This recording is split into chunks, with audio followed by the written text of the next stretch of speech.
Chapter 1. Unleashing Potential. Yichen, go fetch a package for me.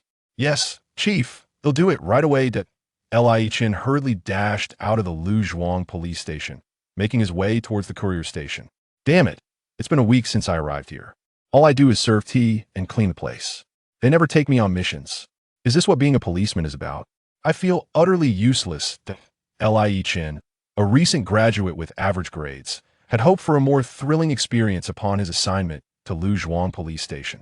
Instead, he found himself relegated to menial tasks while his colleagues embarked on missions without him. Stuck in the office, he was overwhelmed by the archives. Now, the chief, Chun Jiaxing, had sent him out again to fetch a package. As he trudged to the courier station, lost in his gloomy thoughts, an electronic chime suddenly resonated in his mind. Detected host, binding the justice system, binding successful, a beginner's gift pack has been bestowed upon you. Would you like to open it? Yichen was momentarily baffled, his foot poised mid-stride. What was happening? A system? Oh my, it had been a year since he traversed into this parallel world, and finally a system had arrived. This was utterly unexpected, yet exhilarating. He had always relished novels where protagonists acquired such systems. Did this mean he was now the protagonist destined for greatness? Hey, young man, could you move aside? Are you going to fetch that package or not? If not, please step aside and don't block the entrance. A middle-aged woman nudged him aside. Oh, my apologies, ma'am. Lost in thought, he hadn't realized he was blocking the entrance to the courier station. Stepping aside, Yichen began to examine the system more closely. Open beginner's gift pack. Ding! The beginner's gift pack has been opened. Congratulations, host. You have acquired the Justice Radar and the Master of Combat skills. Capture criminals to earn Justice points, which can be exchanged for skills and items in the system shop. Justice Radar description. The Justice Radar can scan the surrounding. Crowd for criminals, providing alerts when any are detected. Master of Combat description. You have learned various combat techniques from around the world and have become a master fighter. Yichen scrutinized his limbs and felt a surge of strength coursing through him. Combat skills flooded his mind as if he had always possessed them. Haha, this is fantastic. Let me test the Justice Radar first. To his astonishment, the moment the radar activated, it alerted him immediately. Justice Radar has detected one A-class wanted criminal. Yichen was taken aback. No way. I just arrived and already found an A-class wanted criminal? Surely, this radar can't be accurate. It seems too improbable. Yet, just then, a figure emerged from the courier station, clutching a package. The radar promptly displayed the individual's information. Peng Hongsheng, male, 38 years old, killed a family of 3 years ago and has since fled, classified as an A-class wanted criminal. Goodness, it's truly an A-class wanted criminal. Yichen recalled reading about this case during his studies, having thought Peng Hongsheng had fled abroad. Little did he know he was still in Zishur. With this revelation, Yichen resolved to apprehend him in the past. He would have called for backup, fearing that such a dangerous criminal would be armed and pose a threat to his safety. However, now that he was bound to a system, it felt as if he had activated cheat codes. With the combat skills ingrained in his mind, confronting a single adversary was a trivial task. He could easily subdue 10 if he wished. Without further hesitation, Yichen swiftly entered the courier station, retrieved the package, and followed Peng Hongsheng into a narrow alley. Casting aside any doubts, he lunged forward decisively. With a well-executed sweeping kick, he knocked Peng Hongsheng to the ground. Though taken aback by the sudden assault, Peng Hongsheng, being a seasoned fugitive, quickly regained his footing and drew a butterfly knife from his pocket. Damn it, he does have a weapon. Yichen, undeterred, picked up a nearby object and charged at him in a swift series of movements. He subdued Peng Hongsheng, pinning him down and securing him with handcuffs. The knife clattered to the ground, rendered useless against Yichen's newfound prowess. The Master of Combat skill was no mere gift. Having apprehended the criminal, Yichen marveled. Goodness, is this the power of cheat codes? Haha, how splendid. I caught an A-class wanted criminal in no time. When I get back to the station, no one will dare underestimate me again. The commotion had gathered a crowd, who initially thought it was merely a street brawl. However, as Yichen brandished the handcuffs, they soon realized this was a police operation. Move along, there's nothing to see here. Just apprehending a criminal, he urged the onlookers, who were momentarily stunned at how casually he dismissed the earlier violence. Down in the chief's office on the second floor of Luzhuang Police Station, Chief Chun Jiaxing glanced at the clock and fumed. Damn it, how long does it take Li Yichen to fetch a package? Is he off having fun? This kid is so unreliable. I never had faith in him. Old son, you insisted on keeping him. It's been a week, and he hasn't accomplished anything. Look at the rookie at the neighboring station. He's already caught a thief. Guidance officer son, Yihu also displayed a hint of regret. Old Lu, it seems I misjudged him. I was the one who selected Li Yichen during the assignment process. If only I had chosen the rookie from the next station. Chief Chen replied, Indeed, while they apprehended a thief, you don't know how often old Wang rubs in my face, making me feel embarrassed. Suddenly, a police officer burst into the room. Not good, Chief. There's been a disturbance. What's going on? Speak slowly, Chief Chen demanded. Yes, Chief. We just received a report that there's a fight at the courier station. People are waving knives. What? Knives? Damn it, we can't have a homicide in our jurisdiction. Let's go check it out. Chapter 2 Encounter with the Trafficker again. When Chun Jiaxing and his team arrive at the crime scene, they were momentarily taken aback. No way, Shaoli. Did you do this? Gazing at the knife on the ground and the subdued Peng Hongsheng, Chun Jiaxing and his colleagues fell into deep contemplation. Goodness, is this really the frail Li Yichen? He is a Class A wanted criminal. The policemen present questioned themselves, pondering if they would dare to act recklessly in such a situation.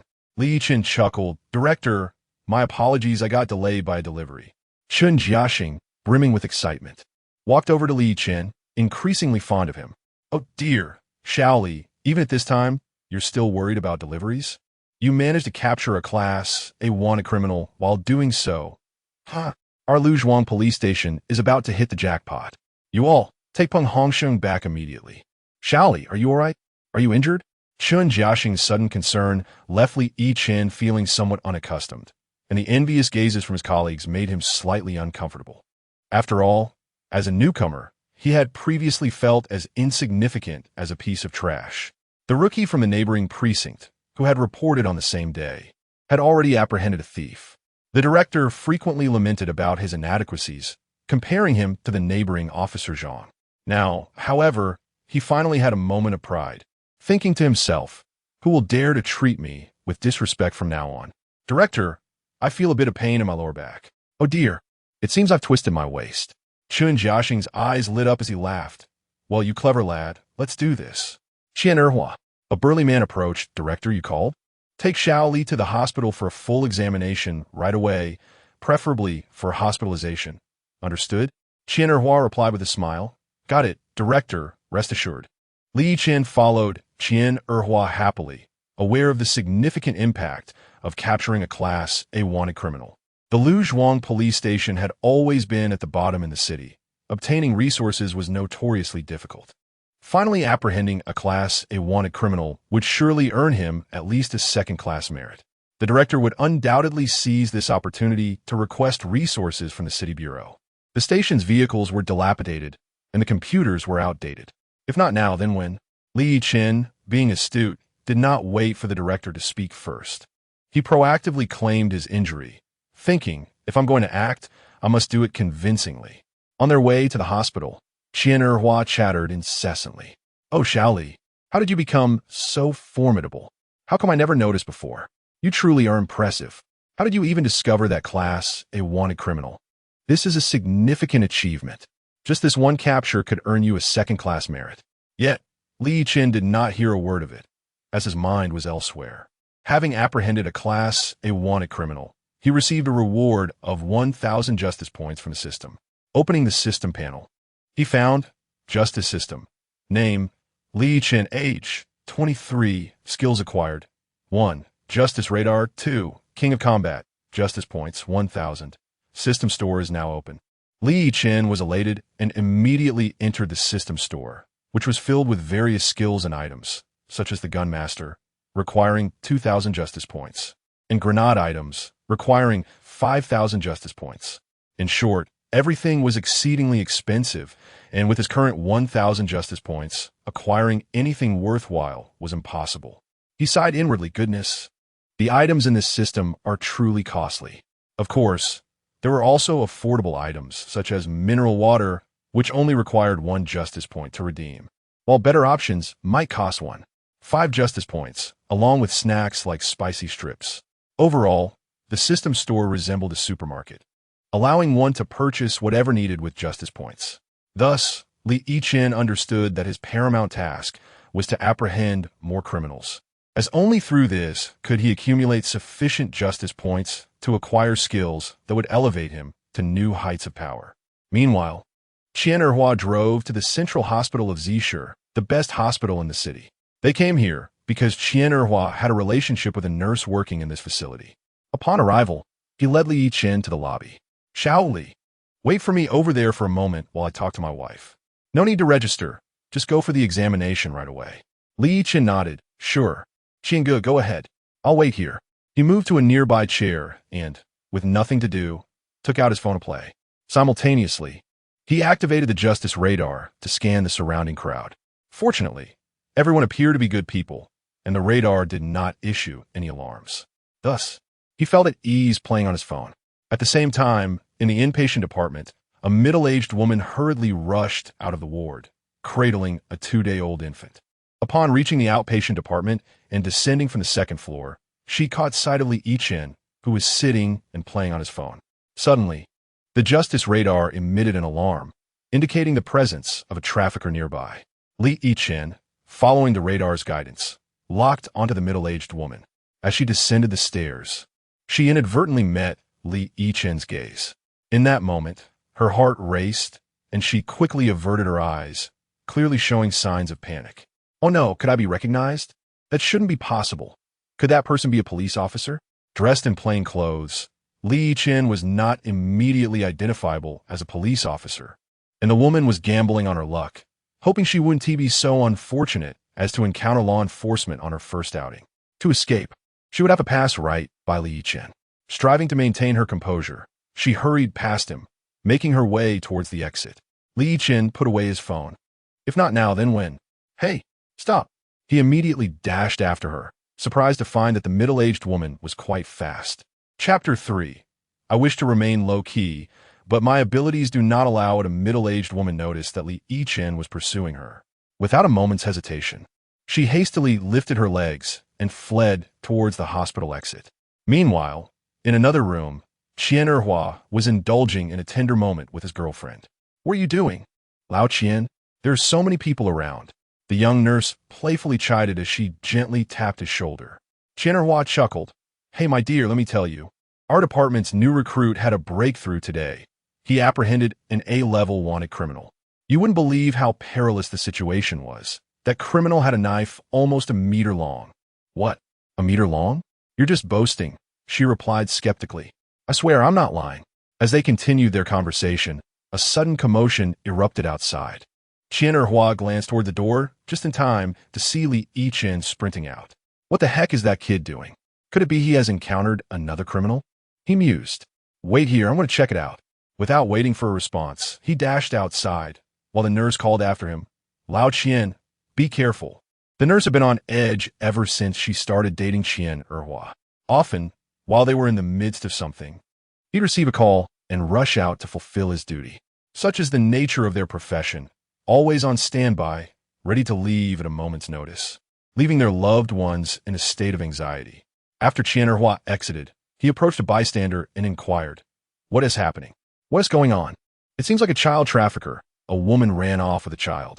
The child's mother is here looking for her," an elder lady explained. Qian Erhua spotted a woman sobbing uncontrollably on the ground. She was the child's mother. Having given birth just 2 days prior, she had stepped away to use the restroom, only to return and find her child missing. Upon investigation, she discovered that a middle-aged woman had taken her child. Thankfully, the perpetrator hadn't gotten far, and she had pursued her here. Qian Erhua approached the distressed woman, helping her to her feet.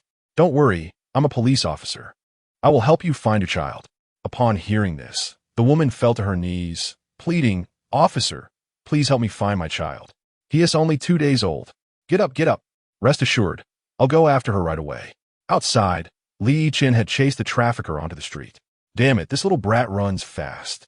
He swiftly picked up a stone from the ground and hurled it, striking the trafficker's knee with a resounding thud. Ah! The trafficker cried out in pain, collapsing to one knee. Seizing the opportunity, Yichen dashed forward and snatched the child from her grasp. Just then, the trafficker drew a knife, lunging towards Yichen's chest, much like the A-level wanted criminal before her. Fortunately, Yichen's training allowed him to evade the attack effortlessly. With a swift kick, he disarmed the trafficker, breaking her wrist in the process. The sound of cracking bone echoed sharply. "Oh, my hand! It hurts so much!" The trafficker howled in agony. At that moment, Qian Erhua arrived on the scene. "Shaoli, are you all right?" "I'm fine, Brother Qian." "Hurry, cuff this trafficker." "Understood." Qian Erhua promptly retrieved his handcuffs and secured the trafficker. Staring at the knife on the ground, he was astonished. "Shaoli, you've done well. You've captured another significant criminal. By the way, I expect my share of the accolades when the commendation comes around. Rest assured, Brother Qian, this one is ours together." My child, my child." A woman's voice pierced through the air, and Yichen turned to see a frantic mother rushing towards him, tears streaming down her face. Qian Erhua remarked, "Shaoli, this must be the child's mother. She has been worried sick." Yichen handed the child over to the mother. "Don't worry, the child is safe and sound." Upon seeing her child unharmed, the mother knelt before Yichen in gratitude, attempting to bow her head, but he stopped her. "Thank you, officer. You saved my child. You are like a second father to him. Please, no need for that. I'm just doing my job. Take your child home and rest." The mother finally departed with her child. Qian Erhua stated, "Shaoli, this incident is substantial. I need to report it to the chief." "Go ahead and do that." Qian Erhua promptly took out his phone to make the report. Meanwhile, Chun Jiaxing returned to Luzhuang police station, unable to contain his excitement. Just 1 week after the arrival of a new recruit, they had apprehended an A-level wanted criminal. Previously, he had underestimated the recruit, but now, he felt a sense of pride, especially since he wanted to inform his colleague, Old Wang, from the neighboring precinct, who had been boasting about catching a petty thief. How could he not revel in this achievement? Chun Jiaxing quickly dialed Old Wang. "Hey, Old Wang, didn't you say that your new recruit caught a petty thief?" "Ha ha, what is that worth?" "My recruit just caught an A-level wanted criminal." "Yes, you heard right, an A-level wanted criminal. I'm not mistaken." "Ha ha, Old Wang, it's essential to remain humble, but you know, capturing an A-level wanted criminal isn't something just anyone can do. I wish to be low-key, but my abilities don't allow it." "Ha ha, all right, I want to keep you. You owe me a meal sometime." Without allowing Old Wang a chance to respond, Chun Jiaxing hung up. Instructor son Yihu chuckled nearby. "Old Chun, you're quite something?" Not giving Old Wang a moment to speak. He must be fuming right now. Chun Jiaxing proudly lit a cigarette, declaring, "I had to annoy him a bit, so he understands that there are always greater talents out there." "Son," Yihu suggested, "shouldn't we report this to the leadership as well?" Chun Jiaxing replied, "Reporting is a must. I'll call the leadership right now." Chapter 4 Director. He has captured another one. "Director Lee, it's me, Old Chun." "Hee, it's nothing much, just wanted to report to you." "Well, we have apprehended an A-level wanted criminal." "When did this happen?" "Just now." "Are you coming over?" "All right, I'll be waiting for you." Beep, beep, beep. Sonny who inquired, "Old Chun, what did Director Lee say?" Chun Jiaxing replied, "Director Lee said he would come over shortly. Hurry up and have everyone tidy up." Sonny who responded, "Okay, I'll arrange that right away." Consequently, the personnel from Luzhuang police station immediately began to clean up. At this moment, news of Yichen capturing an A-level wanted criminal had spread throughout the station. While cleaning, the officers engaged in casual conversation. "Hey, did you hear? Shaoli actually caught an A-level wanted criminal. Incredible, isn't it?" "Yes, just a newcomer." "Indeed, capturing an A-level wanted criminal is no small feat. Our director has never managed to do so." "Exactly, it requires the right timing, location, and cooperation to achieve such a thing. The municipal bureau is coming here.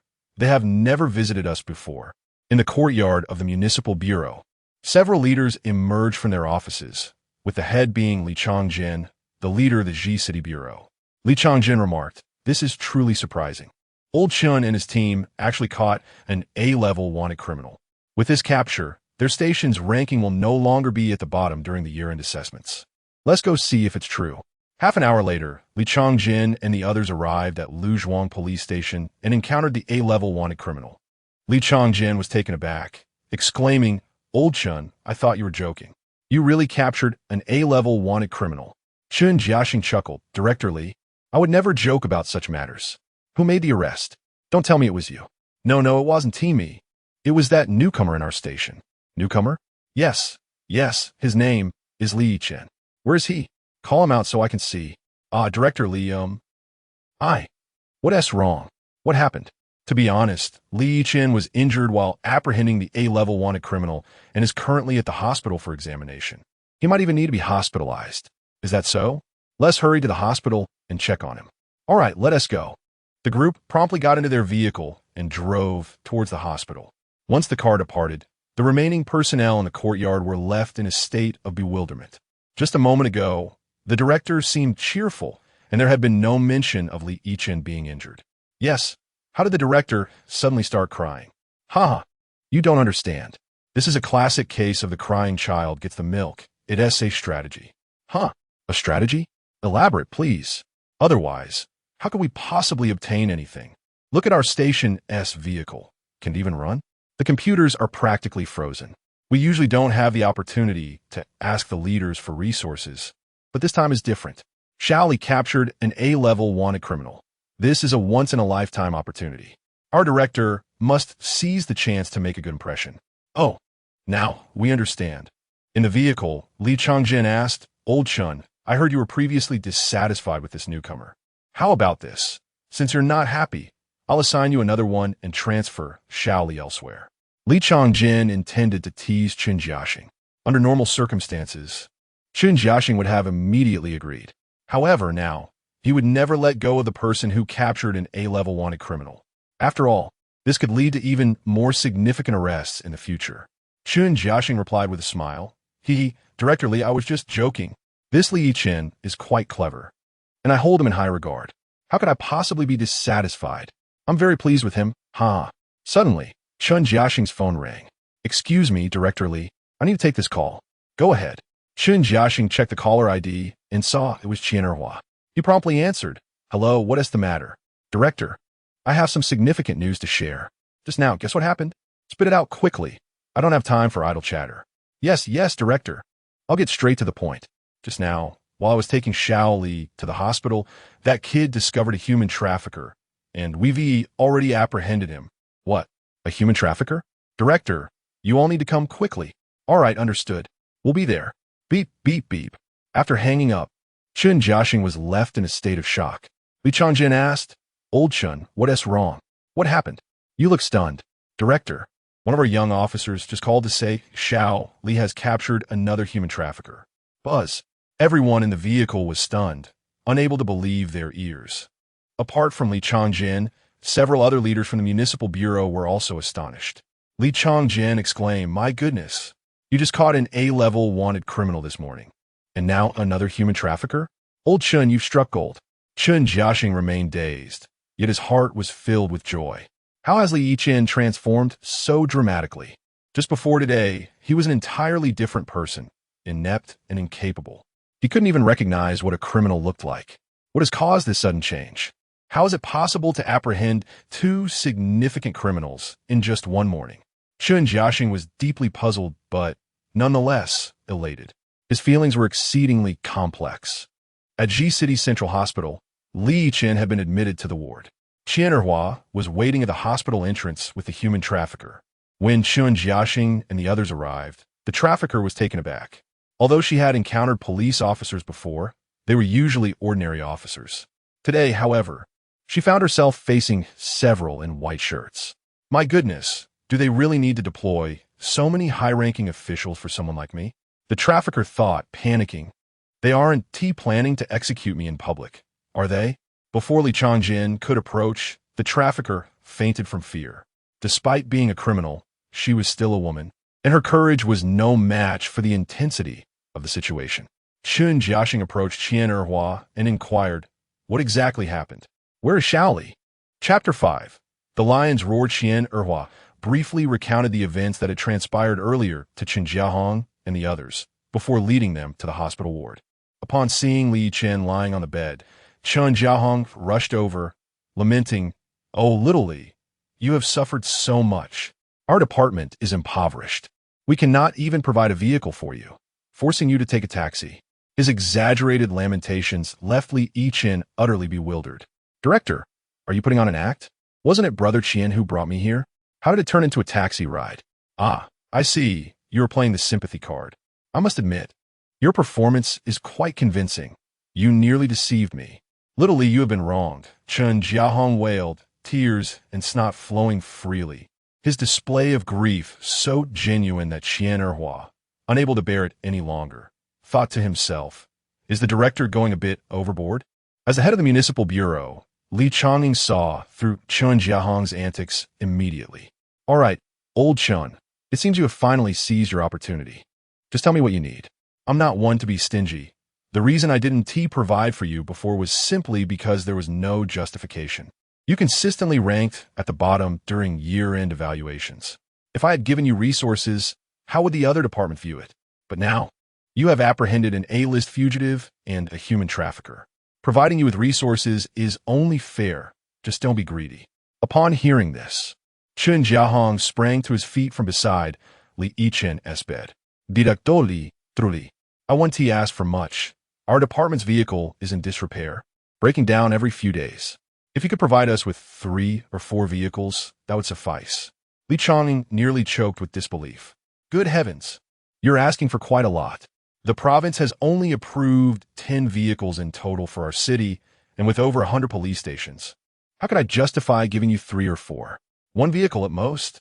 Chun Jiahong replied, "All right, Director Li, but you must see our computers. They take 10 minutes to boot up and are entirely unusable. We hardly get anything done in a day." Li Chong laughed heartily. "Ah, old Chun, you are quite the negotiator. Very well, I shall grant you an additional 10 computers. That should suffice, yes?" "Indeed, that will do. Thank you, Director Li. I will save my request for next time," Chun Jiahong responded. "Just ensure you achieve results, and resources will not be an issue. Now, I have other matters to attend to. Rest assured, I will advocate for Li Yichen's contributions to the province." "Thank you for your efforts, Director Li. Allow me to escort you out."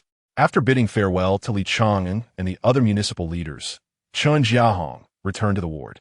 Li Yichen glanced towards the door, and Chun Jiahong turned back to him, saying, "What are you looking at?"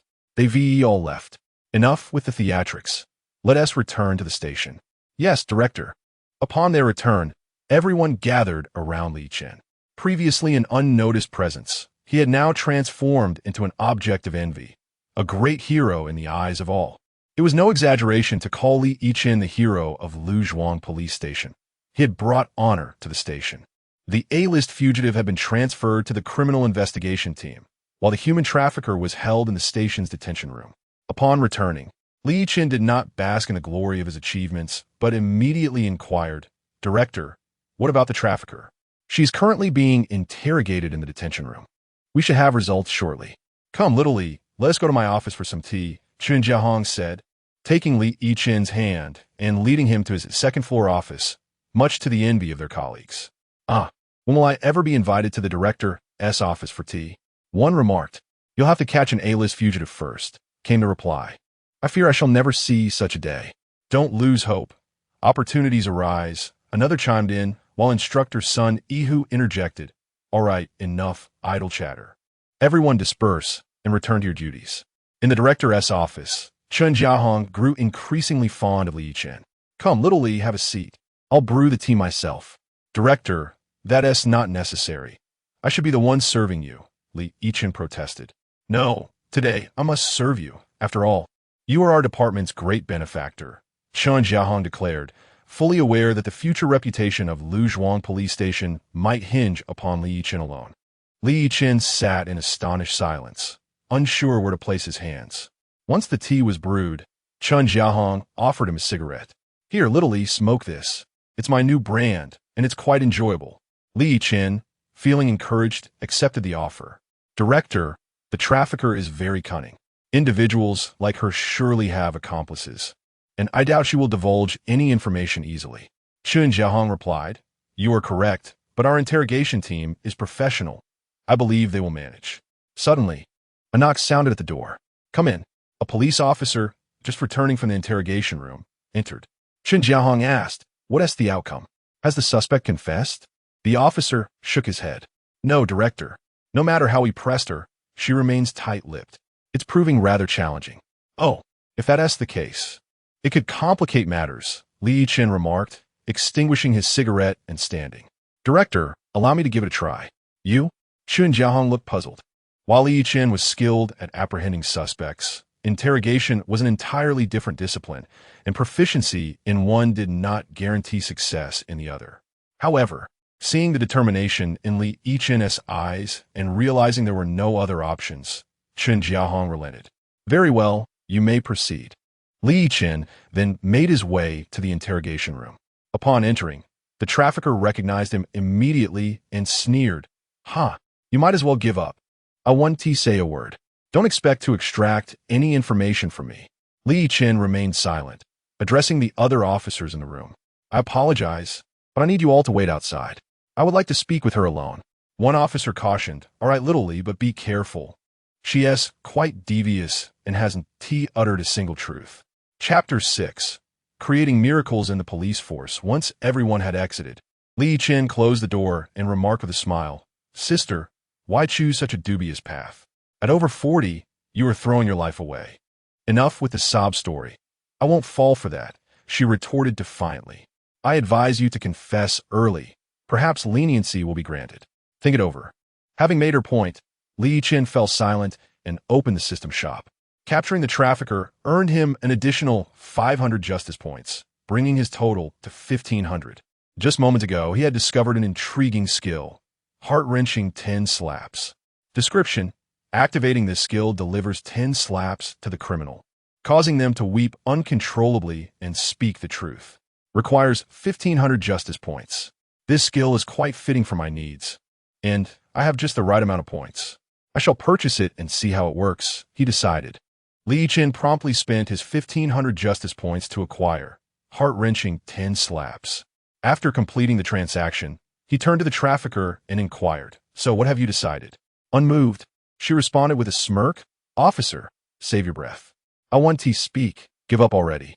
Concerned, Chen Jiaxing had arrived outside the interrogation room, watching through the glass. "How's it going, Li?" "I don't know, Director. He's been in there for quite a while without any signs of progress." "Then we shall wait a bit longer," Chen replied. Inside the interrogation room, seeing the trafficker's continued silence, Li Yichen decided to take a more assertive approach. "Since you refused to speak, don't blame me for being unkind." He approached her, causing her to recoil, instinctively protecting herself. Seeing her reaction, he chuckled, "Sister, did you think I was going to do something to you? You have neither beauty nor charm. Why would I be interested in you? Spare me your delusions." Standing beside her, the trafficker trembled, stammering, What do you intend to do?" "You'll find out shortly," he replied, lifting his hand to deliver a powerful slap across her face. With the activation of heart-wrenching 10 slaps, the room echoed with the sound of 10 resounding slaps. The trafficker felt a searing pain, far worse than any she'd endured before. Tears streamed down her face uncontrollably, and she cried out, "I'll talk, I'll confess." Meanwhile, outside, Chen Jiaxing and the others were astonished. "Director, what is happening in there?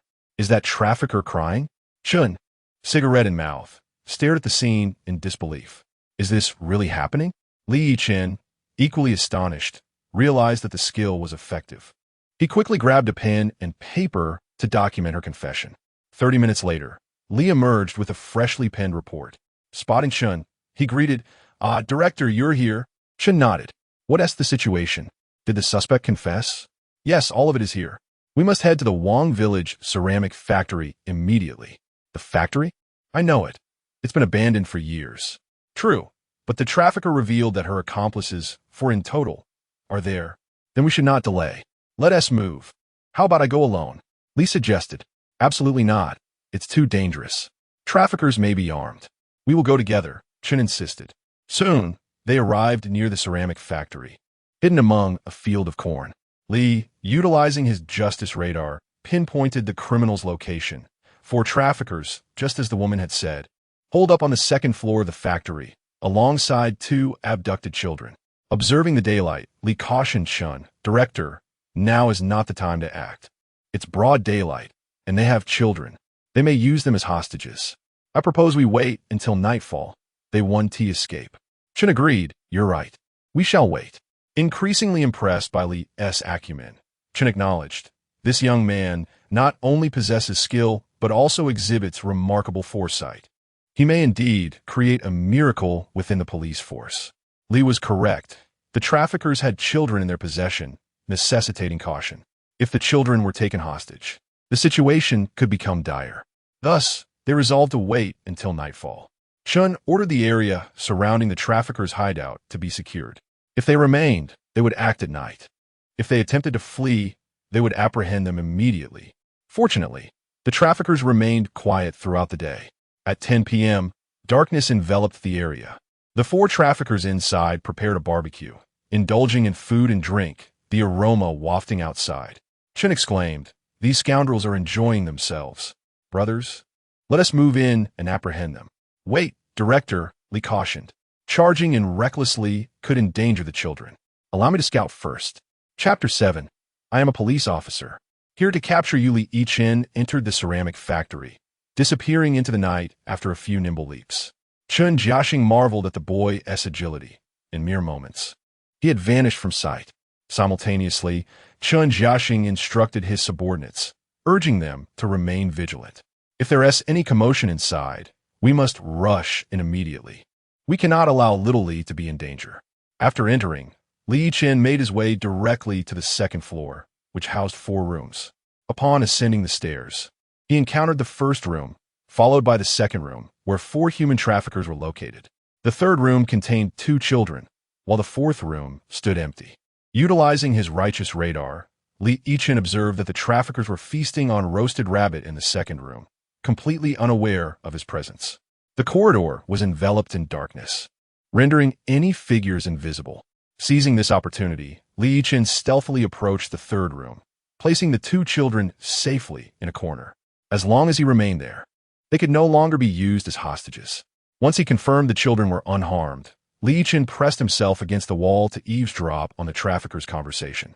The leader, a scar-faced man, bore a deep gash across his face, the origin of which was unknown. He proclaimed, "Brothers, once we complete this transaction, we can live it up in the Dai Kingdom. Those 2 little ones will fetch at least a few million. Once we split the spoils, we can indulge in whatever we desire." Boss, you're incredible, but it's been a while since Sister Xia returned. Do you think something has gone awry? One of the men interjected. Another added, "Yes, I couldn't reach Sister Xia today either. What if something happened? Do you think Sister Xia might have been caught by the police? What if she spills the beans on us?" The third one chimed in. The scar-faced man took a bite of meat and scoffed. "What is there to panic about? Even if Xia was caught, it's not a big deal. Fewer people means a larger share for the rest of us." His words elicited knowing laughter from the other traffickers. "However, boss, I'm still worried. If she gets caught and reveals our identities, we could be in trouble." The scar-faced man dismissively retorted, "Trouble? You don't know my nickname is Desperate Warrior. I fear no one, not even a legion of police." He then brandished a knife, holding it over the fire, and declared fiercely, "If the cops come, I'll ensure they don't leave. 1 comes, I'll take him down. 2 come, I'll take them both down. Boss is formidable. Cheers to you." The others exclaimed, raising their drinks. Li Yichen, listening to the braggart, thought to himself, "Soon, you shall see who the true predator is." Yet, he refrained from acting hastily, aware that confronting 4 armed men was no trivial matter. The best strategy in such a scenario was to strike them down individually. Thus, Li Yichen devised a clever ruse, mimicking the sound of a mouse. Squeak, squeak. Indeed, the traffickers reacted to the sound, with the scar-faced man instructing, "Old 4, go check it out. We can't have a mouse harming the children. They won't be worth anything then." "Understood, boss. You all drink, I'll go take a look." One trafficker rose from the ground and walked into the adjacent room. Upon entering, he was startled to find the children missing. After a brief search, he discovered them huddled in the corner. "Little brat, you think you can hide here?" He chuckled, but then a sense of unease washed over him. How could a 3-month-old child have run away? Just as he opened his mouth to call for the scar-faced man, a large hand clamped over his mouth. and he felt a violent blow to the back of his neck, rendering him unconscious. Having concealed himself behind the door, Yichen followed the trafficker inside. Upon hearing the imminent call for help, he swiftly intervened, silencing the man before dragging him aside and hiding once more. Meanwhile, the scar-faced man and his cohorts, intoxicated, initially failed to notice Old 4's absence. After 10 minutes, Old 3 suddenly remembered. "Hey boss, Old 4 hasn't returned yet. I'll go check on him." "All right, go ahead." Old 3 stumbled into the adjacent room, calling out, "Old 4, where the hell are you?" Through the moonlight streaming through the window, he spotted Old 4 lying on the ground, seemingly asleep. "Old 4, you've come here to nap? Have you had too much to drink?" He approached to shake him awake, but before he could utter another word, Yichen struck him down with a swift blow. The noise attracted the attention of the other two traffickers. "Did you hear that noise, Old 2? The scar-faced man inquired. "Yes, boss. It seems to be coming from next door." "Don't be ridiculous. I knew it was from next door. Let us see what is going on." "Fine. I'm coming over myself." Suddenly, Yichen appeared at their doorway. The scar-faced man, taken aback by the stranger's sudden presence, snapped to attention. "Who are you? You ask me? I am the police, here specifically to apprehend you. You claimed you could take down anyone who approached. Now, I wish to see how you intend to do that."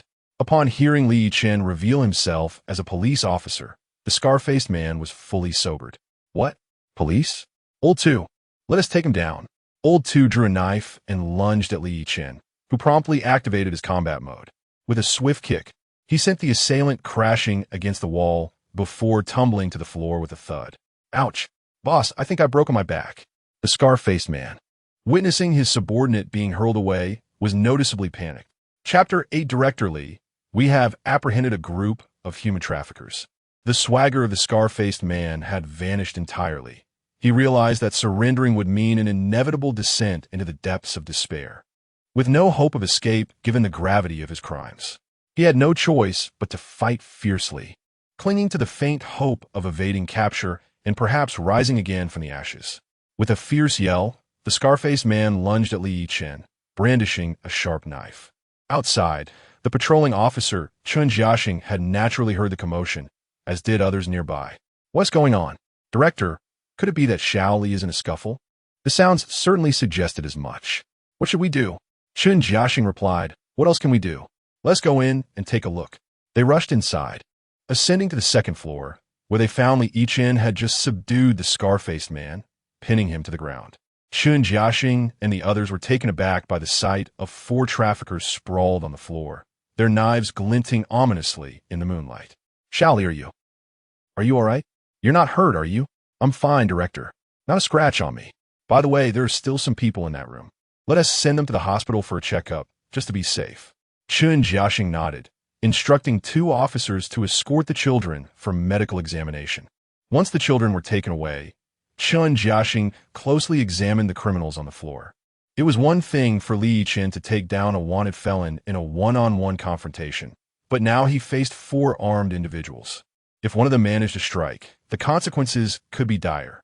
Chun Jiaxing scrutinized Yichen anew, pondering if this newcomer was a reincarnation of the legendary martial artist Yuan, capable of taking on 4 opponents. After all, Yuan could handle 10. Could Xiao Li do the same? "Director, what are you pondering? We should hurry and take these men back for further interrogation. There might still be accomplices, right? Let us move them back to the station." Upon returning, Chun Jiaxing was elated and immediately called the city bureau chief, Li Changjin.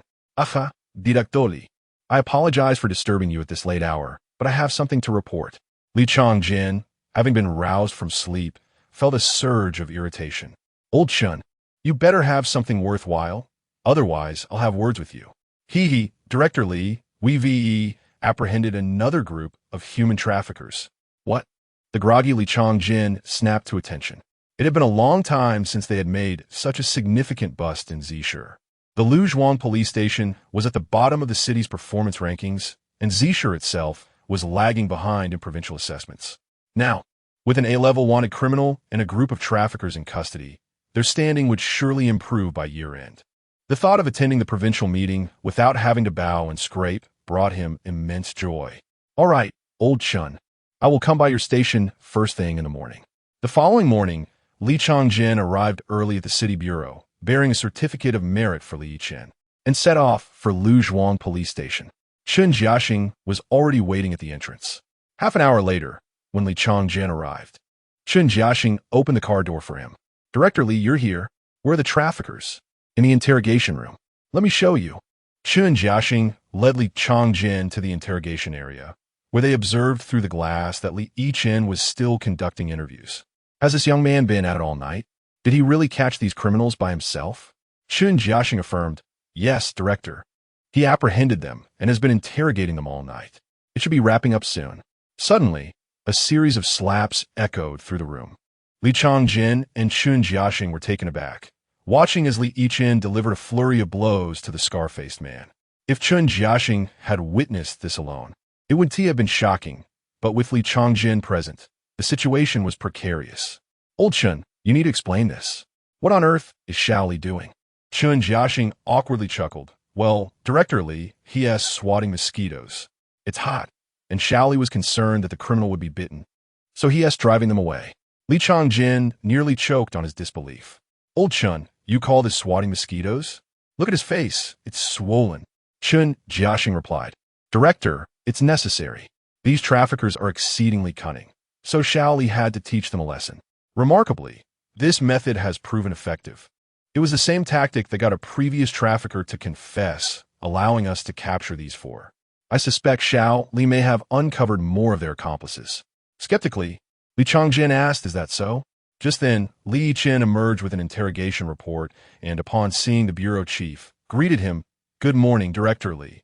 "Xiao Li, how'd it go? Did you get results?" Li Yichen nodded. "Yes, Director, based on the scar-faced man's confession, they have 3 accomplices at the Old Zhang Hotel. We must act quickly to apprehend them." Chen Jiaxing responded, "All right, I'll arrange it immediately." Li Yichen suggested, "How about I go alone? The scar-faced man told me he was supposed to meet with them at 10 o'clock today. I can take him along." Chen Jiaxing countered, "No, that's too dangerous. Here's the plan. You lead the way with the scar-faced man, and we'll lie in wait nearby. If anything goes awry, we can provide immediate backup." "All right, let's proceed with that."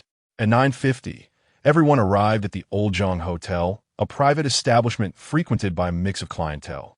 Li Yichen had already detected a few suspicious individuals through his keen intuition. However, today he had no time to deal with petty criminals. The traffickers were his primary concern. If they managed to escape, tracking them down would be as challenging as finding a needle in a haystack. Chapter 9.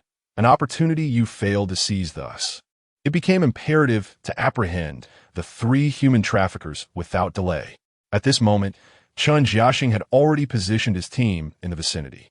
Meanwhile, Li Yichen, accompanied by the scarred man, stood across the street from Lao Zhang's hotel, awaiting the emergence of the traffickers. As the clock struck 10, Li Yichen warned, "I advise you. Should you deceive me, beware of my wrath." The scarred man quickly replied, "I wouldn't dare to lie. Absolutely not. Look, there they are.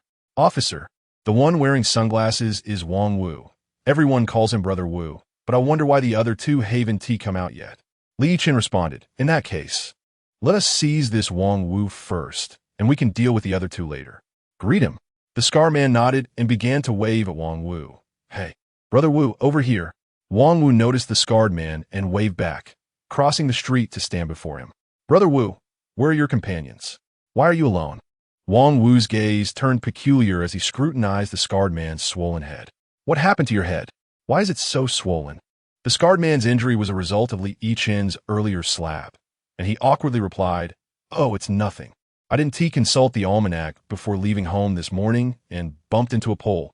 "Ah, oh, you bumped into a pole? How clumsy of you, haha." At that moment, Wang Wu noticed Li Yichen standing behind the scarred man and inquired, "Who is this kid behind you? I've never seen him before. Is he your new recruit?" The scarred man quickly affirmed, Yes, my new recruit, Xiao Li. Come, greet Brother Wu." Li Yichen said, "Hello, Brother Wu." Wang Wu placed a cigarette between his lips and grunted in acknowledgement. He did not produce a lighter, instead waiting for Li Yichen to light it for him, ostensibly to test the young man. However, Li Yichen ignored the hint entirely, as if he were oblivious. Wang Wu, displeased, remarked, "What is wrong with you? Can't you see I've taken out a cigarette?" The scarred man, lacking a lighter since he had just come from the interrogation room, could not assist. Li Yichen chuckled. Oh, I lack the discernment? You expect me to light your cigarette? Dream on. I could certainly give you a taste of electric shocks instead. What? You. Before Wang Wu could finish his sentence, Li Yichen struck him with 2 swift punches, transforming his eyes into a panda S. You. Yo, dare to hit. Before he could articulate his thoughts further, Li Yichen landed another 2 powerful punches, sending him sprawling to the ground. Chun Jiaxing, witnessing the sudden turn of events, commanded, Brothers, Shaoli has made his move. Rush in to support him. In an instant, a dozen officers surged forth, encircling Wang Wu.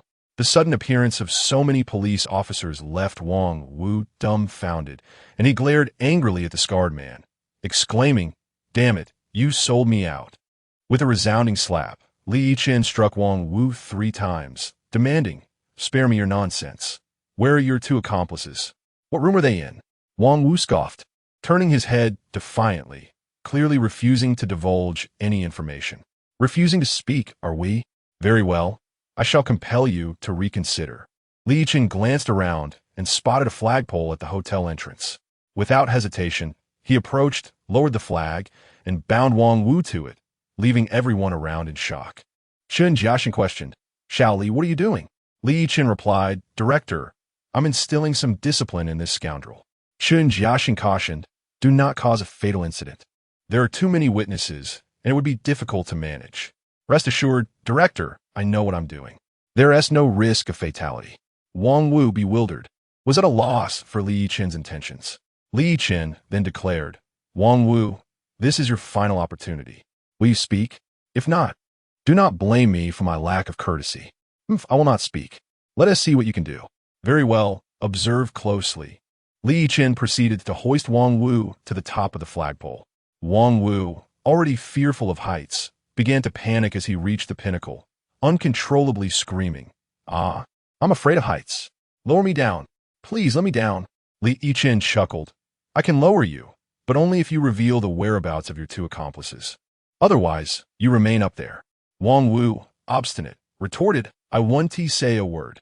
You can leave me hanging there if you dare. As the crowd of onlookers grew, Wang Wu's bravado began to wane.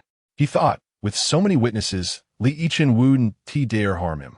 Li Yichen stated, Wang Wu, I give you 10 minutes to contemplate your decision. After 10 minutes, if you remain silent, I shall release you, but remember, from such a height, a fall could be fatal. Wang Wu scoffed, Do not threaten me. I'm not easily scared. I dare you to kill me in front of all these people. Though Li Yichen could not take such drastic measures in public, he understood the psychological game at play. He knew that those who boasted of fearlessness often trembled within. Taking a leisurely drag from his cigarette, Li Yichen awaited Wang Wu's decision. Chun Jiaxing implored, Shaoli, do not go too far. If it becomes unmanageable, lower him down and bring him in for interrogation. Li Yichen countered, No, we cannot afford to delay. His accomplices will escape. We must interrogate him here. Director, trust me. Individuals like him are afraid of death.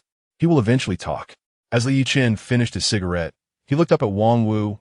Wang Wu, 10 minutes have passed. Have you made up your mind? Will you confess? Wang Wu remained resolute. I will not speak. I refuse to say anything. Let us see what you can do to me. Li Yichen smirked. You truly believe I want to drop you? I've given you a chance. But since you squandered it, do not blame me. In your next life, do not become a trafficker. With that, Li Yichen callously released his grip, and Wang Wu plummeted from the flagpole, eliciting a desperate cry. Help. I'm falling. Chapter 10. Personal second-class merit. The sudden release of Li Yichen's grip took everyone by surprise. Not only did it startle Wang Wu, but even Chun Jiaxing was taken aback. Oh no, little Li, don't mess around. If Wang Wu falls, it'll be a disaster. Chun Jiaxing attempted to intervene, but it was already too late. Wang Wu was perilously close to hitting the ground. Bound upside down, he was certain that his head would strike first, and he could already envision the gruesome scene of his skull shattering upon impact. Terrified, he had initially thought that Li Yichen was merely trying to intimidate him, never imagining he would actually go through with it. Help! I'll confess! Please save me! Wang Wu cried out in desperation. In the nick of time, upon hearing Wang Wu's plea, Li Yichen swiftly grasped the rope, halting Wang Wu's descent just as his head was a mere centimeter from the ground, his forehead's hair brushing against the surface. Wang Wu almost believed he was about to meet his maker. Fortunately, Li Yichen managed to secure the rope just in time, much to the relief of Chun Jiaxing and the others. Damn you! You scared me to death. Hey, director, I told you I had it under control. Do you believe me now? Li Yichen retorted as he unceremoniously dropped Wang Wu onto the ground. Wang Wu was left weak and sprawled out, his pants dampened and his body drenched in sweat. Li Yichen playfully patted his cheek, saying, Wang Wu, what's wrong? Not so tough now, are you? Just a moment ago, you were quite the tough guy. I was wrong, officer. I admit it. Wang Wu, who had always prided himself on his toughness, found himself humbled by Li Yichen, who proved to be even more formidable. Officer, I used to think I was tough, but now I yield to you. I confess. My two accomplices are in room 202 and room 304. Chun Jiaxing immediately dispatched officers to the hotel, and before long, the other two traffickers were apprehended. Chun Jiaxing was overjoyed. Excellent. We've taken down a human trafficking ring. Let us wrap it up. The criminals were brought back to the Luzhuang police station, where the city bureau chief, Li Changjin, awaited their return. Upon seeing Chun Jiaxing and the others, he inquired, Old Chun, how did it go? Did you catch them? Director Li, thank you for your patience. We've brought them all back safe and sound, Chun Jiaxing replied. Wonderful. Who was responsible for the arrests? Primarily, it was little Li's merit. Good. Gather everyone in the courtyard. I have an important announcement to make. What is the announcement, Director Li? You'll find out soon enough. Go on, gather everyone. Yes, Director. 10 minutes later, all personnel assembled in the courtyard of the police station. Chun Jiaxing stated, Everyone stand at attention. Director Li has an important announcement. Let us give a warm round of applause for Director Li. With enthusiastic applause, Li Changjin stepped forward, waving for silence. All right, hold your applause for a moment. First, congratulations on apprehending 3 traffickers. I am very pleased, and I trust you are as well. Secondly, I am here to present an award. Who is it? Li Yichen stepped forward. Yes. Li Yichen emerged from the back row and approached Li Changjin. Director Li. Little Li, I came here to present you with a certificate. I didn't expect you to go out and catch more criminals. Now, I am awarding you the honorary certificate for apprehending an A-level wanted criminal. As he spoke, Li Changjin instructed his secretary to present a certificate to Li Yichen. Cool, show it to everyone. Upon seeing it, Li Yichen exclaimed, My goodness, a second-class merit. The others had never seen such a certificate, as it was exceedingly rare and not easily obtained. It required one to capture an A-level wanted criminal, a feat that Luzhuang police station seldom accomplished. Thus, none had ever received a second-class merit certificate, and even commendations were scarce. Today marked the first time they laid eyes on a personal second-class merit certificate, broadening their horizons. Everyone was filled with admiration, but such envy held no bitterness. It was clear that Li Yichen earned this honor through his own abilities. Little Li, would you like to say a few words? While it was easy for him to apprehend criminals, speaking publicly was another matter entirely. Nonetheless, as the leadership had asked, he had no choice but to comply. Clearing his throat, Li Yichen said, I want to say much. This honorary certificate represents a significant acknowledgement for me and serves as great motivation. Henceforth, I will strive even harder to capture more criminals and contribute to our station. Excellent. Applaud. Chun Jiaxing led the applause. Good. Well done. Little Li, you may rejoin your team. Yes, Director. After Li Yichen returned to his place, Li Changjin continued, This time, you have dismantled a significant trafficking ring, and your contribution is substantial. You have indirectly saved countless families. With these traffickers apprehended, many children are now spared from abduction. Therefore, I will apply for a collective second-class merit for you all. Upon hearing collective second-class merit, excitement rippled through the group. Although it was collective and not individual, it was still quite an achievement, something they had never dared to dream of before. Really, Director Li? Is this true? Yes, indeed. How thrilling. Ha. Chun Jiaxing interjected, Calm down. Everyone, Li Changjin chuckled. No need to worry. This is a good thing, and it's natural to be happy. However, You should truly thank Yichen. Without him, I doubt you would have achieved such success. Now, I have other matters to attend to. Old Chun, the new car and computer you requested will be delivered tomorrow as a reward for your recent apprehensions. I've even arranged for an additional vehicle. Really? Is that true? Chun Jiaxing's eyes sparkled with joy, grinning like a fool. Thank you, Director Li. Chapter 11. The second class, a fugitive. Early the next morning, 2 brand new police cars and a dozen computers were delivered to Luzhuang Police Station. The computers were placed in the office, while the police cars were parked in the yard. The visitors gathered around the new vehicles in admiration. Chun Jiaxing chuckled. At last, our station has new cars. Ha ha. This is all thanks to Shaoli. Later, I'll assign one to him, and the other will be for everyone to take turns driving. What do you think? Sounds good. Chief Chun, came a reply. Are you saying you'll give Shaoli a dedicated vehicle? Isn't that a bit biased? Chun Jiaxing retorted. Biased? Yes, indeed. If you manage to bring me back a Class A fugitive, I'll show you the same favoritism. But if you lack that capability, then stop your complaints. Understood? Whoever desires a dedicated vehicle must demonstrate their merit. With that, no one dared to argue further. The fact that Li Yichen had earned a dedicated vehicle through his own capabilities was undeniable. Oh, and let me inform you that all your computers have been replaced as well. This is also thanks to Shaoli. You should truly express your gratitude to him. Without his capture of that Class A fugitive and his gang of traffickers, you might still be stuck with those outdated computers. Indeed, Chief, you are absolutely right. We should thank Shaoli. Exactly. I plan to invite him out for dinner tonight. Why don't we discuss it and go out together? We can split the bill. Of course, Shaoli doesn't need to pay. What do you think, Chief? Sounds great. A new grilled fish restaurant just opened across the street. We can try it out there. Perfect. I'll book a private room shortly. Just then, Li Yichen walked into the courtyard, having just finished his last bite of a bun. Hey, Chief, what are you all discussing? The new cars have arrived, huh? Noticing the 2 new vehicles parked in the yard, Chun Jiaxing tossed a set of keys to Li Yichen and said, Shaoli, this car will be your dedicated vehicle from now on. Whenever you go out on patrol, just take this one. Li Yichen's eyes lit up upon hearing this.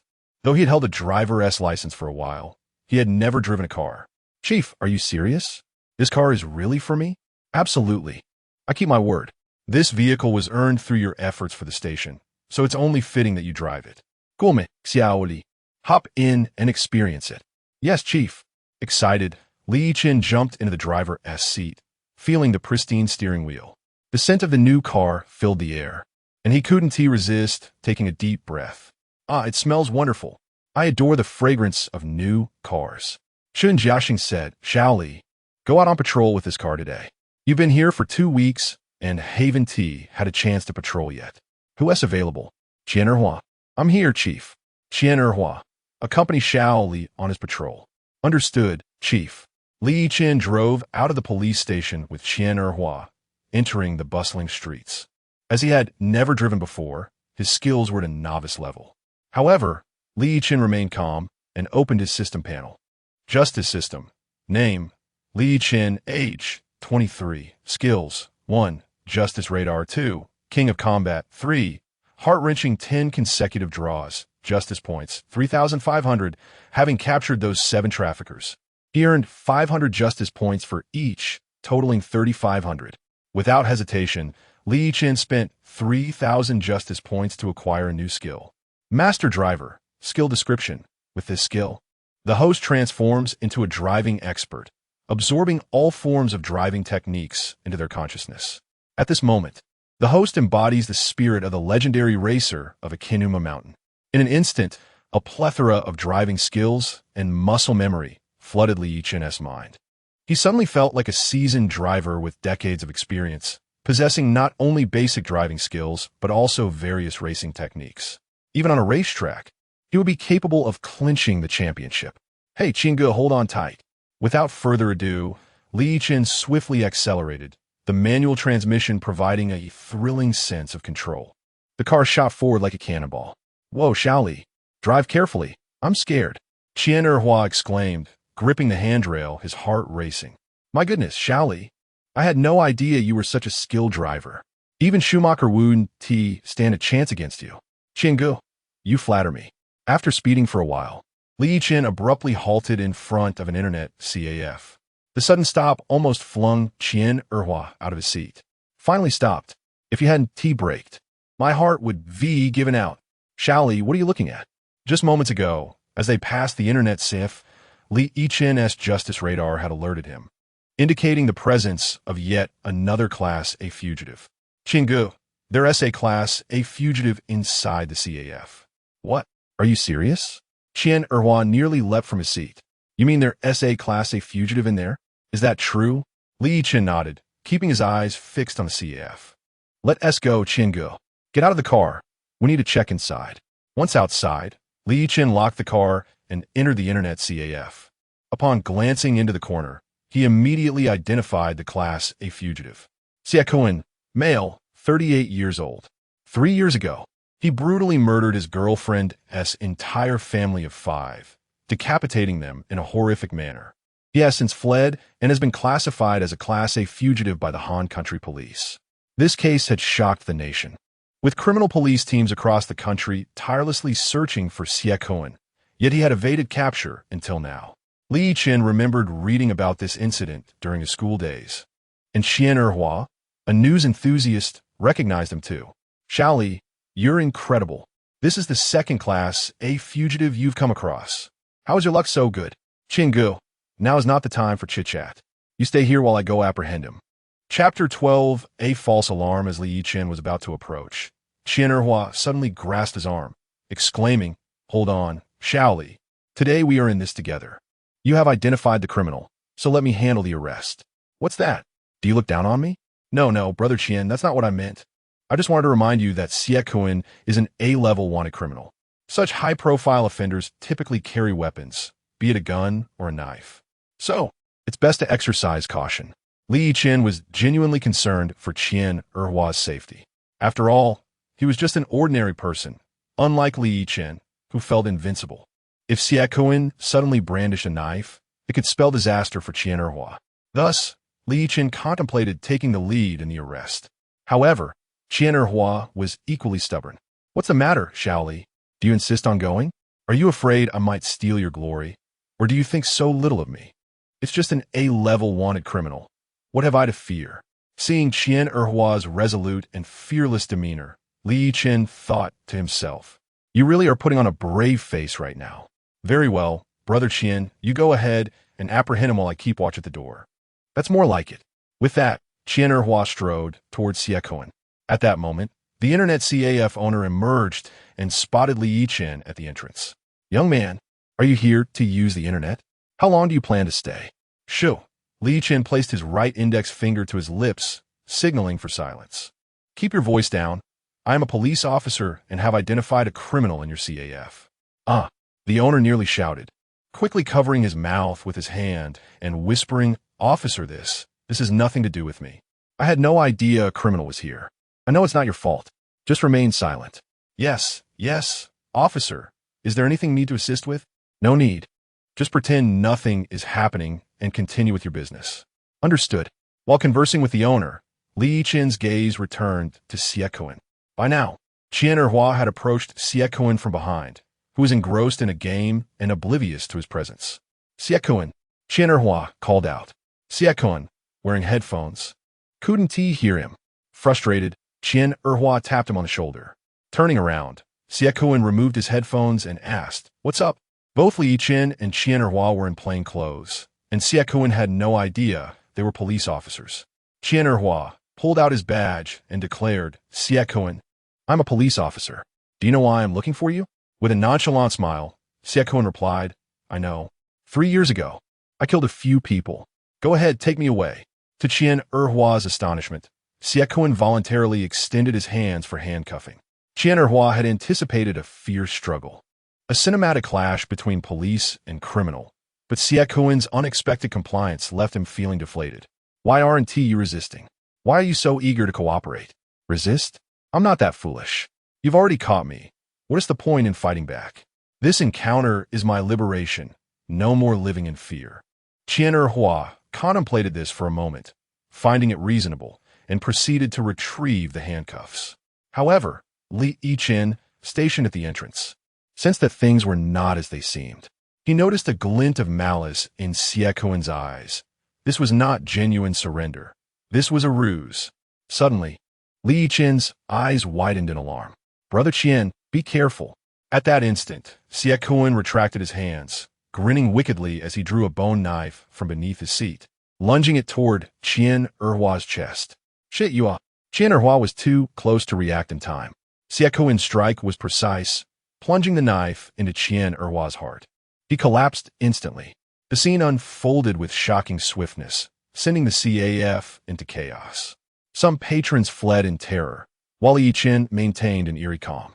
Upon witnessing Qian Erhua fall, Siekuan did not relent. He prepared to deliver a fatal blow to Qian Erhua's neck. If that strike landed, it would sever Qian Erhua's head. How ruthless was Siekuan, truly deserving of the title of a murderer. Li Yichen was too far away to intervene in time. Qian Erhua closed his eyes, resigned to his fate, thinking this was supposed to be a show of bravado, and now I've fallen into a trap. I will surely perish here. In desperation, Qian Erhua cried out, "Mommy!" Boom! Suddenly, a deafening crash rang out, and when he opened his eyes, he saw Siekuan sprawled on the floor, the knife slipping from his grasp. Li Yichen dashed over. Earlier, when Siekuan launched his second attack on Qian Erhua, Li Yichen realized he could not reach in time to save him. So, he had seized a beer bottle from the counter and hurled it at Siekuan, striking his wrist with such force that it shattered. Seizing the opportunity, Li Yichen rushed to Siekuan's side, kicking him down to the ground. But he did not stop there. He approached and stomped on Siekuan's legs with brutal force, shattering them. My legs. Damn it. It hurts like hell. Siekuan howled in agony, nearly losing consciousness. Confirming that Siekuan was incapacitated, Li Yichen hurried over to lift Qian Erhua from the ground. Brother Qian, you can't die. If you do, how will I explain this to the chief? You must hold on. Rest assured, Xiao Li I won't die. What? Brother Qian, you're all right? Qian Erhua sat on the floor, wiping the sweat from his brow, his clothes drenched. Trembling, he fished a battered phone from his pocket, nearly broken in two. Xiao Li, this was the phone I just bought. The quality is truly impressive. Chapter 13. A treasure unearthed at our station. Had it not been for this mobile phone, we would have been separated by the veil of death. Quickly, assist me in rising. My legs still feel a tad unsteady. Li Yichen, upon noticing that Qian Erhua was unharmed, finally exhaled in relief. Damn it, Brother Qian. You nearly terrified me to death. I thought you had met your end. Huh, do you think I could perish so easily? Qian Erhua retorted, advancing towards Siekuan and delivering a swift kick to his side. You little brat. Quite ruthless, aren't you? One stab wasn't enough. You sought to inflict another? Well, congratulations. You've now added another charge to your list, assaulting an officer. The patrons of the internet CF gathered around, showering praises upon Li Yichen. Bravo. Well done, officer. You were simply magnificent just now. You must be a disciple of Shaolin. Your skills are remarkable. Indeed, I dare say, even Yip Man would pale in comparison to your prowess. Haha. Li Yichen chuckled. Ah, you flatter me, my friends. Now, return to your business. We must escort this individual away. Brother Qian, let's head back. Qian Erhua hoisted Siekuan onto his shoulder, declaring, let us proceed to the station. Upon exiting the CAF, Qian Erhua unceremoniously tossed Siekuan into the back seat. With his legs broken, Siekuan succumbed to unconsciousness from the pain. Once inside the vehicle, Qian Erhua produced a cigarette, lighting it as Li Yichen started the engine, directing their course towards Luzhuang police station. As Qian Erhua inhaled the smoke, he glanced back at Siekuan in the rear seat. Damn it, this kid appears harmless now. Who would have imagined his earlier savagery? Siekuan possessed a cherubic visage, exuding an innocent air when calm. Literally, look at my clothes. Soaked through. Reflecting on it now, I still feel a chill down my spine. Damn it, I'm going to buy a rugged model for my next phone. Not for any other reason, but for its reliability in crucial moments. Ha ha ha, Brother Qian. Once my current phone wears out, I too shall opt for a rugged model. Now, let me report the situation to the chief. Go ahead. Qian Erhua promptly retrieved his walkie-talkie to make his report. Chief, are you there? This is Xiao Qian. We're on our way back. Chun Jiaxing, enjoying a cup of tea, was taken aback upon hearing that Qian Erhua was returning so soon after their departure. Did you not just leave? How is it that you're back already? Chief, we've apprehended a significant criminal. The revelation will astound you. Xiao Qian, I've encountered many criminals. Do enlighten me about this one. Xiaokuan Chief, we've captured Xiaokuan, yet another A-level wanted criminal. What? A-level wanted criminal Xiaokuan? Chun Jiaxing was left utterly dumbfounded. The signal from the walkie-talkie transmitted to others in the station, who were equally astounded. No way. Xiao Qian, is this for real? Incredible. Was it again Xiao Li who discovered him? His luck is extraordinary.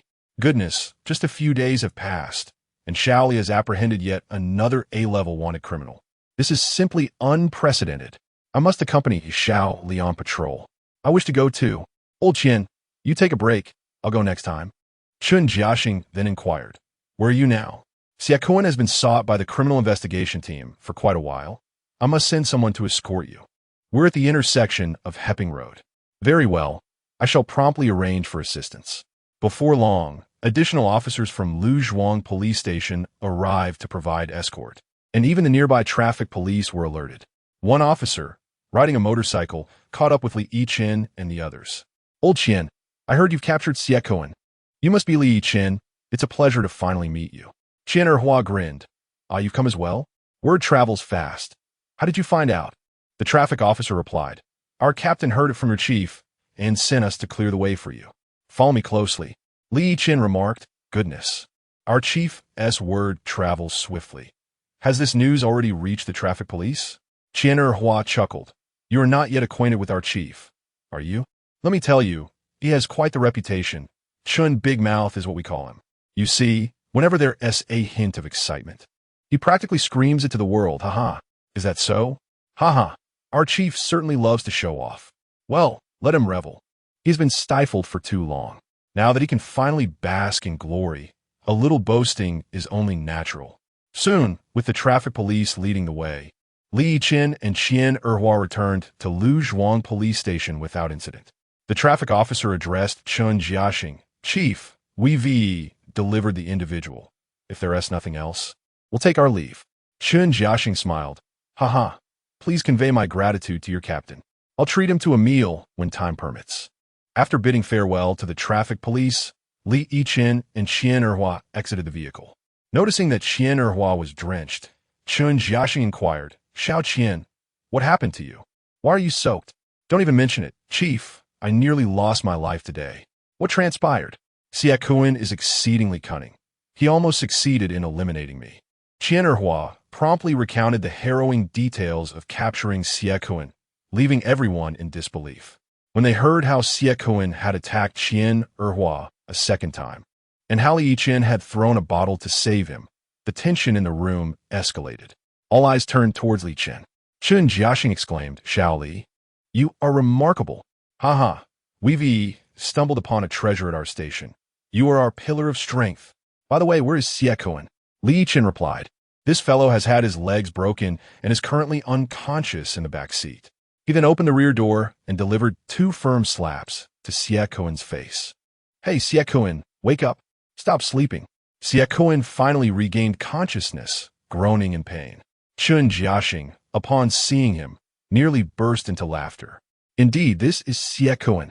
Xiao Li, you've once again achieved a significant feat. I wonder how the criminal investigation team will react upon learning that they have been outdone, considering they have sought Xiaokuan for so long without success. Now that we have captured him, they will surely come scrambling for him. Ha ha ha. Xiao Li, you and your team should take a moment to rest. I must notify Director Li and the criminal investigation team. When Li Changjian learned that Xiaokuan had been captured by Li Yichen, his jaw nearly dropped in disbelief. Old Chen, are you serious? You truly apprehended Xiaokuan? Director Li, it's absolutely true. Come see for yourself. Chapter 14. Almost perished while capturing this guy. Li Changjian was astounded.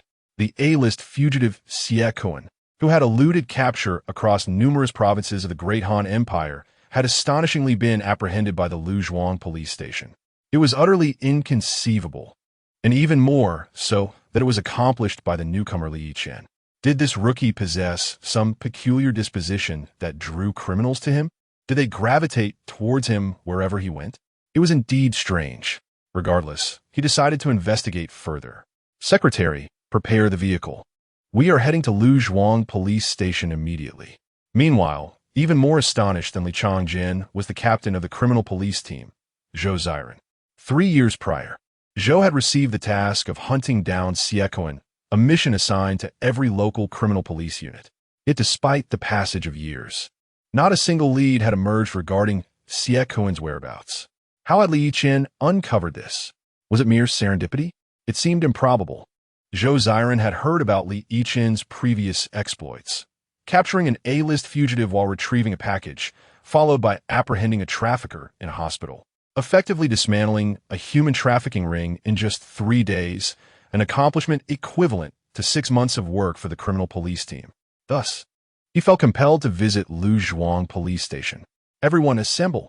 The members of the criminal police team looked bewildered. Captain, what's wrong? What has happened? Why the urgency? Is there been another homicide we need to attend to? Zhou Ziren, visibly agitated, replied, Brothers, I have news that you must prepare for. Do not be alarmed. The team exchanged curious glances, sensing that Zhou was about to announce something significant. Captain, what is it? You're being so cryptic. Did you win the lottery or something? Zhou Ziren declared, Xie has been captured, apprehended by a newcomer at Luzhuang police station. A collective buzz echoed through the team as disbelief washed over them. Many were left slack-jawed, astonished by the revelation. No way, Captain, you're joking, they exclaimed. Xie is so cunning. We've searched for him for years. How could Luzhuang police station possibly catch him? And by a rookie, no less. That's even more implausible. Is old Chun just boasting again? Sure, they've made some arrests recently, but this is no laughing matter. There's no way they could have caught Xie. I refuse to believe it. Indeed, it's hard to believe, Zhou Ziren admitted. But old Chun has informed me that he has already notified Director Li. Even if he's lying to me, he wouldn't dare deceive Director Li. Once he gets wind of this, he will certainly go to Luzhuang police station to verify. So old Chun must be telling the truth. The team was left in stunned silence. If Director Li had been informed, the likelihood of deception diminished significantly. Could it be that they truly captured Xie? Good heavens, this is absurd, they exclaimed. They actually found him. Zhou Ziren continued regardless. The case of Xie falls under our jurisdiction, and we must proceed to take custody of him. Everyone prepare. We are heading to Luzhuang police station at once. Shortly thereafter, several police vehicles surged forth from the precinct, racing toward Luzhuang police station. The criminal police team was relatively close to Luzhuang police station, so despite departing after Li Changjin, they arrived ahead of him. Ah, Zhou, you've arrived. Old Chen greeted. Where is he? Zhou inquired. He's being held inside. Shall I take you to see him? Chun Jiaxing led Zhou Ziren and his team to the detention room.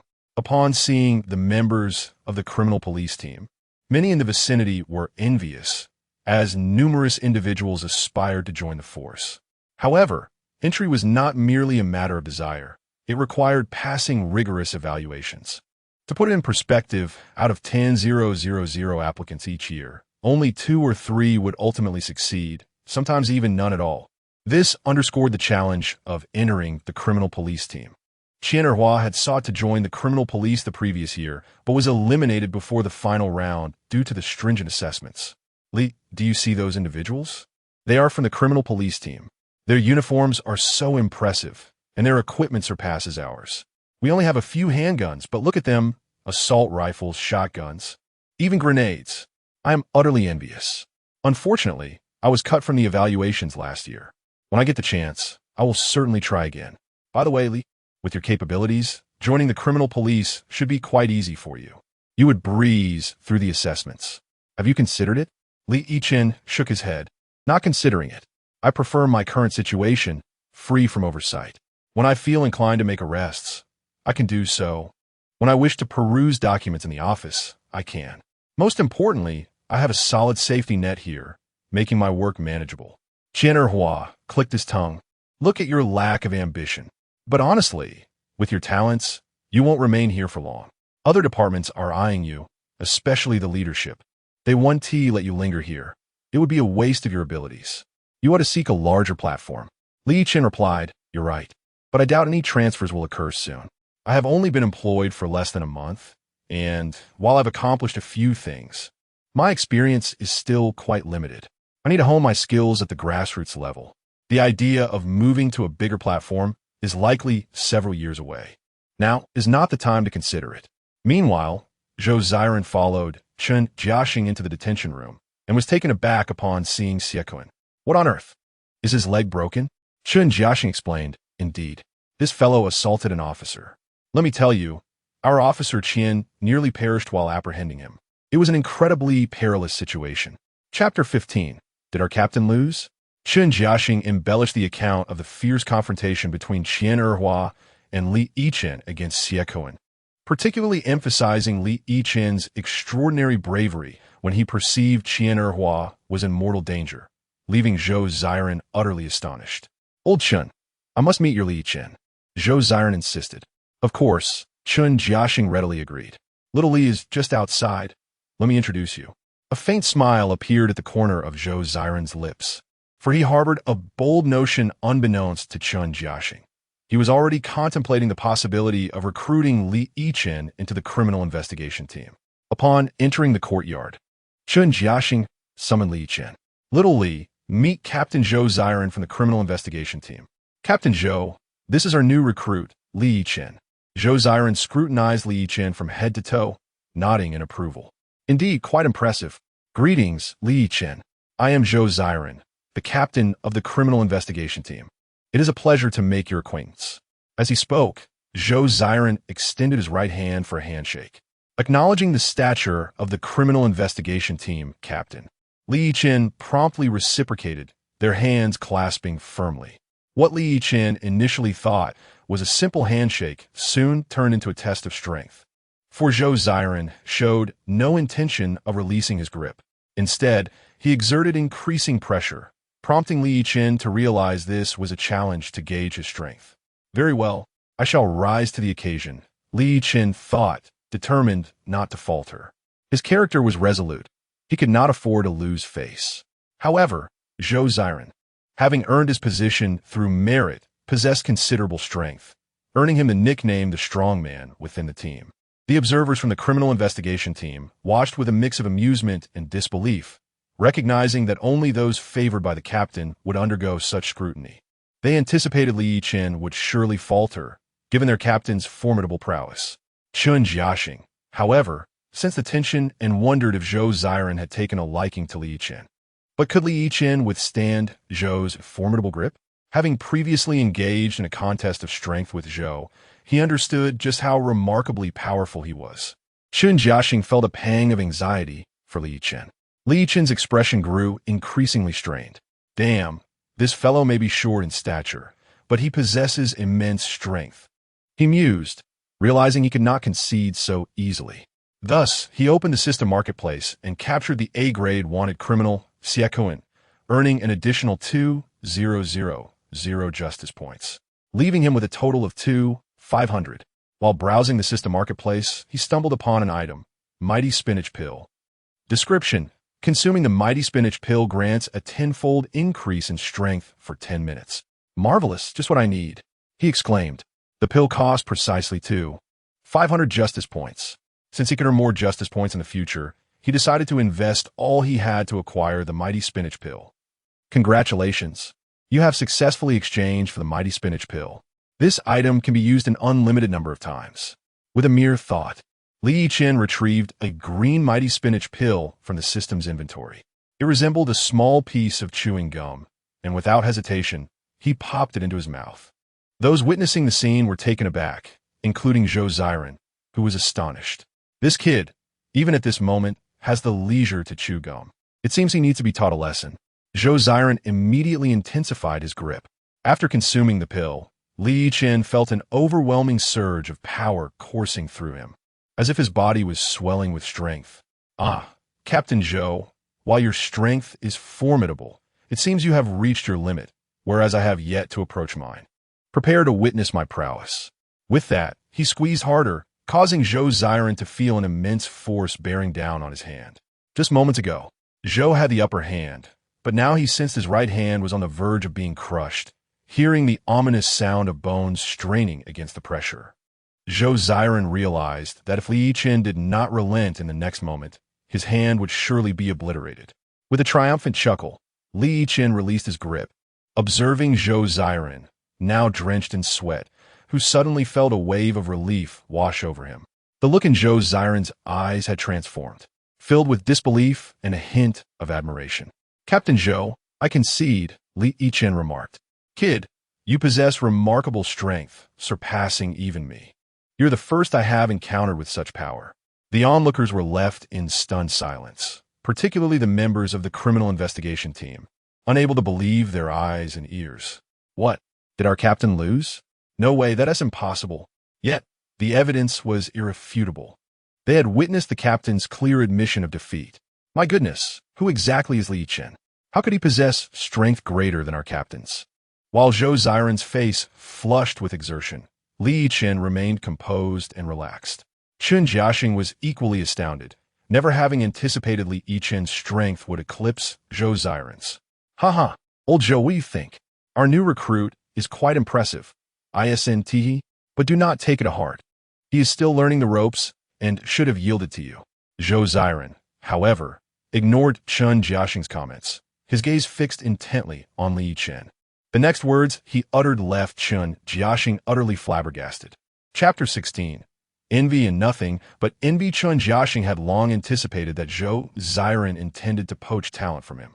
Zhou Ziren's words to Li Yichen were unmistakable.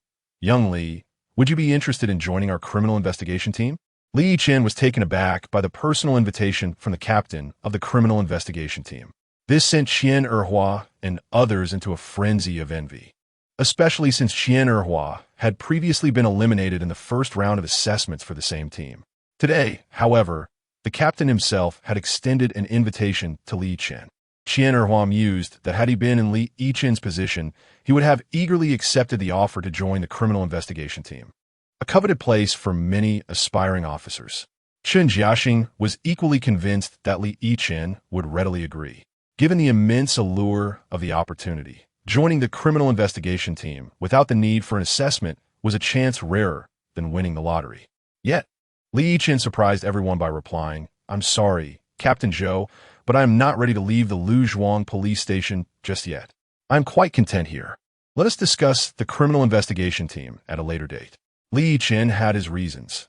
Joining the criminal investigation team would mean being inundated with endless cases, a far cry from the current ease of his duties. Presently, he could respond to apprehensions as they arose and enjoy the support of the station head, leaving him free from undue stress. Thus, he believed that the criminal investigation team would be far less relaxed than his current position. More importantly, Li Yichen felt he needed to accumulate more grassroots experience before making such a significant leap. Perhaps a year or two in the field would suffice. Chun Jiaxing let out a sigh of relief. "Haha, old Zhou, it seems I've disappointed you." Zhou Ziren laughed. "Disappointed? Not at all, young Li. Remember that the doors of our criminal investigation team will always be open to you. Whenever you wish to join us, just let me know." "Thank you, Captain Zhou," Li Yichen replied graciously. At that moment, 3 police vehicles approached. Chun Jiaxing exclaimed, "Ah, Director Li has arrived. Everyone make way." The crowd parted, and Chun Jiaxing along with Zhou Ziren opened the car door for Li Chang'an. Upon his arrival, Li Chang'an immediately spotted Zhou Ziren. "Oh, Captain Zhou, you are quite swift." "Director, I heard that Yichen was apprehended, so I rushed over without delay," Zhou Ziren replied. Li Chang'an nodded, turning to Chun Jiaxing. "Old Chun, where is Yichen?" "In the detention room," Chun Jiaxing responded. "Let's go see." Li Chang'an followed Chun Jiaxing to the detention room, where they found Yichen. Minutes later, Li Chang'an emerged and called Li Yichen over. "Young Li, splendid work. And you, old Zhou, your team should learn from him. You have been searching for years without a single lead, while he managed to apprehend a suspect in no time." Zhou Ziren nodded in agreement. "Indeed, Director, your words ring true. All right, young Li, I have 2 matters to address today. First, to confirm the apprehension of Yichen, which has now been verified. Second, I am here to present you with a certificate. After your recent success in capturing a group of traffickers, the provincial leadership has decided to award you a second-class merit. Additionally, old Chun, your station has also received a collective second-class merit." Li Chang'an produced 2 certificates, handing one to Li Yichen and the other to Chun Jiaxing. Chun Jiaxing was beside himself with excitement. Is this for real? The leadership truly is wise. He waved the certificate in front of Zhou Ziren, who felt a twinge of envy, while Chun Jiaxing also managed to irk Zhou Ziren. Li Chang'eng did not spare Zhou Ziren any pleasantries either. Look at him. A grassroots police station apprehending more criminals than your criminal investigation team. Shouldn't you reflect on that? If this continues, I might as well let the Luzhuang police station take over your duties. Zhou Ziren had no retort, despite being reprimanded. He had to concede that Li Yichen had indeed accomplished a great feat, leaving no room for criticism. Well, old Chun, young Li, keep up the good work. With your capture of Yichen, an A-level wanted criminal, I am certain you will receive another second-class merit this time, possibly with a bonus. Given the severity of Yichen's crimes, the members of the criminal investigation team whispered among themselves, consumed by envy. As the capture of Yichen should have been their accomplishment, yet their lack of initiative had squandered the opportunity. All right, old Chun, I have matters to attend to. You all carry on. Old Zhou, you should also take your leave. What are you still doing here? Honestly, the criminal investigation team should invite Li Yichen to come and teach you how he manages to apprehend criminals. Zhou Ziren nodded. Yes, indeed. I will arrange a time with him. All right, I am off then. After seeing off Li Chang'eng, Zhou Ziren completed the necessary paperwork to escort Yichen away. Chun Jiaxing, gazing at the collective second-class merit certificate in his hands, excitedly urged everyone, come, take a look. Quick, everyone come and admire this. Many had never seen a collective second-class merit certificate before and were filled with curiosity, quickly gathering around to observe. Chun Jiaxing approached Li Yichen, patting him on the shoulder. Young Li, keep up the excellent work. If this continues, I suspect the armed police and SWAT teams will also be eager to recruit you. Nonetheless, I hope you remain with us at the Luzhuang police station for now. After all, you're still a newcomer and lack experience in various aspects. It is best to gain some grassroots experience. Li Yichen agreed. You are right, Chief. I share the same sentiment. I have no intentions of leaving just yet. Good. That is reassuring. After lunch, Li Yichen announced, Chief, I will continue my patrol this afternoon. Qian immediately chimed in. Well, young Li, let me accompany you. Brother Qian, you were shaken this morning. It would be best for you to rest, Li Yichen replied. Qian, recalling how he had nearly been stabbed by Yichen, felt a chill run down his spine and abandoned the idea of continuing. The others, witnessing this, eagerly exclaimed, Chief, I will go. I will join you. Me too. Count me in. Chapter 17. Do you really think my badge is just for show? Chun Jiaxing noticed the keen interest of everyone around him and chuckled. All right, enough chatter for today. I'll be heading out with Li Yichen. Li Yichen was taken aback. Ah, Director, you're coming with me? Chun Jiaxing replied. What is wrong with that? All right then, let us go, Director. Get in the car. The two departed Luzhuang police station in a brand new patrol car. Cruising down the street, Chun Jiaxing asked, So Li, how does this new car handle? Is it easy to drive? Li Yichen replied, It in oppos. It's incredibly smooth, absolutely fantastic, haha. The jurisdiction of Luzhuang police station was quite small, and it wasn't long before they completed a circuit without encountering any anomalies. Chun Jiaxing reached into his pocket for a cigarette case, only to find it empty. Li, Pulov. There's a supermarket over there. I need to grab a pack of cigarettes. Sure thing, Director, pulling over now. Moments later, Li Yichen parked the car. As Chun Jiaxing exited, he said, Wait for me a moment, I'll be right back. Go ahead, Director. Just as Chun Jiaxing left, Li Yichen's justice radar suddenly blared an alarm. It had detected two robbery suspects nearby. Li Yichen was momentarily stunned, as the radar indicated two dark dots rapidly approaching his direction. Glancing in the rearview mirror, he spotted a car speeding towards him at an astonishing 80 miles per hour, well above the city's speed limit of 60. The vehicle accelerated further, reaching 100 miles per hour as it zoomed past the patrol car. Damn, robbers. You're in for some bad luck meeting me.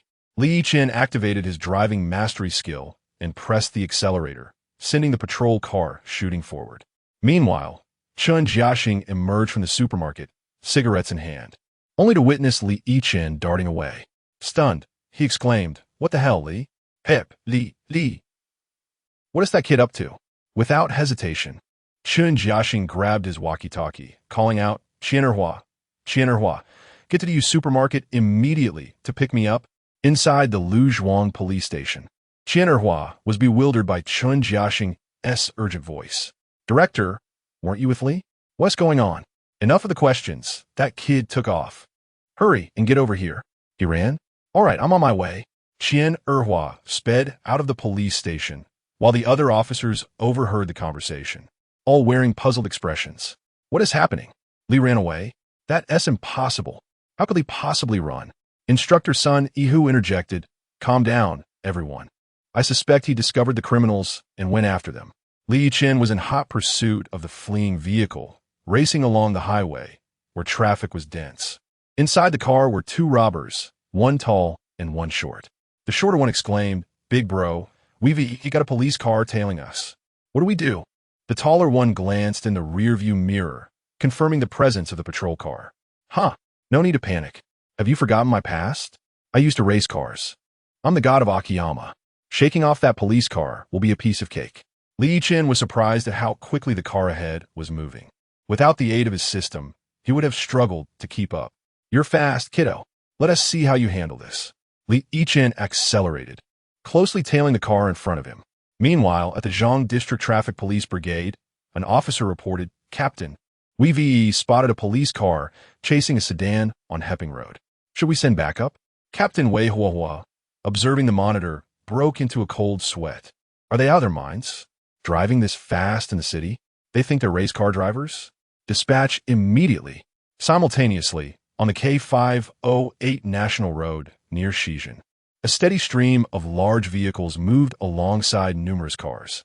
Suddenly, two vehicles sped past, one black sedan leading and a brand new police car closely pursuing.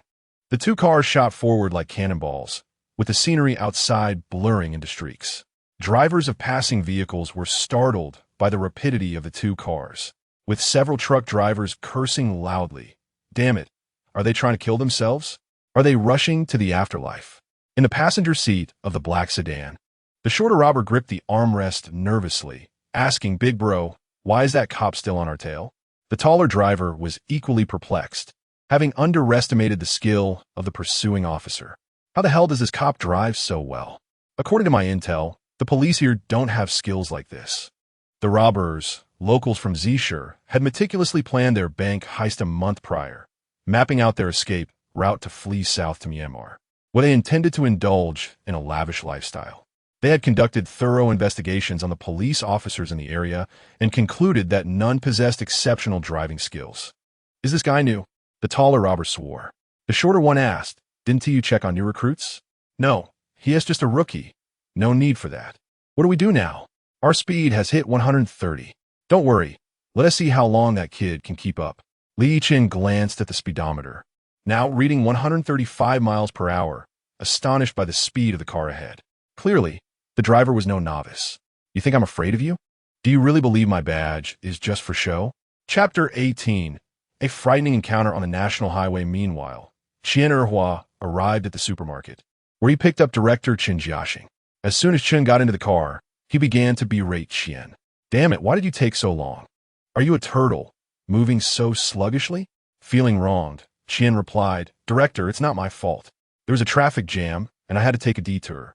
Enough of that. Let's hurry. Shaoli just messaged me, saying they've entered the national highway. On the national highway, things were quite lively.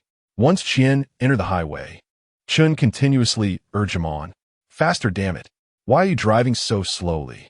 But, Director, I'm already going 100. Look at all these big trucks. It's too dangerous. Useless fool. Just then, a police car from the traffic division caught up to Qian's vehicle. As the window rolled down, Chun recognized the captain, Wei Hua. Oh, Wei, what brings you here?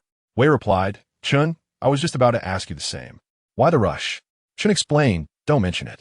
One of our officers is chasing a criminal, and I'm going to check it out. What? That police car on the national highway belongs to your department? It's going too fast.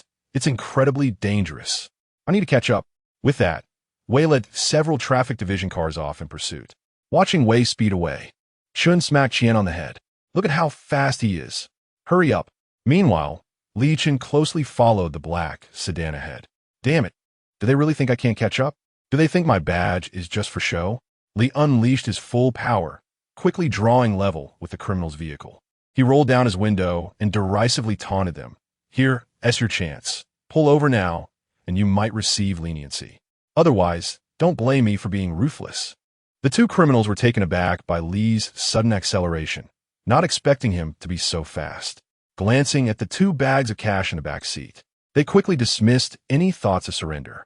The taller one shouted, "Pa, you think I'll give up? Not a chance." He then raised his middle finger at Li. Li despised being given the middle finger more than anything. Damn it, I hate it when people do that to me. With that, Li sharply turned the steering wheel and rammed into the criminal's car. At that moment, the stretch of the national highway was situated between 2 mountain peaks. While it was a bottomless pit, it was still several stories high. A fall from this height would surely result in severe injury or death. The criminal's vehicle was violently struck and careened over the guardrail, tumbling down the mountainside. The criminals were terrified, shouting, "Brother, I don't want to die." Their panic was palpable as they realized how fierce the police response was, with Li choosing to ram them directly. Li, however, was not in a much better position. Due to inertia, his own vehicle followed suit and plunged down as well. Other vehicles on the highway stopped to witness the spectacle. Those 2 cars are reckless. My goodness, that officer is incredibly brave. He didn't hesitate at all. Almost everyone believed that the occupants of both cars were doomed. The vehicles soon crashed to the ground with a deafening thud, raising a cloud of dust. Suddenly, someone in the crowd exclaimed, "Look, they're alive." During the fall, Li quickly retrieved a powerful spinach pill from his inventory and consumed it, enhancing his strength tenfold. Upon hitting the ground, he created a significant crater but suffered no injuries. That was a close call, but how do I get out? The car was mangled beyond recognition, and the doors were certainly jammed. Li, with determination, smashed his fists against the car's body, creating an opening, and crawled out. Onlookers gasped in astonishment. He is alive. Incredible. Once outside, Li approached the criminal's vehicle, and, just as before, he punched a hole in its body. Peering through, he saw both criminals slumped in their seats, unconscious and bloodied. Damn it, they cannoned Oppos. TB dead. Li checked for a pulse and breathed a sigh of relief. They were merely unconscious. He dragged both men from the vehicle and tossed them onto the ground. Thanks to their seatbelts, they only sustained minor injuries. Li then approached the taller criminal, seizing his middle finger and bending it forcefully. A sickening crack echoed as the bone fractured, prompting a wail from the criminal. "Ah, my finger. It hurts like hell." Li coldly responded, "I've told you. Nothing irks me more than someone giving me the middle finger. Consider this a lesson. Make way. Everyone step back." Came a shout from above. Wei and the traffic division arrived. "Wei called down, hey. Are you all right?" Li waved his hand dismissively. "I'm fine." At that moment, Qian and Chun arrived as well. Upon seeing Li below, Chun nearly collapsed in shock. How could he survive such a fall? Wei reassured him, "Follow me. There's a path down the mountain." A few minutes later, Wei and Chun reached Li's side. Chun rushed over, looking around anxiously. "Xiaoli, are you okay?" Li patted his chest confidently. "No worries, Director. I'm perfectly fine." Chapter 19. The doctor was astonished upon receiving the medical examination report. Chun Jiaxing gazed at Li Yichen with an expression of disbelief. The height of the incident was staggering. Observing the 2 criminals who had already fallen into disarray, it was remarkable that Li Yichen had emerged without so much as a scratch. In truth, Li Yichen himself was rather bewildered. Was this the power of the system? At that moment, the tall criminal raised his hand and stammered, I broke my finger." He intended to claim it was Li Yichen who had broken it. But Li Yichen interjected, "Did your finger break on its own after the fall?" Faced with Li Yichen's icy glare, which seemed to radiate a sense of menace, the tall robber quickly nodded. "Ah, yes, I broke it myself." The captain of the traffic police, Wei Huahua, approached Chun Jiaxing and remarked, "Old Chun, this is unacceptable. Your team has a deplorable sense of traffic awareness. Should an incident occur, it would not only result in vehicular destruction, but could also endanger other drivers and their families." Chun Jiaxing replied, "Old Wei, isn't this a special circumstance? If it weren't for this, would you have apprehended the criminals?" Wei Huahua conceded, "While that may be true, caution is still necessary." Once you're finished, I suggest everyone at the Luzhuang police station come to our traffic division for a briefing. Chun Jiaxing chuckled, haha, fine. Old Wei, I leave the vehicles at the scene in your capable hands. We shall take the criminals away now. Before departing, Chun Jiaxing paused before the shattered police car. Clucking his tongue in dismay, alas, what a pity. It had only been in service for 2 days. It's a shame, isn't it? Little Li, you mustn't be so impulsive next time, understood? Li Yichen smiled. Director, don't lament over a mere police car. I can earn you a new one in no time. Do you believe me? I do. How could I doubt your abilities? Yet, it is still regrettable, especially since it was new. If it were an old vehicle, I would mind as much. All right, Qian'erhua, take these 2 criminals and transport them back for immediate interrogation. Yes, little Li, you must go to the hospital for a comprehensive checkup. Li Yichen protested. Oh, Director, there's no need. It's a waste of money. I assure you I'm perfectly fine. Chun Jiaxing frowned. No, if I say go, you shall go, understood? No dilly-dallying. Hurry up. Fine then. Subsequently, Chun Jiaxing and Qian'erhua escorted the 2 criminals directly back to the Luzhuang police station, while Li Yichen proceeded alone to the hospital for his examination. The examination concluded swiftly, and the doctor was taken aback by the results. Li Yichen inquired, Doctor, how did my examination turn out? The doctor, astonished, scrutinized Li Yichen and exclaimed, My goodness, young man, your health is exceptional. Your indicators are as normal as can be. I have never seen such perfect results. Delighted by the extraordinarily normal results, Li Yichen returned to the Luzhuang police station. Upon entering, he encountered Chun Jiaxing, who was equally surprised. Wait, you finished the examination so quickly? Li Yichen replied, Yes, here is my report. He handed over the document, prompting Chun Jiaxing to gasp in astonishment. Wow, kid, you're in incredible shape, as strong as an ox. Haha, Director, enough flattery. How did the interrogation of the 2 robbers go? Chun Jiaxing sighed. Don't mention it. They refused to speak. No matter how we questioned them, they remained silent. What are we to do? Come on, Director. All right, little Li, you may proceed. Li Yichen promptly entered the interrogation room. The 2 robbers, upon seeing him, instinctively felt a jolt of fear. They had experienced his capabilities firsthand. However, this was the interrogation room, and they were emboldened by the presence of cameras, convinced that Li Yichen wouldn't dare to act against them here. Li Yichen asked the interrogators, What's the situation? The interrogators replied, They refused to speak. No matter how we questioned, they remained tight-lipped. Li Yichen said, Let me give it a try. He opened the glass door and approached the 2 robbers, asking, Do you have any accomplices? Have you committed other crimes? The tall robber scoffed, No, we have no accomplices. Even if we did, we wouldn't tell you. Li Yichen chuckled softly. That was an implicit admission. This makes things easier. Habitually, he raised his hand, preparing to unleash his persuasive techniques. The tall robber suddenly shouted, Hey, don't do that. What are you planning? There are cameras in here. Are you going to hit us? With a grin, Li Yichen replied, What if there are cameras? I could just turn them off. The 2 robbers' legs turned to jelly, and they collapsed onto the floor. No, please, I don't want to be beaten. Li Yichen stated, In that case, you better start talking. If you wait too long, haha. All right, we'll talk right now. Satisfied, Li Yichen nodded and called the interrogators in. Little Li, how's it going? They're willing to confess. Take note. The interrogators were stunned by Li Yichen's efficiency. How could these criminals be so cooperative? Just moments ago, they had remained silent. Unbeknownst to them, the robbers were simply intimidated by Li Yichen's prowess. Half an hour later, Li Yichen entered the director's office with an interrogation report. Little Li, what is the update? Did they confess? Yes, they confessed. These 2 have 2 accomplices residing in Building 8, Unit 3, Floor 33 of the Qianyuan Wangfu community. According to their confession, they are armed with knives. Chun Jiaxing slammed his hand on the table. So what if they have knives? We will apprehend them regardless. Let us move out immediately to the Qianyuan Wangfu community. Li Yichen suggested, Let us not bring too many people. It might alert them. How about I scout ahead first? I'm not comfortable with you going alone. Let us go together. Li Yichen had initially intended to go alone, believing it would allow him to fully utilize his system's abilities without hindrance. However, he now found himself accompanied.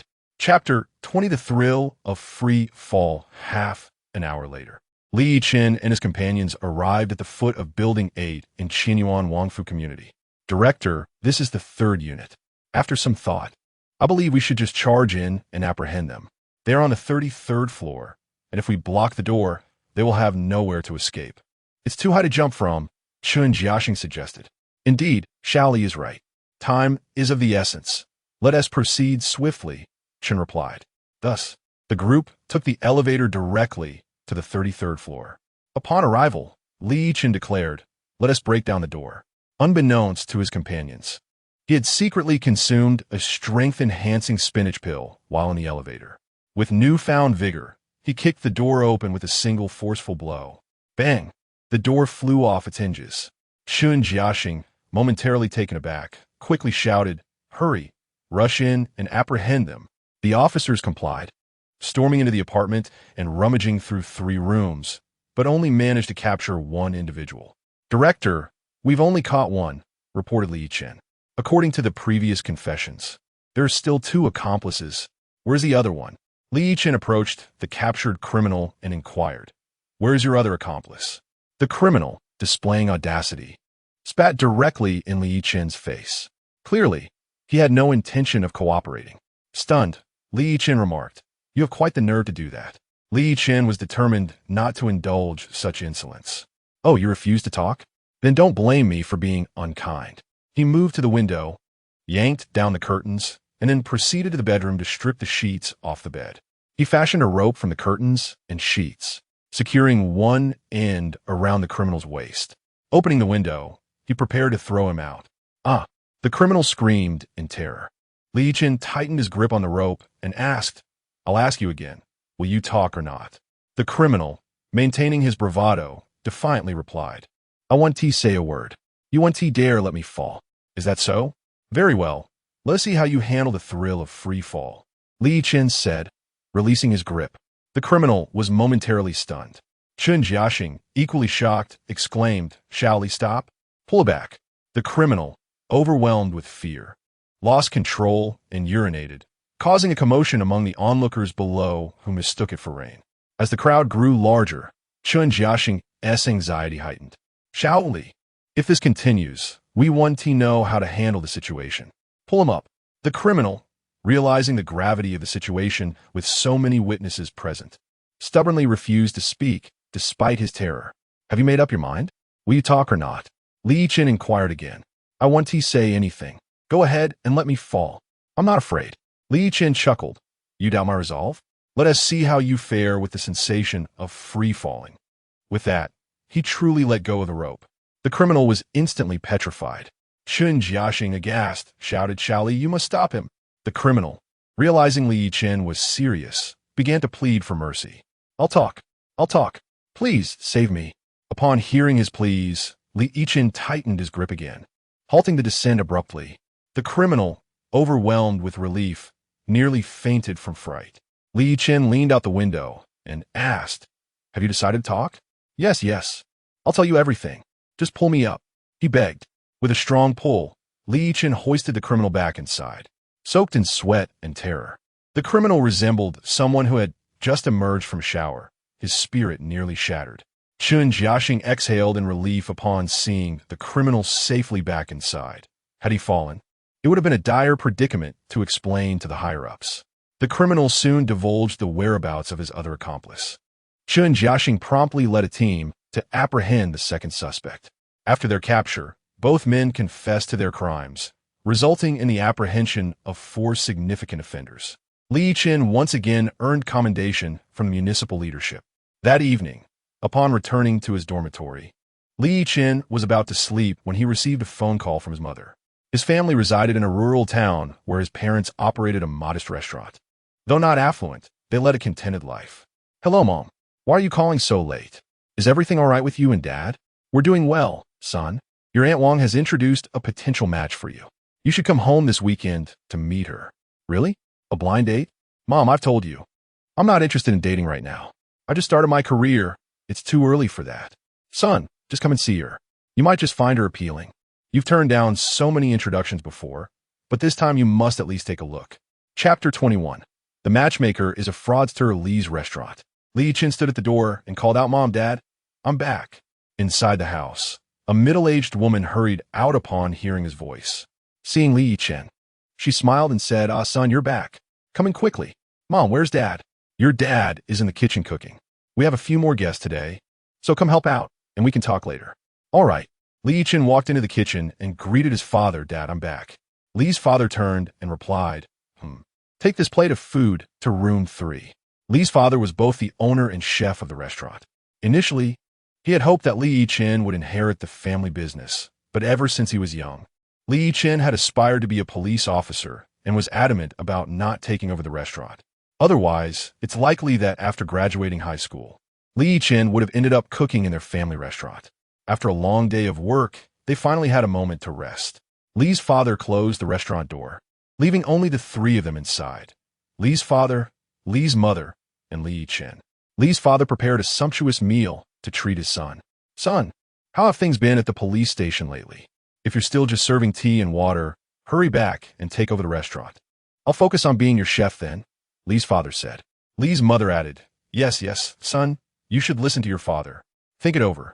You're not cut out to be a police officer." Li Yichen chuckled. "Who says that?" "Hey, Mom and Dad, you might not know, but I've accomplished several significant things this past week." "Significant things? What could you possibly have done? Did you catch a wanted criminal?" "Hey, you guessed it. Mom, Dad, I actually did catch a wanted criminal, and it's an A-class wanted criminal. I've even received several second-class commendations." Li's parents exchanged incredulous glances, hardly believing their ears. "What did you say? You caught an A-class wanted criminal and received a second-class commendation? Son, you're not pulling our leg, are you? A-class wanted criminals aren't that easy to catch, and second-class commendations aren't just handed out. Don't believe me? Fine, let me show you my certificate. Just wait a moment." Li Yichen stood up and went to his room, retrieving the second-class commendation from his backpack before returning to the dining room. "Mom, Dad, look." They took the certificate and were instantly stunned, their jaws almost dropping to the floor, mouths agape, eyes wide. "Wait, dear, is this really our son's certificate?" "It certainly looks like it. Doesn't it have our son's name on it?" "My goodness, son, you've made us proud." Li Yichen grinned. Mom and Dad. "So what do you think? Am I cut out to be a police officer now? So you can stop hoping I'll take over your little restaurant. Unless, perhaps, you want to have another son?" Li's father replied, "You little rascal, be serious." "Well, since you don't want to take over the restaurant, I want to push you. But you must go on that blind date tomorrow." "Dear, explain it to him." Li's mother said, "Son, Aunt Wang has introduced you to a very beautiful girl. I've seen the photo, and she fits my aesthetic perfectly." Mom, what does your aesthetic have to do with it? It's not you looking for a partner. Don't interrupt me. I've already arranged everything. Tomorrow morning at 9, you two will meet at that CAF in town. Son, this girl is quite remarkable. I heard she is a high-ranking executive at a Fortune 500 company with an annual salary of $1 million. You must cherish this opportunity. Oh, is that so? All right, I'll go and take a look. That's my good son. Here, have a chicken leg. Li's mother added a chicken leg to Li Yichen's bowl. That evening, Li Yichen received a friend request. "Hello, Li Yichen, I'm Zhang Miao. Upon seeing the name, Li Yichen recognized her as the matchmaker for the following day. However, he did not accept the request, as he had no intention of pursuing a girlfriend. He was merely going to meet her to fulfill his parents' wishes. The next day, Li Yichen arrived at the CAF in town as agreed, ordered a cup of coffee, and checked the time. It was already the appointed hour. Yet Zhang Miao had yet to arrive. Li Yichen did not think much of it. After all, she was a woman, so waiting a bit was no issue. Suddenly, his justice radar beeped. Beep, beep, the justice radar has detected a fraudster nearby. According to the radar, a dark figure was approaching the CAF. Soon enough, Li Yichen saw a beautiful woman with flowing hair enter the CAF and walk towards him. To his astonishment, the person was none other than Zhang Miao, his matchmaker. Oh my, is my blind date really a fraudster? Well, encountering her here must be her misfortune. Zhang Miao was unaware that Li Yichen was a police officer. Aunt Wang had merely mentioned that he came from a small restaurant. Zhang Miao approached Li Yichen, smiled, and revealed 2 charming dimples, her smile undeniably sweet, but alas, she was a fraudster. "Hello, are you Li Yichen?" Li Yichen nodded. "Yes, and you must be Zhang Miao." Zhang Miao Miao confirmed and took a seat across from him. So, you didn't order me a coffee? She asked first. Li Yichen replied with a grin. If you want a drink, order it yourself. I won't serve a fraudster. His words left Zhang Miao Miao utterly bewildered. She hadn't anticipated that Li Yichen would see through her facade so quickly. Feigning calm, she asked, what did you just say? Li Yichen chose not to answer her directly and instead inquired, do you know what I do? I'm a police officer, and I just captured 2 A-class wanted criminals. Impressive, right? Zhang Miao Miao panicked, her speech faltering. W, what do you mean by that? I'm not a wanted criminal. Seeing her flustered demeanor, Li Yichen couldn't help but laugh. Haha, I never said you were a wanted criminal. Oh, don't scare me. I'm easily frightened. Though you're not a wanted criminal, you are indeed a fraudster. What? What do you mean? Stop pretending. I'm telling you, you are a fraudster. Zhang Miao Miao, unsure how Li Yichen recognized her true identity, realized she could no longer stay. She feigned anger and declared, Humph, you must be crazy. I'm leaving. Chapter 22. A chance for you. Zhang Miao Miao's true identity was exposed, and as she attempted to flee, Li Yichen would not permit her escape. You think you can leave? It won't be that easy. Li Yichen swiftly rose and pursued her, slapping a hand firmly on her shoulder, nearly toppling her frail form. However, Zhang Miao Miao was no novice. Having worked at a matchmaking company that was essentially a scam operation, she was well acquainted with deceit. The company employed numerous women, all con artists, whose sole purpose was to ensnare men seeking marriage, coaxing them into transferring money until they were drained dry, only to then concoct an excuse to break up. The ill-gotten gains were split 50-50 with the company. Zhang Miao Miao had approached this encounter with confidence, convinced she would ensnare Li Yichen, but unexpectedly, the tables had turned. Realizing her predicament, she quickly devised a plan, shouting, Help! Someone is assaulting me. Help! This tactic proved effective. Several bystanders converged, pointing fingers at Li Yichen. Hey, what are you doing? Let her go, or I'll call the police. They insisted. This guy looks like a rogue. Don't hesitate, just call the police. Li Yichen smiled and said, No need to call the police. I am the police. He displayed his badge. The crowd, upon seeing this, murmured in surprise, Indeed. He's a police officer. What is going on here? Li Yichen explained, This woman, Zhang Miao Miao, is a con artist, and I need to take her in for questioning. Please step aside. The onlookers finally grasped the situation. Oh dear, con artist. Such a beautiful woman. What a shame. Indeed, women can be treacherous, someone remarked. We should be cautious about matchmaking in the future. Zhang Miao Miao had initially intended to resist further, but Li Yichen's grip was too strong. Each time she fought back, he tightened his hold until she ceased her struggles altogether. Get in the car. He found a length of rope and secured her to the vehicle before driving toward the Luzhuang police station. Li Yichen called his mother, who, upon receiving his call, was delighted, mistakenly believing he had succeeded in his matchmaking endeavor. How'd it go, son? Did you find a match? What match, Mom? You need to have a word with Aunt Wong about the person she introduced me to. She's a con artist. What? A con artist? That can't be right. Son, are you sure? Yes, Mom, I wouldn't mistake it. She's indeed a con artist. I must go. I'm heading back for questioning. You need to prepare dinner for me tonight. Son, wait. But Li Yichen had already hung up. His mother, still in disbelief, was soon joined by his father. Did you hear from our son? How'd it go? Did he find a match? A match? Don't even mention it. She and Apo's. A con artist. What? A con artist? But Aunt Wong introduced her. I don't know. I need to ask Aunt Wong what kind of person she has introduced to her son. 30 minutes later, Li Yichen returned to the Luzhuang police station. The station chief, Chun Jiaxing, was surprised to see him back so soon. Little Li, I thought you were on leave for matchmaking. Why are you back so quickly? I thought you weren't due back until tomorrow. Well, don't laugh. But I arrested my matchmaking partner. Chun Jiaxing, mid-sip of tea, nearly choked as he exclaimed, What? You arrested your matchmaking partner? Why? Li Yichen replied, You wouldn't believe it, Chief. I encountered a con artist during my date. He pulled Zhang Miao Miao from a car. This is her.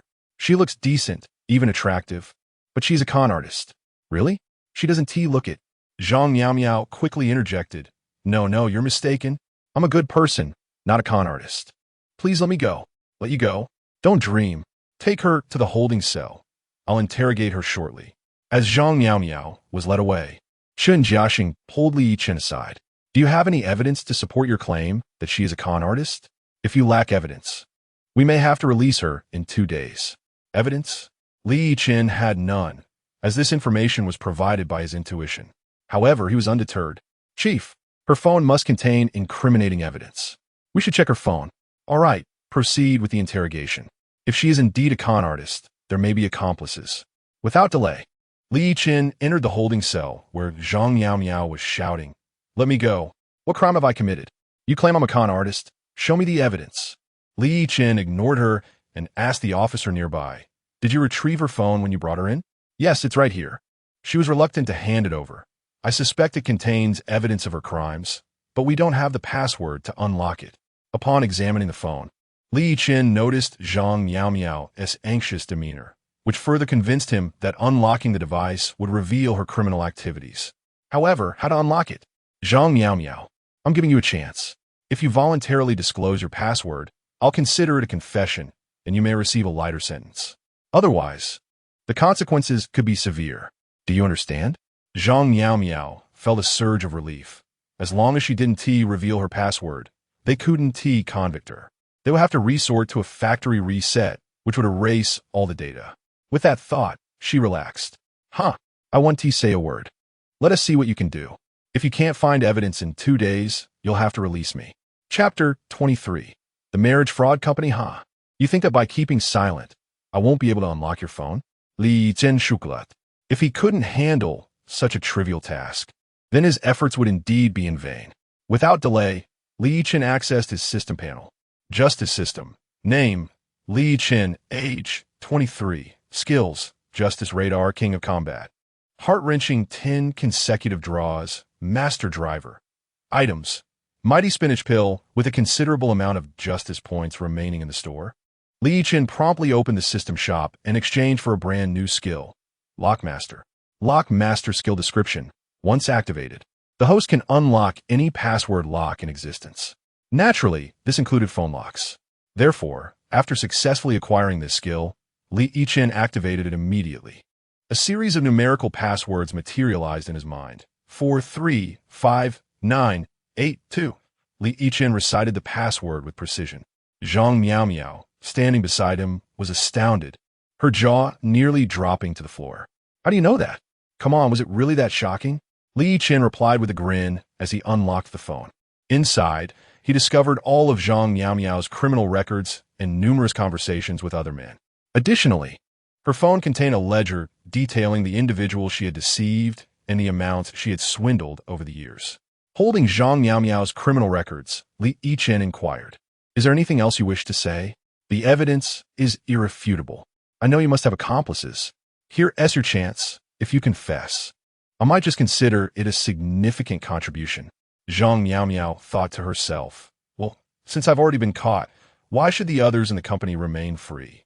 Thus, she decided to confess. "Officer, I'll tell you everything."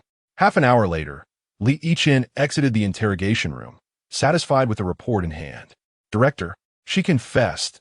Zhang Miao revealed everything, said Chen Jiaxing, elated. "Xiao Li, you truly are remarkable. While others falter, you stepped in and resolved the situation swiftly." "Director, you flatter me." "What did she say?" "Director, here's the interrogation report for your review." Li Yichen handed the report to Chen Jiaxing and continued, according to Zhang Miao. "She works for the Fate Marriage Company, which consists of 13 members, located at 20 Hongdao Road. Shall we proceed with the arrests?" Chen Jiaxing inquired. "Given the circumstances, why delay?" Chen Jiaxing shouted toward the courtyard, "Gather everyone." Instantly, the personnel assembled in a state of urgency. Xiao Li has completed the interrogation. Based on her confession, the Fate Marriage Company at 20 Hongdao Road is a fraudulent operation. Let us move out and apprehend those swindlers. The officers from Luzhuang Police Station set off in a formidable procession. At 20 Hongdao Road, the Fate Marriage Company's owner, Niu Dafa, was addressing his employees. "Listen closely, everyone. Each of you is expected to achieve a target of 200,000 this month. Last month, our top performer was Zhang Miao, and she's currently out securing more business, so you all must step up your efforts. At that moment, Neo Dafa remained blissfully unaware of Zhang Yamiao's arrest. While the meeting continued, the Luzhuang police station had already surrounded the fate marriage company. As onlookers observed the scene, they began to gather, raising a barricade. What's happening with this marriage company? I don't know. Could it be a case of romance fraud? My son went on a blind date with him last month and spent over 100,000. Could this company be problematic? Qian Erhua stood within the barricade and shouted, "Friends, you may not realize this, but this marriage company is actually a scam. Anyone who has gone on a blind date here should not trust them and must refrain from transferring money." Upon hearing Qian Erhua's words, the crowd erupted in agitation. Many confessed to being members of the company, having already spent substantial sums without finding a partner. "Director, let us not wait any longer. Let us rush in and make the arrests. They can't escape now that we surrounded the place," Li Yichen urged. Chun Jiaxing nodded in agreement. "All right, brothers, let us charge in." Li Yichen led the way to the entrance, raised his right foot, and kicked the door open with a resounding crash. Inside the meeting room, Neo Dafa was in the middle of his address when the sudden noise startled him. What the hell is going on? Who is messing around? Stepping out of the meeting room, he was taken aback by the sight of several police officers rushing in. "What is happening? What do you want?" he stammered. Li Yichen smiled. "You're the owner of this company, correct? Your establishment is suspected of fraud, and you're under arrest." With that, he charged forward. Realizing the gravity of the situation, Neo Dafa turned to flee. Yet, escape was futile.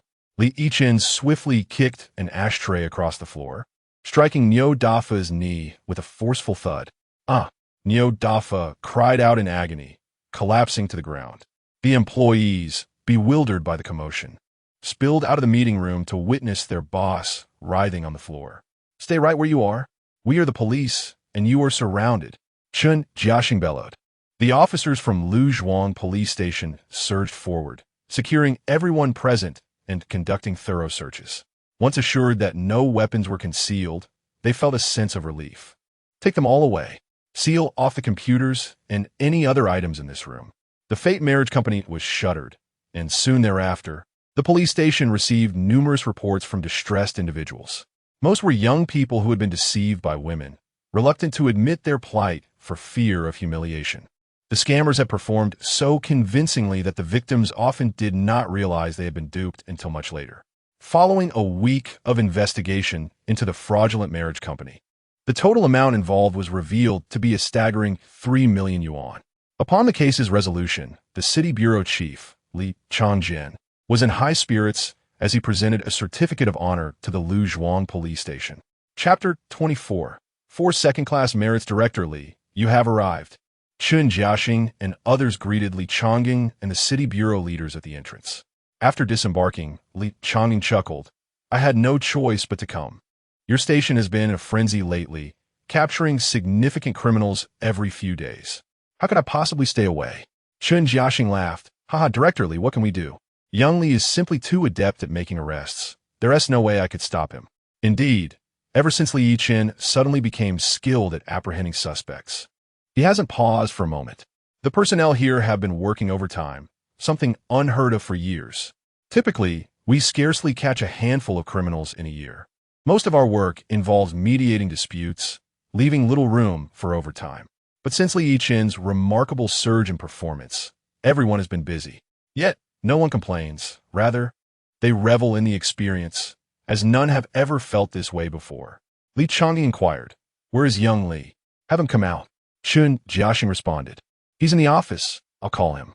Li Changyi said, "No need. Let us head to the conference room." Understood.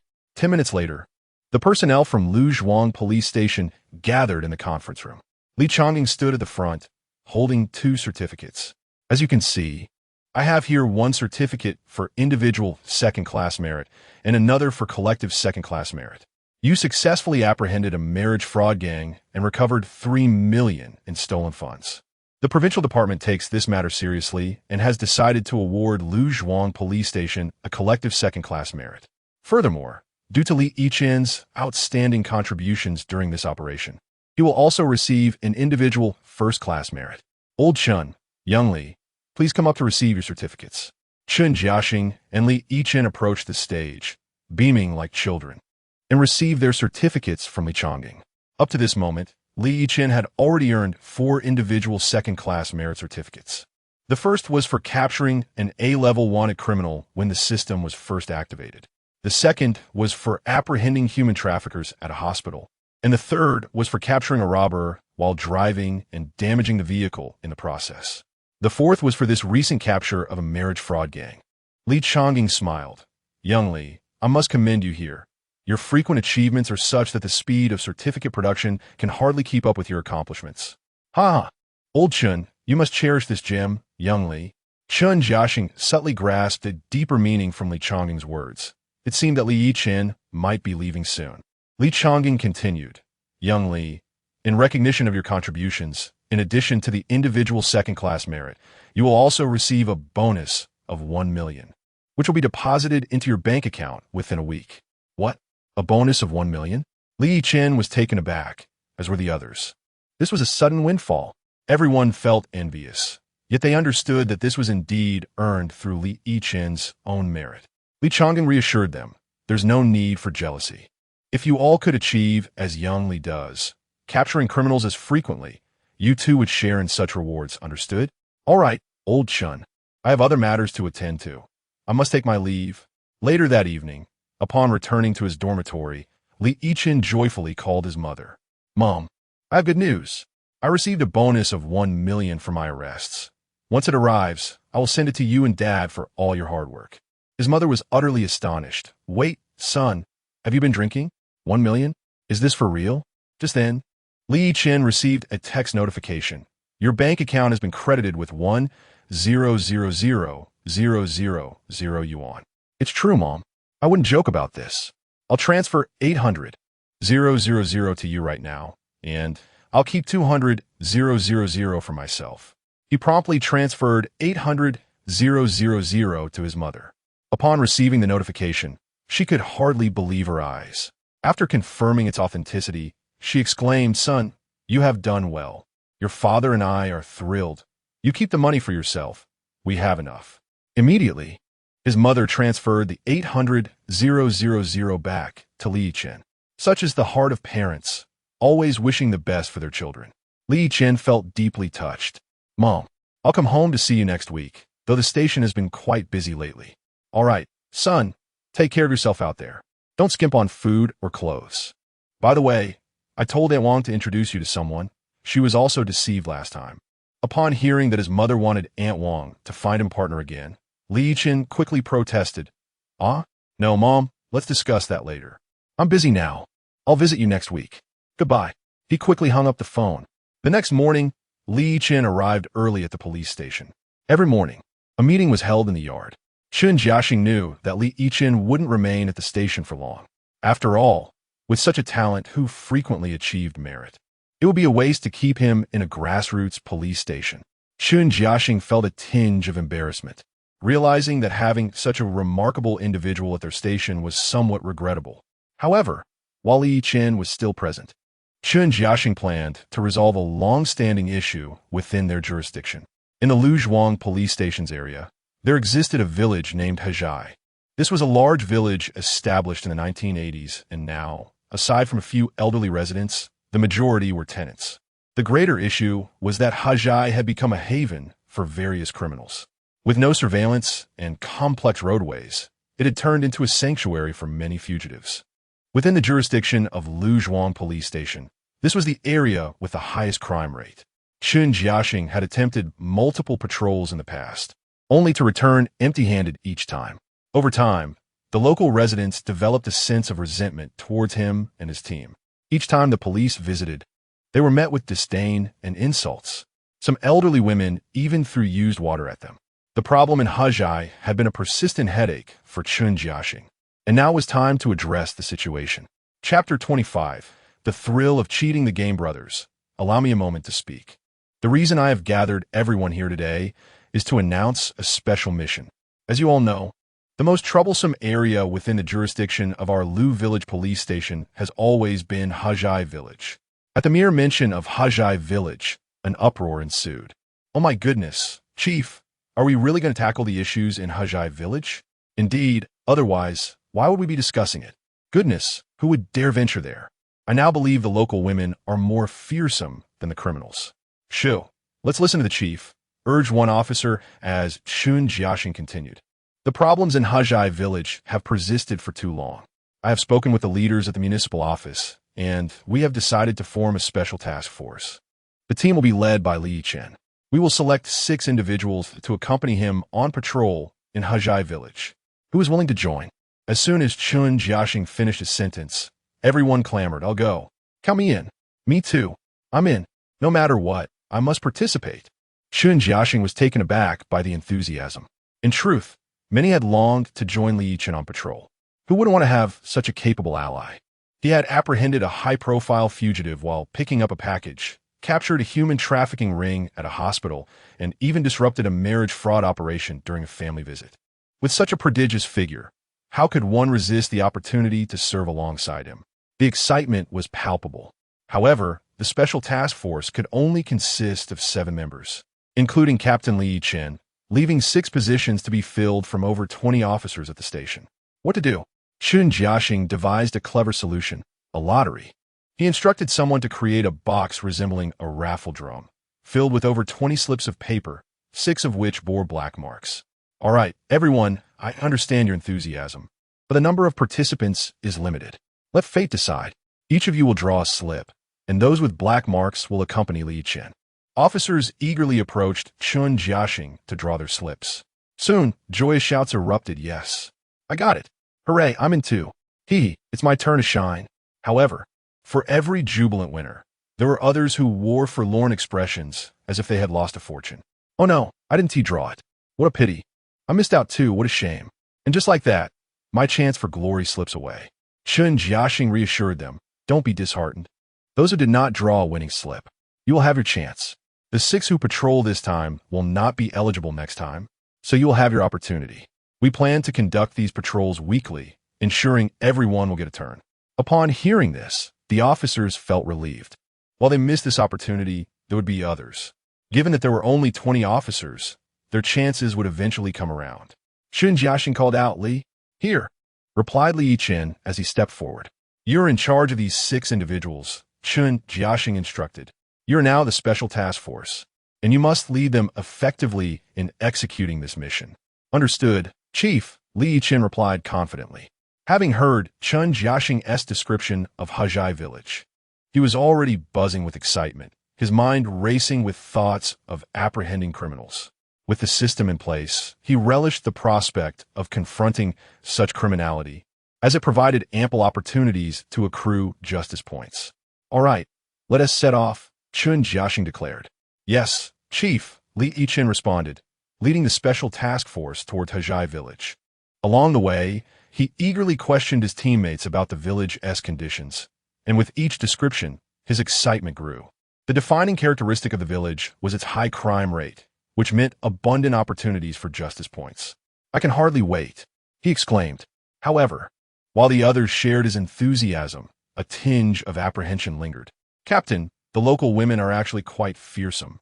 We've previously left a negative impression, so they might not welcome us warmly. Li Yichen reassured them, fear not. We aim to change their perception and rebuild their trust. But how can we achieve that? The answer is simple. We must apprehend criminals.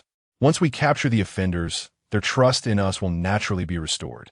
One team member cautioned, Captain, while that sounds straightforward, the situation there is quite intricate. Capturing criminals may not be as easy as it seems.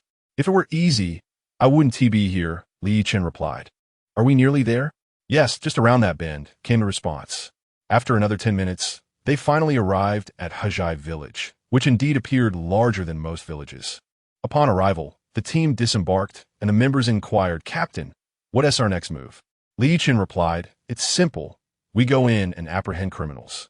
Let us not dawdle. With that, he strode forward into the village, but the others hesitated. Noticing their reluctance, Li Yichen urged, We've come this far. Why hesitate? Anyone who feels uncertain can turn back, and I want to hold it against you. In truth, Li Yichen secretly wished they would all return. Their presence would only hinder his ability to operate freely. If they were absent, he could fully embrace the thrill of the hunt. for the exhilaration of cheating the game was unmatched. The feeling of being privy to what others could not see was simply blissful. As the others saw Yichen press on, they realized they had come to achieve merit. How could they do so without entering? With that thought, they all followed him inside. They entered Hajai village through a narrow alley, and as soon as they stepped in, they were met with an unexpected attack. A bucket of dirty water cascaded from above, but thankfully, Yichen reacted swiftly, leaping forward while the others were not so fortunate. Chapter 26. The operation in his village. Yichen possessed remarkably acute hearing. When the water used for washing feet cascaded down from above, he immediately detected it. This was due to his prior investment of 5,000 justice points to upgrade his powerful spinach pill before entering his village. Previously, the consumption of a spinach pill would only augment his strength tenfold, and the effect was short-lived. However, after the upgrade, ingesting a single spinach pill would enhance his overall attributes, including but not limited to strength, speed, agility, and intelligence, by an astonishing 50 times, with the effects lasting for an entire day. Thus, prior to entering his village, he had consumed one. As a result, Yichen's auditory capabilities were 50 times greater than those of others, enabling him to hear the sound of the washing water descending. Others, however, were not so fortunate, and many found themselves drenched as if they were chickens caught in a downpour.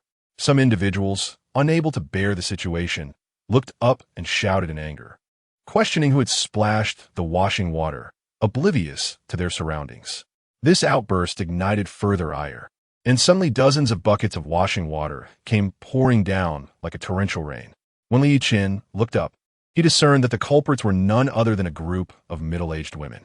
Upon spotting the arrival of the police, these women were incensed, as previous encounters with law enforcement had yielded little more than inquiries and note-taking, without any substantial action taken. Others attempted to express their frustration, but Yichen swiftly intervened. "All right, everyone remain calm. As long as we apprehend the culprits, they will naturally treat us with respect. If we fail to catch them, it is only natural for them to be upset. Let's proceed swiftly." Simultaneously, Yichen activated his justice radar to track the whereabouts of the criminals.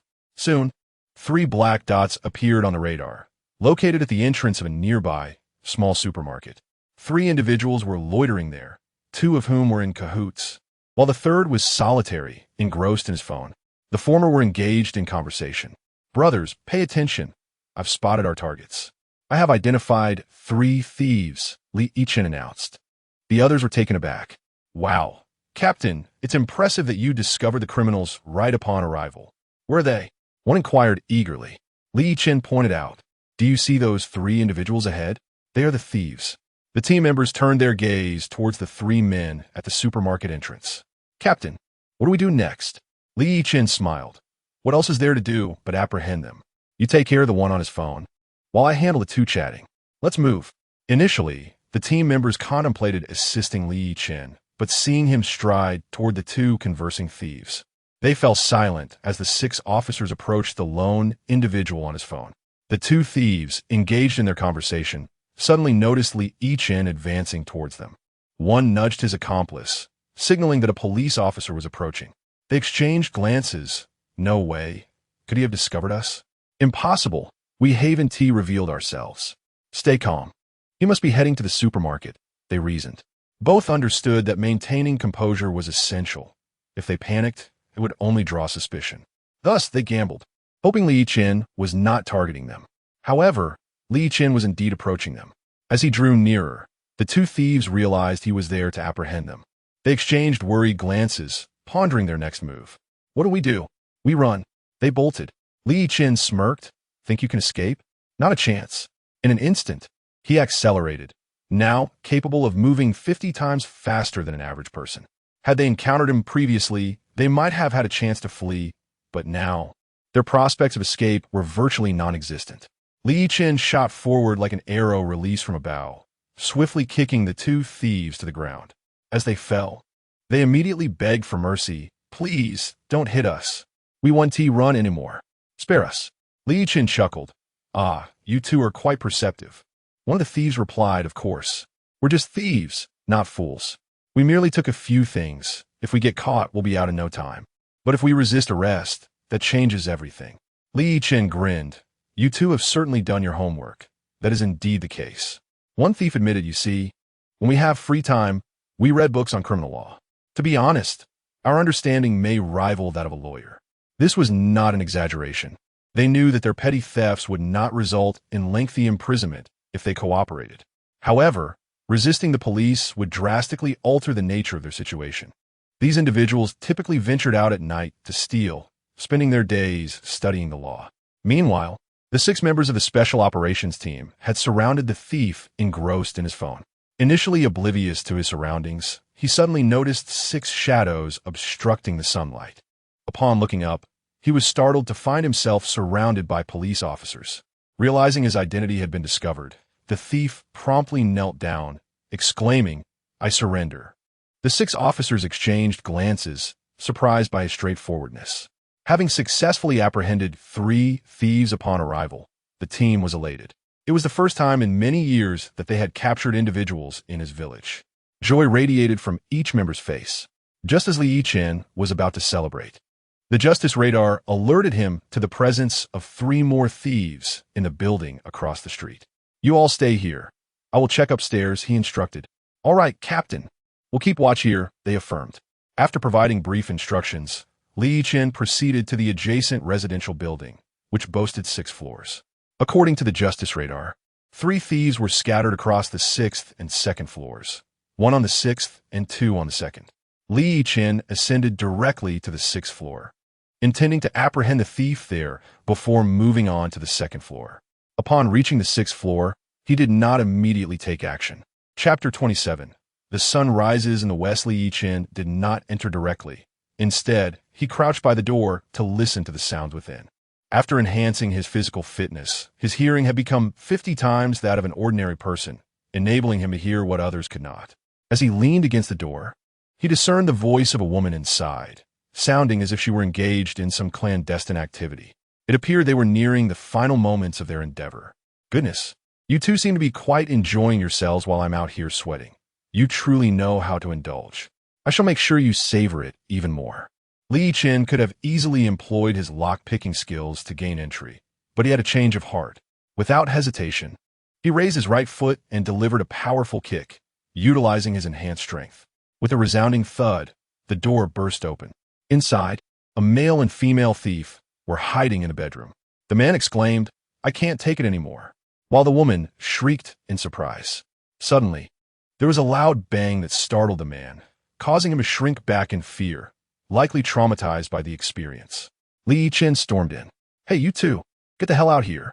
The thieves were petrified upon seeing a police officer burst in, hurriedly dressing and emerging from the bedroom. "Officer, I, stammered the male thief. "What do you mean, I?" Li Yichen interjected. The male thief lamented. "We were just about to finish when you scared us. I feel like I won't be able to perform again after this. Get lost. You still have the gall to be doing this?" Li Yichen raturta, noticing an array of stolen phones, watches, and wallets on the sofa. "No need to ask. These must be the spoils from your escapade last night, correct?" The male thief sensed an air of authority emanating from Li Yichen's countenance and dared not resist. Yes, we stole them last night and were planning to sell them. But then you showed up. All right, gather the loot and follow me," Li Yichen commanded. The 2 thieves promptly began to collect the items, and soon they followed him upstairs. "Wait, there's another thief inside. We must apprehend him and take him along." With that, Li Yichen activated his lock-picking skills, producing a wire and deftly unlocking the door. The 2 thieves were left astounded at the sight. The female thief exclaimed, "Wow, officer, your skills surpass mine. It takes me ages to pick a lock, yet you did it in an instant." The male thief added, "This is outrageous. It's simply unbelievable." Li Yichen chuckled. "This is nothing. There isn't a lock in this world that I cannot open. Do not mistake your thievery for expertise. I'm the true locksmith here." Yes, we concede," the male thief admitted. "This is what it means to know oneself and the enemy, to ensure victory in every battle. Now, enough of the chatter. Follow me inside." Li Yichen pushed open the door, revealing an empty room filled with more stolen goods. A series of loud snores emanated from the adjacent bedroom. It seems last night's exertions have left someone fast asleep. As he approached the bedroom door, he opened it and found a robust man snoring loudly. The sound so powerful it nearly caused him to choke. Li Yichen remarked to the thieves, "This fellow is snoring so heavily.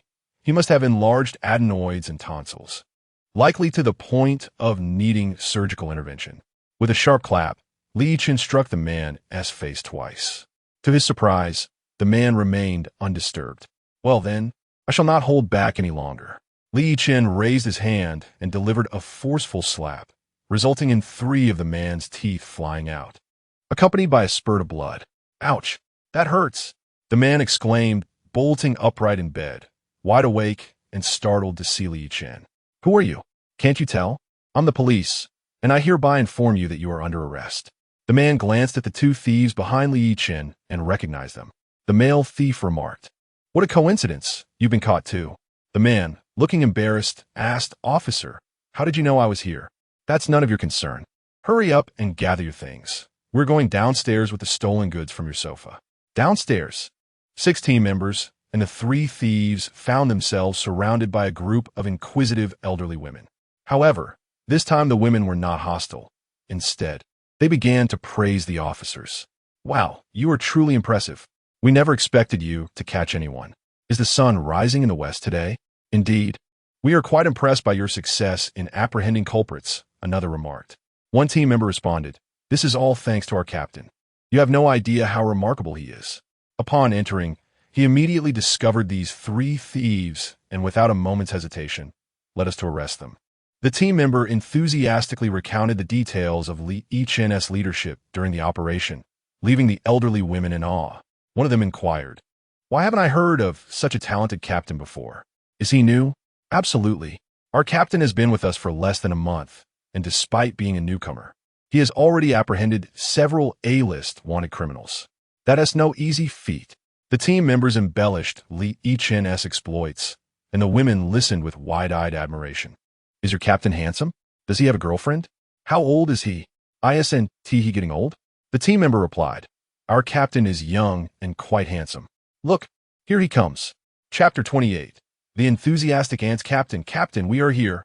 Li Yichen, accompanied by 3 criminals, spotted a gathering of ants and initially thought there might be some excitement to witness. However, he was suddenly alerted when a team member emerged from the crowd of ants, calling out to him, revealing that it was his own team member surrounded by them. Upon hearing that Li Yichen had arrived, the ants rushed over, encircling him. "Ah, so you're their captain. Truly a handsome young man," one exclaimed. "Indeed, this lad is extraordinarily good-looking." Another chimed in, "Young man, do you have a girlfriend? Young man, are you looking for a partner? Young man, my daughter is quite beautiful and still single."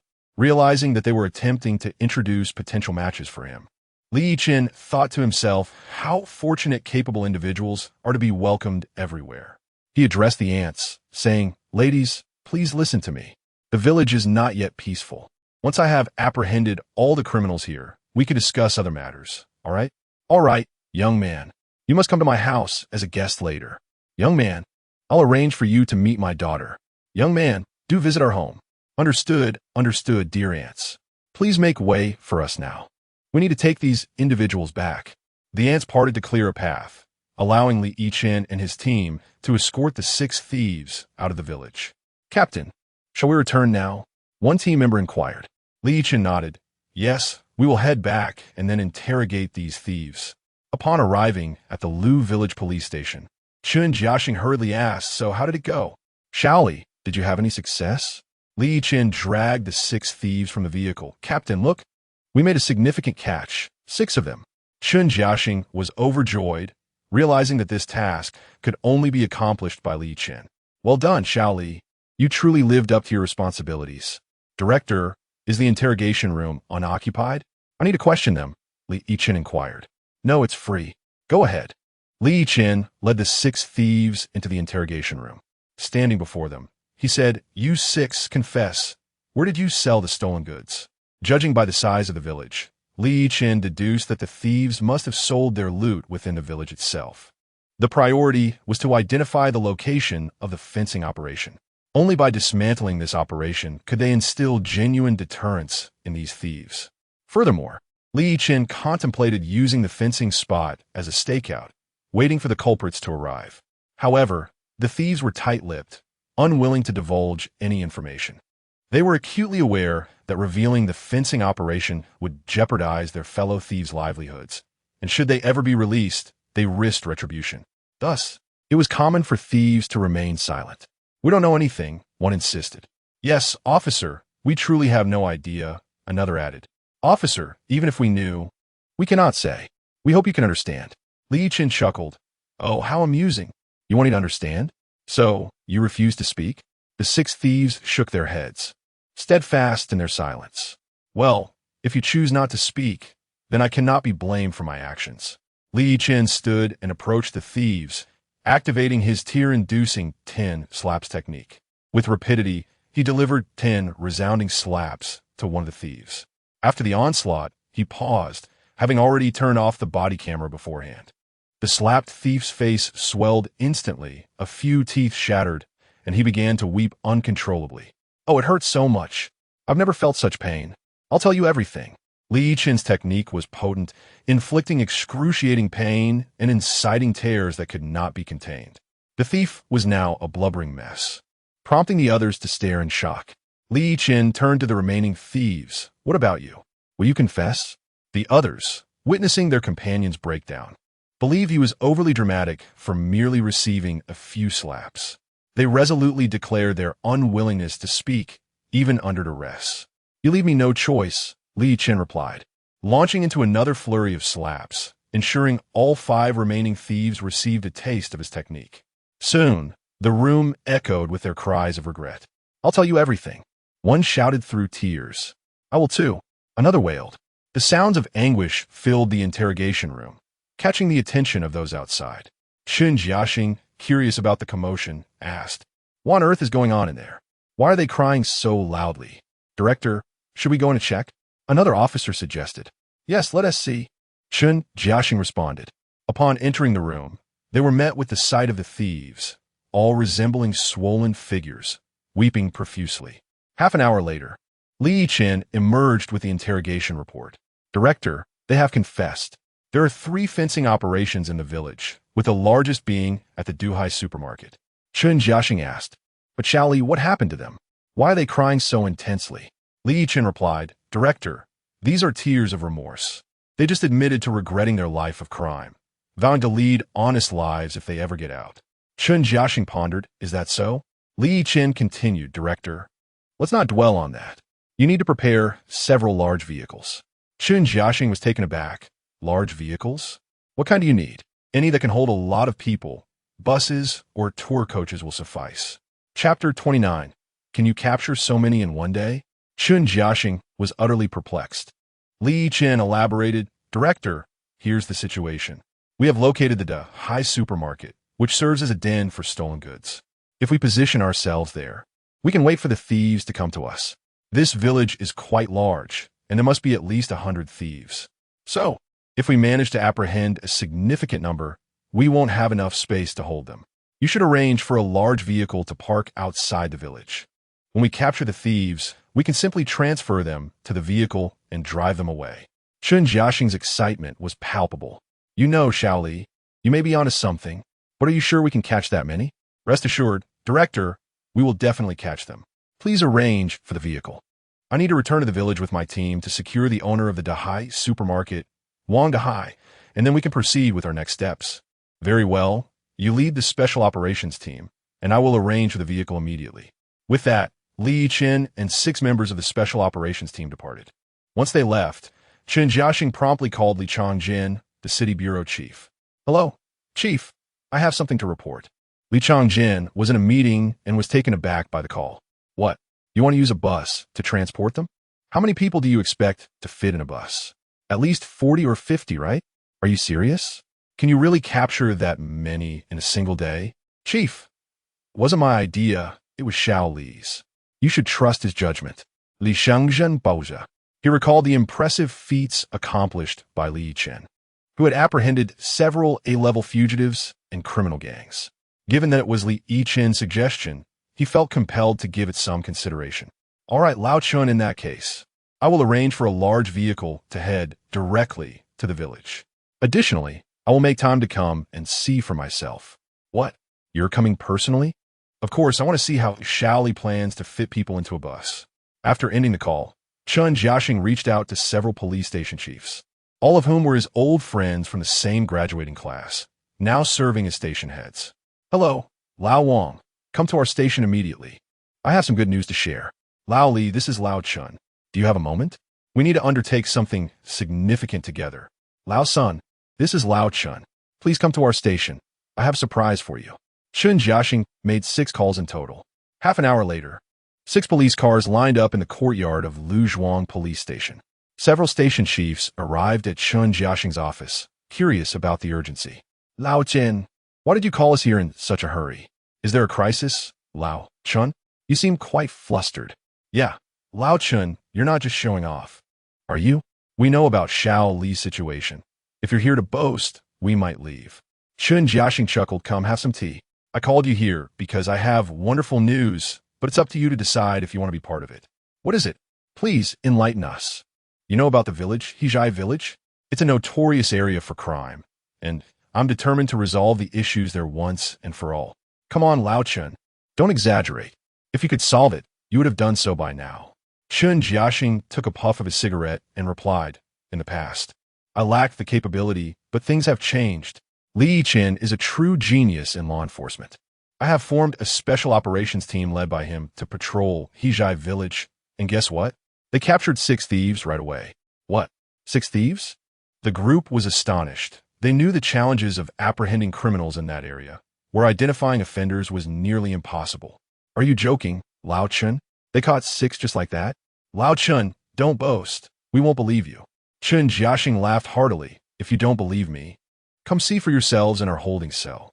Those 6 thieves are still there, and Shaoli even extracted the locations of 3 fencing dens from them. The High Supermarket is the largest. I've already requested a bus from Director Li. The mention of a bus left everyone bewildered. Lao Chun, why do you need a bus? Are you planning a trip or something? Chun Jiaxing replied, what trip? This is hardly a time for leisure. I need the bus to apprehend thieves. To catch thieves? Don't be absurd. A bus can hold 40 or 50 people. Are you suggesting you can capture that many today? Laughter erupted. Lao Chun, your stories are getting more outrageous. Indeed, Lao Chun, you're sounding rather unreliable. Chun Jiaxing declared, regardless, I've informed you all because I want you to join this operation. After all, you hardly capture anyone throughout the year. Why not participate in this? If we succeed, we can share the credit. However, the decision is ultimately yours.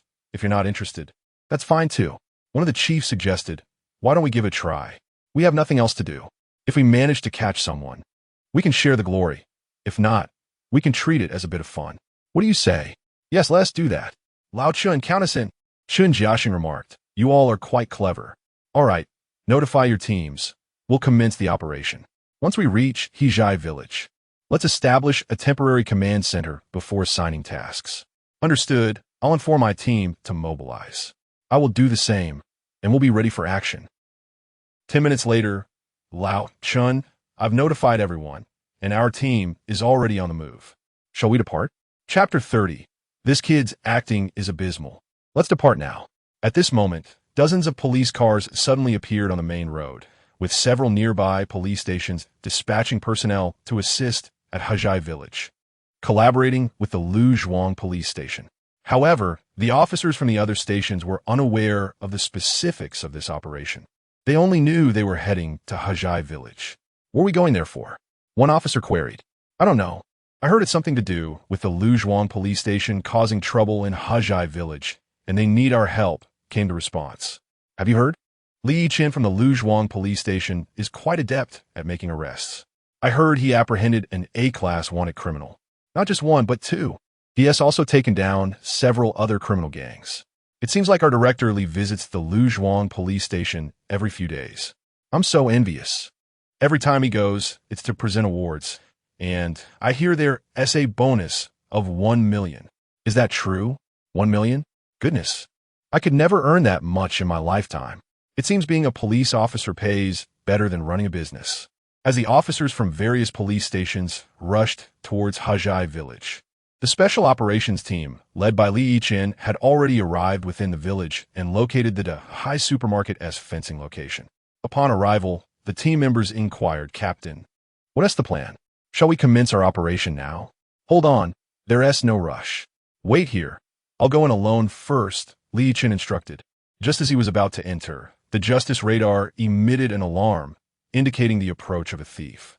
Yichen glanced to his left and spotted a young man emerging from an alley, sporting a buzz cut and dressed in a green top.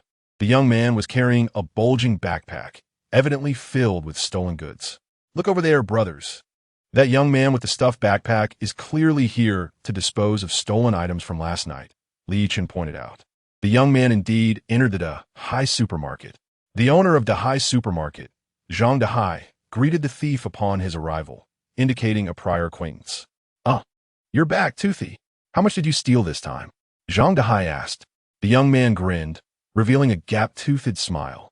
"Boss Zhang, I got quite a haul this time. Take a look." He removed his backpack and began pouring its contents onto the counter. Various luxurious watches and high-value items like Mao and Hua liquor. "I broke into a villa last night. If my backpack hadn't been full, I would have taken everything," he boasted. As they chatted jovially, Zhang Dahai's expression suddenly shifted. "Quick, hide it," he warned. Seeing Zhang Dahai's serious demeanor, the young man hastily shoved the items back into his bag, realizing the police had arrived unexpectedly. At that moment, Yichen entered and caught sight of the two counting illicit goods. Zhang Dahai, with his keen eyes, immediately alerted the young man to Yichen's presence. The thief, feigning innocence, began to browse the store. Yichen chuckled, intending to confront the young man first. He approached him, prompting the thief to panic internally. "What to do? What to do?" The young man thought as Yichen called out, "Hey kid, show me your identification for inspection." The young man, visibly flustered, turned around and stammered, "And me? Who else would I ask? Produce your identification." Yichen insisted. I didn't bring it." The young man stammered. "Didn't he bring it? An electronic version will suffice. Pull out your phone." Yichen pressa. "Ah, officer, I wasn't doing anything." He protested. "Really? If you weren't up to anything, why are you stuttering? Were you born a stutterer?" Yichen raturta. "Why yes, officer, I was born this way," the young man stammered. Yichen abruptly seized the backpack from his hands. "Kid, don't pretend. Your acting is horrendously poor. Let us see what's inside this bag." Just my underwear. Don't look," the young man pleaded. "Let go." Yichen tightened his grip on the young man's wrist, making him wince in pain. It hurts. Just let go, or you'll break my wrist," he cried. As the pressure intensified, the young man, unable to bear the pain, relinquished his hold. Yichen opened the bag and remarked, "So what now? Are you still going to deny it? Where did these items come from?" The thief, defeated, confessed, I admit it. I broke into a villa last night. All these things are from there." Zhang Dahai, observing the scene, thought to himself that the kid's acting was so poor that it led to his exposure. He had to feign ignorance. For over 20 years, Zhang Dahai had evaded suspicion despite countless visits from the police. His skillful acting had allowed him to maintain a fade of a good neighbor, often gifting items to those around him. Over time, he had built a reputation as a benevolent figure in the community, ensuring that no one ever suspected him when something went missing. Unbeknownst to them, the stolen goods ultimately ended up in his possession. Meanwhile, Zhang Dahai resumed his tasks at the counter, no longer paying attention to Yichen. After dealing with the thief, Yichen turned to Zhang Dahai, who remained remarkably calm behind the counter. "Zhang, I expect a reasonable explanation for this situation. I witnessed your conversation with him," Yichen stated, placing the backpack on the table. Unfazed, Zhang Dahai looked up and replied, "Officer, he just came in to buy cigarettes. I don't know anything else." "He is a thief, and you claim ignorance?" Yichen pressed.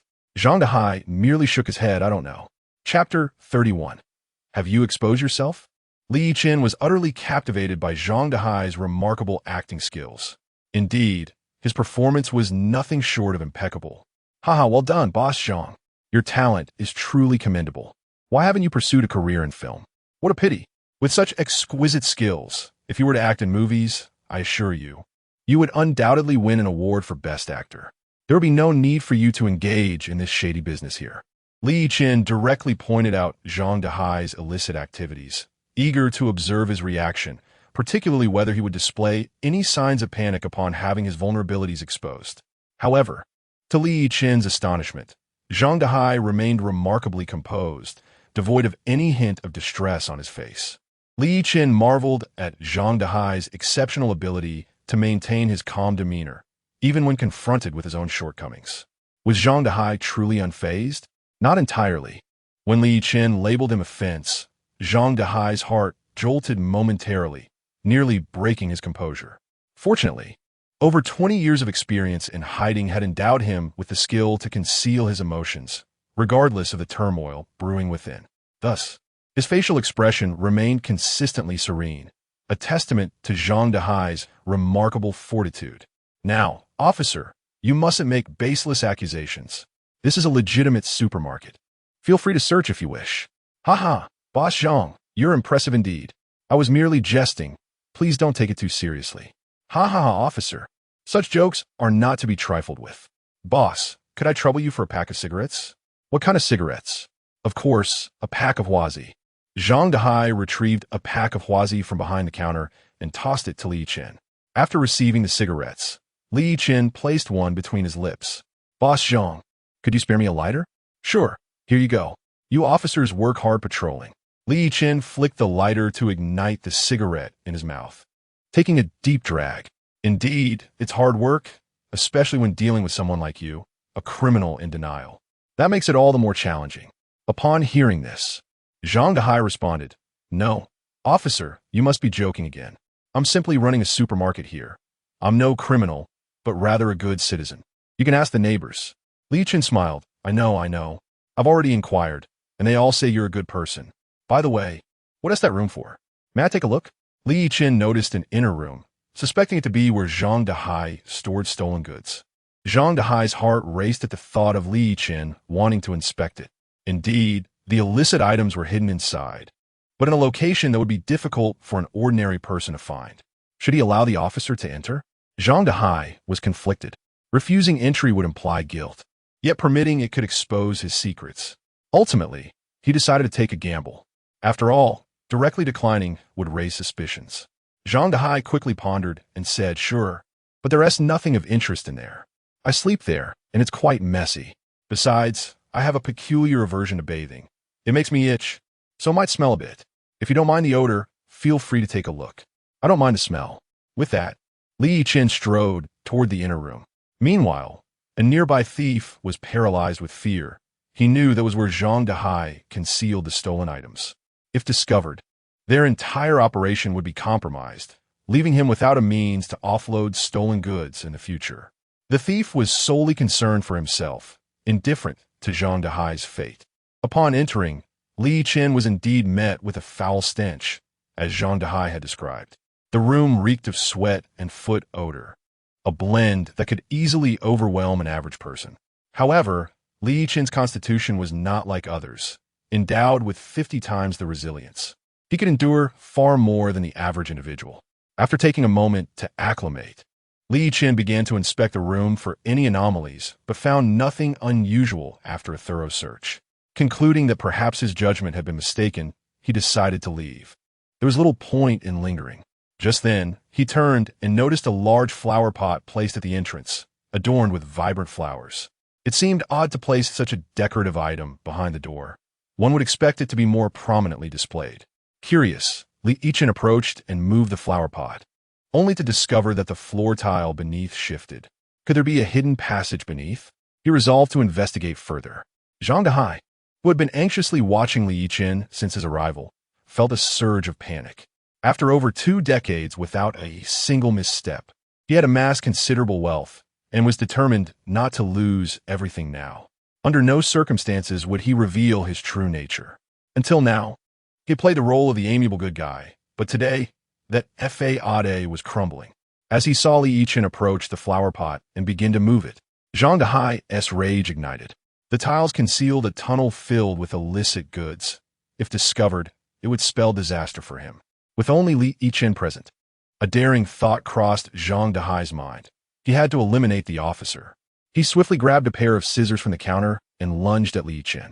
Stop! Don't move. Li Yichen, engrossed in prying up the tiles, had not noticed Zhang Dehai's sudden movement. Startled by the shout, he looked up, his heart racing. Wait, Boss Zhang, have you just exposed yourself? Chapter 32 now. All eyes were on Li Yichen's performance. Zhang Dehai bared his teeth and glared at Li Yichen. His visage transformed into a grotesque mask, contorted with fury.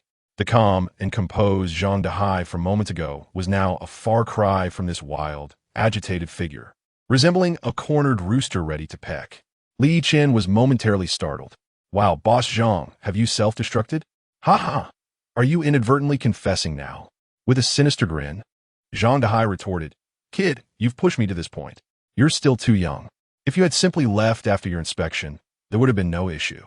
But since you've meddled with that flower pot, don't blame me for my rudeness.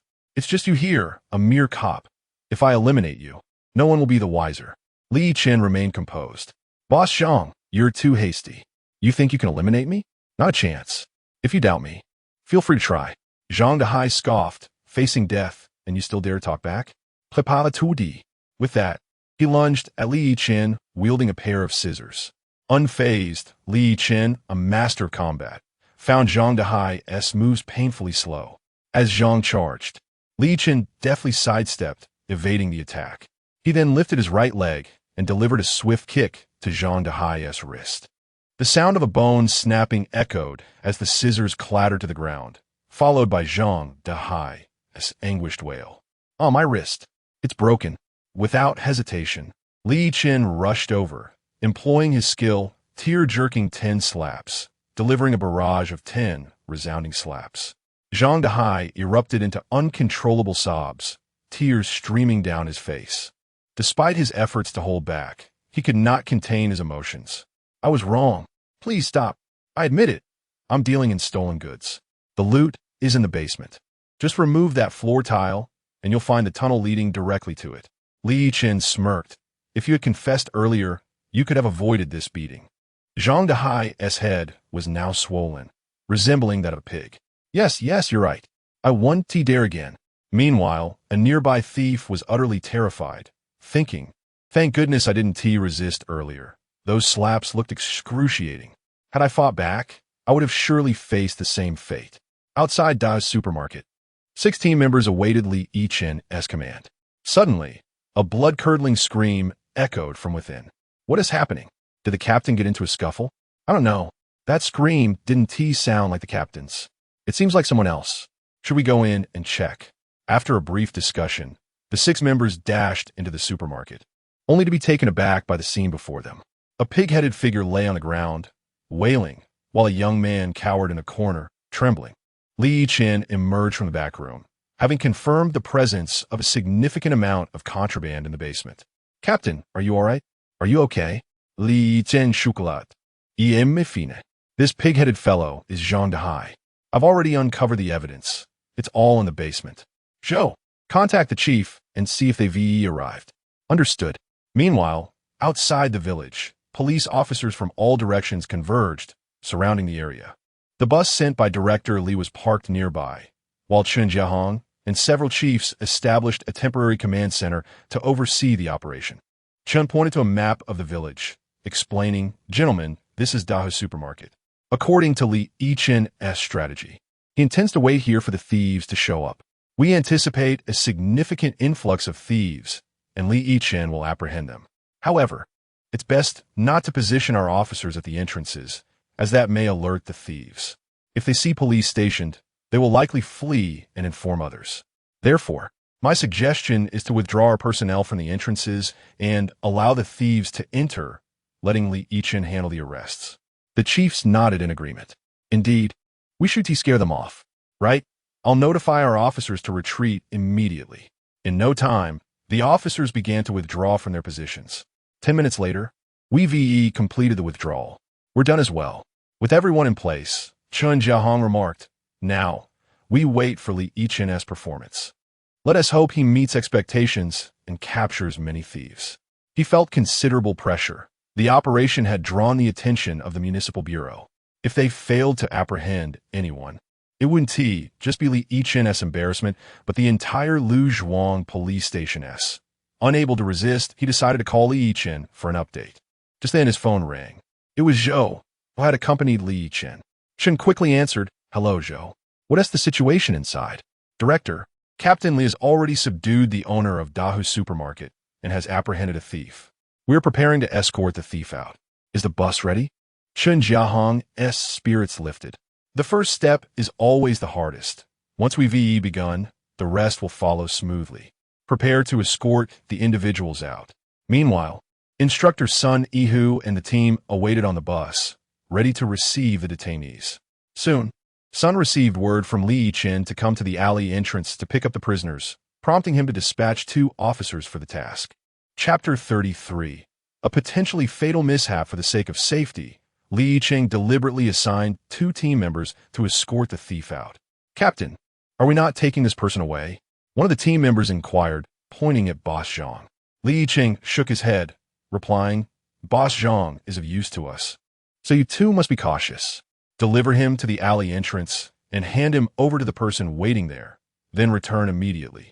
This supermarket has a back door, and you can come back through it." "Understood, Captain. We shall proceed at once." The 2 team members promptly escorted the thief away. Li Yichen turned to Boss Zhang and said, "Boss Zhang, will you cooperate with us?" Given his current state, bruised and swollen, Boss Zhang had no courage to refuse. Thus, he quickly replied, Sure, officer. Just tell me how I can assist." Li Yichen explained, "It's quite simple. Just continue to stand behind the counter and attend to customers as you usually would. When someone enters, treat them as you normally would.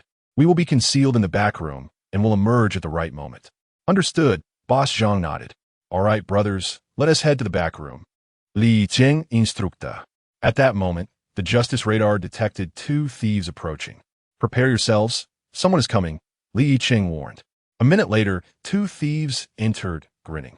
"Hello, Boss Zhang. Where's Boss Zhang? Are you Boss Zhang?" Boss Zhang, recognizing the situation, said, "Of course I am Boss Zhang. You've come. Wait, Boss Zhang. What happened to your face? It looks so swollen.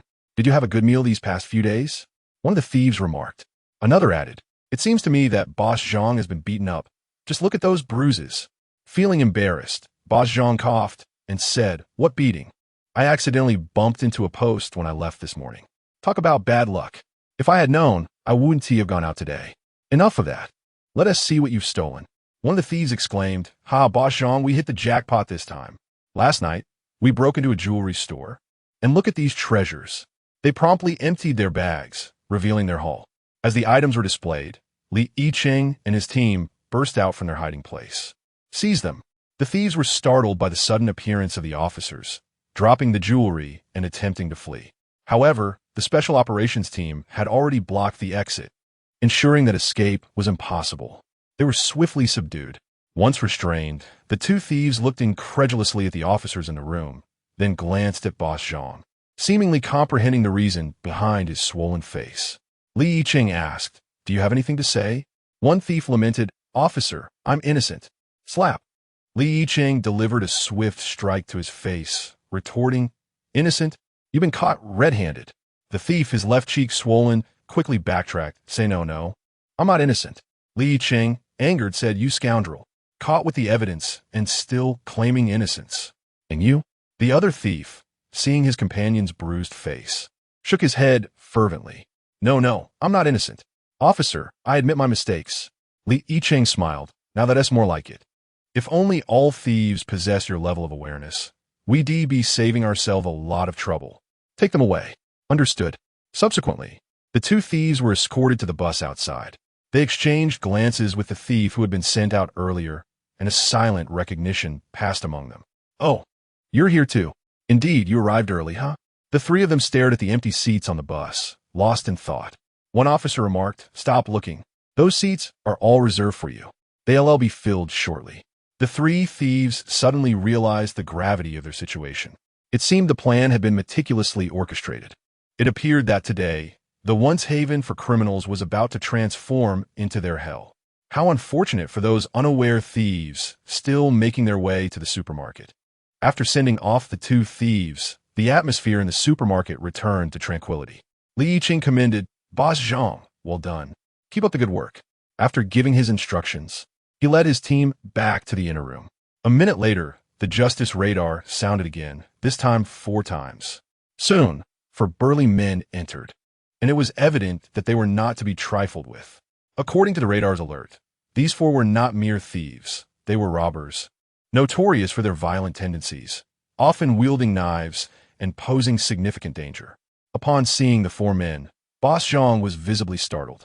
The leader, known as Brother Hu, bore a cross-shaped scar on his face, a remnant of a fight from a month prior. Ah, Brother Hu, I heard you were in the capital. What brings you back? Brother Hu replied, You two, keep watch at the door. Yes, 2 of his subordinates moved to stand guard at the entrance. Inside, Li Yichen noted that these 4 men were clearly familiar with law enforcement, as evidenced by their vigilance. Brother Hu then said to Boss Zhang, We just returned from a job where we took a life. Boss Zhang, hand me a pack of cigarettes. What? You killed someone? Brother Hu replied, We went to the capital to settle a score. After finishing the job, of course, we returned. Also, take a look at this watch I lifted on the train. He tossed a watch on a counter. Boss Zhang examined the watch, awaiting Li Yichen and the others to make their move. However, they remained silent. Inside, alongside Li Yichen, the special operations team consisted of only 4 members. The 3 who had gone to escort the thieves had yet to return. Among the remaining 3, 1 was a woman, and the other 2 had only recently joined the precinct, possessing minimal combat experience. While they might manage to apprehend the previous thieves, confronting these 4 imposing figures would prove challenging, especially since each of them seemed armed. Rushing out now could lead to unforeseen fatalities, a scenario Li Yichen wished to avoid at all costs. Chapter 30, for the atmosphere grew increasingly tense. The 3 police officers behind him were visibly anxious, although they would unhesitatingly spring into action if Li Yichen issued the command. A sense of fear lingered within them. After all, the criminals were armed with knives, and this was no trivial matter. Ultimately, Li Yichen refrained from giving the order. He pressed his hand downwards, abandoning the attempt to apprehend the suspects. In his perspective, criminals could be captured at any time, but the lives of his comrades were singular and irreplaceable. Upon witnessing Li Yichen forego the arrest, the 3 officers behind him breathed a sigh of relief. However, a sudden clatter ensued. The female officer at the rear accidentally knocked over a can, startling the 4 criminals outside. Brother Hu was momentarily taken aback, his brows furrowing as he turned his gaze towards the inner room. Zhang boss, do you have company? Who is it? Is it a friend of yours? Zhang Dehai hadn't anticipated such a turn of events, but being a seasoned veteran, he quickly concocted an explanation. Oh, that's just a distant relative who came to visit me recently, and I let him stay here. Don't mind it, Brother Hu. Hearing Zhang Dehai's explanation, Li Yichen deemed it acceptable, thinking to himself that Zhang was indeed a cunning old hand, coming up with a solution so swiftly. Just when they thought the matter would be brushed aside, the atmosphere in the supermarket shifted once more into a tense state. Oh, is that so? You're a distant relative? Bring him out so I can see, Brother Hu insisted, not letting the matter drop. Zhang Dehai found himself at a loss, opting to observe how the situation unfolded, believing that Li Yichen would devise a plan to handle it. Brother Hu suddenly advanced towards the inner room. As he approached, Li Yichen felt a rush of excitement. The prospect of rushing out to capture them seemed precarious and might result in injury. However, with Brother Hu approaching alone, the situation appeared more manageable. Li Yichen was confident he could subdue him in a single strike. He gestured for everyone to retreat while he concealed himself behind the door. As Brother Hu neared the entrance, he instinctively reached for his waist, feeling for his knife. A man accustomed to living on the edge, Brother Hu possessed heightened vigilance. If he encountered anyone, he had already resolved to draw his weapon and eliminate them. Upon reaching the doorway, he called out, "Hey, friends inside, come out and meet me. Why are you hiding?" Stepping into the darkened room, he saw no one. Suddenly, he sensed someone behind him and whipped around, only to be met with a fist the size of a sandbag hurtling toward him. Bam! The force of the blow knocked Brother Hu to the ground with a cry of despair before he lost consciousness. Outside, the remaining 3 criminals were startled by the commotion. "Brother Hu, are you all right? Brother Hu?" Respond. What happened? Was that brother who? It sounded like him.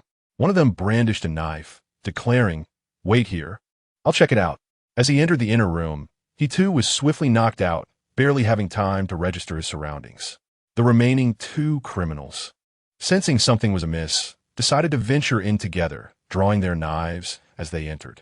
Upon stepping inside, they were taken aback to find Brother Hu and the other criminals sprawled on the floor, both unconscious. Just then, a towering figure blocked their exit. Yichen. Surprised. "Aren't you? You two won't be leaving either." Before they could react, Yichen struck with rapid punches, taking them down effortlessly. Meanwhile, Zhang Dehai, curious about the unfolding events, entered the inner room to find the four criminals incapacitated. His expression was one of disbelief. Is Yichen truly this formidable? I didn't believe it before, but now I feel utterly embarrassed. Yichen addressed Zhang Dehai. "Zhang boss, please fetch me 4 ropes." "Of course. I'll get them right away." 5 minutes later, Zhang Dehai returned with the ropes. Yichen bound the 4 criminals and then raised his hand, delivering sharp slaps to their faces, rousing them from their stupor. Once revived, the criminals began to struggle, with Brother Hu fighting the hardest. "Let me go. Damn it. If you have the guts, release me. Let us settle this one-on-one." Yichen chuckled. "Oh, is this a challenge? All right, loosen his bindings." "Captain, we've finally caught them. Do we really need to untie him?" "Untie him. Trust me, he won't escape." The officers complied, freeing Brother Hu. Yichen picked up a knife from the ground and tossed it to Brother Hu. "Here, that's your knife. Now, how do you want to fight? Stick to the rules? But let me tell you, no matter how you fight, you're no match for me." "Of course." Brother Hu lunged at Yichen with a knife. In a flash, Yichen extended 2 fingers and, with a swift motion, pinched the blade, leaving Brother Hu astonished. "Surprised, aren't you? There's more in store." With a powerful twist, Yichen snapped the knife blade off. Brother Hu was utterly defeated, realizing the immense strength required to break a knife. The criminals were stunned, as were the members of the Special Operations Team. "Captain, you're incredibly strong. How do you have such power? You broke the knife." At that moment, the 3 officers who had gone after the thief returned, equally astonished by the scene before them. "What is happening? Did you catch 4 more? These were no ordinary thieves, judging by the knives on the floor." "Captain, you're incredible." Yichen discarded the broken knife and instructed, "Take these 4 out. But be cautious. They're not typical thieves and pose a great danger. Let us do this. The 6 of you escort them out while I remain here to keep watch." Chapter 35. 250? This number is quite auspicious. After Brother Hu and his companions were escorted away, only Zhang Dehai and Yichen remained in the supermarket. "Zhang, you performed admirably. Keep up the good work. When the time comes, I shall report your efforts, and who knows, perhaps your sentence may be reduced." Thank you. Suddenly, the justice radar emitted an alarm once more. Yichen exclaimed, "Not good. More people are coming. I must retreat to the back. You handle things here." With that, he dashed into the rear room. Zhang Dehai was left bewildered. How did he know someone was arriving? After pondering for a moment and failing to find an answer, he was interrupted as 2 women entered, chatting and laughing. Upon seeing Zhang Dehai, they were taken aback. "Oh, it's you, Boss Zhang. It's been a few days, and you've gained quite a bit of weight. What have you been eating to grow so fast?" Zhang Dehai replied, "Do I look like I've been eating too much? Clearly, this is due to a personal beating." The 2 female thieves were stunned. "What? Who would dare to beat you, Boss Zhang? Who is it? They must be looking for trouble." Zhang Dehai waved his hand dismissively. "Enough about me. Let us talk about your business. What treasures have you brought me this time?" The 2 exchanged glances, and one of them said, "Yesterday we stole from a jewelry store specializing in gold." "Ha, we acquired quite a haul. Take a look." One of them hurriedly emptied the contents of her bag onto the table. Just as the items spilled out, they were suddenly startled by a firm hand on their shoulders. They turned to find Yichen's handsome face. "Ah, police." "Police?" "Indeed," he replied. "Surprise. I hereby announce that you are under arrest." The thieves, rather than panicking, immediately attempted to charm their way out. "Please, officer, let us go. We know we were wrong." Yes, officer, we understand our mistakes. Just let us go." They batted their large, watery eyes, looking quite adorable. If they were ordinary girls, Li Yichen might have found it difficult to resist their charm. However, these were thieves. In his eyes, all criminals, regardless of gender, were the same. Thus, witnessing their flirtation only disgusted him. He swiftly delivered 2 sharp slaps, sending them sprawling. Damn, disgusting. The 2 thieves, now on the ground, clutched their faces and wept. At that moment, the other team members returned. Captain, what is going on? Why are there 2 crying women? Yes, Captain, what is happening? Who are these 2? Li Yichen replied, 2 thieves. Take them away. What? Thieves? And such beautiful ones at that? The team members were incredulous. Captain, could there be a mistake? Thief is not written on their faces. Just because they're pretty doesn't mean they're not criminals. Don't be fooled by appearances. Take them away. All right, though they were thieves. The others felt a twinge of pity for them. Do you think our captain is a bit too harsh on the fair sex? Indeed, although they're criminals, their offenses aren't that severe. Enough. A crime is a crime. No matter how minor, it remains an offense. I believe the captain is right. In the ensuing hours, Li Yichen and his team continued apprehending criminals inside. While outside, the bus was already filled to capacity, and the occupants began to grumble about the cramped conditions. Officer, could you please arrange for a different vehicle? It's unbearably tight in here. Who passed that gas? The stench is overwhelming. Yes, it's truly foul. Officer, please change the bus. Supervisor Sun, who noticed the bus was indeed overflowing, with some people even sitting on others' laps. It was summer, and the smell was unbearable. A mixture of flatulence and foot odor. Sunny who said, we definitely need a new bus. I'll inform the station chief. Meanwhile, Shun Jiaxing in the command room was unaware of the situation. He suddenly received a call from Sunny who, oh, Lao Sun, what has happened? Is there an issue on your end? Chief, we encountered a significant problem. Shun Jiaxing's heart sank, fearing Li Yichen had apprehended many today, which would be quite embarrassing for the Luzhuang police station. What's going on? Speak plainly. It's the bus. It's completely full. Please ask Director Li if he can send another one. What? Full already? Shun Jiaxing felt relieved, but was also astonished.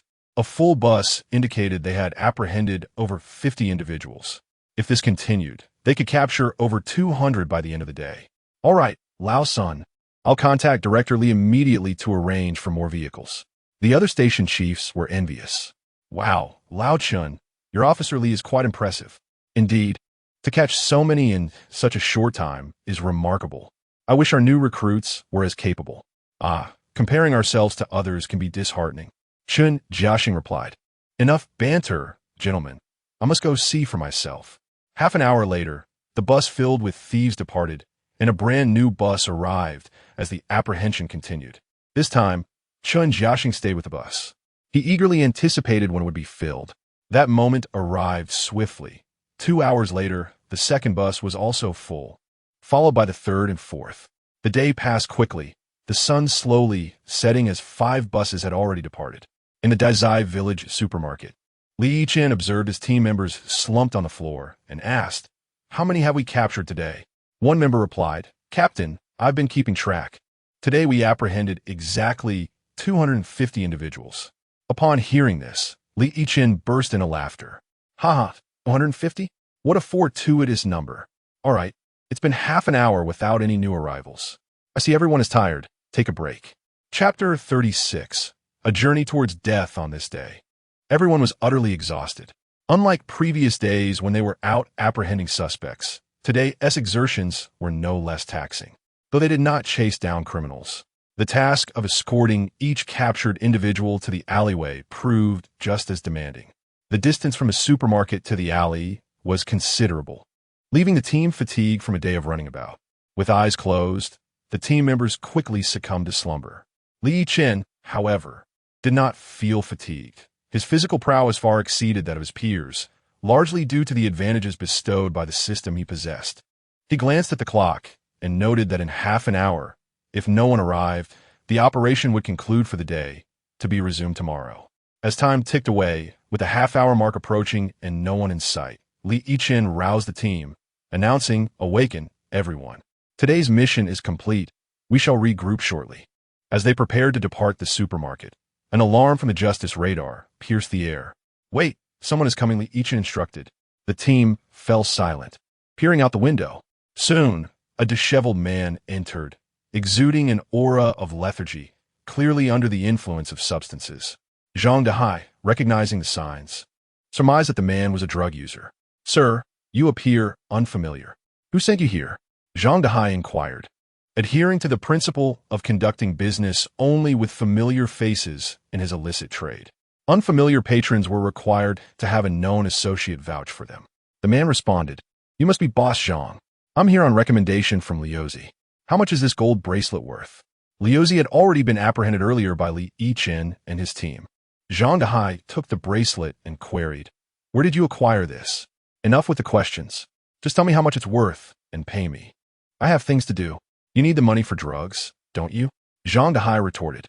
"Don't pry into matters that don't concern you, or I may just wreck your establishment," the man threatened. Zhang Dehai ceased his inquiries, pondering how Li Yichen had yet to emerge to apprehend him. It became evident to him that Li Yichen intended to let the man go, following him to discover where he would procure drugs. Indeed, this was Li Yichen's plan. Inside, the team members were clamoring, "Captain, when will we make our move? If we don't act soon, he'll leave." "Stay calm. I intend to let him go." Li Yichen raplia. The team expressed their bewilderment, prompting him to elaborate. "I will allow him to leave and observe where he goes for drugs. This way, we can dismantle the operation and perhaps apprehend some dealers in the process. What do you think?" Understanding dawned on them, and Li Yichen added, "I hope Boss Zhang can deduce my intentions. Only by letting him go can I follow him." Zhang Dehai, indeed, grasped Li Yichen's strategy. After appraising the bracelet, he handed over cash to the man, who, upon receiving it, found the amount insufficient. "Boss Zhang, could you possibly offer a little more?" "That's the maximum value for your bracelet," Zhang Dehai replied. "Very well, I shall return tomorrow." Zhang Dehai thought to himself, tomorrow? There won't be a shop to return to. After the man departed, Li Yichen and his team emerged from the back room. "Captain, what is the plan? Shall we pursue him?" "Yes, Captain, let us go after him." Li Yichen removed his police uniform, handing it to a team member. "Boss Zhang, may I borrow your clothes?" He quickly donned civilian attire and stepped outside, turning back to say, "You all take Boss Zhang back. I will follow the drug dealer. Wait for my signal. Be careful." "Captain, make sure to stay safe," they urged. "Do you think the captain will be in danger?" "It's hard to say. Drug dealers are not ordinary criminals. They often carry firearms." "Then let us hurry and report this to the chief," one suggested. "Agreed, let us go." Outside, Chen Jiahong was in high spirits. "Huh, brothers. Today Xiao Li did not disappoint. He apprehended 250 thieves. It's the first time I feel this number is commendable. Previously, I would have taken it as an insult. But now, if anyone mentions 250, I feel it's a compliment. Don't be envious. Our Xiao Li is truly exceptional." "All right, Lao Chun, enough boasting," another interjected. "Yes, we know Xiao Li is impressive," someone else chimed in. "Let Lao Chun revel for a bit. If it were me, I'd be even more boastful." Indeed, having someone like Xiao Li makes one wake with a smile. Suddenly, Qian Erhua rushed in, breathless. "Chief trouble. Xiao Li is in danger." In an instant, Chen Jiahong's expression darkened. "What? Qian, what happened to Xiao Li? Speak clearly." "Just now, the brothers inside said that Xiao Li did not come out. He went after a drug dealer." "What? After a drug dealer?" Chen Jiahong was taken aback. Pursuing a drug dealer was perilous. Such criminals often operated in groups and were heavily armed. Ordinary precincts could not handle such situations without meticulous planning, requiring the full cooperation of special tactical teams. Li Yichen's solo pursuit signified a reckless gamble with his life. What was he thinking? Discovering a drug dealer and rushing in alone? This should have been reported first. He should have awaited orders. Oh no, this is bad. Instructor Sun Yihu arrived, urging, "Chief, we must devise a plan. We cannot let Xiao Li go to his demise alone." Other officers echoed, "Indeed, we must strategize a rescue for Xiao Li." Chapter 37. The special police and armed police mobilized at this moment of crisis. Li Yichen, a rare talent of the Lu Village Police Station, had set off alarm bells, especially for Chief Chun Jiaxing, who was desperately trying to maintain his composure while orchestrating the forthcoming actions. "Xiao Qian, go immediately and retrieve my firearm. It's locked away in the drawer of my office. Here's the key. Hurry back." Yes, Chief, I will go right away.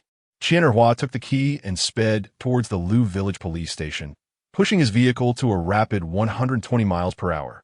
A few traffic officers, noticing the urgency, inquired about the situation. Qian Erhua replied, "There's an emergency, brothers. I'll explain later. Please lead the way." The traffic officers, understanding the police's operation in the village today, swiftly cleared the path for him. Meanwhile, after Qian Erhua's departure, Chun Jiaxing continued to delegate tasks. "Old son, contact Director Li at once and inform him about Xiao Li's situation. He will undoubtedly be deeply concerned about Li Yichen. Instruct him to alert the armed police and special police units to mobilize to our village for support." "Understood. I will notify him immediately." Chun Jiaxing then turned to the other station heads, stating, "Gentlemen, I won't trouble you further. After all, drug traffickers are not your ordinary criminals, and I cannot lead you into danger today. Let us call it a day. You may disperse." The other station heads exchanged knowing glances, comprehending each other's sentiments, before departing separately. 20 minutes later, Qian Erhua returned with the firearm. "Chief, here it is."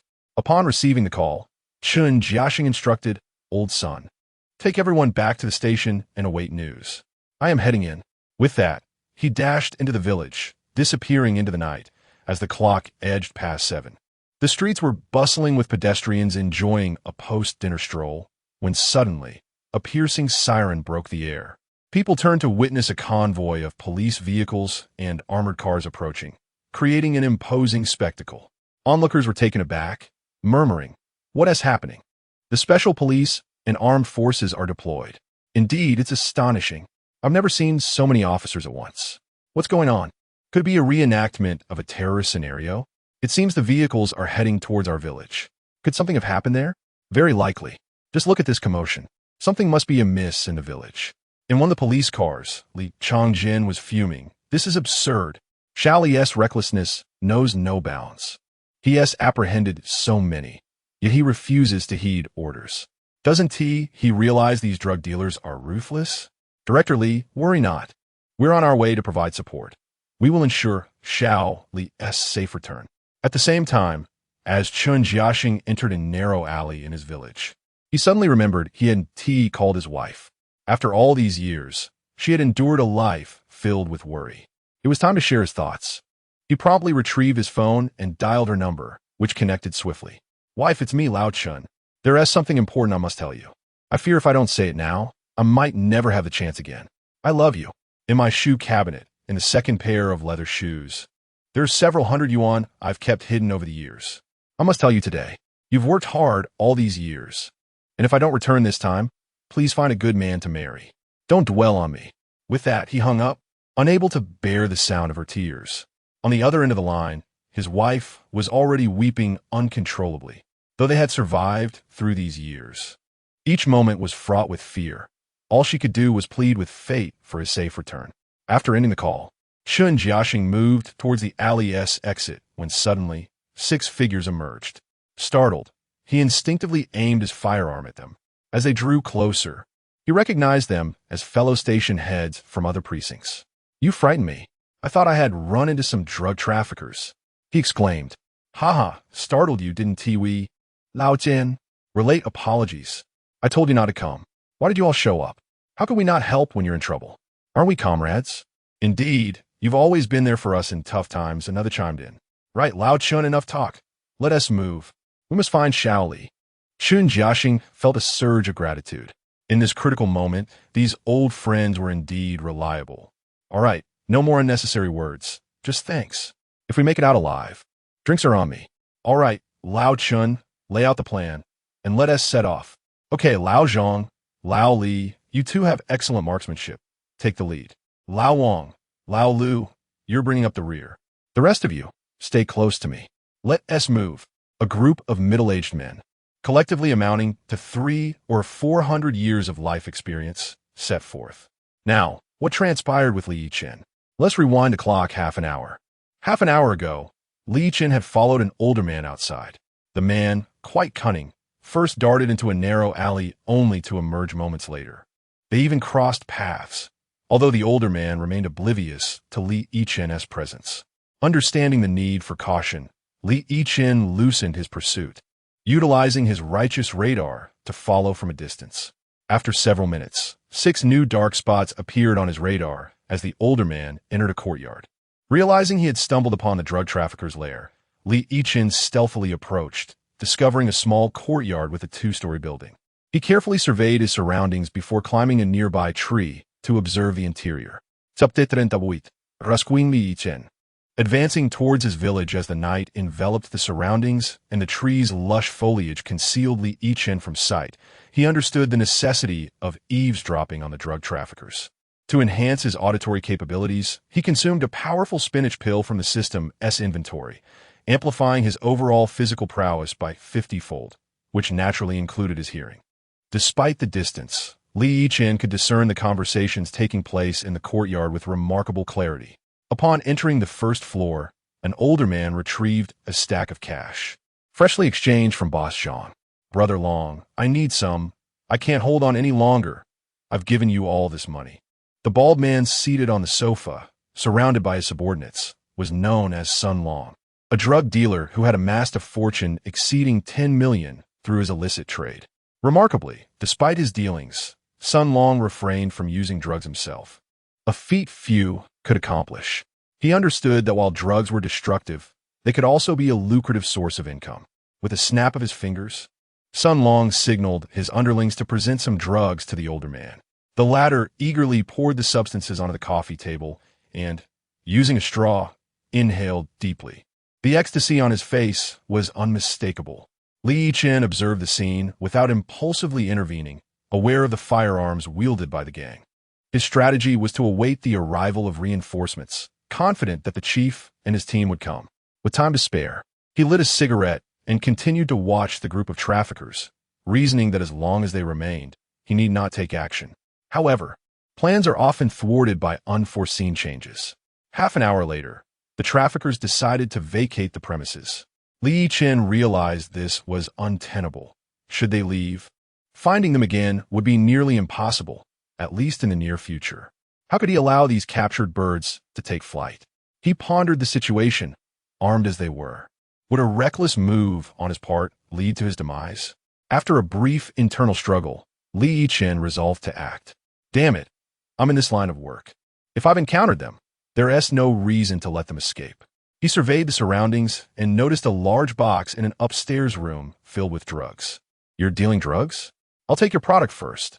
Let us see how you continue your trade without it. The window on the second floor was ajar, and Li Yichen seized the opportunity to leap onto the adjacent window ledge, effortlessly vaulting into the room. Upon entering, he approached the box and was taken aback by the sheer quantity of drugs, far too much to carry in one go. Thus, he resolved to make 2 trips. Finding a bag nearby, he filled it with half the drugs and successfully descended through the window, slipping into a nearby alley. Once in the alley, Li Yichen discovered an abandoned house, where he quickly concealed the drugs before returning to the courtyard of the traffickers. He planned to go back upstairs to retrieve the remaining drugs, but suddenly, his justice radar indicated a dark figure moving toward the second floor. One of the traffickers was heading up, presumably to collect the drugs. He wondered how that individual would react upon discovering that half of the stash was gone. Meanwhile, Chun Jiaxing and his companions scoured several alleys without any significant findings. Brothers, this method is too slow. I propose we split up, with each of us taking a different alley. This way, we can search 7 alleys simultaneously, boosting our efficiency 7-fold. Indeed, a solid suggestion, old Chun. Let us proceed as you propose. All right, I'll take this alley. I'll head to that one. Keep each other informed of any leads. They promptly dispersed, and, as anticipated, their efficiency markedly improved. One among them soon spotted a clue and activated his communicator. Old Chun, I found a mark on the wall of an alley. Alien character with an arrow drawn beside it. Come quickly. Understood. Wait there. We're on our way, Chun Jiaxing replied. Shortly after, they all convened at the marked alley. Chun Jiaxing examined the inscription on the wall and remarked, Indeed, this is definitely Xiao Li and Appo's writing. Clever lad. Leaving us a sign, let us proceed to see if there are more marks from him. Outside the village, the municipal leader, Li Chang'eng, hurried into the temporary command center and inquired, "What's the status? Have we located Li Yichen yet?" A police officer replied, "Not yet, Director Li. However, Chief Chen just reported that they found a sign left by Li Yichen and are following it. He urged us to move in and provide immediate support." Li Chongqing nodded and exited the command center. Outside, the special police, armed police, and criminal investigation teams were on standby. Additionally, he had arranged for a medical team from the Zicheng Central Hospital, led by the esteemed Dr. BNK, the finest physician in the city. Brothers, Lu Zhuang's Li Yichen has encountered a group of drug traffickers in his village and has pursued them alone. Just now, Chen Jiaxing informed us of his location, which I'm sharing with you now. You must set out immediately and ensure Li Yichen is brought back alive. Understood? Understood. Let us move. At Li Chongqing's command, the team sprang into action. Special Police Captain Wu Qinggui led the charge, issuing orders for the special police to advance towards his village. The armed police followed suit under Captain Feng Xiaolong's command, while the criminal investigation team took a supporting role, tasked primarily with safeguarding the medical team. Rest assured, Director BNK, your safety is entrusted to our criminal investigation team, they assured. Chapter 39. Is this the pinnacle of confrontation? Captain Zhou Ziren of the criminal police team spoke earnestly. Piank, it seems this will trouble you a bit. By the way, what kind of person is the one we are rescuing? Li Yichen, that warrants such a grand mobilization. Zhou Ziren was quite familiar with Li Yichen. He had personally tested his abilities before, and the strength exhibited was nothing short of astonishing. Piank, you may not be aware, but Li Yichen is a veritable genius within our police force. Within a mere week, he apprehended 2 A-level wanted criminals and dismantled several criminal organizations. You must understand how impressive that is. Capturing an A-level wanted criminal is no small feat. Many spend their entire careers in law enforcement without achieving such a milestone. Yet, in just 1 week, Li has managed to secure 2. It's akin to saving a patient that others deemed lost. He resurrected them from the brink. Piank chuckled. Indeed, that is quite remarkable. So, in essence, he's the counterpart to me in the medical field? Zhou Ziren laughed. Absolutely. Director Piank, you too are a genius in your domain. Soon, the rescue team entered Hezhai village. Captain Wu Qinggui of the SWAT team commanded, quickly deploy the drones for aerial surveillance and guide our advance. The armed police were not to be outdone, dispatching their own drones to assist in the search. However, as dusk fell and the moon was obscured, the effectiveness of the drones was limited. Meanwhile, Chen Jiaxing and his companions discovered several markings left by Li Yichen along their path, indicating they were drawing closer. Old Chen, do you think we are nearing Li? We should be close, likely just ahead, he replied. That's reassuring. Let's take a moment to rest here. We are getting older, and it's becoming undeniable. In our youth, we would have breezed through this distance without a hint of exhaustion. Look at us now, we can barely manage. The main issue is that we seldom have the opportunity to act ourselves, and thus we lack the practice, leading to our diminished stamina. Suddenly, a deafening gunshot echoed, startling Chen Jiaxing and the others. Just as he settled down, he sprang to his feet, alarmed by the sound. This is bad. Li doesn't have a gun. It seems they have engaged. Li is in grave danger. We can't rest any longer. We must move. The group of men, all in their 50s, had barely settled when they had to rise and hurry onward. Chen Jiaxing drew his weapon and was the first to charge out, genuinely concerned for Li Yichen's safety. Should anything happen to Li, it would not only be a loss for the Lu Village Police Station, but a significant setback for the entire city bureau and even the province's law enforcement. Time rewound 10 minutes prior, where Li Yichen observed a criminal heading to the 2nd floor to retrieve narcotics. Determined not to allow them to escape with the drugs, he sprang into action. Before doing so, however, he accessed the system store, spending 500 justice points to acquire a bulletproof vest, which he donned before making his move. With a staggering 999 justice points accrued from capturing 250 minor criminals, he found himself in a position where he could spend freely. Once equipped, Li Yichen leaped to the 2nd floor, grasping the window ledge and pulling himself inside. After seizing the remaining drugs, he prepared to leave, but the door suddenly swung open, revealing a drug dealer. Momentarily stunned, the dealer failed to react in time as Li Yichen exclaimed, "What are you staring at?" Never seen a handsome guy before? With that, he jumped down, exhilarated by the thrill of the moment. The dealer soon regained his composure and rushed to the window, firing a shot at Yichen below. However, Lee had already slipped into an alley, narrowly avoiding the bullet. Dragon brother, this is bad. The drugs have been stolen. Sun Long on the first floor heard the commotion above and rushed up with his men. What happened? Just now I saw someone take our drugs and jump down here. Fleeing into that alley, Sun Long furiously ordered, "What are you waiting for? Grab your weapons and pursue." Yes. Several dealers immediately armed themselves and dashed out. They quickly spotted Li Yichen's figure and began firing indiscriminately. With overwhelming firepower against him, Li Yichen sought refuge in a courtyard where he had previously concealed the drugs. After placing the drugs down, he hid behind the door, seizing a brick nearby. "If you dare approach, I'll smash you with this. You might have guns, but I have a brick. Let us see who prevails." Li Yichen felt a rush of excitement. Is this what they call the pinnacle of confrontation? Peeking out to gauge the situation, Li Yichen was startled by a bullet whizzing past his ear, striking the wall beside him. That was too close, he muttered, retracting his head swiftly. Outside, a voice shouted, "Dragon brother, that kid has slipped inside. What should we do?" Sun Long climbed onto the neighboring roof, aiming his machine gun at the entrance where Li Yichen was hiding. "What else? Move in. That kid is unarmed. You can go all out. I'll keep watch. If he shows his face, I'll take him out." The dealers, emboldened by the absence of a firearm, swaggered toward Li Yichen's position. Monitoring their movements with his justice radar, Li Yichen noted their proximity. In range combat, they hold the advantage, but in close quarters, I am invincible. If you have the guts, come at me. Li Yichen eagerly awaited their approach. Just then, another gunshot rang out, and one of the dealers collapsed. Soon after, Li heard a familiar voice. "Little Li, don't be afraid. I'm here to rescue you." Li Yichen shouted back, "Director, you've finally arrived." Ha ha ha. Chapter 40. The pursuit battle commences excited. Li Yichen stretched his head to locate Chen Jiaxing, but as soon as he did, a gunshot rang out, startling him into retracting his head hastily. Although Chen Jiaxing and his team had arrived, the situation remained dire. Their firearms were outdated, while the drug traffickers wielded advanced weaponry. The earlier success in taking down one trafficker was purely fortuitous. Immediately, the traffickers aimed their weapons at Chen Jiaxing's group, forcing them back into an alley. "Old Chen, this is untenable. Their firepower is overwhelming.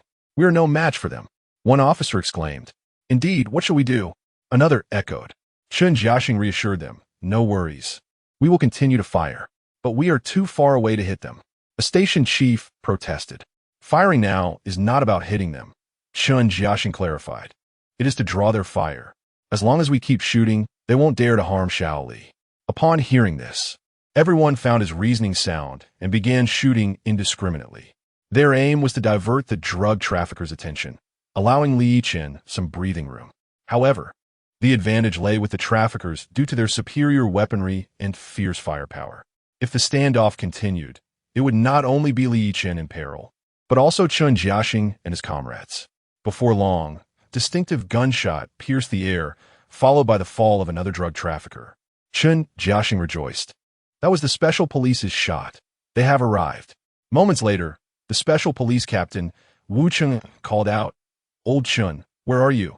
We have come to support you." With precision, the special police and armed police swiftly subdued the traffickers, but their leader, Sun Long, managed to escape. The group found Li Yichen, and Chen Jiaxing inquired, "Shaoli, are you all right? Not injured, I hope?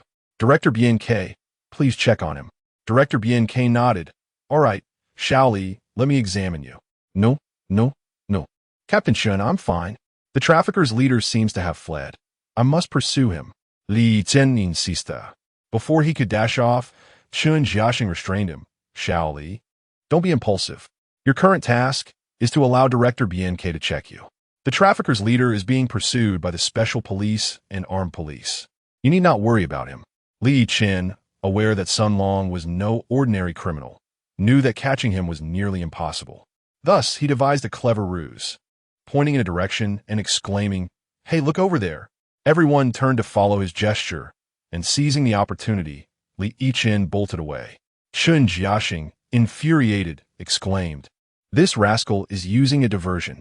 Shall he come back? I'll chase the trafficker. You all follow me." With that, Li Yichen did not look back and began his full-speed pursuit of Sun Long. Thank goodness I followed, otherwise he would have truly escaped. Li Yichen quickly locked on Sun Long's direction using his justice radar. If anyone else had pursued, they would have lost him in the labyrinthine streets, especially in the dark, where Sun Long would have vanished without a trace. Thankfully, with the justice radar, Li Yichen was well equipped. Upon seeing Li Yichen take off, the special police and armed police organized their personnel to follow, but they quickly lost sight of him due to his remarkable speed. "Captain, we've lost him," a team member reported. "That kid runs too fast. We can't keep up. What should we do?" Wu Chengui turned to Chen Jiaxing. "Old Chen, how can this newcomer run so fast? He vanished in no time. I told you before, this kid is extraordinary. Let's stop discussing and start searching," Chen Jiaxing urged. And they resumed their search for Li Yichen. Meanwhile, Sun Long dashed into a narrow alley without pausing, glancing back to confirm he was not being followed. "Elafta, you're all too inexperienced to challenge me. The police capable of capturing me have yet to be born." A local of Zibo, Sun Long's only passion was running. He once participated in an amateur long-distance race and won a championship, which led to his confidence in his stamina. However, due to various circumstances, he turned to a life of crime. Despite having been pursued by numerous police officers, none could catch him due to his speed and endurance, traits rare in combination. Sun Long was born to run, but alas, he chose a path of no return. Had he not, his future could have been limitless. In the command room outside his village, the city bureau chief, Li Chongjin, received alarming news. "What? They are pursuing the drug lord? Whatever the reason, you must bring Li Yichen back alive. If you fail, both of you, special police captain and armed police captain, may as well resign." With that, he hung up the phone. On the other end, Wu Chengui and armed police captain Feng Xiaolong exchanged bewildered glances. Why was Chief Li so furious? How important was Li Yichen to him? Enough chatter. Let us focus on finding him. Armed police, turn on your night vision lights and miss not a single corner. Thus, the pursuit battle commenced. However, only Li Yichen knew Sun Long's whereabouts, while others floundered, many losing their way amidst the complex alleys devoid of streetlights, complicating their search. "Darn it, I've lost my way. I need to ask a local," he thought, recalling how he had once stumbled upon a kind woman who helped him find his way out. The entire rescue team found themselves in an awkward predicament, executing a mission like never before. This time, they had truly faced a setback. Chapter 41. The remarkable young man, the drug lord, full of confidence, sprinted ahead, occasionally glancing back to assess the situation behind him, keenly aware that in the stillness of the night, any sound would be distinctly audible. Sun Long listened intently. Apart from the chirping of crickets, there was no other noise. A faint smile graced his lips as he sat on the ground, taking a moment to regulate his breathing. Although he possessed considerable endurance, he had been running for half an hour under the pressure of pursuit, leaving his breath somewhat erratic. With the absence of any sound behind him, Sun Long finally felt a sense of relief. Clearly, he had managed to shake them off. He thought to himself, "Soon I will leave this place and look for opportunities for a resurgence." Suddenly, as Sun Long had just finished his musings, he heard footsteps approaching from the alleyway. Who could it be? Sun Long was taken aback. Had someone caught up with him? "Haha, it's me. I'm the one who took your drugs today," Li Yichen said calmly. Indeed, Sun Long was quite fast, but during the chase, Li Yichen had spent 5,000 points of justice to upgrade his powerful spinach pill. Now, consuming one would enhance his physical attributes 100-fold for a week, enabling him to easily keep pace with Sun Long. Upon recognizing Li Yichen's voice and the sound of his footsteps, which seemed to belong to just him, Sun Long quickly drew his handgun, aiming it at the alley's entrance. He believed that if it was only Li Yichen chasing him, he had a winning chance. If Li Yichen dared to emerge from the alley, he could easily shoot him in the head. Thus, Sun Long taunted, "Good lad, you dare to follow? If you're brave enough, come out and let us have a one-on-one." Li Yichen was well aware that Sun Long was attempting to lure him into the open for a shot, but he was not one to fall for such tricks easily. Nonetheless, this time, he decided to step out. For safety, although he donned a bulletproof vest, his head remained unprotected. Fortunately, there was a large stone nearby, weighing around 80 pounds and as tall as a person. Li Yichen effortlessly lifted the stone before him and stepped out of the alley. Bang! Just as Li Yichen stepped out, a gunshot rang out. The bullet struck the stone, embedding itself within. Li Yichen chuckled. Surprised, aren't you? Sun Long, witnessing the massive stone emerge, was utterly astonished. What kind of supernatural strength is this? How can you lift such a large rock? All right, I'll let this go. I won't underestimate you again. With that, Sun Long took off running once more.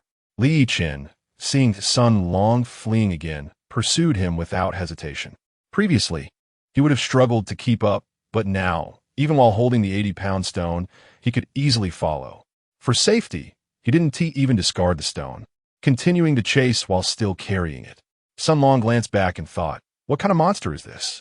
He quickened his pace, determined to outrun this bizarre pursuer. After running through several alleyways for over 20 minutes, Sun Long's breath became ragged, and he found it increasingly difficult to continue. When he looked back, he saw that Li Yichen had not yet caught up. Suddenly, he collapsed onto the ground, utterly exhausted. Damn, it's a good thing I ran fast, otherwise. Before he could finish his thought, the sound of footsteps echoed from the alley again. Sun Long was on the brink of despair. Run if you can. Go on, run. He taunted, only to see Li Yichen emerge, still grasping the large stone. Despair washed over him as he thought, what the hell? This is never-ending. Struggling to his feet, Sun Long attempted to escape again, but after only a few steps, he stumbled and fell to the ground, utterly spent. Li Yichen approached Sun Long, kicked him to ensure he was unresponsive, then discarded the stone and confiscated his gun. Taking a few deep breaths, he sat up and called Chun Jiaxing. Chun and his team were still searching in the dark for Li Yichen's whereabouts. This time, Li Yichen had hurried, leaving no traces for them to follow. Upon receiving Li Yichen's call, Chun Jiaxing was elated. Little Li, where are you? Are you all right? I'm fine, Captain. I've captured the drug lord. I'll send you my location shortly. Come quickly. Great. Hang up and send me the coordinates. Wu Chengue inquired, Old Chun, what is the update? Chun Jiaxing replied, Little Li just called to say he has captured the drug lord. He'll send me the location soon. Ding. Chun Jiaxing received the location from Li Yichen. Quickly. Little Li has sent the coordinates. Let us hurry over. Upon receiving the information, the SWAT team and armed police quickly set off towards the location. Meanwhile, in the temporary command center on the outskirts of Zhaizai village, an officer delivered a thick stack of reports to the city bureau chief, Li Changjin. Chief Li, we have identified the drug lord as Sun Long, a highly cunning trafficker. His criminal record is all here. Seeing the substantial pile of documents, Li Changjin understood that Sun Long was no ordinary criminal. When he noted that Sun Long was a former long-distance running champion, a chill ran through him. This is bad. We may never catch him. It's recorded that once 50 police officers failed to apprehend him.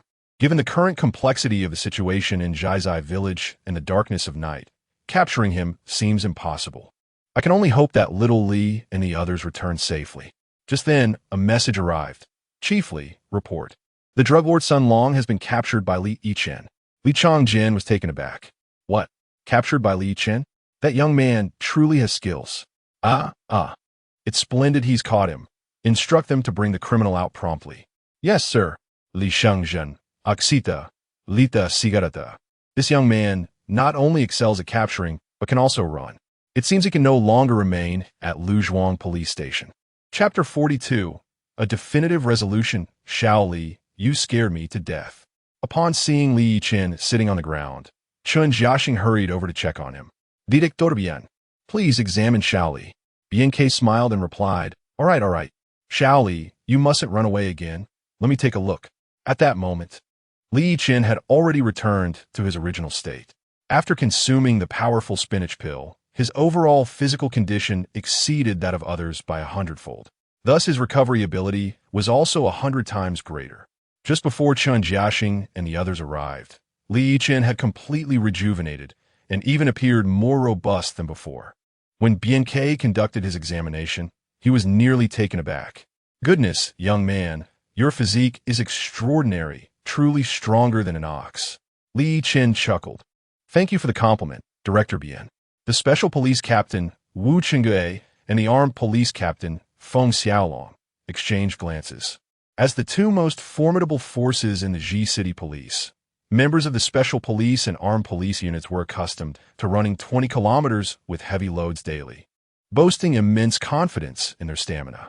However, today, they not only lost track of Li Yichen, but also ended up disoriented, which was a profound embarrassment.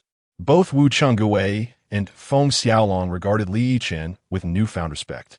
Criminal Police Captain Zhou Ziren remarked, "What do you think? Isn't this young man impressive? I tested his strength before, and he was far superior. I feel quite inferior. Today, it seems his strength has significantly increased. If you two don't believe me, you may try for yourselves." Wu Chengui responded, "I'll give it a go." He approached Li Yichen, extended his hand, and said, "Hello, Xiaoli, I am Wu Chengui, captain of the special police. I've heard you possess great strength, but I find that hard to believe." Li Yichen replied, "You don't believe? Then feel free to test it." As they clasped hands, Li Yichen exerted force. His strength had grown even greater since his previous contest with Zhou Ziren. The moment he applied pressure, Wu Chengui sensed something was amiss and quickly withdrew his hand. Feng Xiaolong, observing this, was astonished. "Wait, Lao Wu, we haven't even started the match yet. Why did you pull back?"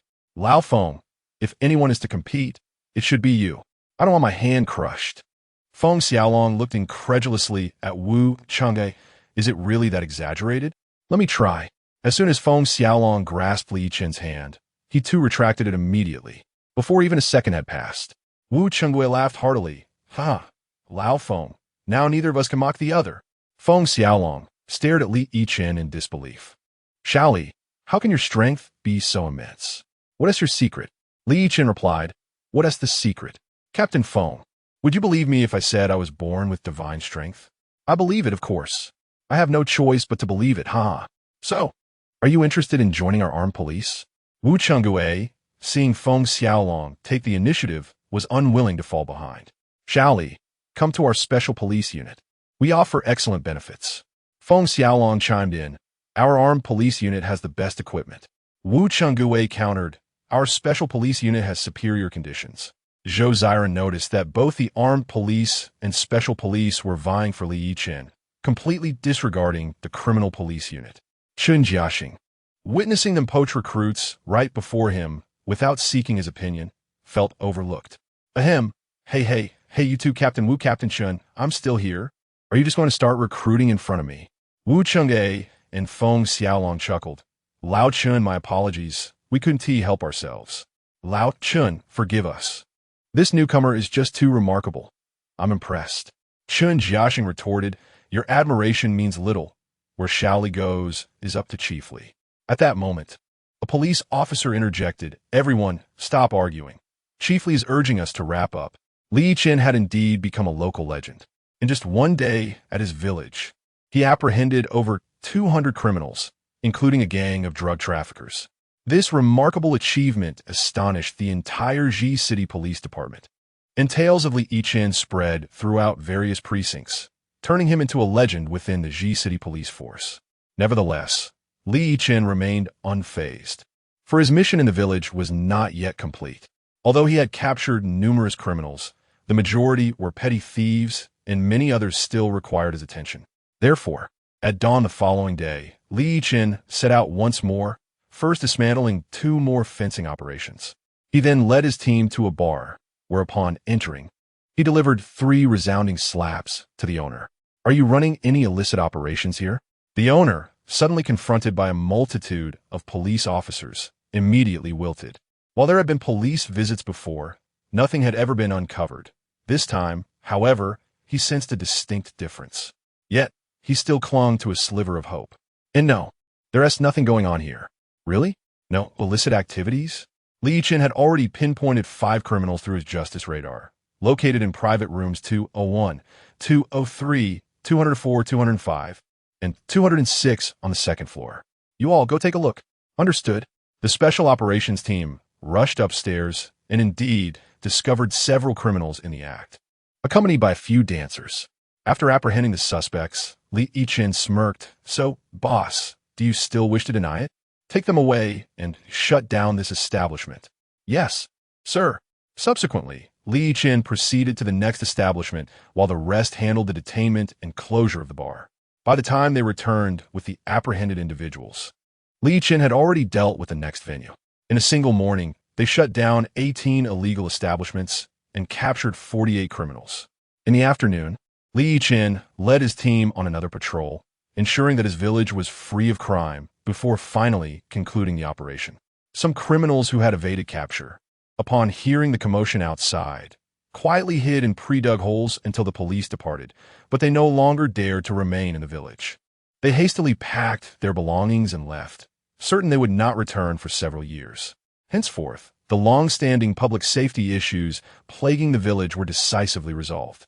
In this operation, Li Yichen's contributions were unparalleled. In the city bureau's conference room, a celebration meeting was held, attended by representatives from all precincts and other police units across the city. Chapter 43. Personal first-class merit. Many people have come here, primarily to witness the charisma of Li Yichen. Recently, tales of Li Yichen have circulated throughout the police circles of Zibo, prompting numerous individuals to seek an audience with him. The municipal police headquarters has seen an influx of visitors, many of whom approached Chun Jiaxing with friendly greetings. In the past, the Luzhuang police station was regarded as the least significant among all stations in Zibo, leaving Chun Jiaxing with little sense of presence. No one sought his company, and any conversation directed at him was often laced with sarcasm. At that time, he had no retort, for how could one argue against being the last? However, this time, Chun Jiaxing felt a sense of pride, largely due to Li Yichen. It was thanks to Li Yichen that everyone at Luzhuang police station could hold their heads high before their peers at other stations. A newfound confidence adorned Chun Jiaxing's countenance. "Old Chun, it's been too long. I missed you dearly. Old Chun, it's been ages. You have truly been missed. Old Chun, is this esteemed individual beside you Li Yichen? Indeed, a remarkable talent. Old Chun, I heard you apprehended over 200 criminals in a single day. Is that true? Old Chun, you are impressive. Could we borrow your officer Li for a few days?"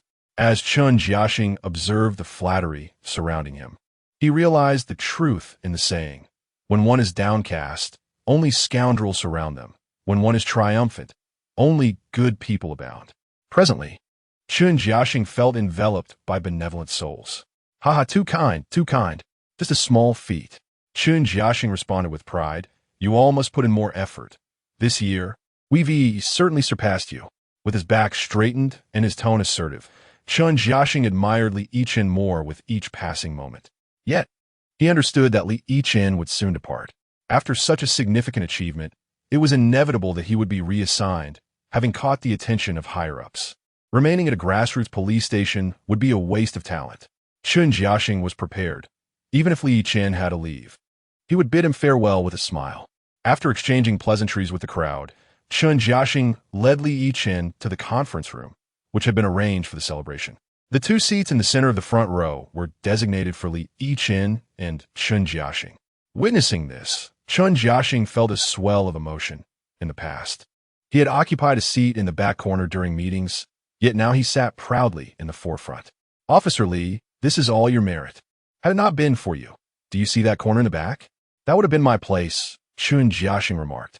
Li Yichen replied, "Director, you flatter me. This was simply my duty." At that moment, a female secretary called out, "Please find your seats promptly. The leadership will be arriving soon. The celebration will commence in 20 minutes. One by one, attendees entered the conference room, inevitably casting glances in Li Yichen's direction. Their gazes held admiration, respect, and envy, but no jealousy, for they recognized that Li Yichen had earned his accolades through merit. Who could be envious of him? Those who felt jealousy would first have to apprehend 200 criminals themselves, a task deemed impossible. 20 minutes later, as everyone settled into their seats, the leaders from the municipal bureau entered the venue. A row of seats was reserved for them. Once the leaders were seated, the celebration officially began. Li Changgang, the municipal leader, took the floor first, addressing the assembly. "Comrades, you are all aware that today's meeting is convened for a singular purpose: to award the personnel of Luzhuang police station. They have achieved a groundbreaking feat, a first in the annals of Zibo's police history. unprecedented and perhaps unmatched in the future.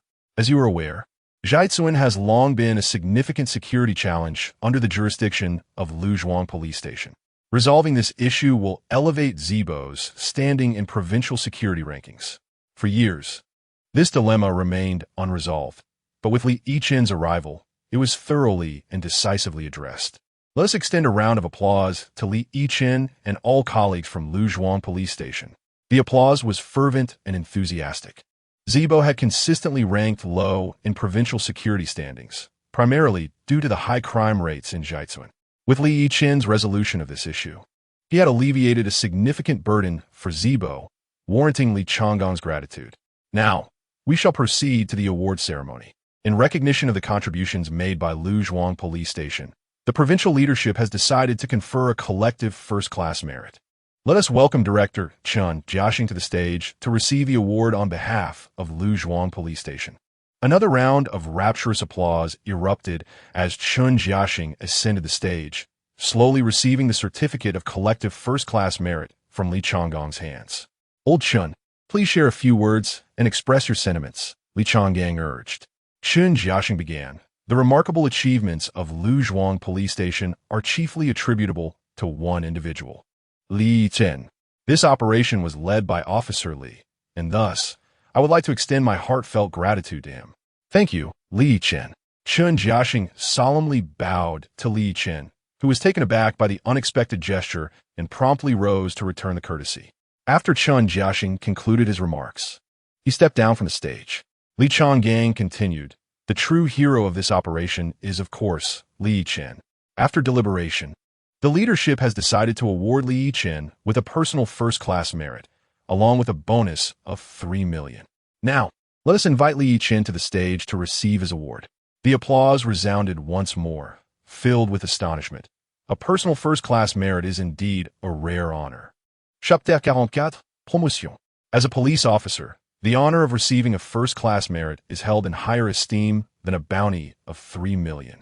While the latter can be earned at any time, the former is a prestigious accolade that cannot be attained without considerable accomplishment, akin to Li Yichen, who resolved a long-standing public security crisis that had persisted for decades. It is for this reason that Li Yichen is awarded the first-class merit. Many may never attain such an honor in their lifetime. Obtaining a second-class merit is also a formidable challenge. Currently, Li Yichen has received 4 second-class merits and 1 first-class merit, an honor that no amount of money can substitute. Nevertheless, with the 3 million prize, Li Yichen's life can certainly improve.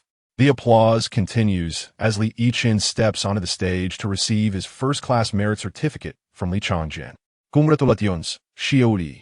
Please say a few words, Li Changjian prompts. Li Yichen responds, "I am grateful to the leadership and to everyone here. This honor of receiving the first-class merit is not solely mine. It is a testament to the tremendous contributions of my colleagues during this operation. I will continue to uphold my duty and apprehend more criminals. Thank you all. That is all I wish to say." Just as he is about to step down, Li Changjin interjects, "Xiaoli, please wait a moment. Today, we gather not only to witness the Luzhuang Police Station receive this honor, but also for a more significant purpose.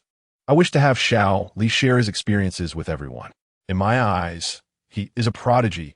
He has apprehended several high-profile criminals, including several A-level fugitives, in a remarkably short time, an accomplishment few can rival, myself included. Therefore, I would like Xiao Li to recount his experiences in capturing criminals. Xiao Li, the stage is yours." Li Yichen stands there bewildered. No prior notice had been given, and now he is unexpectedly thrust into a speaking role.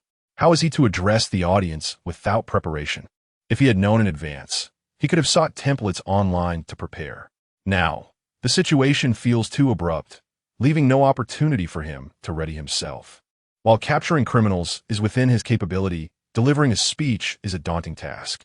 Should he reveal that he utilized a system to identify and apprehend criminals? If he were to articulate that, the audience would surely think him mad.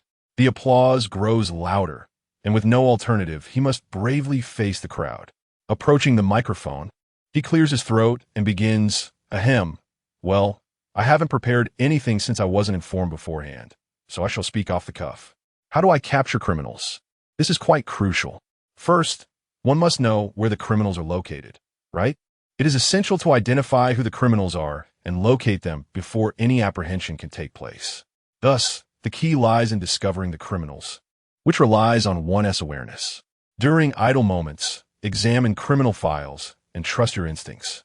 As fellow officers, you should be able to identify who the criminals are at a glance.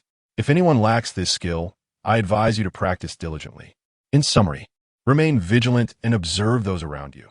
The criminals will reveal themselves. Li Yichen's words are somewhat vague, largely consisting of platitudes. Did the audience truly comprehend?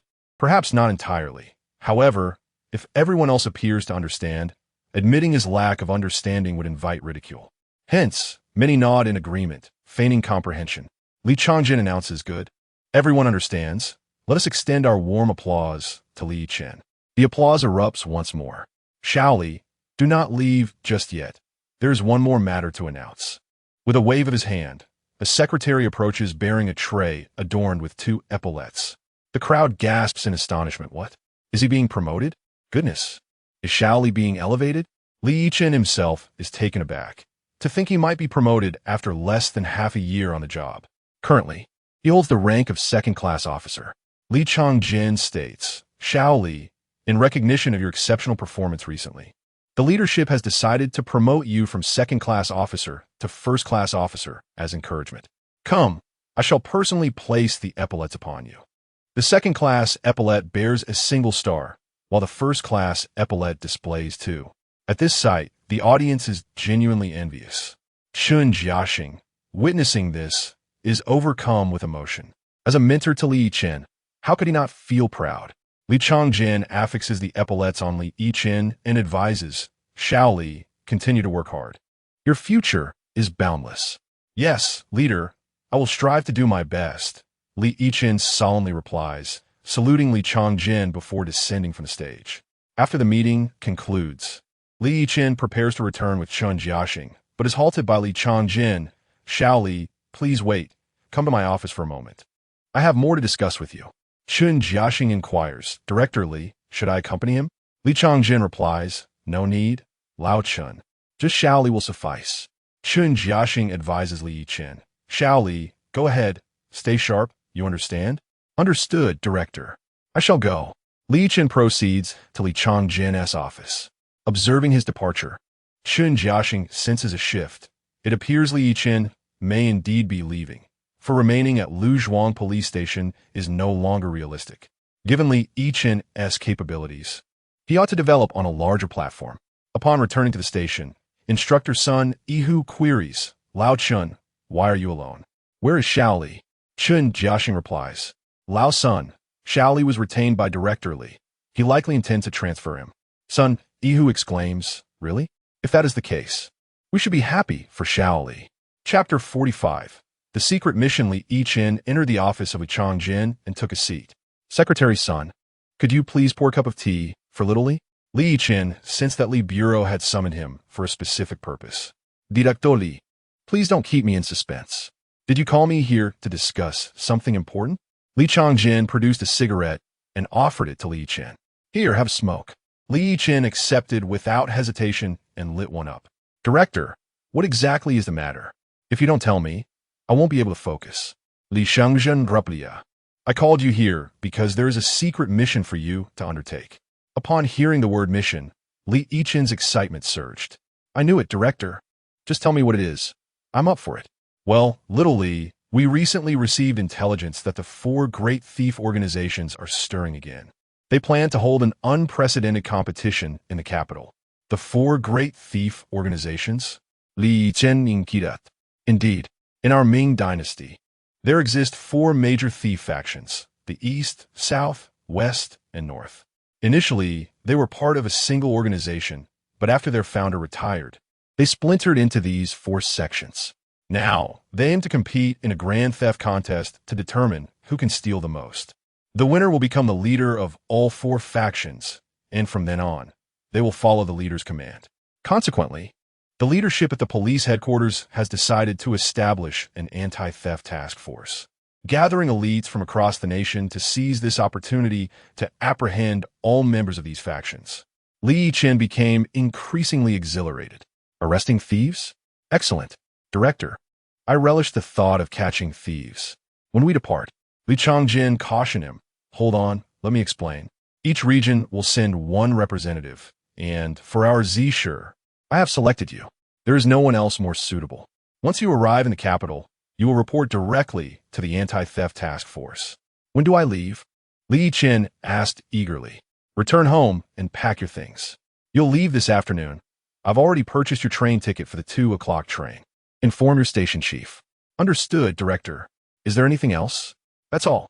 Once you arrive in the capital, make sure to follow orders. Don't be as impulsive as you are here, understood? Got it, Director. I will head back now. Yes, go ahead. Li Yichen quickly returned to the Luzhuang police station and relayed the news to Chen Jiaxing. After listening, Chen nodded.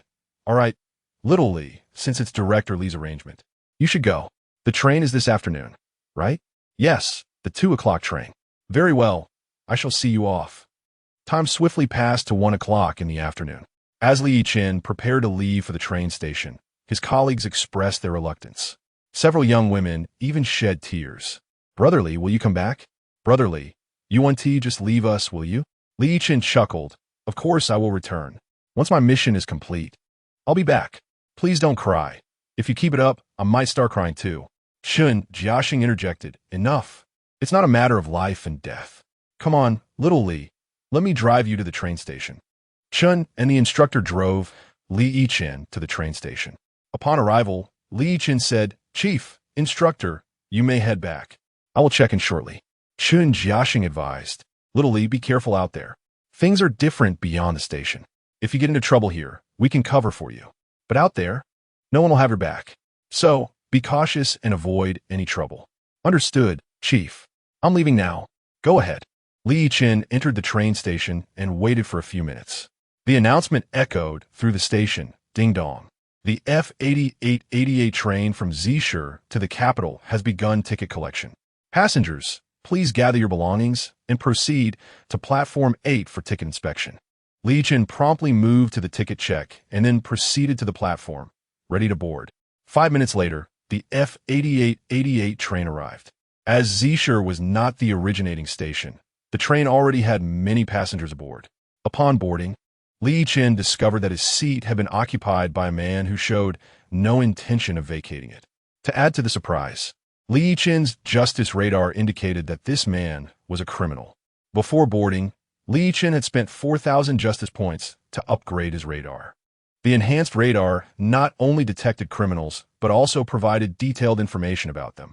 Lu Tian, male, 33 years old, member of the East Thief Organization, engaged in thievery for 10 years. What a coincidence. Here, I am heading to the capital to apprehend thieves, only to encounter one right here. Lu Tian was sound asleep, and without hesitation, Li Yichen delivered a sharp slap to his face, awakening him with a resounding crack that startled the surrounding passengers. They all turned to witness the commotion. What happened? Did someone get hit? Perhaps. Many passengers gathered, intrigued by the unfolding drama. At that moment, a train attendant approached. Sir, what seems to be the issue? Li Yichen replied, This man is occupying my seat. Sir, may I please see your ticket? Chapter 46. The trial from the ancestor Li Yichen presented his ticket to the attendant. Upon inspection, the attendant confirmed that the seat indeed belonged to him. She politely addressed the man occupying the seat. Excuse me, sir, this seat is assigned to this passenger. Could you please vacate it? The man, still dazed from the slap he had received from Li Yichen, responded with impatience, cursing, Damn it, get lost. I'm comfortable here, so just back off. The attendant replied, Sir, why are you being unreasonable? Li Yichen gestured for her to step back, saying, Let me handle this. It was evident that dealing with such a person, especially one affiliated with the Eastern Thief Organization, required a firmer approach rather than gentle persuasion. Li Yichen declared, Your name is Lu Tian, correct? I will count to 3, and you will stand up immediately, or else you shall not blame me for my rudeness. Lu Tian was taken aback. How do you know my name? Do we know each other? I don't recognize you at all. What did you say? Rudeness? I'm curious to see how you will be rude. 1, 2. Lu Tian remained obstinate, determined not to budge. 3. Lu Tian chuckled, believing that Li Yichen would not dare to act against him. with a subtle smile. Li Yichen swiftly slapped him 3 times across the face. Lu Tian, stunned, exclaimed, "You dare to hit me?" As he raised his hand to retaliate. Li Yichen quickly seized his wrist, applying pressure. It hurts. Let go, it's killing me. Now you understand pain. Will you yield or not? Li Yichen pressa. I will yield. Please release me. The older man, unable to withstand the agony, conceded. Yet Li Yichen tightened his grip, resulting in 2 distinct cracking sounds as Lu Tian's wrist was crushed. Lu Tian let out a scream akin to that of a slaughtered pig. Be quiet. You're unbearable. Lu Tian quickly covered his mouth with his other hand, silencing himself in fear. Get out of here. Trembling, Lu Tian relinquished the seat. Wait, Li Yichen commanded, yanking him by the collar and forcing him to sit on the floor beside him. You all may continue with your business. There's nothing to see here. Once the onlookers had dispersed, Li Yichen asked, Lu Tian, may I inquire what brings your group to the capital? Though surprised by how Li Yichen recognized him, Lu Tian dared not question it and replied honestly, our Eastern Thief organization is here for a competition.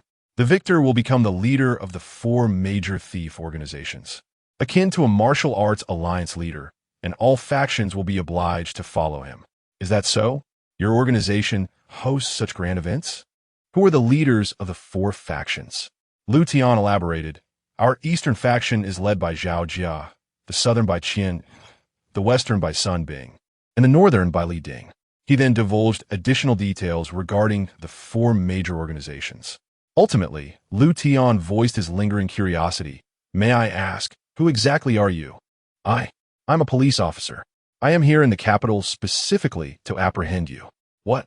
Lu Tian was utterly astonished, not expecting to encounter a police officer on the train. Officer, how did you recognize me?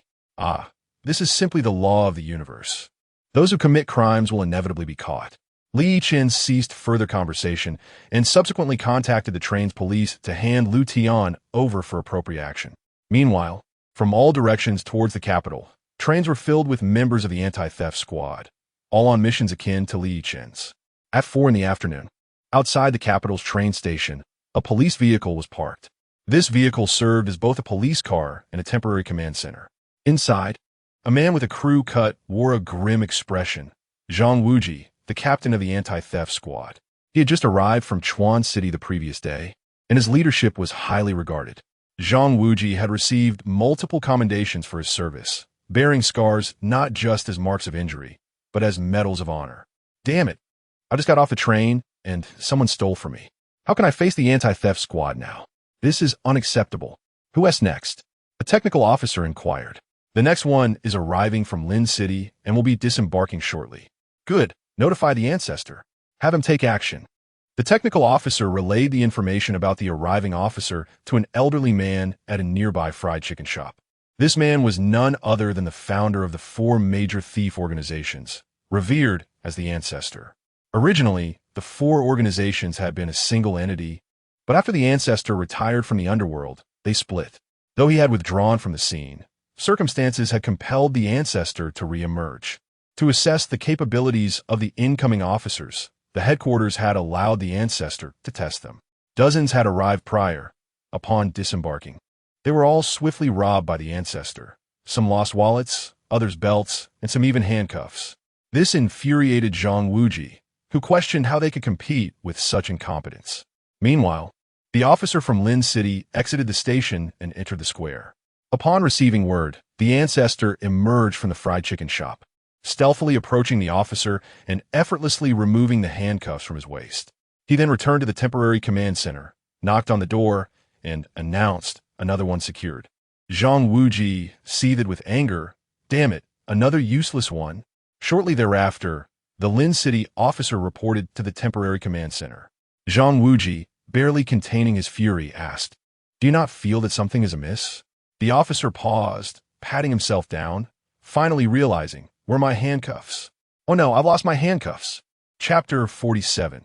Hands off, we are allies. With a sharp motion, Zhang Wuji hurled the handcuff straight at the face of the officer, scoffing with such meager skills. How dare you join the anti-theft team?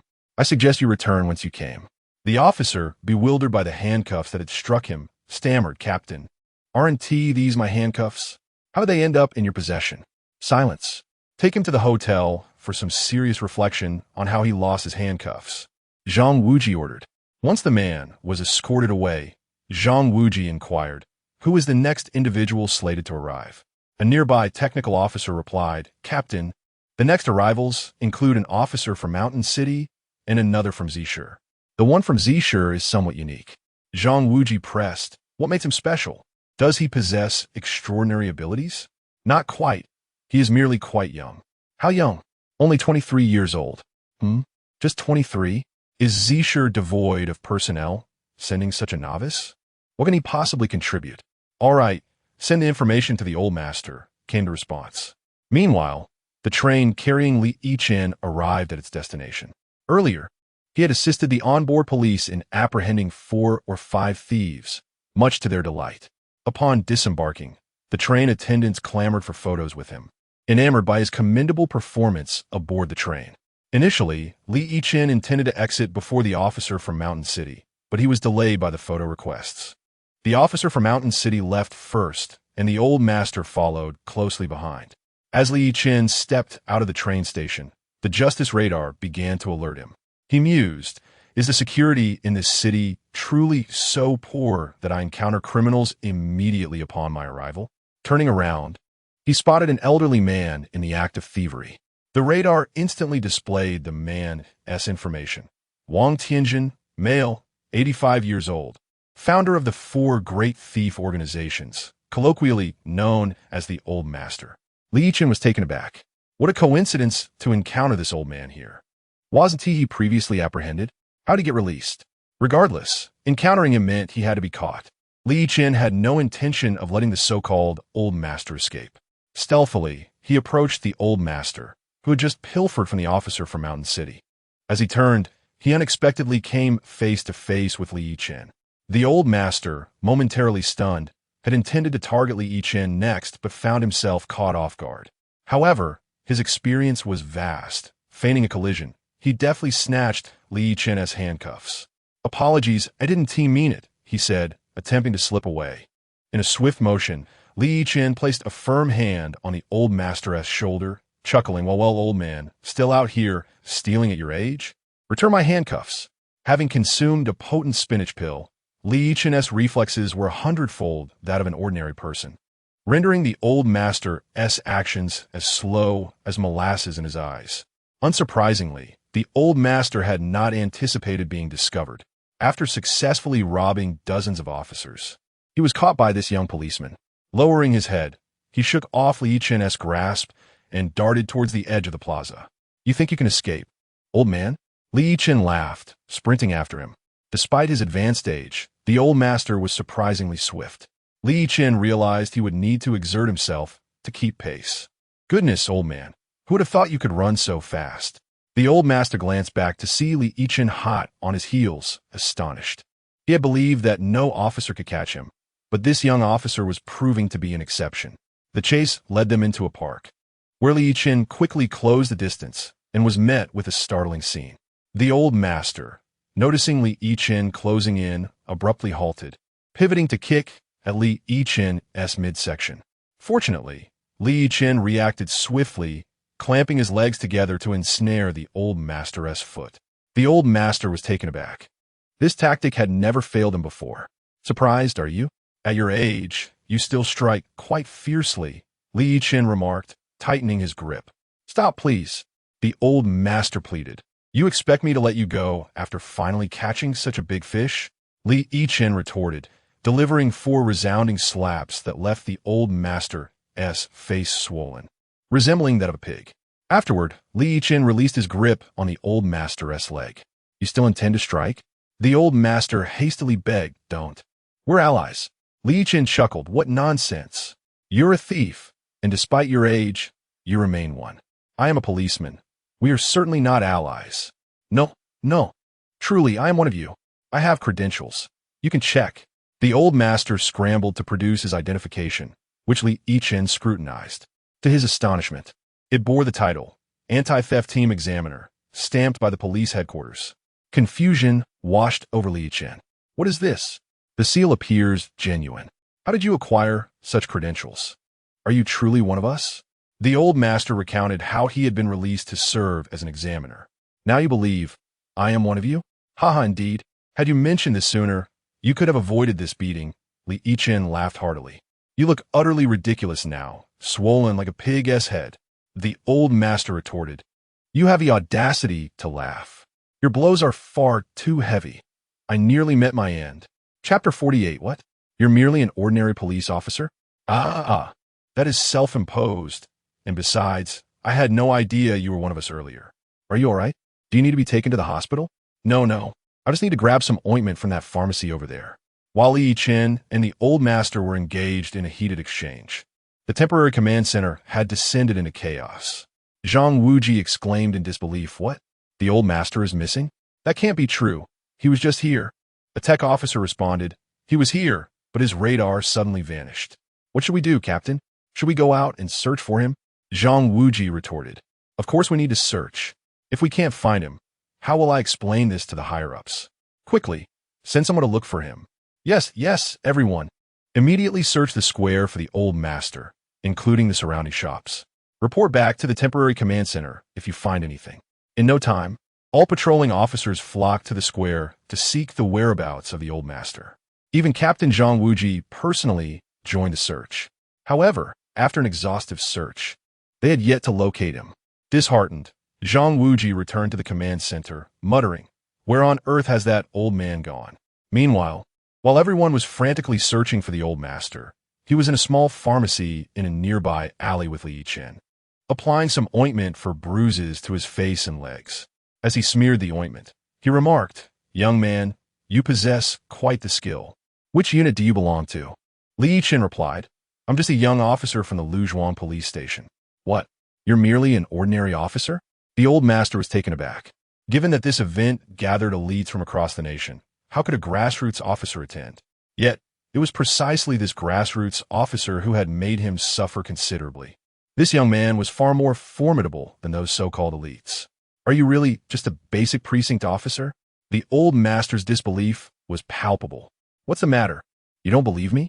The old master shook his head, insisting, I do not believe it. If you don't believe it, then allow me to show you my credentials. Yichen produced his identification and handed it to the old master. Upon inspection, the old master confirmed that he was indeed a junior officer from Luzhuang police station. Goodness, young man, you must have recently graduated. To be so capable, your future is limitless. With your talent, you could certainly rise to the rank of station chief. Don't you think? Yichen replied, Whether I become a station chief or not is of little interest to me. My passion lies in apprehending criminals. That is my true calling. The old master shook his head in disbelief. You, young man, are truly an exception. Well, let us proceed to the command center. I must report back. Subsequently, the old master led Yichen to the command center. After knocking on the door, Zhang Wuji opened it and was astonished to see the old master, and even more so upon noticing Yichen. How did you two end up together? The old master responded, Captain Zhao, I was captured by him. Just look at my face. This young lad gave me quite the beating. Zhang Wuji's mouth fell open in shock, unable to comprehend the old master's words. Is what you say true? He captured you and left you looking like this? The old master nodded affirmatively. Absolutely true. Well then, I leave him in your hands. I must take my leave. Once the old master departed, Zhang Wuji remained in a state of disbelief, unable to accept the old master's earlier claims. Yichen promptly saluted Zhang Wuji, stating, Captain Zhao, I am Yichen from Luzhuang police station, here to report. Zhang Wuji finally snapped back to reality, exclaiming, Splendid. Well done. Someone, please escort young Li to the hotel for some rest. Thank you, Captain, replied Yichen. No need for thanks. Go ahead and rest. We will talk more tonight. After Yichen left, Zhang Wuji immediately dialed a number to the police headquarters. Hello, sir. The old master has finally been apprehended by that young officer, Yichen, who came from Luzhuang. He is the youngest officer in the team. Yes, I understand. Rest assured, I will follow your instructions. After hanging up, Zhang Wuji noted that several more officers were on their way, but none would be able to capture the old master again. As evening fell around 8 o'clock, everyone had finished their meals, and Zhang Wuji called for a gathering in the courtyard. Li Yichen stood in the last row, drawing curious glances from the surrounding officers. Hey, kid, you look so young. Where did you come from? How did someone so young get selected? Did you have connections? Li Yichen remained silent as they continued to share their experiences of being robbed that day. You won't believe how unfortunate I was. I was just stepping off the train when I got stolen from. That's nothing. I too was robbed right after I arrived. When I saw the captain, I was so embarrassed I wished I could sink into the ground. You think that's bad? My handcuffs were stolen, and the captain threw them right back at me. You have no idea how mortified I was. By the way, I heard someone caught the old master. Do you know who it was? I've heard that too, but I don't know who it was. All right, enough chatter, Zhang Wuji interjected, stepping forward. Everyone quiet down. I have an announcement to make. You all know why we are gathered here. To apprehend the thieves from the four great factions. I hereby declare the establishment of the anti-pickpocket squad. Let's give a round of applause. Applause erupted as Zhang Wuji continued. All right, settle down and listen. I am a captain of this anti-pickpocket squad. We also need to select a vice captain. According to the directives from police headquarters, whoever captures the old master will take on the role of vice captain. I have confirmed this with the higher-ups, so now I announce that the only individual who captured the old master will become our vice captain. The officers began murmuring, exchanging glances as they speculated who among them the one who captured the old master could possibly be. Chapter 49, Public Relations Crisis. Who do you think caught him? One person asked. I have no idea. We'll know when it's announced, replied another. Exactly. No need for speculation. The captain will reveal it shortly. Zhang Wuji interjected. All right, everyone, please quiet down. I am now announcing that out of the 78 participants, only one has captured the old ancestor. That individual is Li Yichen from the Ji-City Luzhuang police station. Li Yichen, step forward. Yes, Li Yichen responded, moving to the front. Upon learning that the one who apprehended the old ancestor was indeed Li Yichen, the crowd was taken aback. No way, is it really this kid? Someone exclaimed. How can he be so young? Wait, he is just an ordinary officer from a grassroots police station? This is absurd. How did he manage to catch him when none of us could? The murmurs of disbelief filled the air. Li Yichen, now on stage, heard their conversations despite their hushed tones. His hearing was exceptionally acute. However, he bore no ill will towards them. Given his youth and the fact that they were all seasoned anti-theft elites, it was only natural for them to be astonished that he had succeeded where they had not. Standing beside Zhang Wuji, the captain declared, Young Li, I hereby appoint you as the deputy captain of our anti-theft team. I hope you will strive diligently and contribute significantly to our ongoing operations.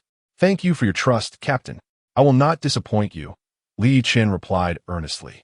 Zhang Wuji nodded approvingly. I believe in you. That will be all for tonight's meeting. Everyone, please return to your quarters to rest. We have training in the morning. After the meeting, each member returned to their respective dormitories. Since Li Yichen had been appointed deputy captain, he had a private room while the others shared accommodations, with all but his and Zhang Wuji's rooms located on the second floor. In room 205, a police officer from the harbor city named Su Daze, known for his loquacious nature, returned to the dormitory and immediately began to chatter. No, something feels off about this whole situation. The others looked at him, puzzled. Gao Chong, a tall, muscular man standing nearly 6 feet tall, asked, What do you mean? Su Dazue replied, Doesn't it strike you as odd?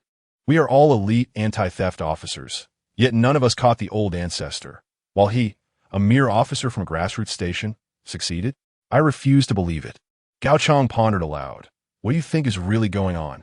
I, too, sense something is amiss.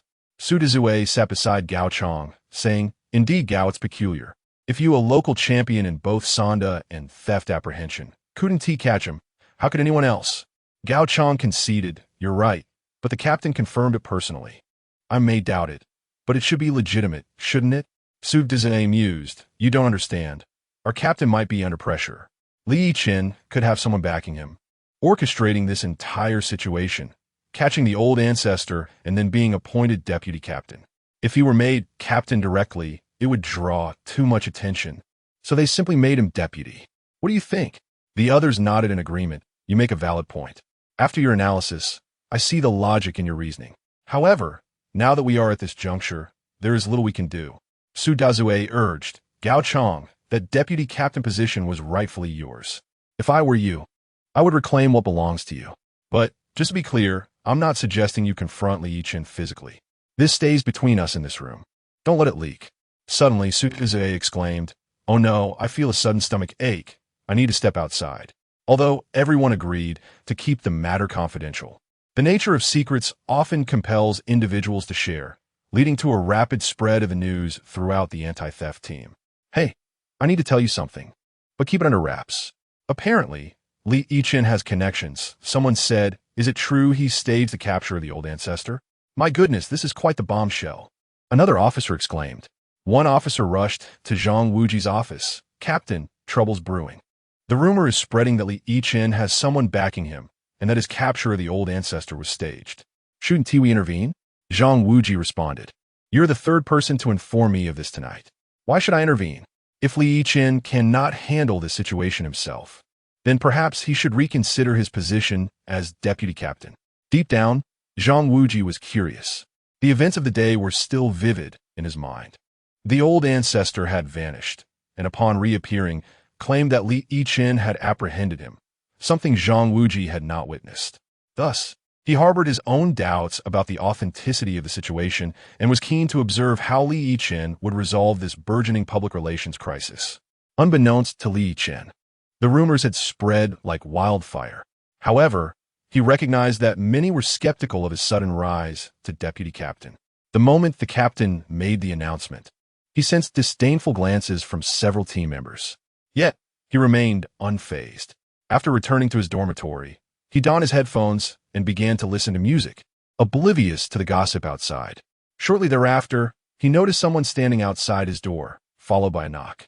Knock, knock, knock. Li Yichen removed his headphones and approached the door, asking, "Who is it?"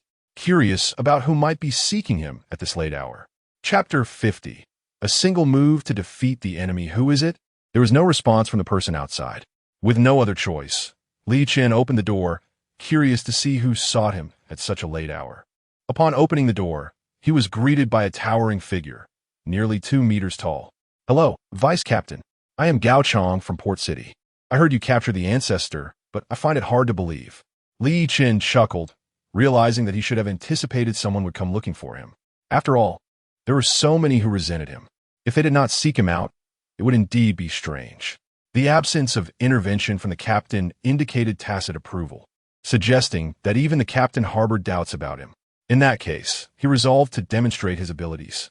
They would not know how many eyes the king of horses had until he showed them. "If you do not believe me, what would convince you?" Gao Chong coldly replied. "I want to spar with you." "Spow. Very well, let us proceed to the courtyard."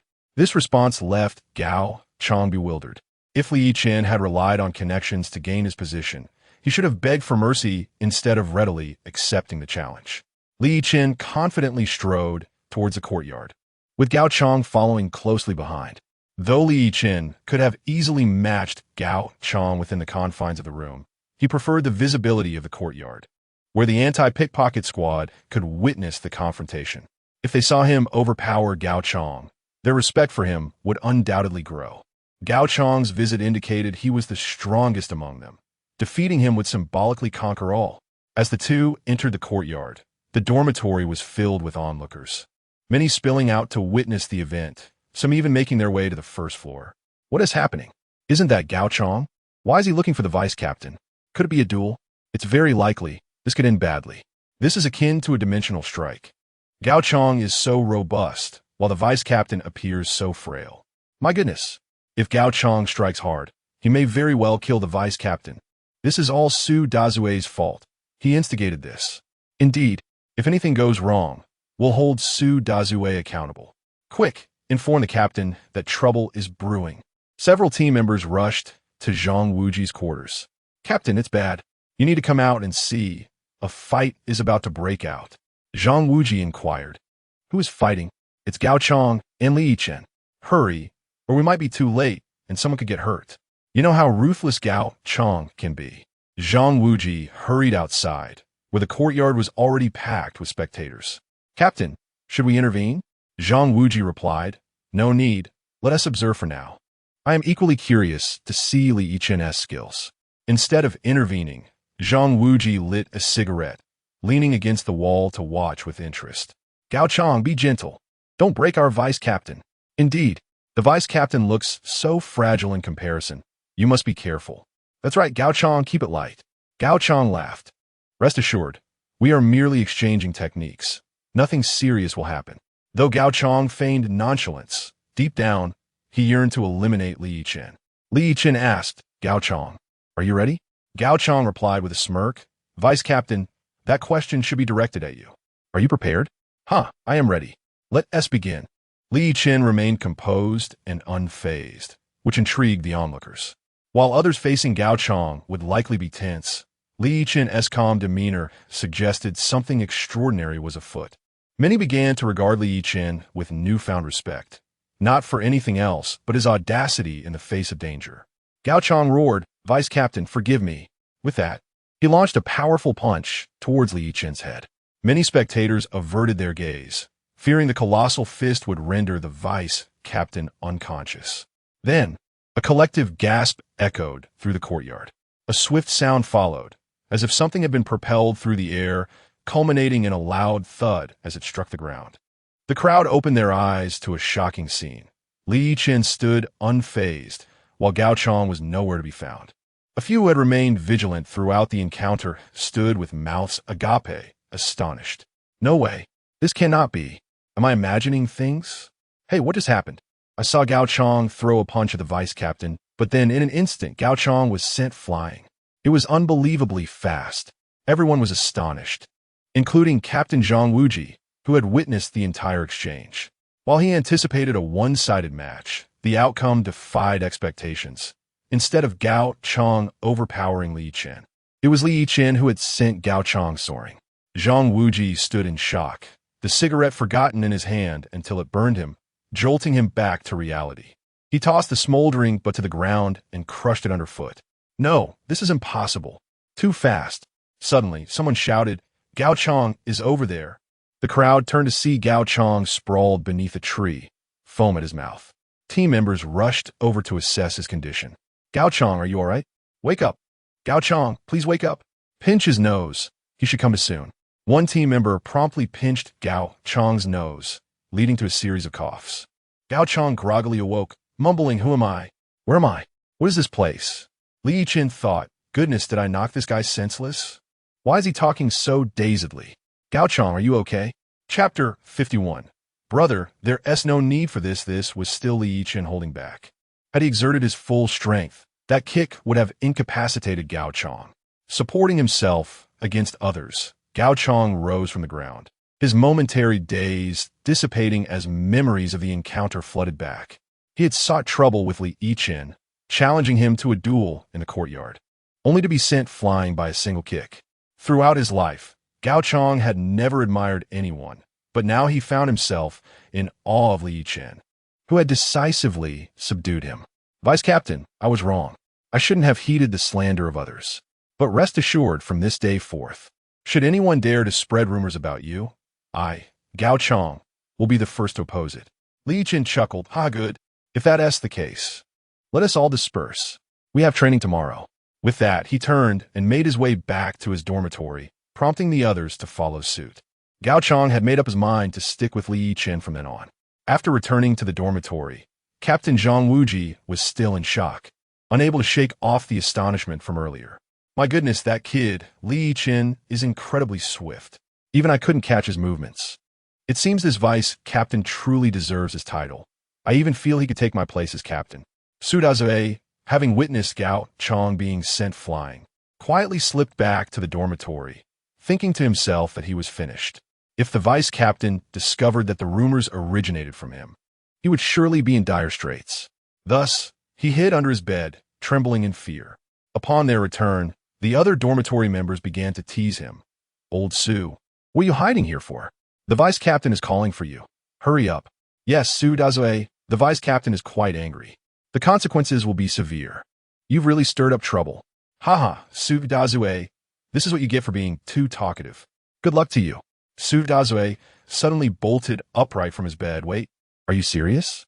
The vice captain really called for me? Absolutely, you can ask everyone. Indeed, you were called. Go on. With his heart pounding, Su today descended from his bed and made his way to the door, muttering, "Brothers, if I don't return, please collect my remains." He realized he had truly caused a significant mess, and the situation was beyond salvaging. Had that kick landed on him, it could have been fatal. However, it was too late for regrets. He had spread rumors about the vice captain, and he would have to face the consequences. As Sudazue approached the dormitory door, laughter erupted from the others. Sudazue, look at you. We were just joking. Yes, it was all a ruse. Look at your scared face. Come back." Hearing this, Sudazue felt an immense sense of relief and sighed deeply. "Damn you all. You nearly scared me to death." Such jokes are not to be taken lightly. My heart almost gave out. At that moment, Gao Chang returned, and upon seeing Sudazue, exclaimed, "Sudazue, you've made me suffer. I took an unnecessary kick. Because of you. From now on, anyone who dares to slander the vice captain will have to deal with me." Su Dao Yinquit, Gao Qiang. What was the vice captain's expression like? Was he very angry? Gao Chang replied. The vice captain appeared quite calm. How could he possibly be upset with someone as lowly as you? You're right. I must personally apologize to the vice captain.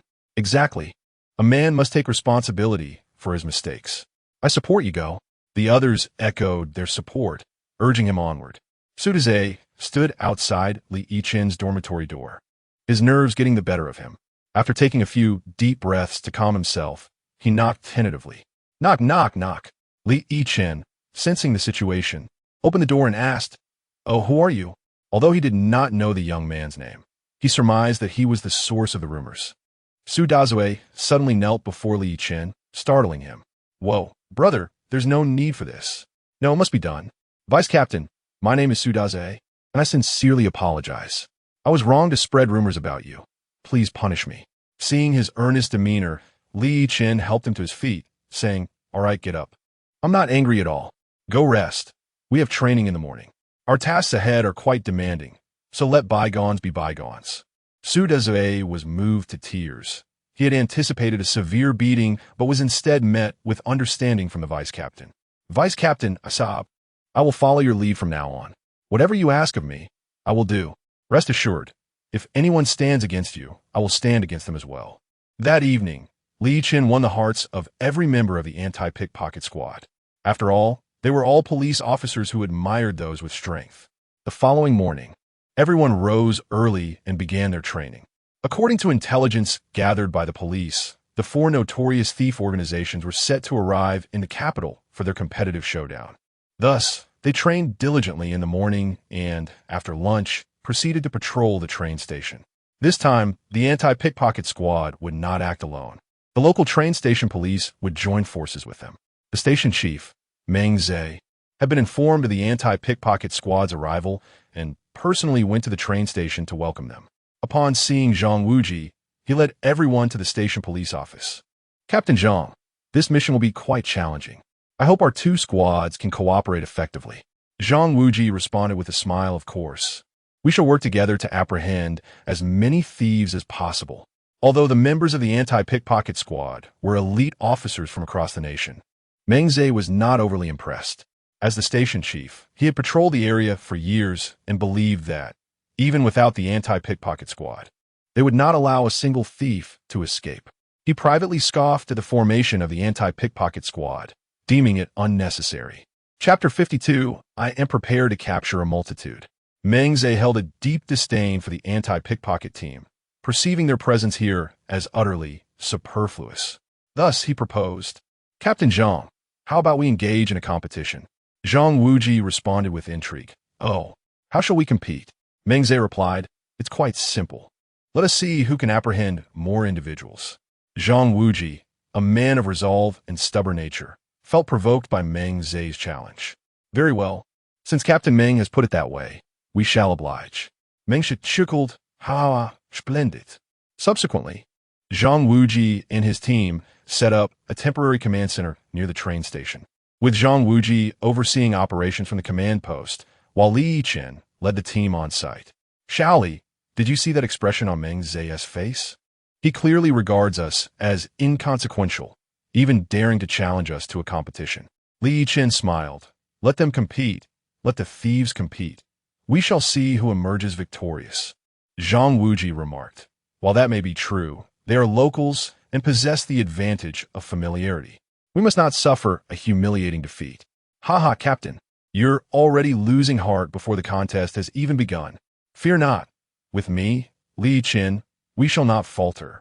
However, I will require certain resources. What do you need, Shaoli? Just ask. I need several large vehicles. Zhang Wuji was taken aback. Large vehicles?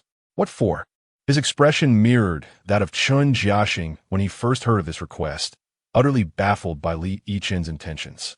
Li Yichen chuckled. Captain, since we are here, we must embark on a grand endeavor. I need large vehicles to transport people.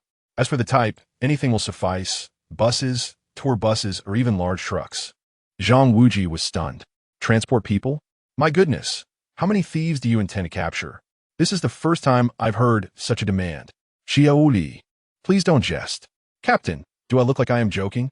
In any case, prepare the vehicles promptly. Our operation begins tomorrow. I fear we may capture too many individuals and have nowhere to house them. Zhang Wuji conceded. All right, I will request this from headquarters. Very well, Captain. Please expedite your request. I shall take a stroll outside. After Li Yichen departed, Zhang Wuji shook his head in resignation. To use large vehicles for transporting people? He had never encountered such an outrageous demand in his life. Nonetheless, having promised Li Yichen to make the request, he felt compelled to follow through. A man's word must hold weight, especially as a captain. Thus, Zhang Wuji promptly called the police headquarters. Hello, leadership. This is Zhang from the anti-pickpocket team. I have a matter to discuss. The leader in charge of liaising with the anti-pickpocket team was a woman named Su Ying. After Zhang Wuji conveyed Li Yichen's request, Su Ying was taken aback. Wait, old Zhang, did you say large vehicles? A single large vehicle can accommodate over 50 people. Do you really think you can capture that many?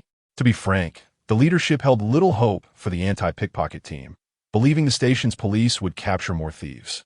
Zhang Wuji insisted. Just arrange one for us. I've already promised Li Yichen. Su Ying replied, fine, we can provide the vehicle. However, if you fail to capture anyone, what then? You must set a target. Let us say you must apprehend at least 50 thieves to consider the mission a success. How's that sound? 50?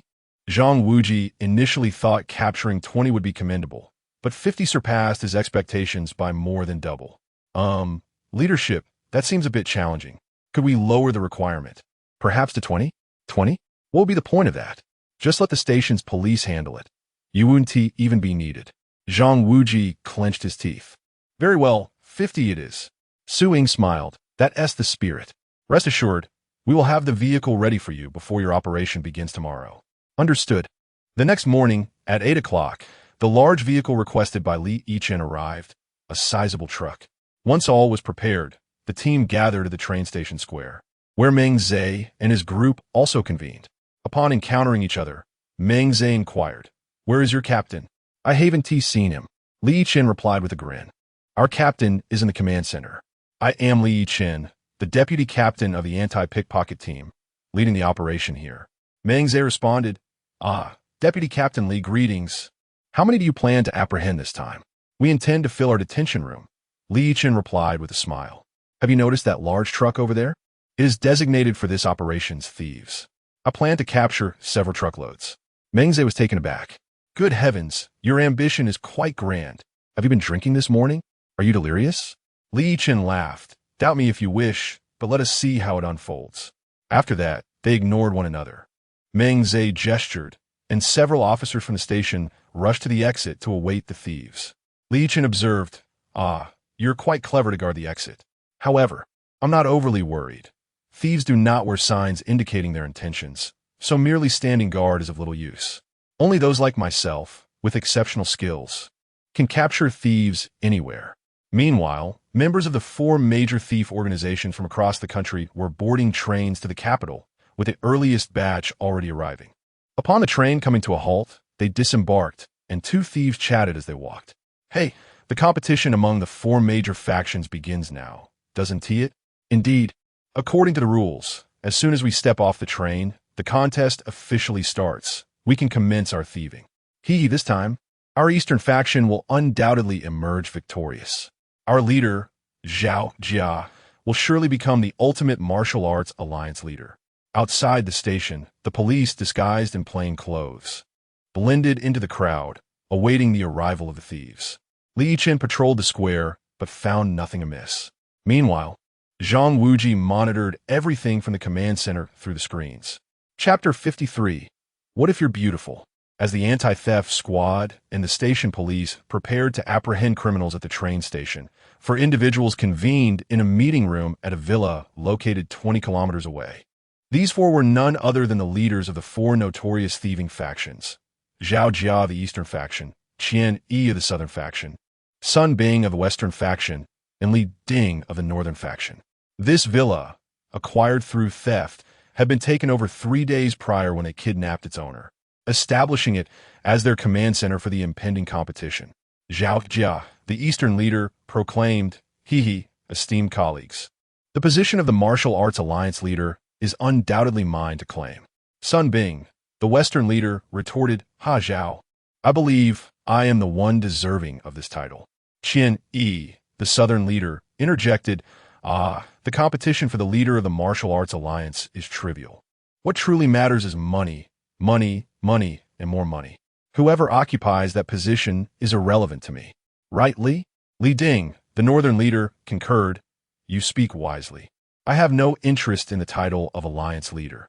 Our northern faction is merely here to participate in the race. The real contest lies between the eastern and western factions." Qian Yi added, "Indeed. However, I advise you all to inform your brothers to exercise caution. I have heard that the police headquarters has caught wind of our activities and has formed an anti-theft squad specifically to counter us. We must remain vigilant." Zhao Jia scoffed, "What is there to fear? If you're afraid, the southern faction might as well withdraw. What do the police matter? I intend to operate right under their noses. That will demonstrate the prowess of our eastern faction, far surpassing that of the other three factions." "Ha ha!" Sun Bing chimed in, "He, who said we are afraid? This is merely a contest between us two. The outcome remains uncertain." Li Ding cautioned, "All right, well, we can speak bravely. It is prudent to remain cautious and minimize our losses." At the capital's train station, members of the four factions began to disembark. A throng of thieves surged out of the exit. Although the station police were stationed there, none were apprehended. These thieves were not mere amateurs. Their skills in disguise were formidable, and their facial expressions were meticulously controlled, making it nearly impossible to discern their true identities. This presented an opportunity for Li Yichen. Once his justice radar activated, a multitude of black dots appeared on the screen, revealing a sea of thieves. In the command room, Zhang Wuji inquired, "What do you see?"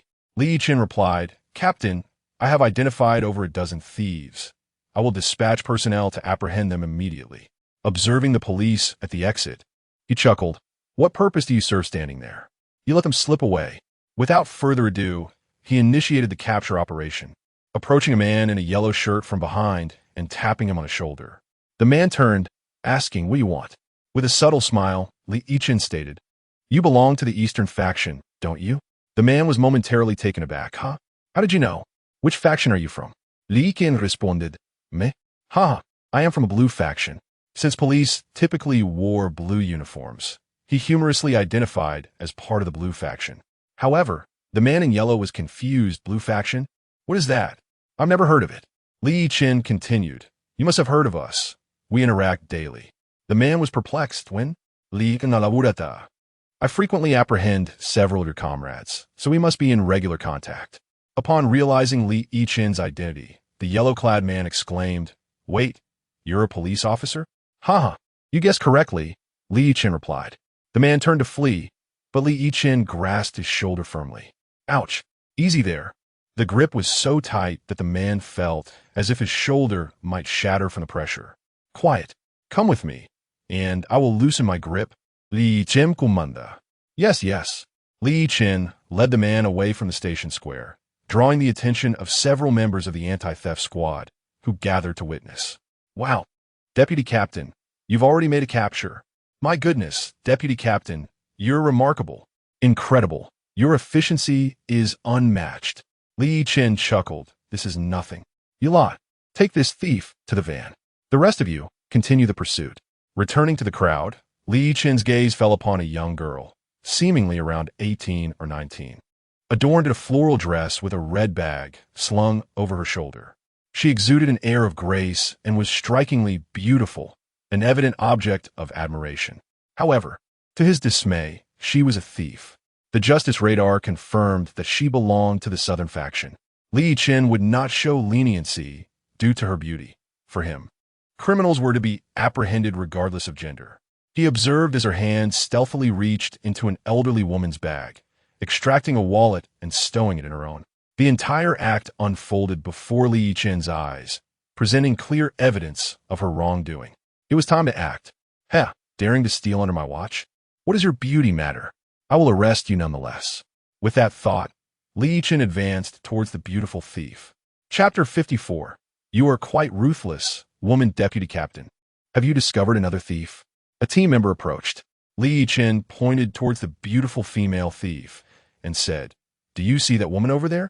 The team member followed Li Yichen's gesture and replied, Yes, I see her. What about it? Deputy captain, you can't be implying that she's a thief, can you? Li Yichen nudda affirmatively. Indeed, you guessed correctly. That woman is a thief. The team member looked incredulous. What? No way. How can that be? She is so beautiful. She doesn't look like a thief at all. I refuse to believe it. You don't believe me? I just saw her reach into an elderly lady's bag and steal her wallet. Oh, the old lady hasn't gone far. I'll call her over. Li Yichen immediately approached the elderly woman and inquired, Ma'am, have you lost your wallet? The old lady reached into her bag, only to find it empty. Oh dear, I have lost it. How did you know, young man? Li Yichen reassured her, Don't worry, a woman stole your wallet. I will get it back for you shortly. I am a police officer. You have nothing to fear. Thank you so much, officer. The team member stood in shock. Captain, is it true? Is that beauty really a thief? Of course. You saw the elderly lady's missing wallet. Now, I'm giving you a chance. Go and bring that woman here. Understood, Captain. I will do it right away. 1 minute later, the team member returned with the beautiful thief. Captain, I have brought her back. The beautiful thief protested. What do you want from me? Who are you? Let go of me, or I will scream. Li Yichen scoffed. We are police officers. Go ahead, scream if you dare. No one will come to your aid. The police certainly won't help you. And your accomplices? They wouldn't dare to rescue you either. Scream all you want. Upon hearing this, the beautiful thief immediately wilted. Wah, officer, I didn't steal anything. Although I'm a thief, I haven't stolen anything since I was released from prison. Is that so? Do you swear? I swear, if I stole anything, may my parents suffer misfortune. Li Yichen was taken aback. Goodness, you are quite ruthless, cursing your own parents. Tell me, do you recognize this elderly lady? The beautiful thief suddenly noticed the old woman beside Li Yichen, and a fleeting expression of panic crossed her face. She stammered, I don't know her. Oh, really? You may not know the person who saved her, but surely you recognize her wallet. Hand over the elderly lady's wallet. The beautiful thief broke down. I didn't take her wallet. At this point, you still refuse to admit it? Truly, you won't shed tears until you see the coffin. Search her bag. Yes, sir. The nearby team member immediately approached the beautiful thief's bag. Initially, she resisted, but being a woman, her strength was limited. The officer easily pried it from her grip. Upon opening it, they discovered not just one wallet, but at least 5. Captain, look, this thief has stolen quite a lot. Here are 4 or 5 wallets, and several mobile phones as well. Li Yichen laughed. How about that? Do you still wish to argue? The beautiful thief began to wail. I was wrong. I promise I won't do it again. Please, don't arrest me. I have an elderly mother and a child who has just learned to walk. Slap. The beautiful thief was so loud that Li Yichen slapped her hard across the face. Be quiet. Now you regret it, huh? Did you ever think about this outcome when you were stealing? Now, which wallet belongs to you, ma'am? The elderly lady retrieved her wallet from the pile, expressing her gratitude. Thank you, officer. I truly appreciate it. The money inside is for my husband's medical treatment. He is gravely ill. If it were stolen, it would mean disaster for me. Li Yichen replied, No need for thanks, ma'am. We are police officers, dedicated to catching thieves. Now, please go on your way. After the elderly lady left, Li Yichen continued his efforts to apprehend criminals. However, he suddenly realized that working alone was far too slow. If he coordinated a collective effort to capture the thieves, the results would be significantly more effective. After all, his justice radar had detected over a dozen thieves simultaneously. Thus, Li Yichen called through the communicator, "Brothers, gather by the flower bed. I have an important announcement." The members of the anti-theft team quickly assembled at the flower bed near the station's front square. "What's the matter, Deputy Captain? Have you found something new?" Li Yichen stated, "Brothers, I've just spotted more than a dozen thieves. My strength alone is limited, so I propose to lead you all in capturing them. What do you think?" Upon hearing this, everyone grew excited. After wandering for so long without any results, the prospect of simply following orders to catch thieves was immensely appealing. "All right, Deputy Captain, give us the command." "Yes, Deputy Captain, direct us to action." Chapter 55. You truly are a genius. Very well, since that is the case. Everyone prepare yourselves and spread out. When I call your name, follow my instructions to apprehend individuals. Those whose names are not called should continue their patrols. The members of the anti-theft squad once again infiltrated the crowd. In the command center, Zhang Wuji observed the situation in the square and was at a loss. "Xiaoli, what is your plan for the capture?" "Captain, I have identified a dozen thieves. If I attempt to apprehend them alone, it would be a significant waste of time, and some may escape. Hence, I have decided to direct everyone to make the captures. This will greatly enhance our efficiency." Zhang Wuji Nuda, the authority to command on-site is yours. He realized that he could no longer provide random directives from the command center, as that would only hinder progress.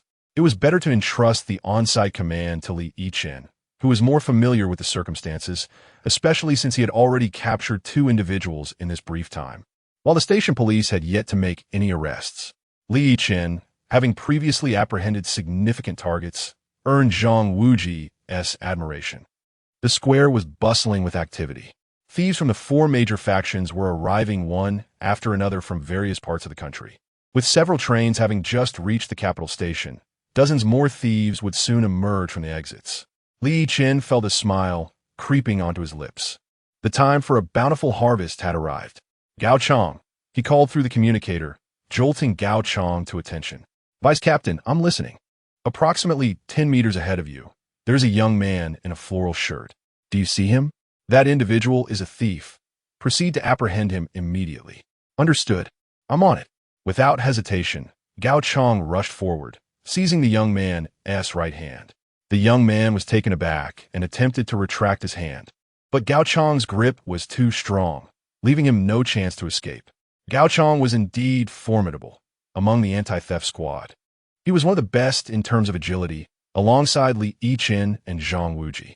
In mere moments, Gao Chong successfully subdued the thief. However, the commotion attracted the attention of several bystanders. Fortunately, it did not alert other thieves. Gao Chong brought the captured thief before Li Yichen and exclaimed, "Vice Captain, you are truly impressive. This guy is indeed a thief. I just searched him, and he has 3 wallets and 2 mobile phones." Li Yichen nodded. "Very well. Take him away." Once Gao Chong led the thief away, Li Yichen's brow furrowed. "This won't do. The noise is too loud and could easily alarm the others. If the other thieves see this, they might flee, and we won't be able to apprehend anyone."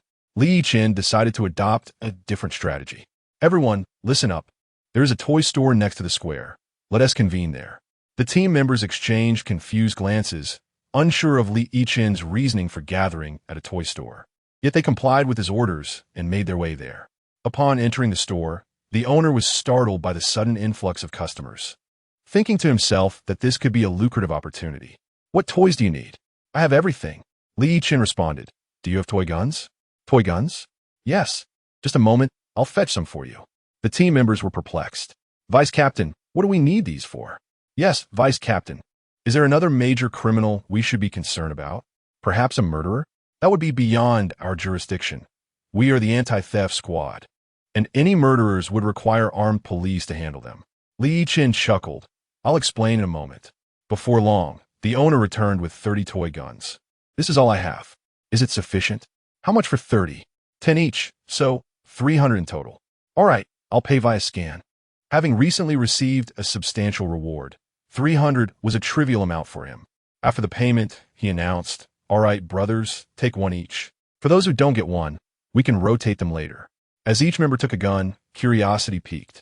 Vice Captain, can you finally tell us what the plan is? Indeed, Vice Captain, please enlighten us. Li Yichen smiled. Well, it's quite simple. Earlier, when I saw Gao Chong apprehending the thief reacted quite strongly. If we continue this way, it could alert the others. Therefore, we will brandish the toy guns while capturing thieves. Just hold the gun to their waist and inform them that you are armed. They will comply without hesitation. The team members resonated with his strategy, praising him. Vice Captain, you are truly brilliant. This tactic is exceptional. Indeed, it's fantastic. Ha ha ha. All right, let us proceed. Everyone disperse and continue the capture. With that, Li Yichen led his team out of the toy store. The owner, watching them leave, mused, are toy guns really this popular this year? I should stock up more tomorrow. It seems I'm in for a windfall. The anti-theft squad resumed their mission. Sudazue, there's a man wearing a hat about 15 meters ahead. He is a thief. Apprehend him immediately. Understood. Sudazue stealthily approached the man in the hat. Following their previous plan, he drew the toy gun from his pocket and pressed it against the thief's waist. Don't move.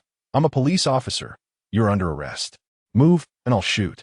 The thief, upon realizing he was facing a police officer with a gun, nearly panicked. No, don't shoot. I want to move, I promise. Good, now come with me. Sudazue was elated, thinking this method was truly effective. He escorted the thief out of the crowd and presented him to Li Yichen. Vice Captain, you're a genius. This method works wonders. A toy gun was enough to intimidate him. The thief was taken aback. Wait, a toy gun? What? What about it? Do you have a problem with that? And no, not all. Chapter 56, exactly 50, all right, take him to the car, said the deputy captain. Yes, deputy captain. Sudazue promptly escorted the thief away, while the operation to apprehend more suspects continued. Gao Chong, be aware, there's a woman in a black dress approximately 20 meters ahead of you. Do you see her? I see her, Captain Li. Should we apprehend her? Yes, arrest her. I just witnessed this female thief stealing 2 mobile phones. Proceed immediately. Without hesitation, Gao Chong dashed behind the woman and brandished a toy gun he had prepared, pressing it against her waist. Don't move. I'm a police officer. Come with me. The thief, terrified, instantly raised her hands. Please don't shoot. I'm a good person. Lower your hands. Speak no more. Just follow me.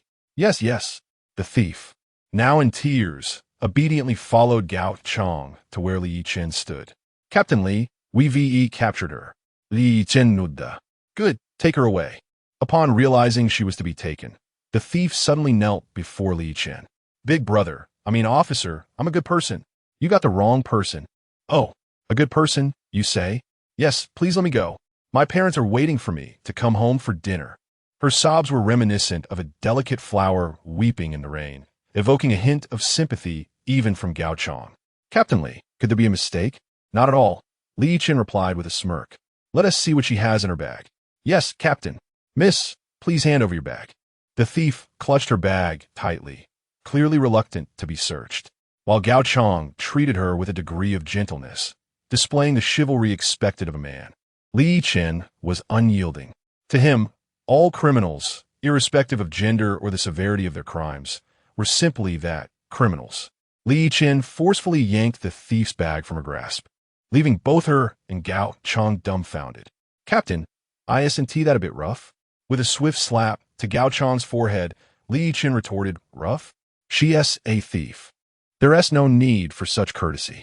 As he opened the thief's bag, he revealed not only 2 mobile phones, but also several wallets. Items she had stolen on the train, but had yet to sell. Goodness, she stole far more than I anticipated. Gao Chong, do you still feel sympathy for such a woman? Gao Chong hung his head in shame. Enough, take her away. Yes, Captain. In the ensuing period, Li Yichen skillfully directed the operation, resulting in a remarkable efficiency in apprehending thieves. He issued commands while others executed them, swiftly filling a large truck with captured suspects. To his astonishment, Li Yichen had led the team to apprehend exactly 50 thieves, far exceeding Captain Zhang Wuji's expectations. Xiao Li, you're incredible. You filled an entire truck. Zhang Wuji exclaimed. Captain, let us get this truck moving and prepare another one. There'll be more thieves shortly. Absolutely. I'll arrange it immediately. Zhang Wuji promptly organized for the truck to depart, and called Su Ying at the police headquarters. "Hello, leader. I have splendid news. Please brace yourself." "What else with the suspense? Am I supposed to hold on?" Su Ying replied, bewildered. Zhang Wuji chuckled. "No, leader, I'm not worried about you holding on. I'm concerned you might faint. Are you still worried about me fainting?" "Indeed. Leader, this news is quite explosive." "Spit it out. Old Zhang, no need for theatrics." "Yes. Leader, the large truck you sent is already full." Su Ying was instantly taken aback. Glancing at the time, she exclaimed, "No way. In under an hour. You've filled the entire truck? How many have you caught?" "Exactly 50, and I was just about to inform you. A large number of thieves are about to disembark, so we need a few more trucks." Zhang Wuji felt emboldened now that they had successfully apprehended 50 thieves. Any subsequent actions would be considered a bonus. Su Ying shared in the exhilaration, having meticulously overseen the formation of the anti-theft team. Witnessing their initial success filled her with immense joy. "Old Zhang, no problem. Just tell me how many trucks you need, and I'll send a few buses your way." "Thank you, leader. I want to keep you. I'll let you get back to work." After hanging up, Zhang Wuji felt a surge of exhilaration, having dared to end the call with a superior. However, everyone was caught up in the excitement, oblivious to any impropriety. Zhang Wuji excitedly relayed the news to Yichen. "Xiao Li, the big truck is on its way." "Great, Captain.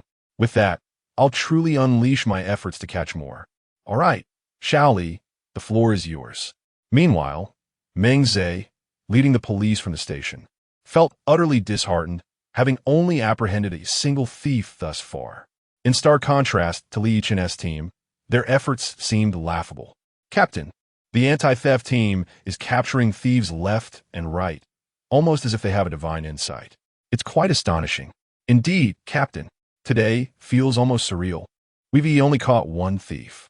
It's impossible to catch up with them now. I just saw their large bus was full, at least 40 people. To achieve such numbers in such a short time is truly unfathomable. Should we go over and inquire about their situation?"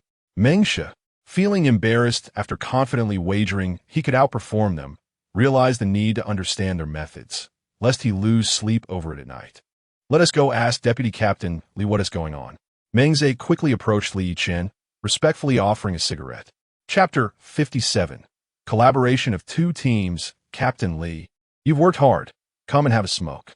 Li Yichen, taken aback by Meng Zhe's sudden courtesy, responded, "Ah, Captain Meng, such politeness. Surely, you must be after something from me." Accepting the cigarette that Meng Zhe lit for him, Li Yichen remarked, "Captain Meng, we are all in the same line of work, united in our pursuit of apprehending thieves. In essence, we share a common goal, to diminish the audacity of the notorious 4 major thieving gangs. Therefore, if you have something to discuss, please speak plainly. No need for circumlocution." Meng Zhe replied, "Ah, how refreshing. Captain Li, you are indeed a straightforward individual. In that case, I shall be direct. You have captured so many thieves. How do you manage it? Today has been quite peculiar. It's already noon, and our station has only detained one person. I genuinely seek your advice." Taking a drag from his cigarette and exhaling a large ring of smoke, Li Yichen stated, "That might be difficult to replicate, Captain Meng. To be honest, it could very well be my innate talent. I can discern who the thieves are at a mere glance." "Really? Such a talent exists? I find that hard to believe." Meng Zhe thought Li Yichen was merely fabricating an excuse to keep his method secret. Li Yichen chocolate. "If that's the case, allow me to demonstrate." Subsequently, through his justice radar, Li Yichen identified a thief, a rather unusual one, only 6 years old. "Captain Meng, do you see the child over there?" Meng Zhe followed Li Yichen's pointing finger and saw the 6-year-old boy. "Yes, I see him. What is your point? You can't possibly be suggesting that child is a thief." Li Yichen nodded solemnly. "Indeed, I assert he is a thief, and he undoubtedly is." "What? That's absurd. How could a 6-year-old know to steal?" "Captain Li, you must have made a mistake." Li Yichen shook his head. "I assure you I never err. If I were to be mistaken, it would imply a flaw in the system, and the system does not falter. Captain Meng, if you choose not to believe me, I am at a loss." Despite his skepticism, Meng Zhe promptly instructed his subordinate to bring the child over. The officer understood immediately and soon returned with the boy. Upon inspection, They discovered 2 stolen phones in the child's pockets. Meng Zhe was astounded, and the officers at the station were equally shocked. Young man, who encouraged you to steal? Such behavior is wrong and illegal. Do you understand? The innocent child replied, but my mother said it was all right. I listened to my mother. And where is your mother? Over there, in the red clothing. The child's mother had witnessed a man carrying her child away, and, upon seeing Li Yichen and his team, quickly deduced they were police officers. She had intended to flee, but reconsidered when she saw her child being apprehended. This mother belonged to a northern gang of thieves. Once, when her child had stolen a fish, she realized that using her child for theft could be advantageous. Being so young, a child could take items without raising suspicion, and if caught, they could simply claim it was a game. If they weren't caught, the stolen items would become theirs. Regrettably, her misguided plans would ultimately ruin her child's future. Upon the child's indication, 2 officers swiftly apprehended the mother. Before Meng Zhe could speak, Li Yichen delivered a sharp slap to her face. How dare you educate your son in such a manner? Do you realize you are destroying his future? Take them away. Both the mother and child were taken into custody. At that moment, admiration glimmered in Meng Zhe's eyes as he regarded Li Yichen. Captain Li, you are truly remarkable. I could never have discerned that child as a thief. Li Yichen smiled. As I mentioned, I rely on my intuition. I possess an innate sensitivity to identifying thieves. Oh, how I envy your ability. Li Yichen proposed, by the way. Captain Meng, shall we collaborate? Let us set aside any rivalry. Haha, Captain Li, you jest. I wouldn't dare compete with you now. Very well, as you suggested, our team shall cooperate. From this moment, you shall be the overall commander of the station. Everyone will heed your orders. Do you all agree? The officers at the station eagerly nodded, recognizing that aligning with Li Yichen was the path to success. Excellent. In that case, I will direct the team to apprehend the thieves. I will indicate the locations of the criminals, and you shall execute the arrests. Understood, Captain Li. From now on, I am your subordinate. Feel free to issue commands. Witnessing this exchange, Zhang Wuji in the command room was taken aback. The usually proud Meng Zhe had willingly submitted to Li Yichen's authority, an unprecedented occurrence. The scene promptly transformed into an operation to capture thieves, with Li Yichen leading the charge, successfully apprehending one after another until not a single thief remained in sight. As time passed swiftly within a single day, Li Yichen led his team to capture 200 thieves, filling 3 buses with the apprehended individuals. Upon reporting this achievement to the police headquarters, the leadership increasingly recognized the wisdom of establishing this anti-theft unit. That evening, the team gathered in their dormitory to discuss the day's accomplishments. Today, I truly witnessed our vice captain's prowess. Indeed, no wonder he could catch the notorious thief. He identifies them with uncanny precision. Whoever he names is indeed a thief, and he has never been mistaken. Remarkable. Initially, I was hesitant when the vice captain directed me to make arrests, but I soon followed his lead without question, and each apprehension proved successful. Suddenly, Su Daze slapped his own face twice, leaving everyone astonished. Turning with a grin, he explained, "These slaps are my punishment for recalling the derogatory comments I made about our vice captain last night. I am filled with shame." Chapter 58. To achieve first-class merit that evening, the anti-theft squad was in high spirits after apprehending 200 individuals from the 4 major factions, far exceeding their mission's expectations. However, while some celebrated, others were left in despair. 20 kilometers away, in a villa, the leader of the eastern faction, Zhao Jia, slammed his hand on the table in fury, exclaiming, "Damn it! The police have captured so many of us. We must take revenge." Qian Yi remarked, "It's strange how they knew our people had arrived. It shouldn't be possible. How could they be so perceptive?" Sun Bing responded, "I don't know, but it seems this police force has an uncanny ability. They seem to spot our members as soon as they step off the train. Isn't that peculiar?" Li Ding, the leader of the northern faction, said, "We've heard a rumor that the police headquarters has established an anti-theft squad, and one individual stands out, Li Yichen." The other 3 leaders turned to Li Ding, inquiring with curiosity, "Li Yichen, please elaborate." Li Ding nodded. "Indeed, it's Li Yichen. It appears he was the one who discovered our people during the recent captures. It's as if he possesses a supernatural insight. Many of our subordinates hurriedly left the train station, not daring to act there. Zhao Jia remarked, "Leaving the train station is certainly not an option. The heavy foot traffic makes it an ideal place to strike. However, we must inform our subordinates to be wary of Li Yichen starting tomorrow. If they spot him, they should steer clear. As long as they avoid him, the others pose little threat." Chinny agreed, "Absolutely. If we evade Li Yichen, we need not worry about the rest. Even if we were to act near them, they might not even notice." Sun Bing suggested, "In that case, let us swiftly alert our subordinates. By the way, old Li, do you have a photo of this Li Yichen?" Li Ding replied, "Yes, earlier today, our northern faction captured a photo and sent it to me. I'll send it to you right away." "Done. You should have it now." Ding ding. The three leaders received a message containing the photo from Li Ding. They opened it, exclaiming, "Hey, this lad looks rather dashing. Let us quickly share this photo in our group." Agreed. The four promptly disseminated Li Yichen's image to their respective groups, instructing, "Brothers, take note of this individual named Li Yichen. As long as you refrain from acting after disembarking, he won't apprehend you." Their subordinates responded in unison, "Received." Understood. The following day, the operation continued. Zhang Wuji stated, "Xiao Li, we must continue our vigorous efforts today. The leadership has dispatched a bus parked next to the train station. After yesterday's success, we've received commendations. If we maintain this momentum, I foresee us earning a collective second-class merit." Li Yichen chuckled, "Captain, you lack ambition. If we're going for it, we should aim for first-class merit. What do you think?" Zhang Wuji laughed heartily. "You've got quite the appetite." "Very well. Let us strive for first-class merit." "All right, Captain, I'll lead the way. Brothers, let us set off." The anti-theft squad followed Li Yichen to the train station, where Meng Zhe and his team were already awaiting their arrival. Meng Zhe approached Li Yichen excitedly, shaking his hand. "Deputy Captain Li, we're counting on you today. Let us however you see fit. We will follow your orders without hesitation." The station's officers echoed, "We'll heed Deputy Captain Li's commands." Li Yichen smiled, "No problem. Since it's still early, let us find somewhere to eat first.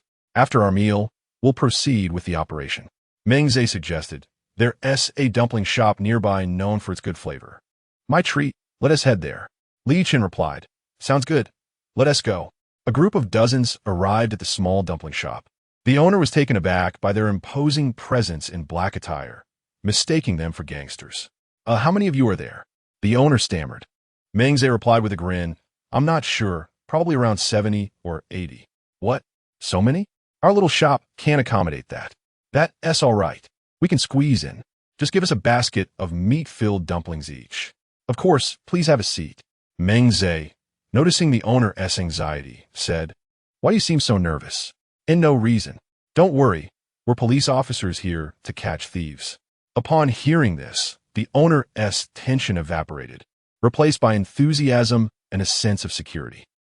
Police squad, please take a seat." This dumpling shop, located near the train station, could easily accommodate 100 patrons. Since Li Yichen and his team arrived early, the shop wasn't crowded. As everyone settled, the owner began serving dumplings. "Officers, please eat. If it's not enough, I'll make more. Hurry, dear, speed it up." Meng Zhe reassured, "No rush, we're not in a hurry. Take your time." After the dumplings arrived, Meng Zhe said, "Deputy Captain Li, try these. They're truly delightful." Li Yichen picked up a dumpling and took a bite. Quite good. Indeed delicious, especially the soup-filled ones. I've had dumplings before, but never this exquisite." The owner beamed, "You might not know, but our shop has a 100-year history, passed down from my great-grandfather. We have a secret family recipe for the broth." Li Yichen nodded. So this establishment has been around for a century. No wonder it's so enduring. The flavor is exceptional." The owner insisted, "Enjoy your meal. This one's on me." Li Yichen responded, "That's not acceptable. With so many of us, we can't let you cover the bill. We'll pay what's due." The owner countered, "You risk your lives daily for our safety. Your hard work is invaluable. Without you, we wouldn't feel secure. So this meal is my treat." Stubborn in his resolve, the owner would not relent. After finishing his meal, Li Yichen discreetly placed 200 yuan underneath a dumpling basket as they departed, ensuring the owner remained oblivious. Chapter 59.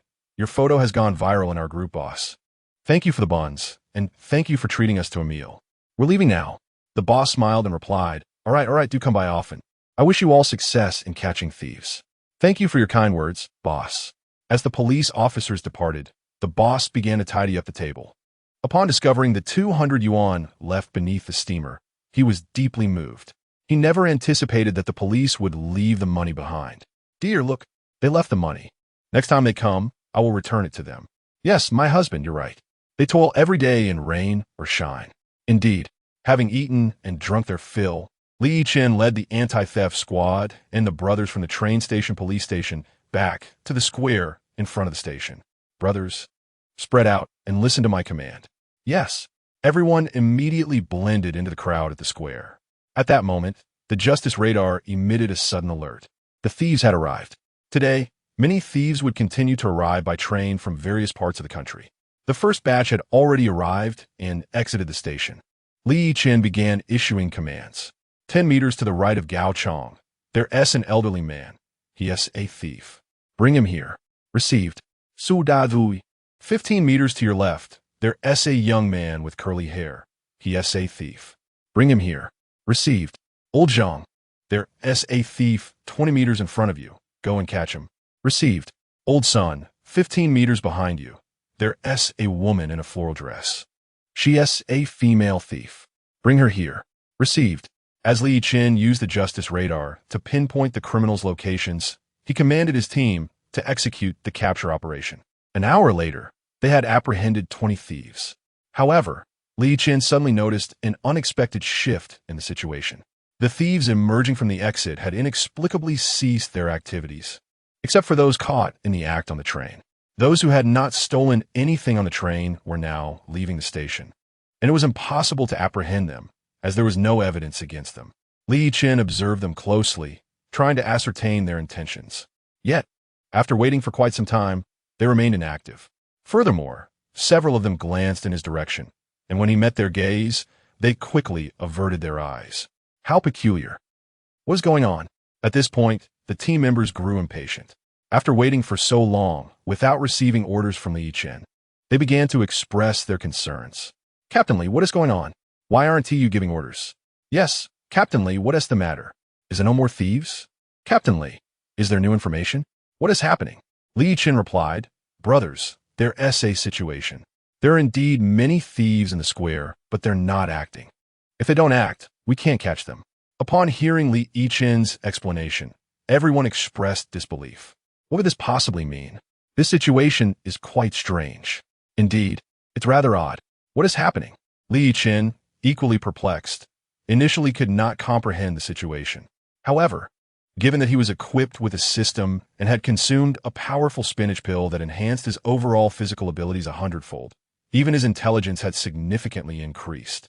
Thus, Yichen's intellect surpassed that of his peers. He realized that the thieves were watching him, and every time he looked at them, they would quickly avert their gaze. This indicated that they recognized him and were observing his actions. I must capture one of them to inquire further. Su Dazue, apprehend that individual in the yellow shirt nearby. Yes, Captain Li, I'll go get him. Su Dazue crept closer to the man in the yellow shirt, who was too focused on Yichen to notice Su Dazue's approach. Once Su Dazue reached him, he swiftly took him into custody. Don't move. Come with me. The man in the yellow shirt complied willingly and followed Su Dazue to Yichen. Officer, I haven't done anything. I haven't stolen anything. Look at my pocket. It's cleaner than my face. As he spoke, the thief emptied his pocket, revealing nothing. Yichen nodded. I know you haven't stolen anything. But tell me, why are so many of you not acting? What are you waiting for? The thief in the yellow shirt candidly replied. With you here, we don't dare to steal. If we do, we might get caught by you. Indeed, his suspicion was confirmed. They recognized him. Do you know me? Of course. How can we not know Captain Li's name? How curious. How do you know me? You caught 200 of our brothers yesterday. How can we not recognize you? You're quite famous in our thief community. So you're saying that all the thieves from your faction know me? The thief in the yellow shirt nodded. Yes. Your photo has gone viral in our group. Did you know? Yichen nodded, not saying anything further, seemingly lost in thought. Officer, if there is nothing else, can I go now? I haven't stolen anything, so you can't arrest me. Li Yichen waved his hand, signaling Su Dazue to release him. Captain Li, are we really just letting him go? Yes, let him go. Reluctantly, Su Dazue released the thief. At the same time, Li Yichen issued a command. Everyone, retreat and regroup. The team was taken aback. What? Regroup? Captain Li, what is going on? It's still morning. We just arrived. Why are we regrouping? Yes, Captain Li, what happened? The station chief, Meng Zhe, approached to inquire, Captain Li, what is going on? Why are we suddenly regrouping? Li Yichen explained, didn't you see? Those thieves aren't stealing with us here. This indicates they recognize us. Continuing to hold this position isn't a viable strategy. We'll regroup and reassess. Zhang Wuji in the command center was also stunned upon hearing Li Yichen's decision to regroup. Wait, Xiaoli, are you sure? Do we really need to regroup? Li Yichen affirmed, I'm absolutely certain. Captain, let us regroup and then plan our next steps. All right then, we'll proceed as you advise. Good, brothers, regroup. Follow me. Chapter 60. Capturing their leader. Although it was declared that the team would retreat, Li Yichen did not actually lead everyone away. Instead, he guided them to the rooftop of a building near the train station. From his vantage point, Meng Zhe inquired, Captain Li, what are we doing here? Li Yichen, they recognize me. We will wait here. Once they realize I am gone, not only have I disappeared, but the police have also left. The thieves will make their move, and at that point, we can simply descend and apprehend them. Meng Zhe gave a thumbs up to Li Yichen, exclaiming, Ah, Captain Li, you truly are remarkable. This strategy is quite effective. As anticipated, once the thieves from the four great factions observed Li Yichen and his team leaving, they immediately began their illicit activities. Li Yichen smiled slightly. As expected, they have begun to act. Prepare yourselves. It is time to apprehend them. Captain, we are ready. Please give the order, Su Dazue stated. Very well, Dazue. Do you see that woman in the floral dress below? Li Yichen instructed. Yes, I see her. Go and apprehend her. She's just stolen someone's wallet. Understood. Gao Chong, you see that individual wearing shorts and blue slippers? Go capture him. Yes. Xiao Wang, sees that bald man over there by the flower bed. Understood. Xiao Zhang, you go and apprehend. Li Yichen methodically directed his team to capture the thieves. In a short span, they successfully detained over a dozen of them. Initially, the thieves were caught off guard, but soon they realized what was happening and ceased their actions. Li Yichen noted, it seems these thieves have become wise. They have stopped their actions upon realizing they are being captured. The thieves from the four great factions continued to flood into the capital. If they were not apprehended quickly, they might escape to other locations, creating further complications. Brothers, continue patrolling the square, Li Yichen commanded. The team was momentarily bewildered. Wasn't the goal to keep the thieves unaware of the police presence? Why were they now ordered to patrol the square? Which would surely expose their position and deter the thieves from acting. Li Yichen recognized their concerns and explained, you will patrol the square, but this time we will not be capturing anyone. Our purpose is to keep an eye on them. If any thief attempts to leave the train station, they must be apprehended immediately. I have my own plans. Understood. Though still somewhat puzzled, the team complied with Li Yichen's directives. Meanwhile, Meng Zhe, the head of the train station's police station, led his officers on patrol as well. Li Yichen proceeded to the command center, where he found Zhang Wuji. Zhang Wuji, with a perplexed expression, asked, Xiaoli, what does this arrangement mean? Li Yichen replied, Captain, this cannot continue as it is. There are too many thieves from the four great factions, and it is impossible to capture them all. Thus, I have a bold idea, though I am unsure of its feasibility. Zhang Wuji inquired, what is the method? Please share it. I propose we capture the leader of the four great thief factions. Once we have him, the thieves will be leaderless. We can then compel him to disband his gang, which would resolve the issue entirely. What do you think? Zhang Wuji's eyes lit up with excitement. That is a brilliant idea. If we can capture their leader and disband their gang, it would indeed solve a significant problem. But where do we find their leader? Li Yichen responded, if we ask the thieves we have already captured, they likely do not know where their leader is. However, we did capture a minor supervisor from the Eastern Thief Organization yesterday. He must know something. Let's question him. Very well. I will accompany you, Zhang Wuji affirmed.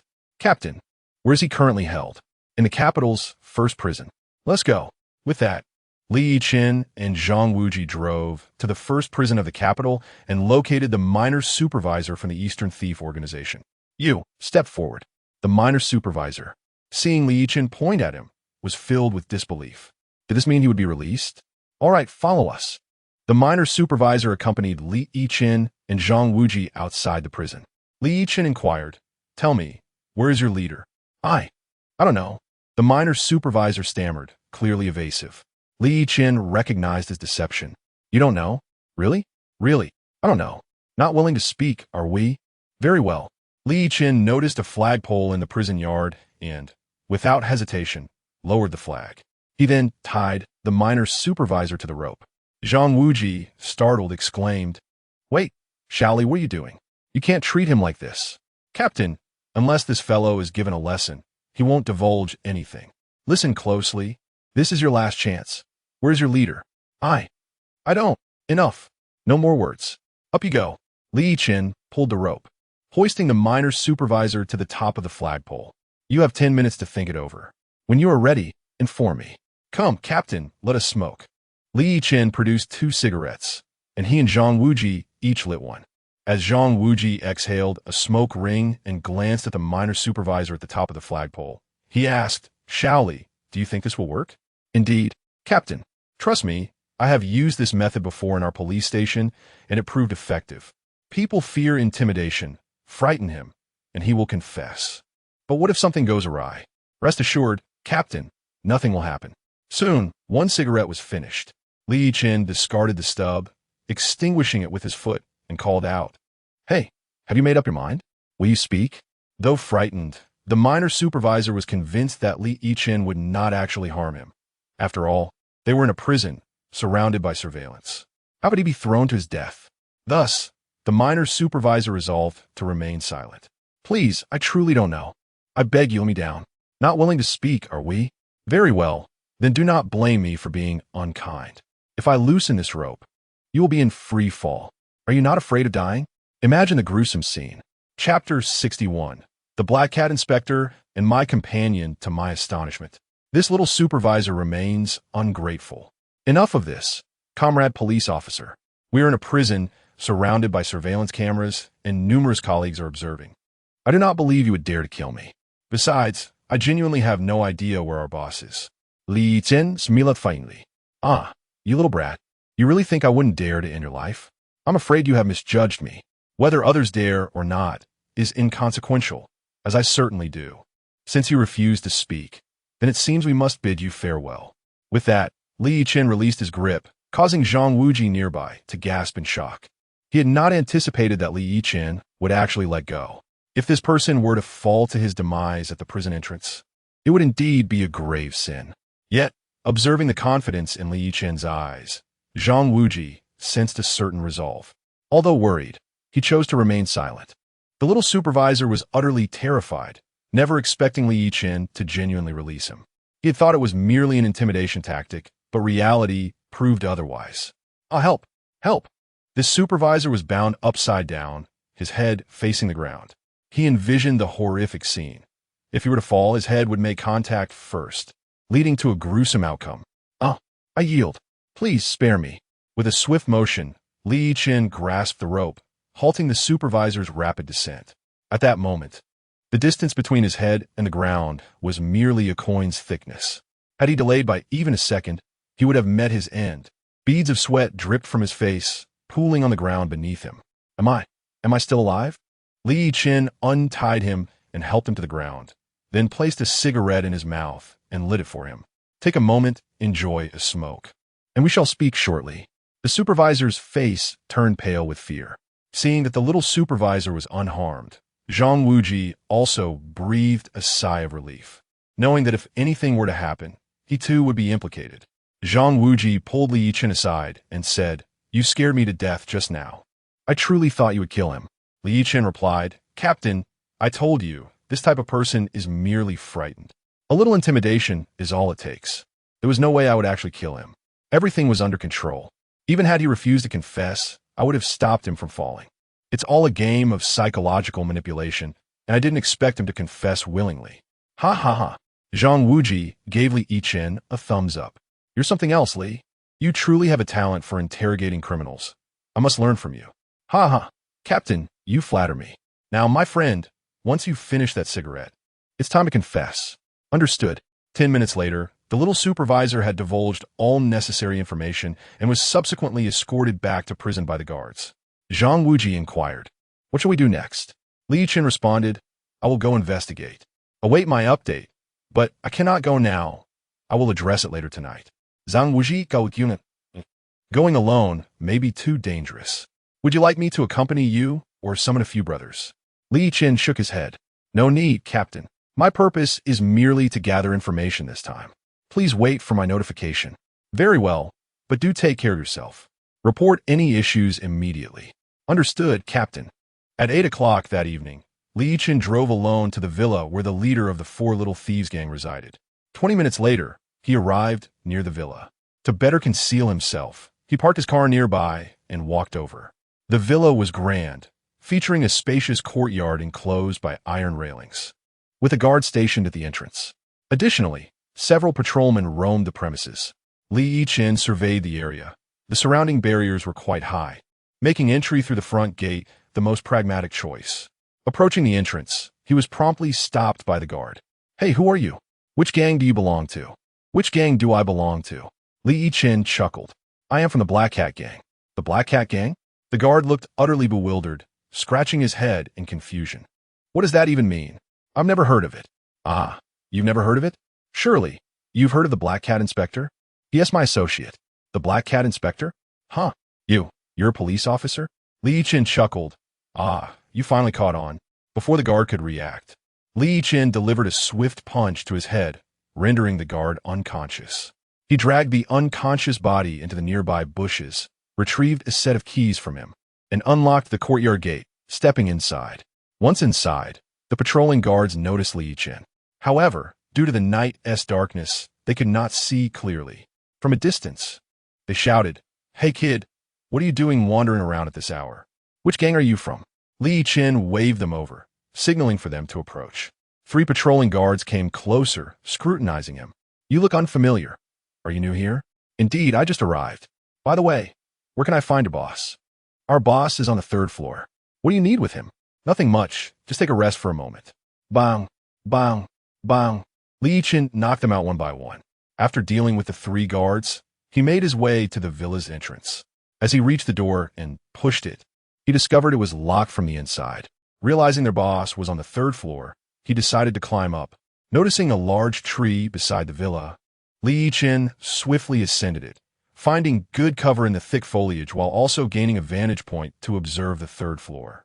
Inside, the leaders of the Four Little Thieves gang were convening. The Eastern gang leader, Zhao Jia, remarked, "We had very few of our people captured today. It seems if we just keep an eye on this Li Yichen, we should be fine." The Southern gang leader, Qian Yi, concurred, "Indeed, among the police. He is the sharpest. Avoid him, and everything will proceed smoothly." The Western gang leader, Sun Bing, added, "However, while we can temporarily evade him, hiding indefinitely is not a sustainable solution. We must devise another plan." The Northern gang leader, Li Ding, smiled and proposed, "Gentlemen, I have an idea, but I wonder if you all will agree with me." The other 3 leaders turned their attention toward him. Chapter 62. I will fight 10 Zhao Jia. Old Li, do you have any ideas? Hurry up and share them with us. Qian, yes, Old Li. What methods do you have? Speak quickly. Sun Bing, come on, don't keep us in suspense. Li Ding replied, Hee, since Li Yichen is so detestable, why not hire someone to take care of him? The 3 were taken aback. Zhao Jia exclaimed, What? Old Li, are you suggesting we find a hitman to kill him? Li Ding affirmed, Exactly, we can hire a killer to deal with him once and for all. Sun Bing chimed in, Good idea. Ha, if that's the case. Let's just find a hitman, shall we? Outside, Li Yichen, perched in a tree, overheard their plot and burst into laughter. Ha ha, are you planning to kill me? I doubt it will be that simple. Who? Li Yichen's voice resonated inside the room, startling the 4 leaders. Who dares to speak? Step forward. Lurking in the shadows, doesn't he make one a hero? Ha ha. Li Yichen chuckled again. What is there to discuss with you cowardly figures? With a swift leap, he crashed through the window, shattering the glass as he entered the room. The four leaders were left in utter shock. The sudden appearance of this unexpected guest rendered them speechless. All four of them, along with the 10 subordinates in the room, were equally startled. The subordinates, who had been vigilant, were baffled by how this intruder had breached their stronghold. Zhao Jia was the first to recognize Li Yichen. "Oh my, you are Li Yichen, the one who captured hundreds of our brothers." Qian, Yi, Li Ding, and Sun Bing quickly realized who he was too. "What? It's Li Yichen. Impossible. How'd he find us here? My goodness, he looks like trouble." They could sense a palpable aura of menace emanating from Li Yichen. Li Yichen pointed at Li Ding and said, "You, the one who suggested hiring a killer to take me out?" Li Ding suddenly found his courage. "That's right. I said it. What are you going to do about it? We outnumber you, so why should we fear you?" The instinct of a thief is to fear the police. And when Li Yichen first appeared, they were indeed frightened. However, upon seeing that he was alone, their fear dissipated. Zhao Jia declared, "He-s just one person. Seize him." Yes. Several subordinates rushed forward to apprehend Li Yichen. Li Yichen raised his hand and said, "Wait, you have 10 subordinates, and you 4 are the leaders. How about this? All 10 of you come at me at once. I'm ready to take on 10. Sun Bing laughed. "Oh, this kid has some audacity. All right, I'll grant your wish. You 10, attack him together and give him a good beating." Yes. Following the command, the 10 subordinates charged at Li Yichen. However, in Li Yichen's eyes, their movements appeared to be in slow motion. After consuming a strength-enhancing spinach pill, his physical abilities had been augmented dramatically, leading to a 100-fold increase in his reaction speed and observational acuity. To him, their actions were as sluggish as a snail's crawl. Thus, taking on 10 opponents was not a challenge for Li Yichen. Furthermore, he possessed the skills of a martial arts master. All forms of combat were ingrained in his mind. Be it Sanda, Muay Thai, or Taekwondo, he was an unparalleled expert. In the entire world, there were virtually no contenders who could best him. Actually, there was not a single individual capable of defeating him. If Li Yichen wished, he could vanquish anyone. With a subtle smile, he dashed towards the 10 subordinates. Upon reaching them, he delivered precise punches and kicks, sending them flying one by one. Thud, thud, thud. They collided with the walls and then fell heavily to the ground, frothing at the mouth and unconscious. Now, only the 4 leaders remained, each of them rendered dumbfounded in a state of shock. Li Ding shouted, "Damn, how powerful! If we don't run now, when will we?" He bolted, leaping out of the window. Sun Bing followed suit, but Qian Yi did not flee. Suddenly, he drew a fruit knife from his waist and lunged at Li Yichen. How could Li Yichen fear a fruit knife? His reflexes were far too quick. Even if Qian Yi were faster, it would be futile. As Qian Yi's knife thrust towards him, Li Yichen swiftly extended his right hand, effortlessly pinching the blade between his index and middle fingers. Qian Yi was left stunned, nearly terrified to the point of fainting. Surprised, aren't you? Did you not expect me to be so formidable? No, this is impossible." Qian Yi struggled to retract the knife, but it felt as if it were welded to Li Yichen's hand. With a twist of his fingers, Li Yichen snapped the blade in two and deftly plunged the tip into Qian Yi's thigh. A searing pain shot through Qian Yi's mind, causing him to wail in agony. "Oh, it hurts. Oh no, it's so painful." Li Yichen did not relent. He unleashed a flurry of slaps, 10 resounding strikes that rendered Qian Yi unconscious on the spot. Meanwhile, Zhao Jia sat frozen, understanding the wisdom of yielding in such a moment. Witnessing Li Yichen easily dispatch Qian Yi, he realized that not resisting was his wisest course of action. Li Yichen remarked, "Oh, why aren't you running or resisting?" Zhao Jia replied, "Run? Where could I possibly escape to? There's no way out, so I simply chose not to run. Besides, look at what happened to Qian Yi when he resisted. That is why I believe not resisting is the correct choice." Li Yichen nodded, smiling. "Well, you are quite perceptive." Zhao Jia suggested, "Mr. Li, why don't you go after those 2? Don't worry about me. I assure you, I won't run. I'll be right here waiting for your triumphant return." Li Yichen felt uneasy, but sensed sincerity in Zhao Jia's words. "All right, I trust you. However, if you deceive me, your fate will mirror that of your companion Qian Yi. Do you understand the power of my fists?" Zhao Jia affirmed, I understand. Rest assured, I won't dare to flee. Mr. Li, you go ahead. I'll wait right here. If you delay, Li Ding and Sun Bing might escape. Chapter 63. That finger belongs to me, Li Yichen remarked. All right, I'll be right back. He then approached the bedside, only to find Li Ding already astride a motorcycle. Upon noticing Li Yichen still upstairs, Li Ding promptly raised a friendly middle finger in his direction. After making the gesture, he immediately attempted to flee. Li Yichen, infuriated at the sight, slammed his hand on the windowsill and shouted, "Damn it, you little brat. How dare you show me the middle finger? You must be seeking trouble. That finger now belongs to me, and you shan't have it." Virum! Li Ding sped off on the motorcycle, and in a fit of rage, Li Yichen seized an ashtray from the sill and hurled it at the rear tire of Li Ding's motorcycle. Whoosh! The ashtray soared through the air like a cannonball, propelled by Li Yichen's extraordinary strength, which was 100 times that of an ordinary person. A moment later, a loud bang echoed as Li Ding's rear tire exploded. The motorcycle, moving at such speed, sent Li Ding tumbling off and crashing into a nearby tree, resulting in 3 fractured ribs. Ouch! It hurts so much. My ribs are broken. It's unbearable. Li Ding cried out in agony. Li Yichen slammed his palm on the table and swiftly leaped downstairs, quickly reaching Li Ding's side.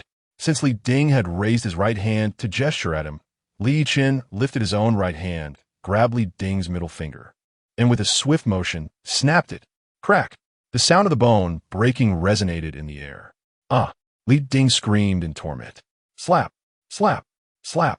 Li Yichen retaliated with 5 resounding slaps to his face. I already declared that finger is mine, and to prevent you from ever raising it at anyone else, your left middle finger shall also belong to me.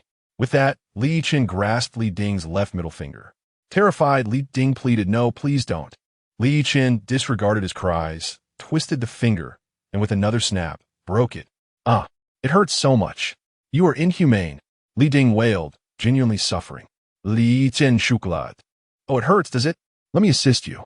He then delivered 10 more slaps, rendering Li Ding unconscious.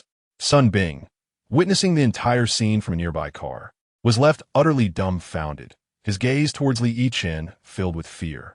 Li Yichen turned to Sun Bing and said with a smirk, "Hey kid, you've seen the consequences of defiance. Are you still contemplating escape?" Sun Bing trembled in fear. Oh my God, a devil. He pressed the accelerator, desperate to flee. But the car merely roared without moving an inch. Suddenly, he heard Li Yichen's voice right beside him. "Hey kid, don't think you can run. You cannot escape my grasp." Sun Bing was stunned, glancing around, but finding no trace of Li Yichen. Li Yichen laughed. "Haha, searching for me, are you? No need to look further. I'm right beneath your car." "What? You're under my car?" Sun Bing suddenly realized that his vehicle had been lifted off the ground. Just moments ago, as he attempted to escape, Li Yichen had dashed forward and effortlessly raised the car, a simple feat given his extraordinary strength. Petrified, Sun Bing stammered. "What do you want from me?" Li Yichen replied, "Haha, what do you think I want? If you hadn't tried to run, I might have considered letting you go. But now, you have angered me, and I must teach you a lesson." With that, Li Yichen hurled the car into the air, which traced a perfect arc before crashing down heavily. Boom! Sun Bing, already paralyzed with fear, was knocked breathless by the impact. It hurts." Li Yichen approached the car, pounded his fist to open the door, and wrenched it off, dragging Sun Bing out. He then raised his right hand and struck him fiercely. Slap! Slap! Slap! "I told you not to run.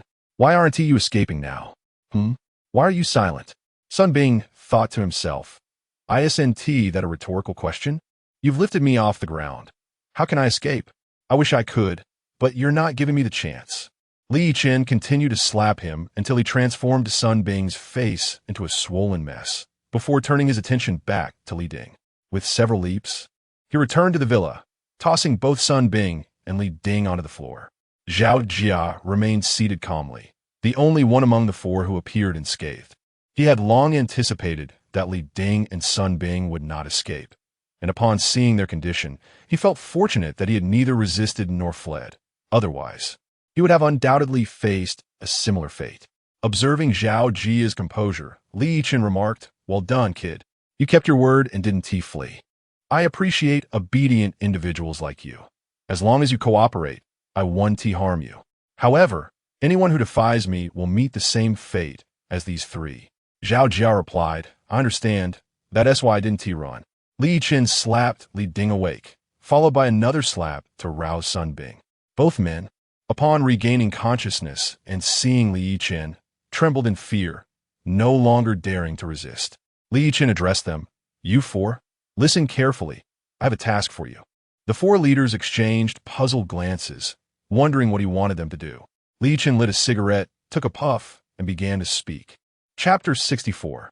The vice captain's methods are truly simple and brutal. What? You want us to disband our gang? Li Ding stared in shock at Li Yichen. It was not just him. The other three gang leaders also wore expressions of disbelief, their gazes fixed on Li Yichen. Zhao Jia hesitantly said, Officer, can we not disband? Slap, slap, slap. Li Yichen delivered several resounding slaps to him. Previously, Zhao Jia had escaped punishment, but not this time. Li Yichen remarca. Did you think I wouldn't hit you just because I didn't before? The other three leaders felt a sense of equilibrium when they saw Zhao Jia receiving his due punishment, as they had all been struck previously while he had not. None dared to voice their objections, having witnessed Li Yichen's formidable methods. They feared further violence if they protested. Thus, whether it was Zhao Jia, Chen Yi, or Sun Bing, they all lowered their heads in silence, offering no opinions or objections. Seeing their submissive demeanor ignited Li Yichen's ire. It was evident they still believed they could evade consequences. He resolved to make them understand the gravity of the situation. Therefore, he proceeded to deliver 3 more slaps to each of them before inquiring, So, do you agree to disband your gang, or not? The 4 were momentarily stunned, unprepared for Li Yichen's sudden aggression. They exchanged bewildered glances, aware that further dissent would only result in more punishment, with the force of Li Yichen's slaps evidently increasing. A few had already suffered broken teeth. Any additional resistance could lead to even more severe consequences. Zhao Jia was the first to speak. All right, I agree to disband our eastern faction. His punishment had been the lightest. Li Yichen laughed. Ha ha, truly the most enlightened leader among you. And what about the rest of you? Vin Yuripiet.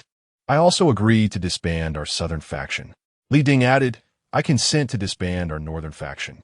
Sun Bing concluded, I agree to disband our western faction. Li Yichen took a puff from a cigarette and exhaled a large ring, chuckling, splendid. This moment will surely be historic. A thieving organization that has persisted for centuries is about to be dissolved. Li Yichen was overwhelmed with excitement. He then tossed them into his vehicle, preparing to return to the anti-theft team. At that moment, the anti-theft team was brightly lit, even though it was already past midnight. Not a single member had gone to bed. They awaited Li Yichen's return with growing concern. Captain, do you think the vice captain is in danger? One member questioned. He hasn't returned yet. What if something has happened? I'm quite anxious about it, another admitted. Should we go check on him, Captain? I can't shake this feeling of worry, suggested another. Captain Zhang Wuji, puffing on a cigarette and pacing in the courtyard, shared their concern. He wondered why Li Yichen had been gone for so long. Had he encountered trouble? With a swift motion, Zhang Wuji flicked the cigarette but to the ground and crushed it underfoot. Brothers, we cannot let Li Yichen face danger alone. We must go and check on him. Just as the team prepared to depart, 2 headlights appeared in the distance. Look, is that the vice captain returning? One exclaimed. Indeed, it must be him. Another shouted. Yes, that's definitely his car. Ha ha ha. Upon seeing Li Yichen's return, the team erupted in joy and excitement. Li Yichen, spotting the crowd gathered at the entrance, was momentarily taken aback. Why aren't they sleeping? Are they waiting for me? He was perplexed, unsure of their motives. Soon, he parked his vehicle and stepped out. Zhang Wuji approached him, saying, Little Li, you're finally back. We were so worried. Li Yichen responded, Captain, why are you all still here? It's past midnight. Why aren't you asleep? We couldn't sleep until you returned. Everyone was concerned about your safety. Just moments ago, we were about to go look for you. Zhang Wuji explained. Li Yichen felt a surge of warmth upon hearing this, touched by their concern. By the way, how did it go? What did you find out? Are we going to make arrests? Zhang Wuji inquired. Li Yichen chuckled. Ha ha ha. Captain, there's no need for such trouble. I've already brought them back. The team was left speechless. What? You've already brought them back? Li Yichen nodded. Yes, I've captured all 4 leaders of the thieving organizations. Not a single one is missing. They're all in my vehicle. With that, he opened the back door, and Zhao Jia and Qian Yi stumbled out. Zhang Wuji remarked, "But that's only 2. Li Yichen grinned. There are still 2 in the trunk. He then opened the trunk to reveal Li Ding and Sun Bing, both unconscious from the lack of air. Li Yichen chuckled. These 2 have fainted, but fear not. I have a remedy. He raised his hand and delivered several sharp slaps to each of them, and soon they regained consciousness, albeit dazed. Who am I? Where am I? What is this place? The anti-theft team members looked on in astonishment. The vice captain's methods were undeniably straightforward and brutal. Observing the 4 men's disheveled states, it was clear they had attempted to confront the vice captain, leading to their current unfortunate condition. Chapter 65. Li Yichen makes history upon witnessing the return of the 4 leaders from the thief gangs. A wave of joy swept over the crowd, particularly Zhang Wuji. He understood the significance of the arrests. Did this mean that Xiao Li and his cohorts had truly agreed to disband their criminal organizations? Li Yichen nodded affirmatively, stating, "Indeed, they have already promised me to dissolve their gangs. I have brought them back to announce this before everyone. Now, you 4, commence the announcement," he instructed. The 4 men exchanged nods, retrieving their mobile phones. Each of the 4 notorious gangs had a group chat, and they proceeded to post a message. Our organization is hereby dissolved from this moment on. The thieves who received this shocking news were left in disbelief, inundating the group chat with inquiries. What? What is happening? Boss, what does this mean? However, as they attempted to send further messages, they discovered to their dismay that the group had already been disbanded by their leader. Some thieves, upon hearing their phones beep, assumed it was a new assignment, only to find the shocking announcement of their gang's dissolution. Their astonishment was palpable, with a few nearly overwhelmed by the sheer incredibility of the news. Even though it came directly from their leader, many found it hard to fathom such a monumental development.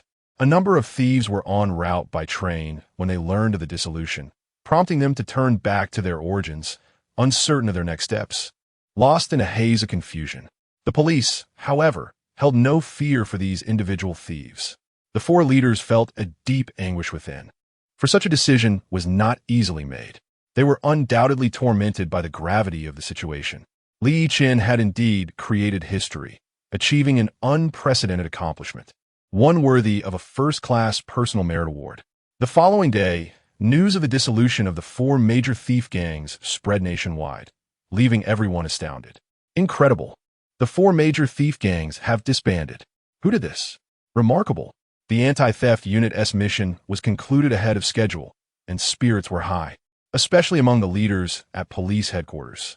The resolution of the 4 major gangs was bound to elevate the nation and Oppos as security significantly. Thus, they celebrated this achievement with great joy.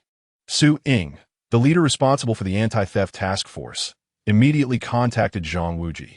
Old Zhang, congratulations. You have completed the mission ahead of time and exceeded expectations.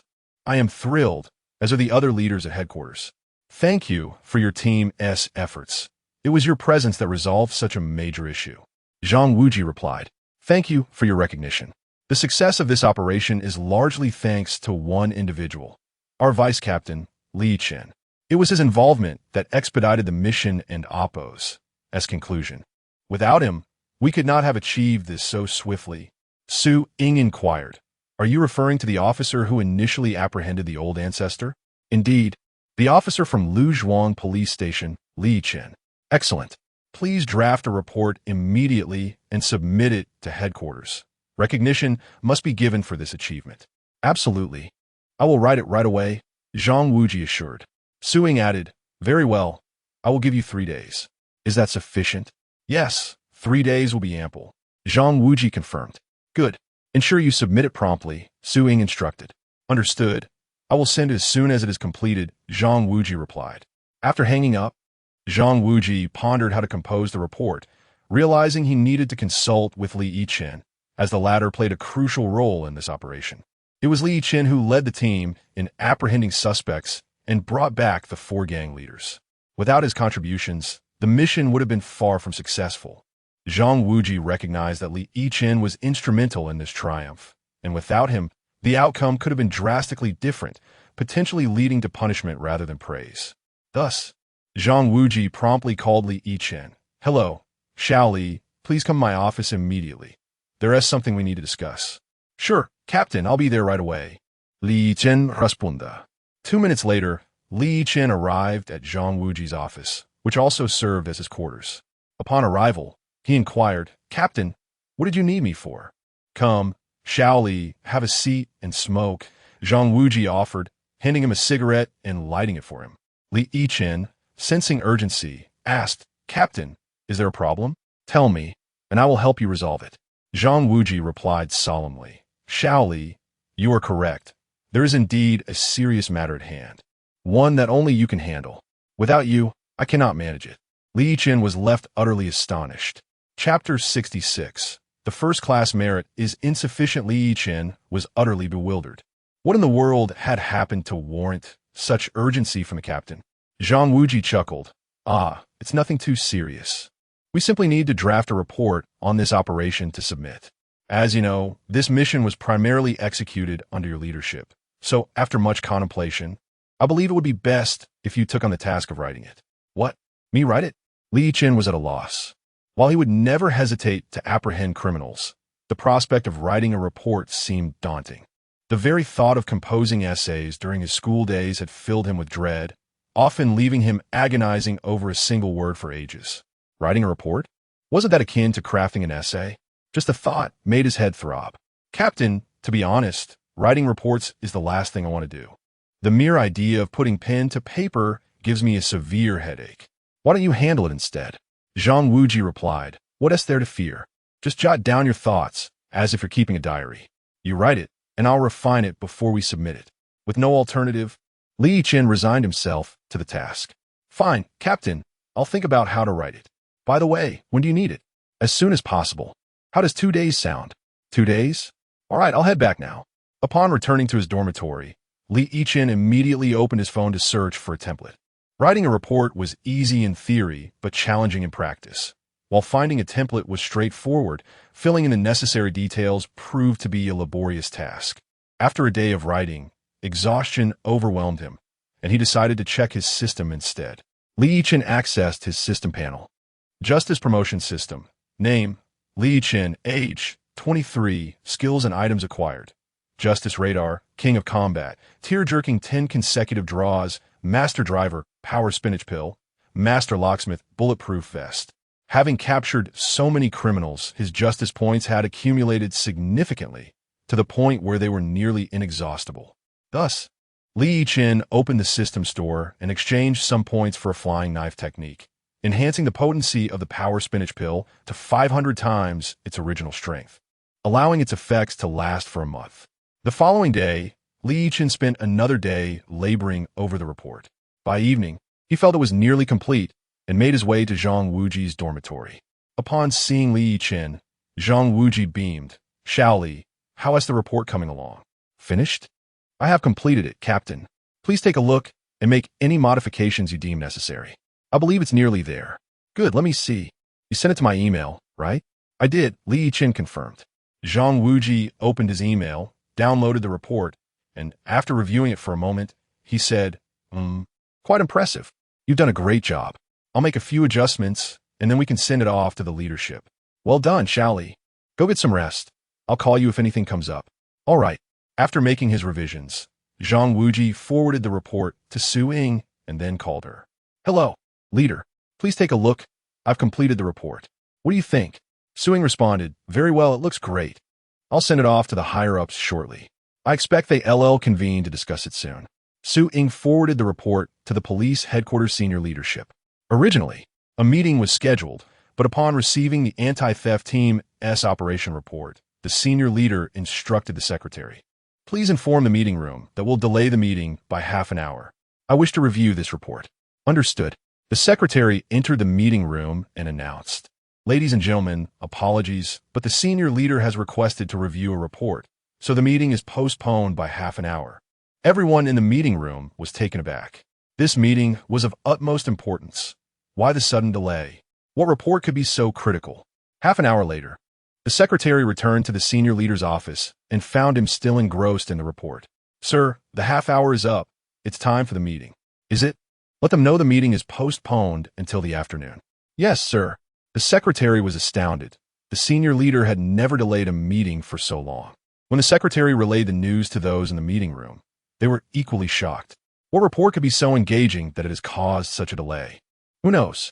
It must be something of great importance. Should we go and see? Let's go together. Thus, everyone made their way to the senior leader's office. Sir, what has captured your attention so thoroughly that you've postponed the meeting? The senior leader replied, You've all arrived? Come quickly and see this report. It is truly remarkable. He handed the report to the group, and as they passed it around, they were all astonished by the account of the anti-theft team's operation, particularly the segment detailing Yichen's confrontation with the 4 major thieves gang leaders, which was more thrilling than any action film. The senior leader announced, "The afternoon meeting is canceled. Instead, we shall convene a special meeting to discuss the commendations for the anti-theft team, especially for Yichen. We must determine the appropriate honors for him. Let us move to the meeting room." The leaders proceeded to the meeting room, where they would evaluate the contributions made during the operation. The senior leader addressed Su Ying. As the head and initiator of the anti-theft team, please share your thoughts. Su Ying responded, Sir, the anti-theft team has excellently accomplished their task. I propose we award them a collective first-class merit. The senior leader nodded. Indeed, a collective first-class merit is warranted. However, we must also consider individual awards. Who should receive them? Su Ying suggested. Captain Zhang Wuji and several others performed exceptionally well. Awarding them individual first-class merits would be appropriate. The senior leader agreed. Other individuals are straightforward to commend, but the contributions of Yichen are significant. How shall we reward him? The leaders engaged in discussion, with one suggesting, I believe we should also award him a first-class merit. Another countered, no, for Yichen. A first-class merit is insufficient. It must be something more substantial. I concur. A first-class merit no longer suffices for Yichen. I propose we grant him a special merit. What do you all think? Chapter 67. Has something happened to Yichen? The discussion around the extraordinary merit awarded to Yichen sparked a heated debate among the leaders. Some questioned whether such a commendation was too grand for someone so young, fearing he might become conceited. Others believed that not only was the honor appropriate, but perhaps it was still insufficient given the unprecedented nature of Yichen's accomplishments. In the conference room, the leaders began to argue passionately, and it seemed they might come to blows over the matter, marking the first time such fervor had been displayed for an individual's merit. The meeting extended until midnight without a resolution. Finally, a senior leader struck the table and suggested, given the late hour, let us all ponder this further and reconvene tomorrow. That night, many leaders remained awake, contemplating what recognition would be fitting for Yichen. His achievements were unparalleled, leaving no clear precedent for the appropriate accolades. The senior leader also spent the night in contemplation and formulated a preliminary proposal. The following day, as everyone gathered in the conference room, the senior leader inquired if anyone had devised a plan. Opinions flowed freely, with one leader stating, after much reflection, I believe the extraordinary merit is indeed suitable. Another concurred, admitting, initially I thought a first-class merit would suffice, but after reconsideration, I too advocate for the extraordinary merit.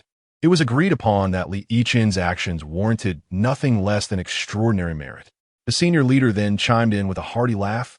Excellent. Your thoughts resonate with mine. We shall bestow upon Yichen the title of personal extraordinary merit. However, this alone does not adequately reflect the magnitude of his contributions. Thus, I propose we also grant him the title of superhero.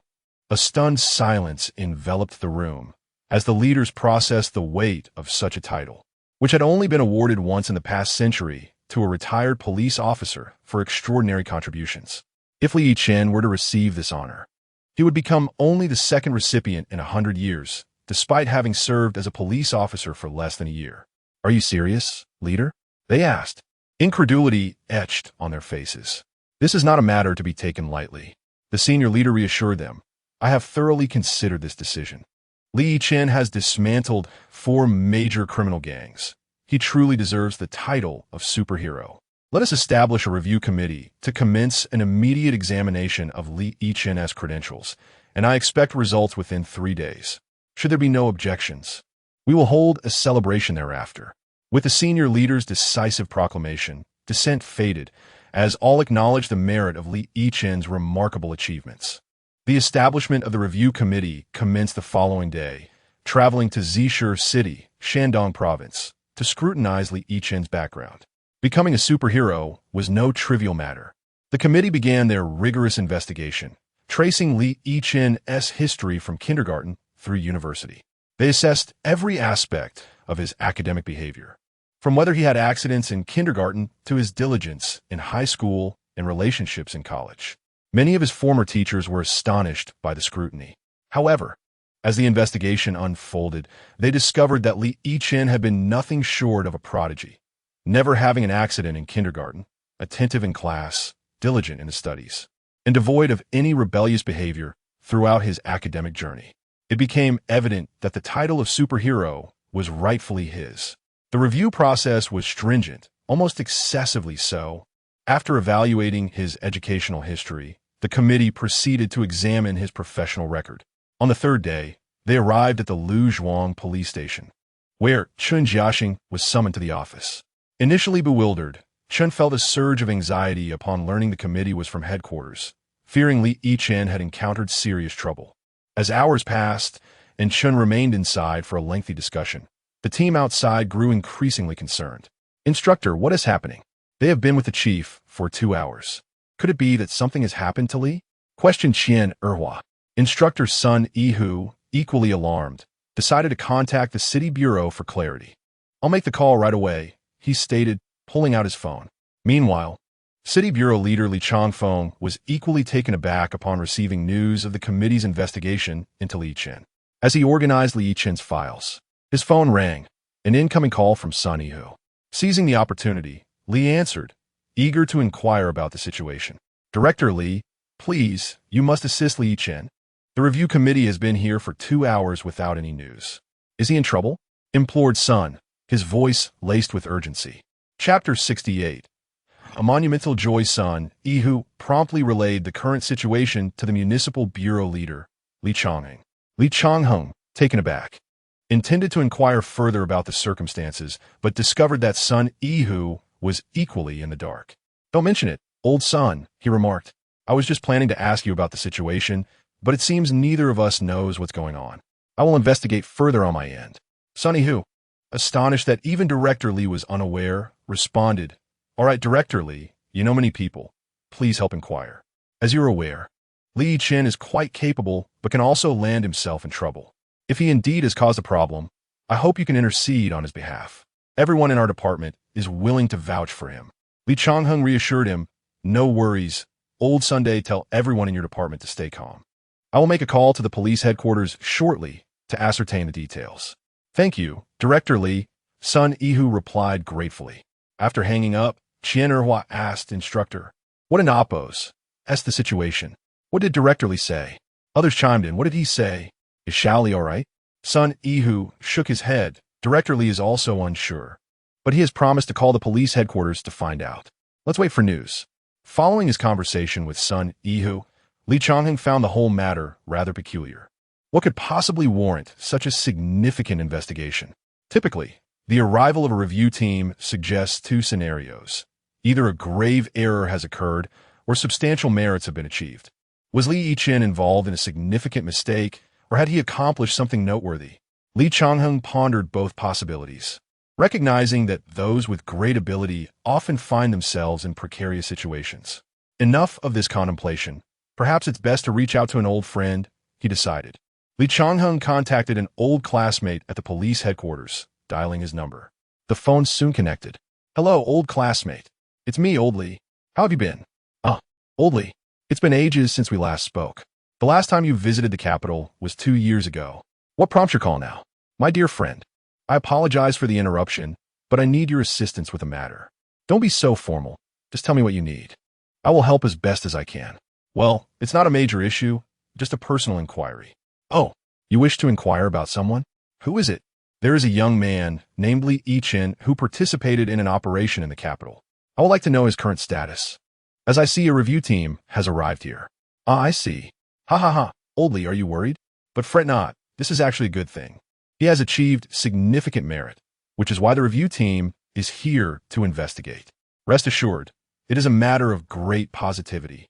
Upon hearing this, Li Changheng finally felt a wave of relief wash over him. Oh, is that so? In that case, I can relax. Thank you very much, old classmate. Don't mention it. When you have time, come to the capital to visit. Absolutely. I will make it a point to visit and treat you to a meal. All right, you go back to your business. I will hang up now. Goodbye. After ending the call, Li Changheng felt elated.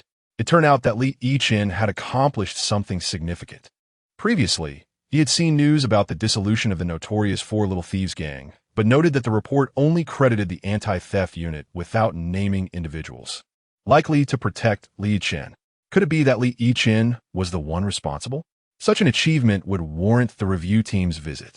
Regardless, it was indeed a momentous occasion, and he needed to inform Sun Yihu and the others to ease their concerns. Thus, Li Changheng promptly called Sun Yihu again. The call connected swiftly. Sun Yihu anxiously inquired, "Hello, Director Li, what is going on? I'm extremely worried. Is Shally all right?"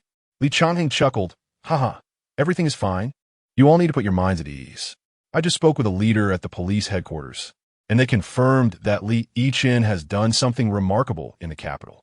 As you know, when a review team arrives, it's either due to a major incident or significant achievements. So you can rest easy. It's a cause for celebration." Sun Yihu exclaimed with excitement. "Oh, wonderful. Thank you, Director Li, for your efforts. All right, if there is nothing else, I'll take my leave. I have other matters to attend to. Understood, Director Li. Good dia." After hanging up, a smile spread across Sun Yihu's face, yet the others were still puzzled. They eagerly asked, "Instructor, what is the situation? Is Shally all right? What's really happening?" Sun Yihu burst into laughter. "Haha, rest assured. There is absolutely nothing to worry about. Director Li just informed me that the review team's visit is due to Li Yichen's significant achievements. As you all know, review teams typically investigate either major incidents or significant accomplishments. This time, it's indeed the latter, so everyone can relax. Qian Erhua, go to the cafeteria and ask the chef to prepare some delicious food for lunch. Let us celebrate with those two big hairy crabs." Qian Erhua replied enthusiastically, "Absolutely. Li Yichen is truly impressive. I'll head to the cafeteria right away." The rest of the group echoed their joy. "How wonderful. It's such a relief. Who said there is no issue? This is a monumental joy. Indeed, a monumental joy. Ha ha ha. What extraordinary feat did Shao Li accomplish to stir the review team so profoundly? We're all in suspense. Who knows? Instructor, do you have any idea?" Chapter 69, the conditions they proposed were indeed enticing. Sun Yihu remarked, "How would I know? However, I can almost make an educated guess." "What is it, Instructor? What have you deduced?" "Instructor, please share your thoughts. We are all eager to hear." "Indeed, we are all curious. Instructor, do enlighten us." Sun Yihu replied, "I suspect. Have you all watched the news yesterday? The four major thieving gangs have been entirely dismantled. We have seen it, but what of it? They have indeed been disbanded." Sun Yihu continued, "On the surface, the news appears unproblematic. It states that the anti-thief squad has eradicated the four major gangs. However, based on my conjecture, it was Li Yichen who orchestrated their disbandment. Consider his capabilities. Surely you are aware of them. This is something only he could accomplish. No one else could." The team members suddenly grasped the situation. "Ah, indeed, you are correct, Instructor. Upon reflection, it does seem plausible. Yes, who could argue otherwise? It is indeed the truth. Ah, Brotherly truly is capable of such feats. If that is the case, he would have made history. Indeed, without a doubt, Brotherly has indeed made history." At that moment, the door on the second floor opened, and Director Chun Jiaxing, along with the inspection team, emerged. One member of the inspection team spoke. "Director Chun, thank you for your cooperation.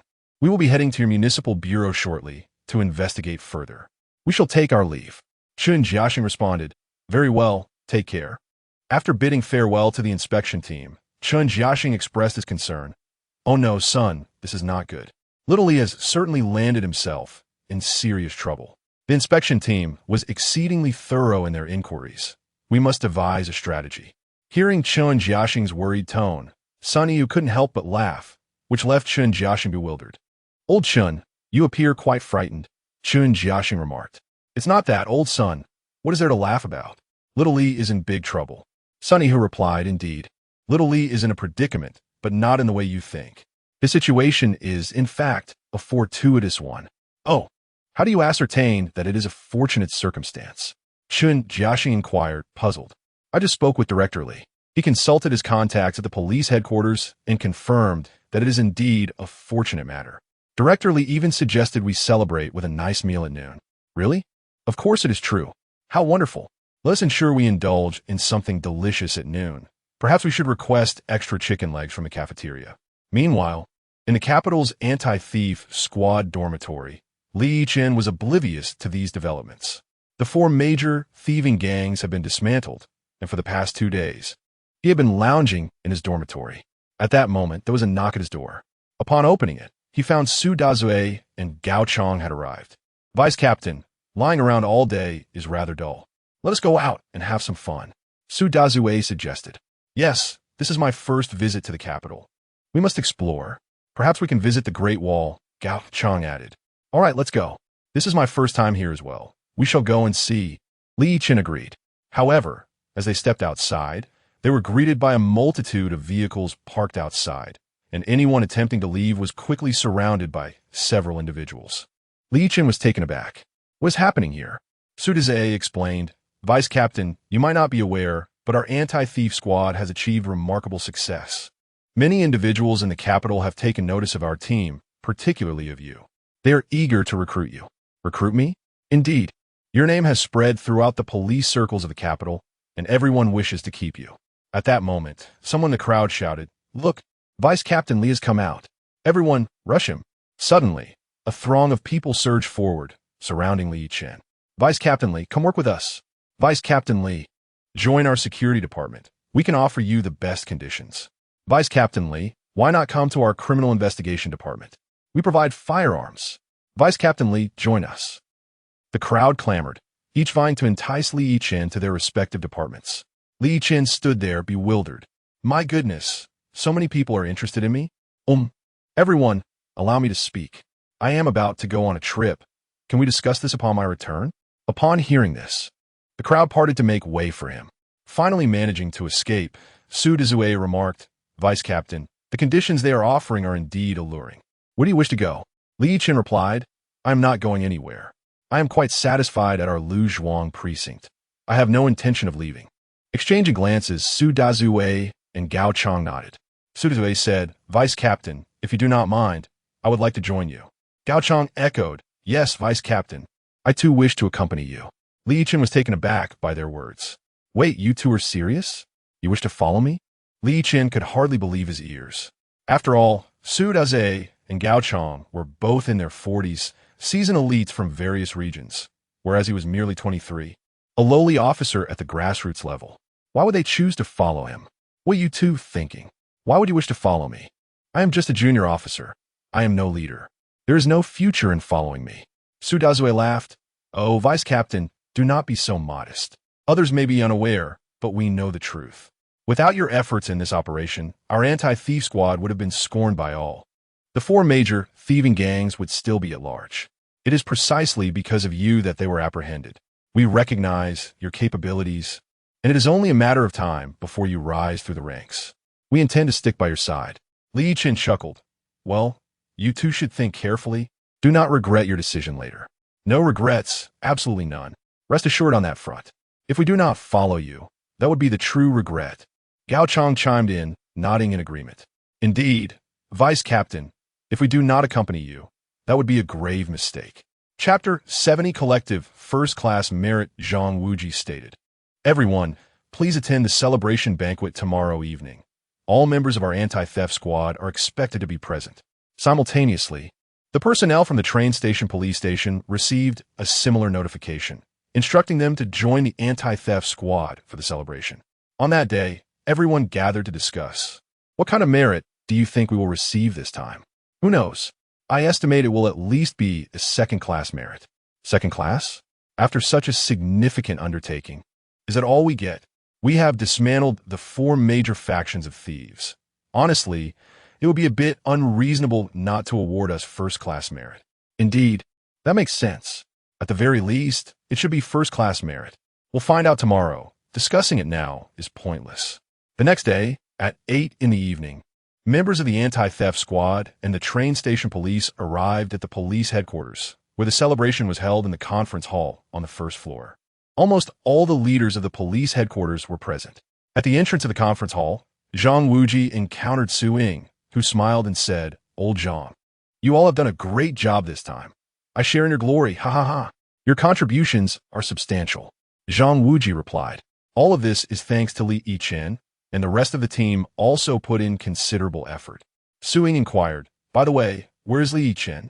Could you call him over for me to see?" Zhang Wuji turned to Li Yichen and called, "Xiao Li, come over for a moment." Upon hearing Zhang Wuji's call, Li Yichen rushed over. "Captain, did you call for me? What is it?" Zhang Wuji introduced, "Xiao Li, this is Su Ying, who is responsible for our anti-theft operations." Greetings, I am Li Yichen," he said. "Su Ying checked. Quite impressive. Xiao Li, you have made significant contributions this time. Rest assured, the headquarters will not overlook your efforts." Li Yichen replied with a smile, "You flatter me, leader. This is simply my duty. Merit is of little concern to me." "Very well," Su Ying responded. "Indeed, you are a talent, modest and unassuming. Keep it up. Now, please take your seats. The senior leaders will be arriving shortly, and the celebration will commence." "Understood." Zhang Wuji and Li Yichen took their seats in the front row at the center. Zhang Wuji adbiza xiaoli. Try not to be nervous. If you're called upon to receive an award later, maintain your composure. Li Yichen glanced at Zhang Wuji, who was slightly trembling, his legs also quivering. He chuckled, "Captain, who is nervous here? Look at you. Someone might think there's an earthquake." Zhang Wuji laughed. "Alas, I cannot explain it. I feel quite anxious." Li Yichen encouraged, "Captain, there's no need to be nervous. Follow my lead, deep breath in and out. Good. Repeat a few times. How do you feel now?" After following Li Yichen's instructions a few times, Zhang Wuji felt his nerves ease. "Yes, that helped. I feel much better now." Silence fell over the room as the senior leaders arrived, casting a glance towards Li Yichen before taking their seats on the stage. The leaders began to speak, and after some opening remarks, it was time for the award ceremony. Next, we will proceed to the award presentation. In this anti-theft operation, both the anti-theft squad and the personnel from the train station police made indelible contributions. Therefore, after careful consideration, it has been decided to award you the collective first-class merit. Now, I invite Captain Zhang Wuji of the anti-theft squad and Director Meng Zhe of the train station police to the stage to receive the award. Upon hearing the announcement of collective first-class merit, the team members erupted with excitement. "Wow, first-class merit. I never anticipated this. I've been a police officer for over 20 years, and this is my first time receiving first-class merit, even if it is collective." "Me too. I'm so thrilled." In that moment, Li Yichen noticed Zhang Wuji still in a daze and nudged his arm, saying, "Hey, Captain, why are you just standing there? Go up and receive the award." Only then did Zhang Wuji snap back to reality. "Oh, right, I'm going." Zhang Wuji and Meng Zhe approached the stage, receiving the certificate of collective first-class merit from the leaders. The leader declared, "You two may now deliver your acceptance speeches. Zhang Wuji, you may go first." Followed by Meng Zhe. Zhang Wuji began, "I would like to express my gratitude for everyone's hard work, which has led to this collective first-class merit. Without everyone's dedication, I believe we would not have achieved this honor. Therefore, I must thank each and every person involved, especially our vice captain, Li Yichen. Without him, I truly do not know how this operation would have concluded. Moreover, without Li Yichen, we would not have been able to apprehend the leaders of the four major factions. So, not just me, but all members of our anti-theft squad owe a debt of gratitude to Li Yichen." Applause erupted in response. After Zhang Wuji finished, it was Meng Zhe's turn. "I also want to thank Li Yichen. Initially, our train station police were trying to apprehend thieves on our own, but after some time with little success, we collaborated with the anti-theft squad. Under Li Yichen's leadership, we captured dozens, even hundreds, of thieves in a single day. This has been my first experience catching so many in such a short time since I became a police officer. Therefore, if it were not for Li Yichen, our train station police would not have received this honor either. Thus, all members of our train station police extend their thanks to Li Yichen. Another round of enthusiastic applause followed. With the applause still ringing, the two stepped down from the stage. The leader remarked, "Both of you spoke well. The presentation of the collective first-class merit is now complete. Next, we will present individual awards. In this anti-theft operation, many individuals performed exceptionally. Therefore, we have prepared several individual awards. Zhang Wuji, Gao Chong, Su Zhe, Lu Tian, Wuhan, etc. will receive individual first-class merit. When I call your name, please come to the stage to receive your award."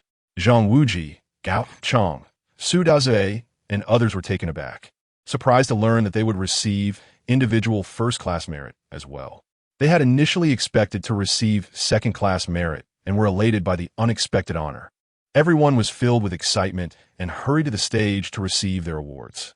After collecting their accolades, it was time to deliver acceptance speeches. Who among you would like to speak first?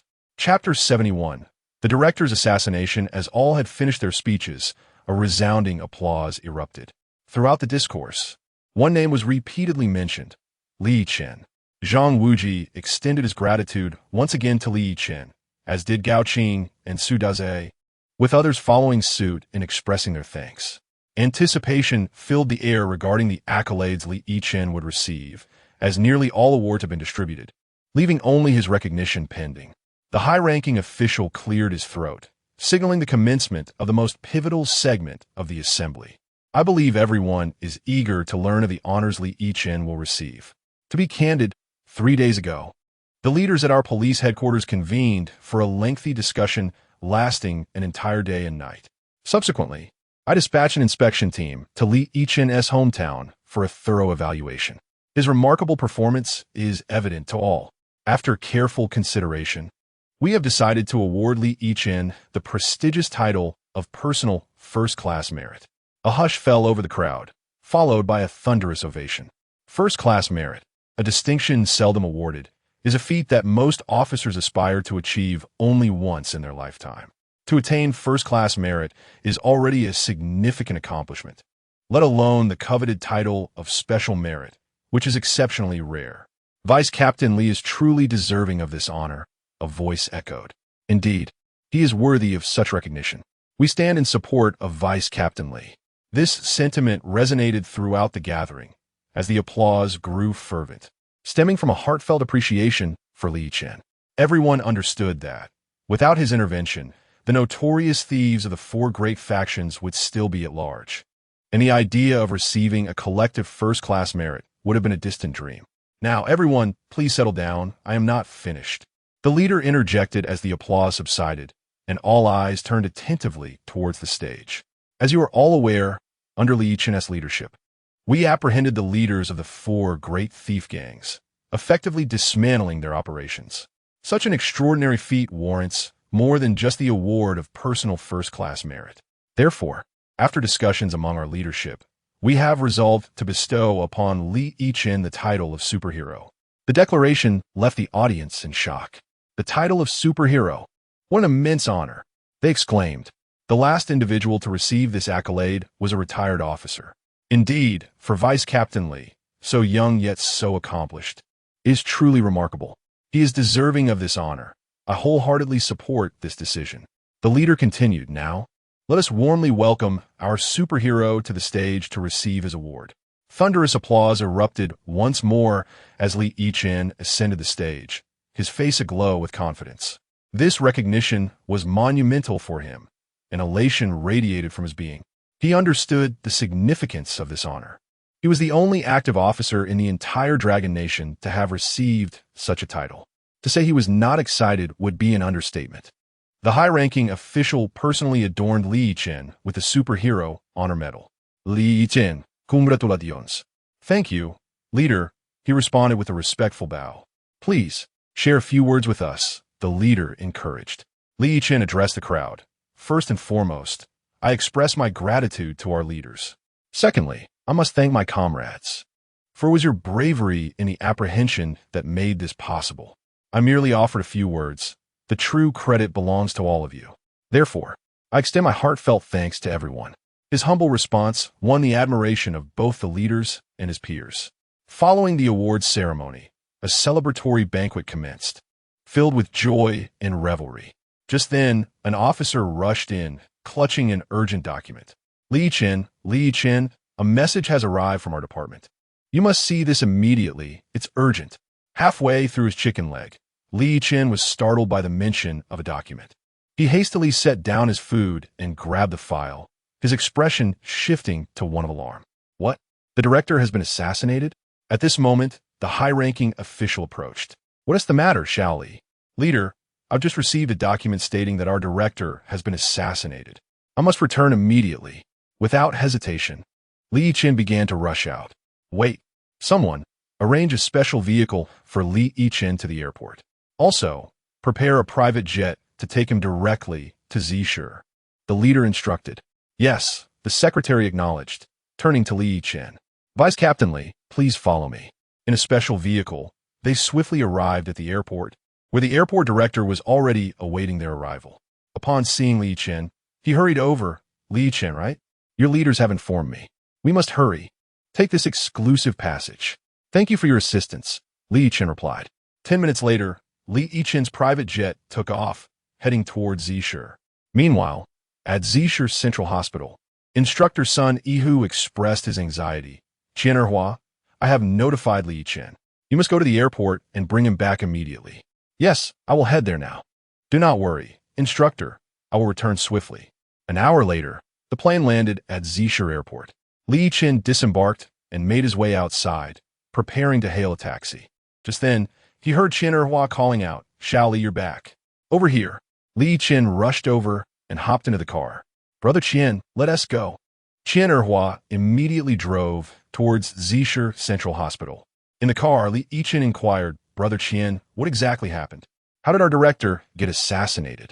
Qian explained, this morning, our director was attacked at the intersection of Baisi Road and Shenwang Road. After receiving the alert, we rushed to the scene, but the assailant had fled. Later, the instructor led us in an investigation, tracing the escape route of the perpetrator and notified the SWAT and armed police, who have pursued the suspect. You can ask the instructor for more details. I'm not fully informed. Is the director all right? Qian expression turned somber. The situation is not optimistic. The director is currently in surgery. Chapter 72. I will avenge the director personally quickly. Brother Qian, drive faster. The urgency in Yichen's voice was palpable as they sped through the night. Fortunately, it was 10 o'clock in the evening, and the roads were relatively clear. Qian accelerated to 120 kilometers per hour, reaching the central hospital of Zisher in a mere 20 minutes. Brother Qian, on which floor is the director? Yichen inquired. The second floor, in the emergency room, Qian replied. Without hesitation, Yichen dashed upstairs. Upon arrival, he found Sun Yihu and others waiting outside the operating room. Instructor, how is it? Sun Yihu's face lit up upon seeing Yichen return. Before he could respond, a doctor emerged from the operating room. Yichen hurriedly asked, Doctor, how is our director? Is he in critical condition? The doctor reassured them, rest assured, your director is no longer in critical condition. The bullet has been removed. Once he regains consciousness from the anesthesia, he will be transferred back to the ward. You needn't worry. Hearing that Director Chen Jiaxing was out of danger brought immense relief to everyone. That's splendid news. Truly wonderful that the director is safe. They exclaimed. Indeed. As long as the director is not in danger, that is what matters, they echoed. He just needs some time to recover. Yichen felt a weight lift from his heart. He then asked Sun Yihu, Instructor, what exactly happened? Sun Yihu elaborated. After the incident, we immediately reviewed the surrounding surveillance footage. Through the joint investigation of special police and armed police, we finally uncovered the identity of the perpetrator. Who is it? Yichen prasa. The assailant is named Zhang Qianhua. He has an older brother, Zhang Chong, who was killed 3 years ago. At that time, our station's director was not old Chun, but Su Chong. The former director was accompanying him on a mission against drug traffickers. During that pursuit, The former director lost his life, while our current director managed to shoot Zhang Chong, avenging his predecessor. However, Zhang Qianhua escaped then, and now he has returned to seek revenge on our director, given that it was the director who killed his brother. Li Yichen finally grasped the situation. Oh, I see. Do you know where the assailant is now? Sun Yihu replied, just moments ago, I contacted the captain of the special police. Zhang Qianhua and his gang have entered the Quanshan forest. The special police and armed forces have surrounded the area. They cannot possibly escape. All right, I will go take a look, Li Yichen declared, ready to leave. Shaoli, where do you think you're going? Those criminals are armed, Sun Yihu cautioned. We have special police and armed forces on site. It's enough. Li Yichen shook his head resolutely. No, I must personally avenge the director. These drug traffickers will not escape my grasp. Seeing Li Yichen's determination, Sun Yihu knew he could not dissuade him. Xiaoli, what if the director wakes up and wants to see you? Li Yichen produced a medal from his pocket and handed it to Sun Yihu. Give this to the director and wait for my return.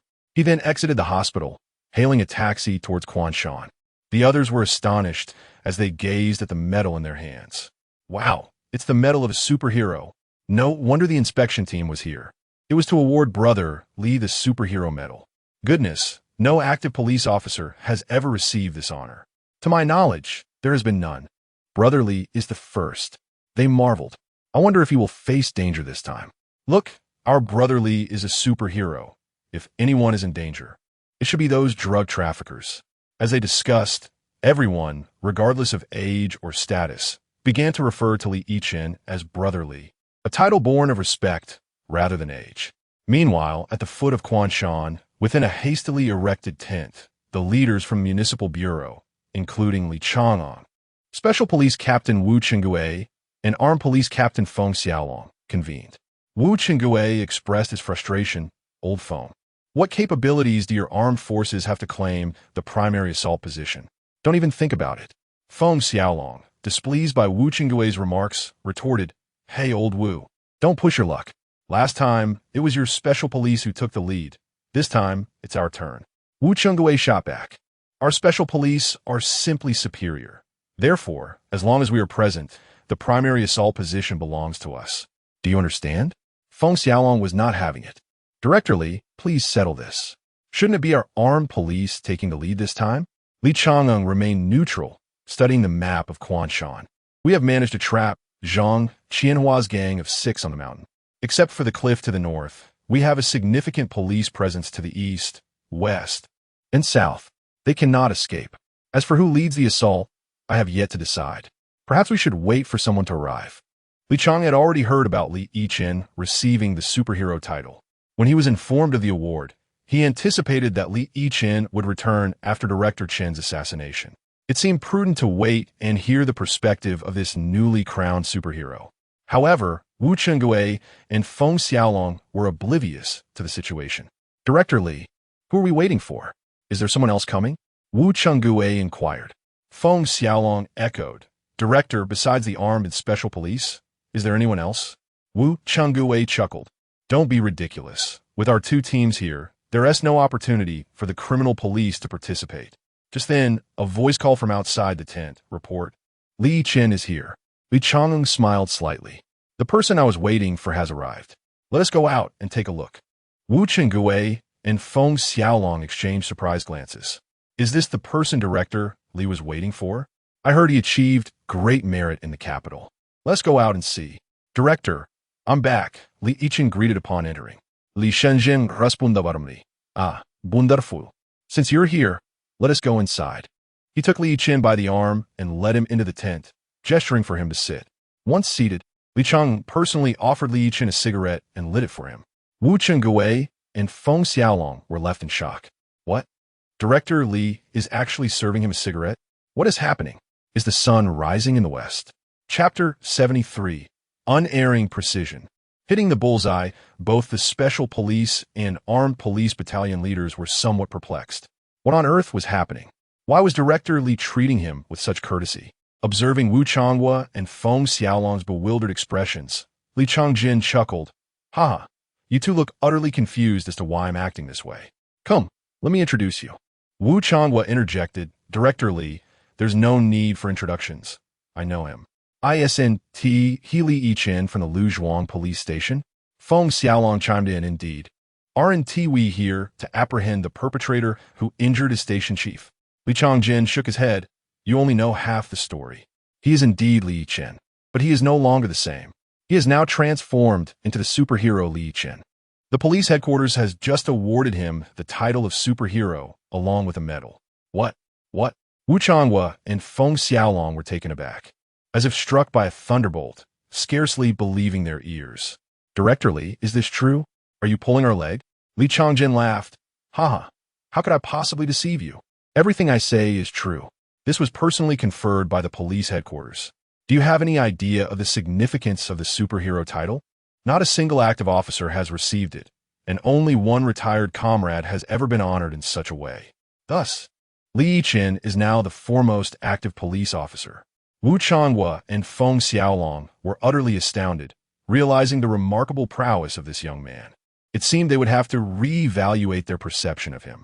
Li Changjin continued, All right, you two should take a moment to digest this news.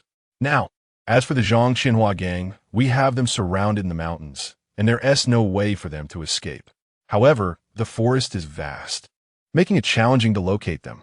They are concealed, while we would be exposed if we entered. If they were to open fire, our brothers could be in grave danger. Therefore, I would like to hear your thoughts on this matter. Li Yichen furrowed his brow, deep in thought. This was indeed a troublesome situation. With his justice radar, he could pinpoint the location of the assailants. However, if they ventured in recklessly, the special police and armed police would be at great risk, unaware of the criminals' positions. But if he entered alone, they would certainly protest. For a moment, Li Yichen could not devise a suitable plan. Everyone was eagerly awaiting his insight, with Wu Changhua, Feng Xiaolong, and Li Changjin looking at him with anticipation, hoping for a clever solution. Li Yichen finally said, You decide. I will follow your lead. Huh? Was that it? Li Changjin, Wu Changhua, and Feng Xiaolong wore expressions of disappointment. Li Changjin had anticipated praising Li Yichen. Oh, this superhero is indeed exceptional. It must be you. He had prepared commendations, but Li Yichen had merely suggested they decide, leaving him flabbergasted. Was this truly what a superhero would say? Li Yichen thought to himself. Entering would mean a fierce confrontation. The adversaries were hidden while they would be exposed, making the situation quite precarious. Reluctantly, he had to rely on the special and armed police forces. Li Changjin declared, Special police and armed police, you two battalions will launch a joint offensive. Little Li, stay behind them and act as the situation dictates. Understood. Wu Changhua and Feng Xiaolong led their respective teams into the mountains, with Li Yichen following closely behind. Suddenly, Wu Changhua approached Li Yichen and asked, Little Li, don't tell me you're unarmed? Li Yichen nodded. I don't have a weapon. Why, do you have one? Here, take this. Wu Changhua produced a firearm from his waist and handed it to Li Yichen. Do you know how to use it? Be careful, all right? Just don't aim at your own people. In critical moments, this could save your life. Just stay behind our team. All right, Captain Wu, I understand. Thank you. You're welcome. Subsequently, Wu Changhua led the special police, while Feng Xiaolong commanded the armed police in their search of the mountains. Soon, they spotted one of the assailants. Quick! Behind that boulder, open fire. Hot, hot, hot, hot. In an instant, several individuals fired their weapons, but none hit their target as the boulder shielded the assailant. Just then, bam! A shot rang out, striking a special police officer, followed by another bam. A bullet hit an armed police officer. Fortunately, the assailant and oppose, as shots went awry, merely grazing their skin, yet it startled everyone. Bam! Suddenly, another gunshot echoed, followed by a scream. The assailant behind the boulder crumpled to the ground. Wu Changhua exclaimed excitedly, Well done. Who made that shot? No one from the special police responded, leading Wu Changhua to wonder if it had been a member of the armed police. Damn it, they stole the limelight. Meanwhile, armed police Captain Feng Xiaolong mirrored Wu Changhua's astonishment.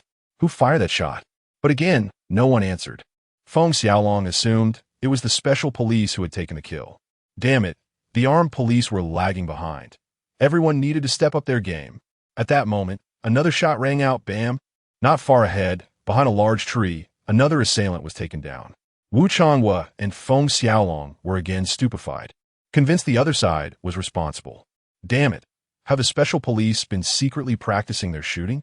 Damn it, the armed police are lacking in martial spirit. The special police is falling behind again. What they did not realize was that both shots had been fired by Li Yichen 10 minutes earlier. Trailing behind the special police, Li Yichen had used his justice radar to identify an assailant's location. He contemplated firing but hesitated, as he had never handled a firearm before. His aim was uncertain, and a missed shot could easily alert the enemy. Thus, he needed to ensure an unerring strike. But how could he achieve such precision? Only the system could assist him. Li Yichen promptly activated the system, spending 3,000 justice points to acquire a new skill, Master Marksman. Upon completing the exchange, he instantly mastered all firearm knowledge, elevating his shooting accuracy to a flawless 100%, transforming him into a sharpshooter capable of hitting any target with unerring precision. This was how he had managed to take down 2 assailants in quick succession. Chapter 74, were all 5 of those murderers just now shot down by you? With his mastery of firearms, Li Yichen had become an unparalleled marksman, hitting every target without fail. He had already killed 2 criminals, yet the leaders of the SWAT team, Wu Changhua and the armed police unit, Feng Xiaolong, were oblivious to the fact that it was Li Yichen who had executed them. They believed the other team was responsible for the kills. Wu Changhua exclaimed, "Damn it, these armed police seem to have practiced shooting a lot. Brothers, we must hurry. They've already taken down 2, and there are only 6 criminals in total. That leaves us with just 4 left. We must eliminate 2 more swiftly." Feng Xiaolong of the armed police shared a similar sentiment, astonished at the newfound accuracy of the SWAT team. When did the SWAT team become such sharpshooters? Each shot finds its mark without wasting a single bullet. In oppos, that's truly baffling. The armed police listened closely to their opponents, realizing that the SWAT team had already taken down 2 criminals. If this trend continued, the armed police would forever find themselves in a subordinate position. Both teams were brimming with competitive spirit. No one wanted to be left behind, and their mutual disdain only fueled their resolve. Before long, both teams spotted a new criminal. With guns drawn, they prepared to fire. Bang! A gunshot rang out, and the criminal collapsed to the ground. Wu Changhua and Feng Xiaolong, still under the impression that the other had made the kill, began to exchange heated words. Wu Changhua shouted, "Damn it, Feng Xiaolong, you're not playing fair. You've already taken down 2. Couldn't you leave one for us?" Feng Xiaolong retorted, "Damn it, old Chun. I think you're doing this on purpose to make us look bad." As both teams believed the other had fired the shots, Li Yichen was too preoccupied to pay attention to their quarrel. Through his justice radar, he detected yet another criminal and, without hesitation, raised his weapon and pulled the trigger. Bang! Another shot rang out, claiming the life of the criminal with a devastating blow to the head. Wu Changhua exclaimed, "Wow, what incredible marksmanship. These armed police are indeed formidable." Feng Xiaolong marveled. Indeed, their shooting is remarkably precise. It appears the SWAT team is truly impressive. Now, only 2 criminals remain, and they have taken out 4. We are falling behind. Wu Changhua felt the weight of defeat as he believed that the armed police had contributed to the 4 kills. Damn it, this situation is untenable. However, as long as we can eliminate the leader, Zhang Qianhua, it will suffice. Just then, another gunshot echoed. What? Again? Are they beating us to the punch once more? Both Wu Changhua and Feng Xiaolong were bewildered. What is happening today? Why does our team seem so weak while theirs is so strong? Now, only Zhang Qianhua remained, and both teams focused intently on locating him. Meanwhile, Li Yichen, perched in a nearby tree, had pinpointed Zhang Qianhua and Appo's location. He intended to shoot him down immediately, but to his surprise, Zhang Qianhua emerged, declaring his surrender. "Wait, don't shoot. I surrender. Please don't fire," he pleaded, emerging from the bushes with his gun pointed downwards. "I'm surrendering. Please don't shoot." He tossed his weapon to the ground. Wu Changhua and Feng Xiaolong, upon witnessing this, felt a wave of disappointment. They had believed that the previous 5 criminals had been eliminated by the other team and had hoped to take down Zhang Qianhua to redeem themselves.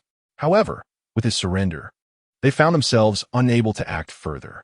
The members of both the armed police and the SWAT team lowered their weapons, only to be startled when an unexpected event occurred. Zhang Qianhua suddenly drew a hidden handgun, aiming it at Wu Chengue, ready to fire. In that critical moment, a whistling sound sliced through the air. Whoosh! A flying knife, gleaming coldly, severed Zhang Qianhua's hand, causing him to scream in agony as he writhed on the ground. The SWAT team swiftly moved in to subdue him. Wu Chengue, shaken, exclaimed, "Damn it, that guy is truly treacherous. I nearly fell victim to him. Old Feng, was it you who saved me?" "Me?" Feng Xiaolong replied, bewildered. "I didn't do anything. Old Wu, I must say, your team performed remarkably well by taking down 5 criminals." "What? You mean we eliminated 5 criminals? I thought it was you who did it." Wu Chengue was taken aback. "Wait, that can't be right. We didn't do that." "Then who did?" At that moment, Li Yichen jumped down from the tree, revealing that he was the one who had thrown the knife. He had anticipated Zhang Qianhua and Appo's treachery, recognizing that his words of surrender were insincere. This was Li Yichen's first use of the flying knife from the system's arsenal, and its sharpness had astonished him as it effortlessly severed Zhang Qianhua's hand. Li Yichen approached Wu Chengue, saying, "Captain Wu, are you all right? Was I the one who saved you?" "Appos, emifine. So, it was you who rescued me?" Li Yichen Lauga. "Indeed. By the way, Captain Wu, here's your gun back. It's quite effective. I used 5 bullets, and there is still 1 left." Both Wu Chengue and Feng Xiaolong were astounded. "Are you saying that you were the one who shot down all 5 criminals? Goodness, is your aim really that precise?" Li Yichen scratched his head, chuckling. Hee, I was just lucky, that's all." Wu Chengue and Feng Xiaolong exchanged impressed glances, acknowledging Li Yichen and Appo's prowess. "You're quite remarkable, Shaoli. I stand corrected. I initially thought you were only skilled at capturing people, but your shooting is even better than that of the snipers." Li Yichen replied humbly, "Captain Wu, you flatter me. Let's hurry down the mountain. Director Li is likely waiting anxiously for us." "All right, let us head down," Wu Chengue agreed. He approached Zhang Qianhua, kicking him disdainfully, cursing. "You thought you could pull a fast one? Now you've brought this upon yourself. Take him away." "Yes, sir." Chapter 75. Secret mission to northern Myanmar. What? All of them were shot by Shaoli? Li Changjin was utterly astonished upon hearing the reports. He had not anticipated that Li Yichen possessed such remarkable marksmanship. "Oh dear, I never realized it before. Shaoli, I thought your strength lay in apprehending suspects, but it seems your shooting skills are equally impressive. How about joining the sniper squad?" Li Yichen chuckled. "Well, Director Li, I think I will pass on the sniper squad. I prefer capturing people rather than shooting." Li Changjin laughed heartily. "All right then. Since the culprit has been apprehended, let's disband the team. Shaoli, let us head to the hospital to check on your captain." Upon arriving at the Zibo Central Hospital, they found that Chun Jiaxing had been transferred to the inpatient department. Upon entering the ward, they discovered that Chun had regained consciousness. Seeing Li Changjin, he attempted to rise, but was quickly restrained by Li Changjin. "Old Chun, no need to get up. Focus on your recovery. The assailant has been captured. Zhang Qianhua has lost a hand, and his 5 accomplices were all shot on the spot. Guess who took him down?" Chun Jiaxing glanced at Li Yichen beside him and inquired, "Could it be Shaoli who shot them?" Li Changjin replied with a grin, "Indeed, it was this lad who did it. His shooting skills are truly remarkable. I never noticed before just how accurate he is." "Ha ha." Li Yichen added, "Captain, take care of yourself. Consider this my revenge for you." Chun Jiaxing presented a superhero medal to Li Yichen. "Shaoli, you have truly brought honor to me. I've seen this medal, and it is indeed impressive." Li Changjin snatched the superhero medal from Li Yichen's hand, examining it closely. "Ah, I've never seen one before. Shaoli, is this the medal of a superhero? I must say it is quite splendid." Li Yichen responded, "Director Li, I hope I haven't embarrassed you." "Not at all. You have brought me pride, Shaoli. Make sure to take good care of this medal, understood? All right, I must be off. If you need anything, just give me a call. Director Li, allow me to see you out." A month later, Li Changjin received a call from the provincial leadership. Recently, many individuals from Shan province had been deceived and transported to the northern regions of Myanmar, where scams and drug trafficking were rampant. Consequently, The provincial authorities convened and resolved to rescue those victims. They decided to dispatch 3 elite officers covertly to the northern region of Myanmar to retrieve the deceived individuals. These officers needed to be exceptionally skilled, and due to the outstanding performance of the Zibo City Police recently, the provincial leaders requested Li Chongjin to recommend someone. Li Chongjin immediately thought of Li Yichen. Thus, he called him to the city bureau. On his way, Li Yichen sensed that another secret mission awaited him.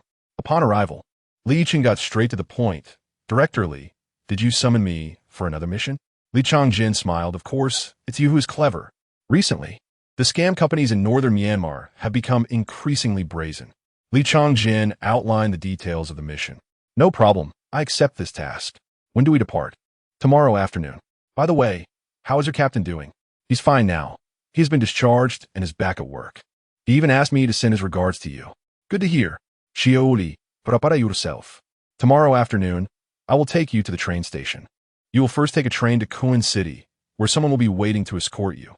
You will have 2 companions, Ma Guacheng, the special police captain from Qingcheng, and Sun Chun, the special police captain from Lincheng. You 3 will go together." "I understand." At 2 o'clock in the afternoon, Li Chongjin personally escorted Li Yichen to the train station. "Here are the photos of Ma Guacheng and Sun Chun. When you arrive, just identify yourself. Remember, I provided the background of the scam company you will be targeting. They will have someone to receive you in northern Myanmar. Understood?" "Understood, Directoli." "You can rest assured, I will handle this task diligently." "All right, the train is about to depart. Off you go." Li Yichen saluted Li Chongjin before entering the train station. After passing through ticket checks, he boarded the train and found his seat. Seizing this opportunity, he opened his system panel. Justice system. Name, Li Yichen. Age, 23. Skills, Justice Radar, King of Combat. Heart-wrenching 10 consecutive draws. Master Driver, Master Locksmith, Master Marksman. Items, Power Spinach Pill, Bulletproof Vest. Flying Knife. Remaining Justice Points, 99.99. Li Yichen doubled the potency of the Power Spinach Pill, which originally boosted his physique by 500 times with each pill. Now, it would enhance it by 1,000 times and last for 6 months without requiring another dose. The effects have become even more formidable. Additionally, Li Yichen exchanged for a new skill from the system shop, Grenade. The grenade, like the flying knife, could be used indefinitely, with the system supplying an unlimited quantity. Having completed his exchanges, Li Yichen closed his eyes to rest. 2 hours later, the train arrived at Kuan City Station. As he disembarked, he immediately spotted Ma Guosheng and Sun Chun by the flower bed in the square. Li Yichen approached them and greeted, "Hello, I am Li Yichen from Zibo." Ma Guosheng, who had been chatting with Sun Chun, introduced himself. "Hello, I am Ma Guosheng, the captain of the Qingcheng Special Police." "Hello, I am Sun Chun, the captain of the Lincheng Special Police." Well then, 2 special police captains.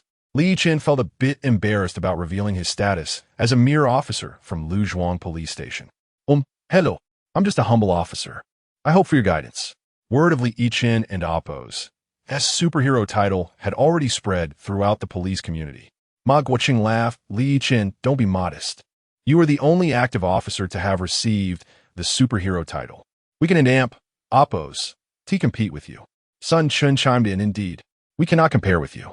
Please take care of us during this mission." Chapter 76. The Ruthless Scam Syndicate of Northern Myanmar. The 3 men engaged in a moment of modest conversation when suddenly, Li Yichen's sense of justice was aroused, indicating the presence of a scammer nearby. As he turned to his left, a tricycle approached. Li Yichen informed Ma Guosheng and Sun Chun, "Our ride has arrived." Both Ma and Sun noticed the tricycle as it came to a halt before them. A middle-aged man inquired, "Li Yichen, Ma Guosheng, Sun Chun?" Li Yichen nodded affirmatively, replying, "Yes, that's us. We are here for the job interview." The middle-aged man chuckled. "Splendid. Follow me, and I assure you, wealth awaits. Once we reach northern Myanmar, you will indulge in luxury with women at your side. Get in." Are we really taking this?" Li Yichen expressed his disdain. "This tricycle is in such poor condition. How can we expect to get rich in this?" The man laughed. "This is merely to transport you to the border. Once there, others will take you to northern Myanmar. Trust me, It will feel akin to stepping into paradise. Exchanging glances, the three men boarded the tricycle. The middle-aged man drove them to the border, traversing a vast forest until they reached the foot of a mountain. He then instructed, "Follow me. We must cross this mountain." Without hesitation, the three disembarked and followed him up the slope. 20 minutes later, they reached the summit, which marked the boundary between the Great Ming and Myanmar. Descending the mountain, they entered Myanmar territory. At that moment, a large man dressed in black climbed up from the Myanmar side and greeted the middle-aged man, asking, "You've arrived. Are these the three?" The middle-aged man confirmed, "Indeed, just brought over from Koen City. You three, follow this gentleman. He will escort you to the company." The man in black smiled at them and queried, "What are your names?" Yichen introduced himself and his companions. He then provocatively asked, "Boss, will we truly make a fortune with you?" The man in black chuckled. "Rest assured, at our company, it's all about indulgence. Earning 10 million a year is not an issue. Just wait, wealth will be yours, and there will be a variety of women waiting for you. Now, let us descend the mountain. There is a vehicle waiting below." Yichen, Magwokeng, and Sun Chun promptly followed the man in black down the mountain, where a van awaited at the foot. The man in black opened the door, urging, "You three, hop in." After they boarded, he wore a slight smirk and took the passenger seat, instructing the driver to start the engine. At that moment, the jovial demeanor of the man in black faded, replaced by a serious countenance. Yichen realized they had fallen into a trap, and so he decided to probe further. "Brother, once we arrive, could we arrange a few women?" The man in black suddenly contorted his face menacingly. "How women? That will depend on how much money you bring us. For now, it's business. Do well or face the consequences. Now silence." As he spoke, he revealed a sharp knife from his waist. Yichen, taken aback, thought to himself, "This rotund man changes his demeanor faster than a page turns." Ma Guocheng and Sun Chun were equally startled. The jovial man had transformed into a threatening figure. Yet, this behavior was to be expected, as they were now within the confines of northern Myanmar, where the leniency had vanished. After a bumpy 20 minutes, they finally arrived at an industrial park. Upon entering, the man in black declared, "We've arrived. Disembark." As they stepped out, Yichen noticed his shoelace had come undone, using this as an excuse to tie it while discreetly picking up a small stone from the ground. As the van prepared to leave, just as it reached the exit, Yichen flicked his wrist, and the stone shot out like a bolt of lightning, striking the rear left tire with a resounding bang. The tire exploded, causing the vehicle to lose control and crash into the nearby wall. The driver was horrified, screaming as the van embedded itself into the wall. Witnessing the chaos, several people in the vicinity were alarmed. "Is everyone all right? What happened?" The driver, severely injured, wailed, "Oh, my leg. It's broken. Be gentle, it hurts." Yichen chuckled to himself as Ma Guocheng and Sun Chun looked at him in surprise. "Haley, was that you?" Yichen nodded, but said nothing further. Having not seen Yichen act earlier, his display of skill left Ma Guocheng and Sun Chun in awe. After this brief distraction, the man in black prepared to have Yichen taken away. At that moment, someone burst forth from a nearby building, shouting, "Let me go. I want to go home. Don't chase me." A gaunt man dashed out, pursued by another wielding a wooden stick. The man appeared famished, stumbling and falling to the ground. The pursuer arrived and mercilessly beat the man on the ground. "I was wrong. Please don't hit me. Spare me, brother." Yet, the assailant showed no signs of stopping, continuing until the man lay lifeless. Yichen contemplated intervening, but refrained, fearing it would alert those around. He resolved to wait until his mission was complete before reckoning with them. After the man had vented his fury, he shouted, "Bring me his organs. We'll sell them, and the body can go to the crocodile pit behind." Yichen was utterly astonished, realizing the cruelty of this scam syndicate, which not only engaged in organ trafficking, but also disposed of the deceased to feed crocodiles. This was unfathomable. "These wretches deserve no mercy. I shall ensure they meet their end," he vowed silently. Ma Guocheng and Sun Chun shared his shock, their expressions reflecting disbelief. Chapter 77. The wealth-building secrets of a scam company. No one had anticipated the sheer brutality of the individuals here, who could mercilessly beat a person to death, treating human life as if it were of no consequence. Taking a life was as trivial as squashing a mere rat. Ma Guocheng and Sun Chun were infuriated, yet they knew they could not act out. Their leader had dispatched the three of them to rescue someone, and they had yet to ascertain the victim's location. It was imperative to locate the person first, and then they could address their anger. The portly man in black remarked, "Well, you all, these three individuals are now your responsibility. Guide them well." One of the underlings responded, "Yes, you three, follow me." A burly man led Li Yichen, Ma Guocheng, and Sun Chen into a small, dark room. The burly man stated, "This will be your quarters.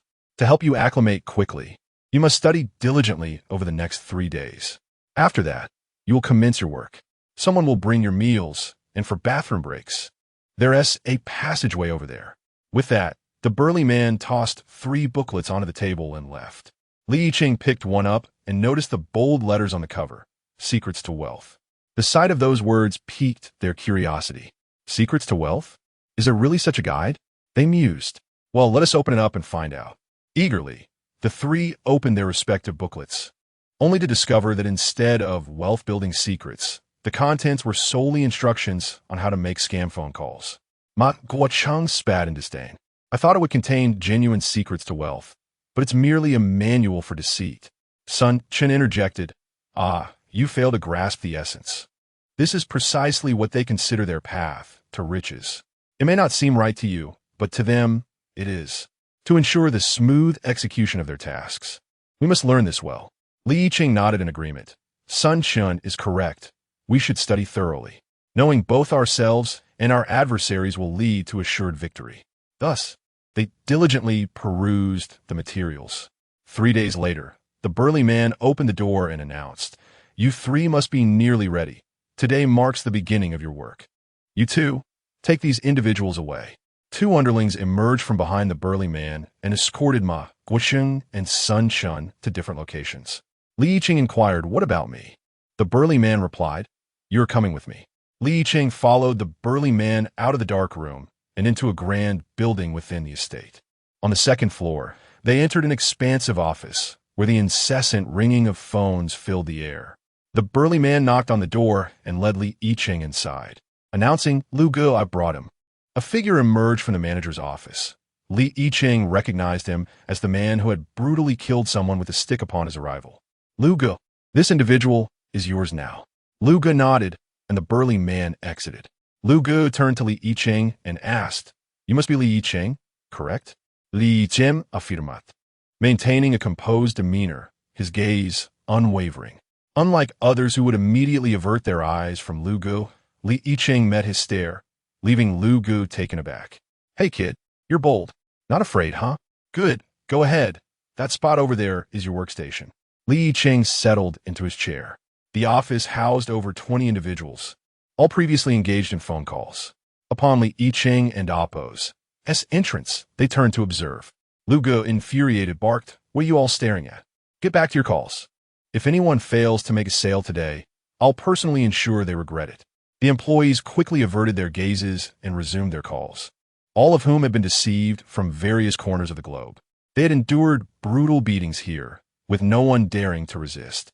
Many had contemplated escape, yet none succeeded. Most met a grim fate, being fed to crocodiles. Consequently, the thought of fleeing became a distant memory for all. Lu Ge introduced himself. "I'm the supervisor of this floor, known as Lu Ge. You shall refer to me as such.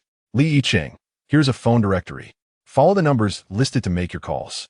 You have 3 days to produce results. Fail to do so, and you know the consequences."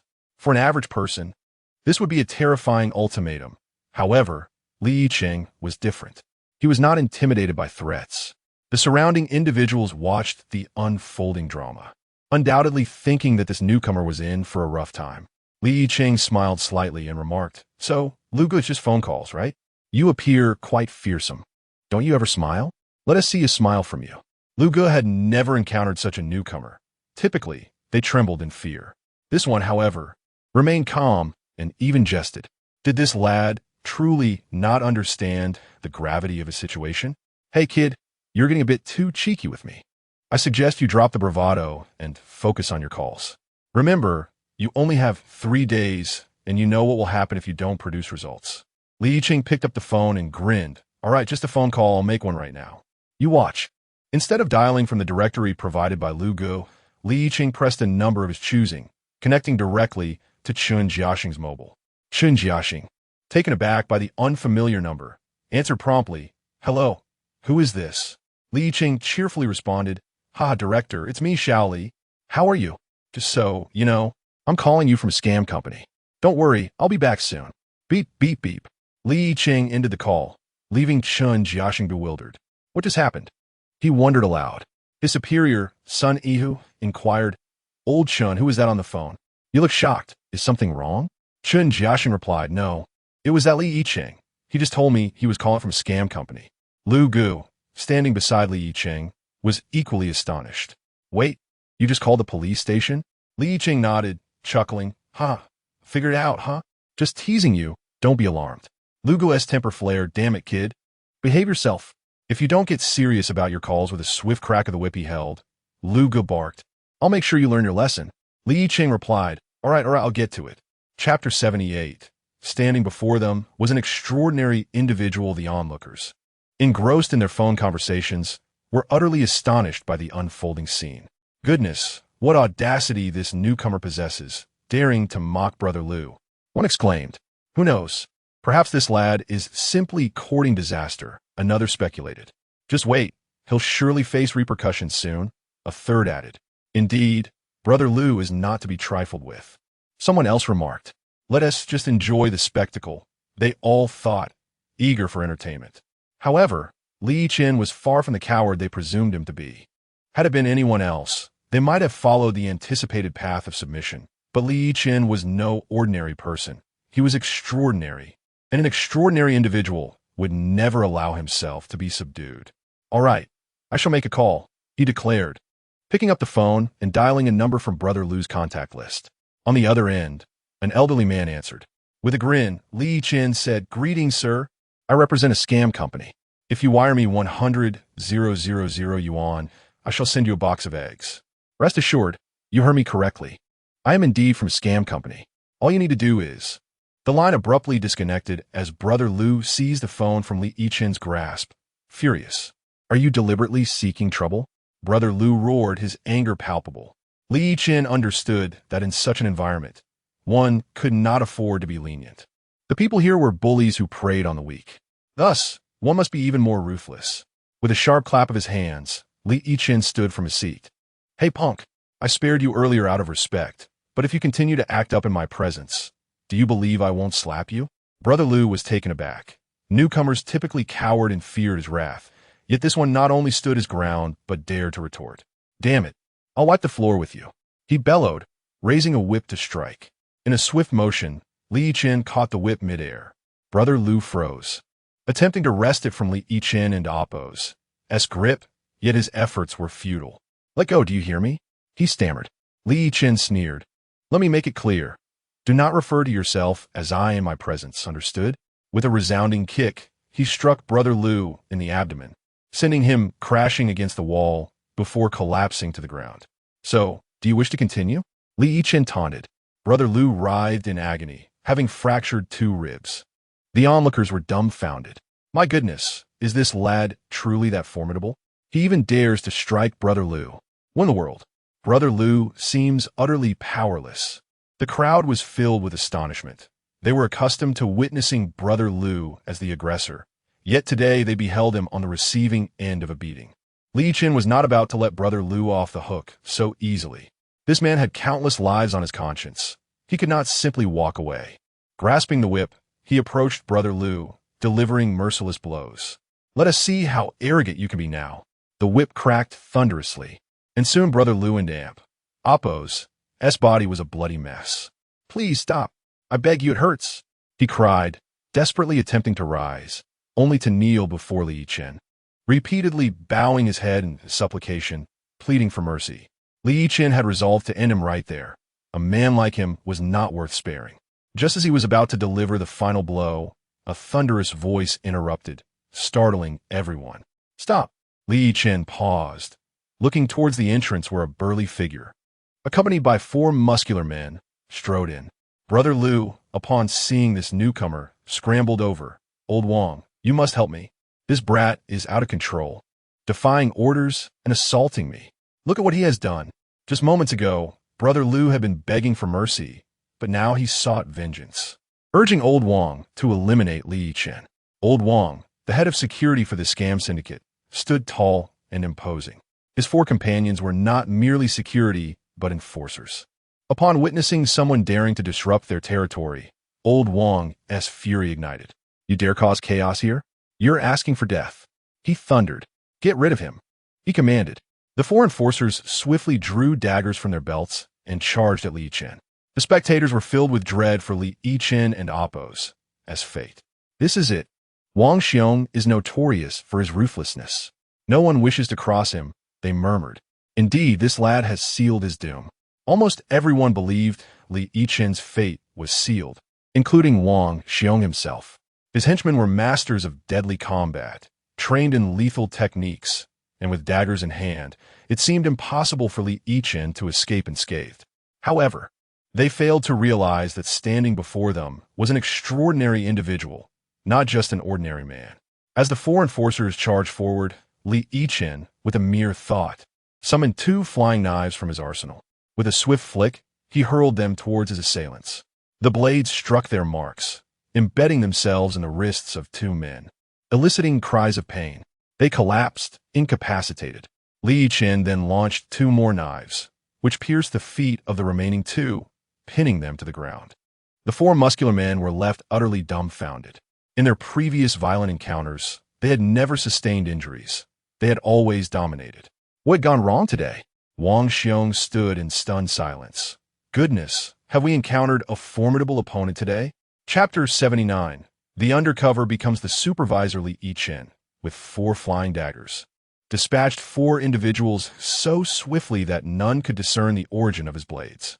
Goodness, is that little Li's flying daggers? How is it so fast? Exclaimed onlookers in awe. Was this lad a deity descended from the heavens?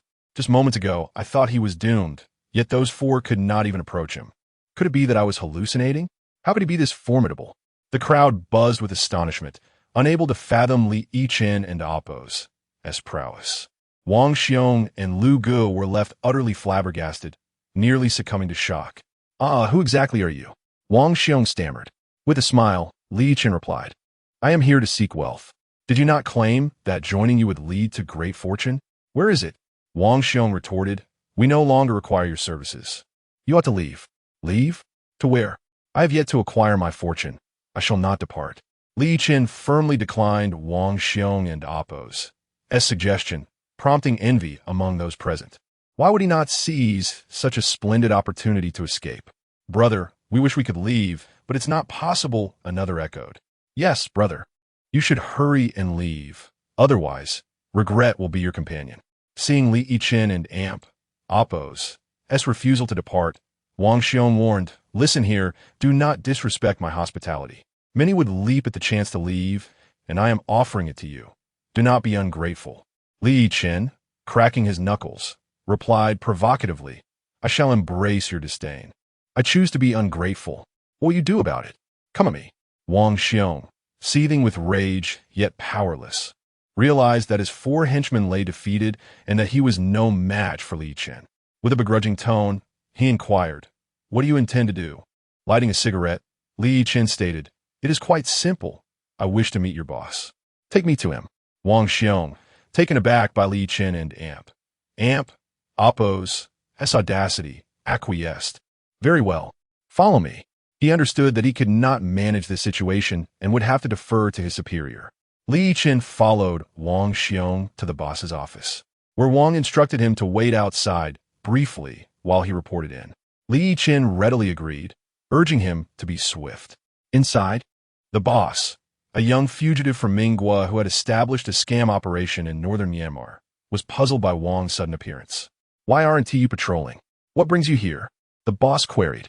Wang Xiong, in a flurry, recounted the astonishing events involving Li Yichen. The boss, astonished, replied, is this true? Bring him in.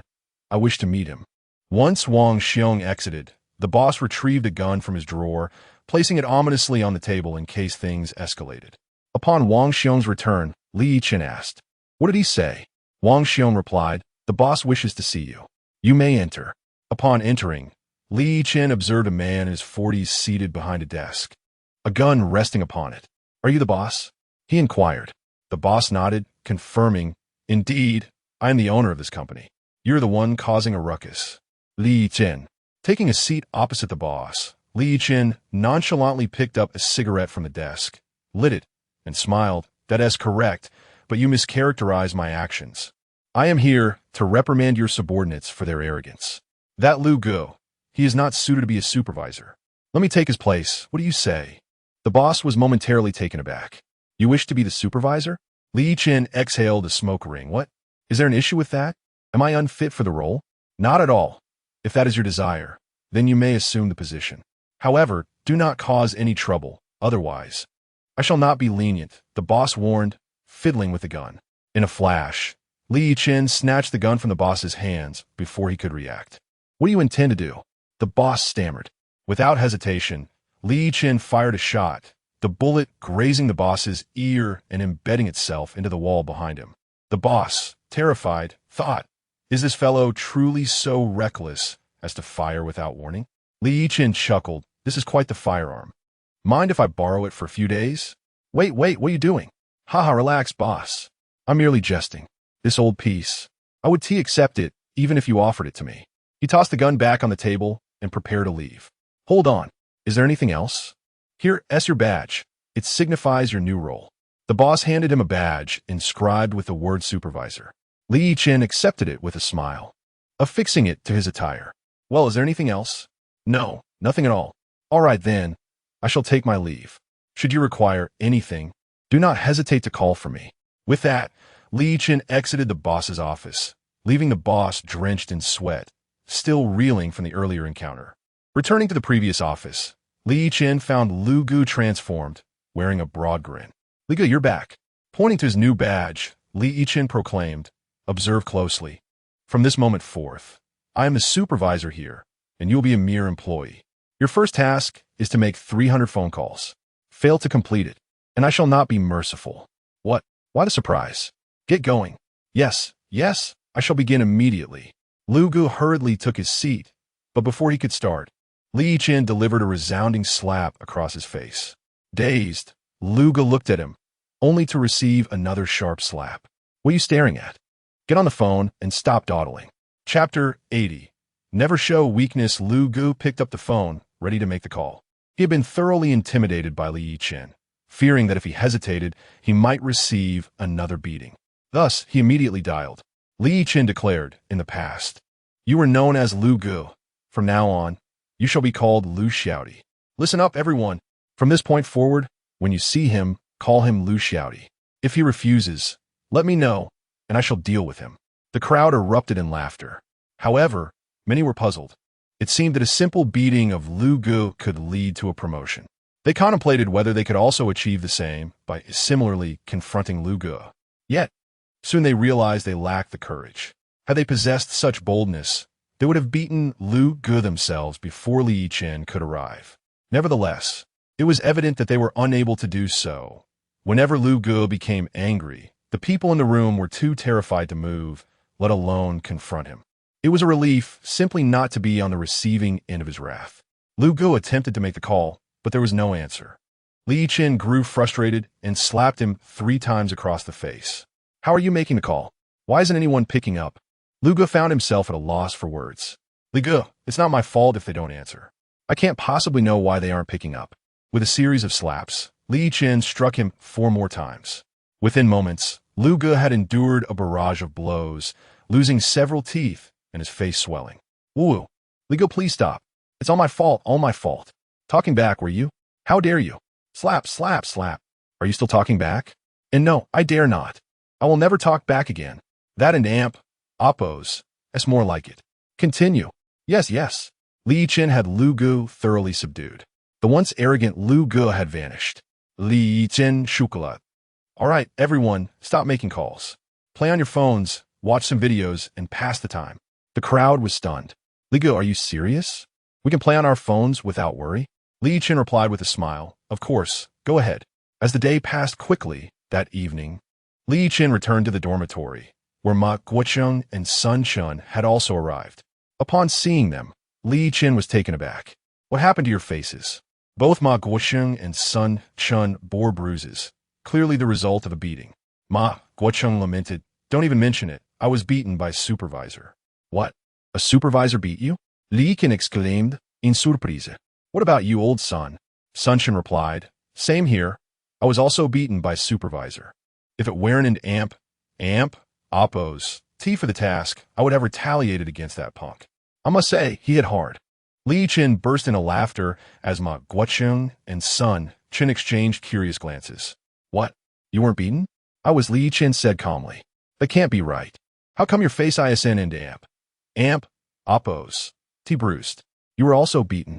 Li Yichen smiled. "I said I was beaten, but I never said I was the one being beaten. I gave the supervisor of my building a proper thrashing." "What? You beat him?" Ma Guocheng and Sun Chun were nearly shocked to death. Sun Chun exclaimed, "No way, Shaoli. You actually did that?" "Of course. Not only did I beat them, but I also got promoted." "Promoted? Show us." Li Yichen tossed the supervisor and Oppo's S badge onto the table. Ma Guocheng picked it up and saw the word supervisor written on it. He was utterly stunned. "No way. You become a supervisor." Sun Chun chimed in, Let me see. He took the badge from Ma Guocheng and examined it. "Wow, it's true. Impressive. How did you manage that? Teach us." Li Yichen chuckled. "It and Oppos. S simple. Tomorrow, each of you should give your respective supervisors a good thrashing. Then demand to see the boss and declare in front of him that you wish to become supervisors." "Is it really that easy?" Ma Guocheng asked. "Absolutely. Just remember, never show weakness. These people only bully the weak. If you stand firm and act tough, they will be too afraid to provoke you and will instead try to appease you." Ma Guocheng touched the bruises on his face and said, "Damn it. If I had known, I would have beaten that supervisor today.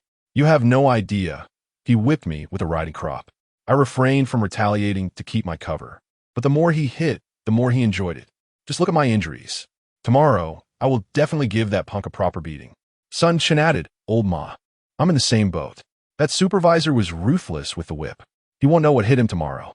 Li Yichen laughed. "That's the spirit. Don't forget, one of you is the captain of the SWAT team, and the other is the captain of the armed police. Surely, you can handle them easily.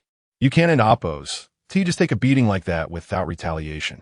Li Yichen's words sparked something in the two of them. The next morning, Ma Guocheng arrived at his building, and as he entered, the supervisor was already waiting with the whip from yesterday in hand. "Hey kid, yesterday's beating wasn't enough, huh? Today you better make that call. Or don't blame me for being rough with you." This time, Ma Guocheng was no longer afraid.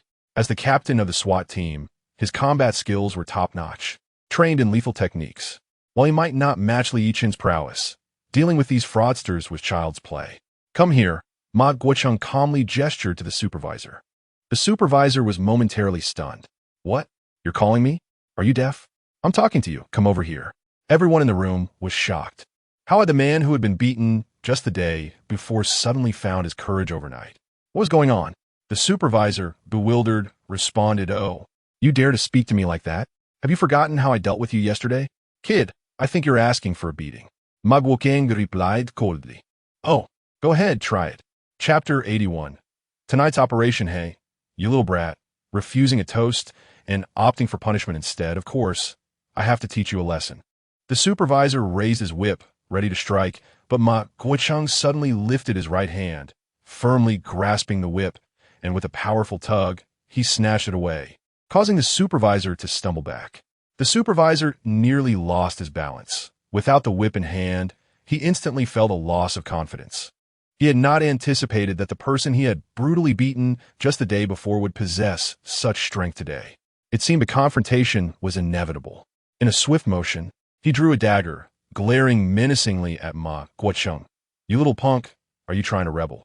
Before he could finish the word rebel, Ma Guocheng struck with the whip, knocking the dagger from the supervisor's grasp, simultaneously leaving a deep gash across the supervisor's palm. Without pausing, Ma Guocheng approached the supervisor, delivering a series of lashes, 10 in total, each crack of the whip accompanied by sharp barbs. After the flurry of blows, the supervisor was left bloodied and pleading, "Stop, please. I beg you. I was wrong. Spare me." He was bewildered by the sudden transformation of the person he had previously dominated. The onlookers in the room were equally astonished. "No way, is this for real? My goodness, how terrifying. So this kid is actually formidable. Could be he was merely pretending yesterday? Surely he must face dire consequences for daring to strike the supervisor." They exchanged worried glances, realizing that if anyone arrived, Ma Guochang would be doomed. Well done, splendidly executed. Although they cheered for Ma Guochang, many believed that he was on the brink of disaster. "Huh, weren't you just so arrogant yesterday? What's with the begging now?" Ma Guochang taunted, placing a foot on the supervisor and Oppo's head, twisting it with a sinister grin. If he so desired, that foot could easily incapacitate the supervisor. Just then, Wang Xiong and his 4 muscular companions patrolled into the scene. Upon seeing Wang Xiong, the supervisor appeared as if he had found savior. "Brother Wang, please help me. This person is attempting a rebellion. Quickly, save me." Wang Xiong was taken aback. "What's going on? Didn't Tiwi deal with a troublemaker just yesterday? Is this one the same batch? Why are these newcomers so difficult to manage?" He vividly recalled the scene from the previous day when Li Yichen had decisively dispatched their adversaries. Considering Li Yichen's ferocity, Wang Xiong wondered if this one would prove equally formidable. Better to avoid further entanglement and hand the situation over to the boss. "Hey kid, are you looking for a boss?" Wang Xiong inquired. Ma Guochang replied with a grin, "Ah, clever of you. Indeed, I am seeking your boss. Lead the way." "Certainly. Follow me." In truth, if Wang Xiong had instructed his 4 companions to engage, Ma Guochang would have found himself at a disadvantage, given that those 4 were taller and more robust. Their previous defeat at the hands of Li Yichen had left them psychologically scarred, rendering them hesitant to confront Ma Guochang. Soon, Ma Guochang was escorted to the boss's office. Upon hearing the account from Wang Xiong, the boss was equally astonished. "What? Another troublemaker has appeared?" Once Ma Guochang entered, the boss inquired about his intentions. "It's quite simple. I wish to become a supervisor. Do you have any other requests?" The boss probed. "None whatsoever. Just grant me the position of supervisor, and everything else can be negotiated." "Very well. You shall be appointed as supervisor." The boss, wishing to maintain peace, promptly produced a supervisor and Oppo's badge. Ma Guochang examined it and smiled. "Excellent. Thank you, boss. I shall now attend to my duties." Meanwhile, on Sun Chun and Oppo's side, after arriving at work, he also gave the supervisor a thorough beating. At that moment, the supervisor cowered in a corner, trembling. Sun Chun had struck with such force that he had broken one of the supervisor and Oppo's arms. "Oh, it hurts so much. Please, spare me." At that moment, Wang Xiong coincidentally walked by. After taking Ma Guochang to the boss's office, he had returned to this building, only to stumble upon such a scene. Wang Xiong thought to himself, "What on earth is happening? Is this some kind of bizarre occurrence? How is it possible to encounter 3 formidable characters in just 2 days? Are these newcomers truly here to earn money, or do they possess other identities?" "Hey, you there, come here." Sun Chen suddenly called out to Wang Xiong, startling him. "Did you call for me?" Wang Xiong asked. "Of course. Who else would I be calling? Come here," Sun Chen commanded. All right. The supervisor, hoping to seek help from Wang Xiong, hesitated upon seeing Wang Xiong and Oppo's own trepidation, deciding against it lest he provoke another beating. Wang Xiong inquired, "What do you need from me?" Sun Chen responded, "I was wondering, where's your boss?" Wang Xiong realized they were once again seeking the boss, and promptly replied, "Looking for our boss, huh? I could take you there." Sun Chen paused. "Oh, you're quite accommodating." Wang Xiong chuckled. "Well, I encountered one yesterday and another this morning. You're the 3rd person seeking our boss." Sun Chun smiled subtly, recognizing that the previous troublemaker must have been Li Yichen, and today's was Ma Guochang. He was surprised that Ma Guochang had acted more swiftly than himself. Before long, Wang Xiong led Sun Chun to the boss's office. After explaining the situation, the boss was rendered speechless. "What? Another one? Good heavens, what is happening? Bring him in." After 10 minutes, Sun Chun emerged from the boss's office, grinning broadly as he held the supervisor and Oppo's badge. Later that evening at 8, the 3 men returned to their dormitory. Li Yichen asked, "So, how did it go today?" Old son? Ma Guocheng replied with a chuckle. Hee, we've both become supervisors. Old son, show Oldie your badge. As Ma Guocheng and Sun Chen displayed their badges, Li Yichen observed with approval. Ah, splendid. This is exactly how it should be. We cannot allow these lowly subordinates to bully us. Ma Guocheng inquired. Now that we are supervisors, what shall be our next course of action? Li Yichen proposed. I suggest we take action tonight. Tonight? But we have no leads whatsoever. Chapter 82. The rescue begins. Ma Guocheng and Sun Chen gazed at Li Yichen, who declared, I have discovered the whereabouts of those who have been deceived. When darkness falls, we shall act as three. By the way, I have procured 3 sets of stealth attire for us to wear. The 3 don the garments acquired by Li Yichen. Ma Guocheng inquired, when shall we commence our operation? Sun Chen suggested, it is still early in the night. If we act now, it may not be prudent, as everyone remains awake, and we risk alarming them. I propose we wait until the early hours of the morning, when it will be more advantageous. Li Yichen nodded in agreement. Indeed, old Sun is correct. We shall begin our mission in the latter half of the night. For now, let us conserve our energy and rest. Thus, the trio fell asleep, and time passed swiftly. At 2 in the morning, Li Yichen roused Ma Guocheng and Sun Chen. Wake up, old Ma, old Sun, it is time for us to act. It is already 2:00 and amp, Oppo's clock. Ma Guocheng exclaimed, is it truly 2:00 and amp, Oppo's clock? How swiftly time has flown. Sun Chen remarked, when one is asleep, time indeed passes quickly. Had we remained awake, it would have felt prolonged. Our slumber has masked the passage of time. Li Yichen interjected, enough of this chatter. Let us proceed without delay. Ma Guocheng replied, right, let us venture forth immediately. The 3 swiftly made their way to the courtyard, where they found everyone asleep. The night was quiet, and the industrial park was devoid of any presence, as all had returned home to rest. Most lights in the upper floors had been extinguished, with only a few rooms still illuminated. Ma Guocheng asked, Oldly, where do we go now? Where are those who have been deceived held captive? Sun Chen echoed, indeed. We must hasten to rescue them. Otherwise, we will face complications by dawn. Li Yichen proposed, let's divide our tasks. If we all rush to rescue, it will be a waste of time. Old Ma, old Sun, you two should find some vehicles. Do you see that room over there? Inside, there are weapons. Retrieve them and wait for me outside the estate while I rescue the captives. Ma Guocheng agreed. Very well. We shall split into 2 teams to commence the rescue. Sun Chen added, I concur. Let us depart at once. Thus, Ma Guocheng and Sun Chen went to procure vehicles, while Li Yichen proceeded to save the captives. During the day, Li Yichen had brutally assaulted Lu Gu in the restroom, breaking both his legs. From him, he extracted the location where the deceived individuals were imprisoned. After obtaining the information, Li Yichen cast Lu Gu into a latrine to drown. Following Lu Gu and Oppo's directions, Li Yichen arrived at a small room within the estate. There, he discovered a movable floor tile, which Lu Gu had indicated was the 12th tile upon entry. 1, 2, 3, 11, 12, this is the one. Li Yichen promptly lifted the tile, revealing a passageway beneath. To his astonishment, it indeed led to a prison filled with numerous captives. Upon seeing Li Yichen, they erupted in excitement, pleading for rescue. Please help me. I do not wish to perish here. My 85-year-old mother awaits my return. Li Yichen hushed them. Silence, everyone. I am here to rescue you. Do not panic or draw attention. Otherwise, we will all be trapped. As he spoke, a patrolling guard approached and spotted Li Yichen. Who are you? The guard demanded, reaching for his weapon. In that critical moment, Li Yichen swiftly threw a dagger, which struck the guard's heart, causing him to collapse.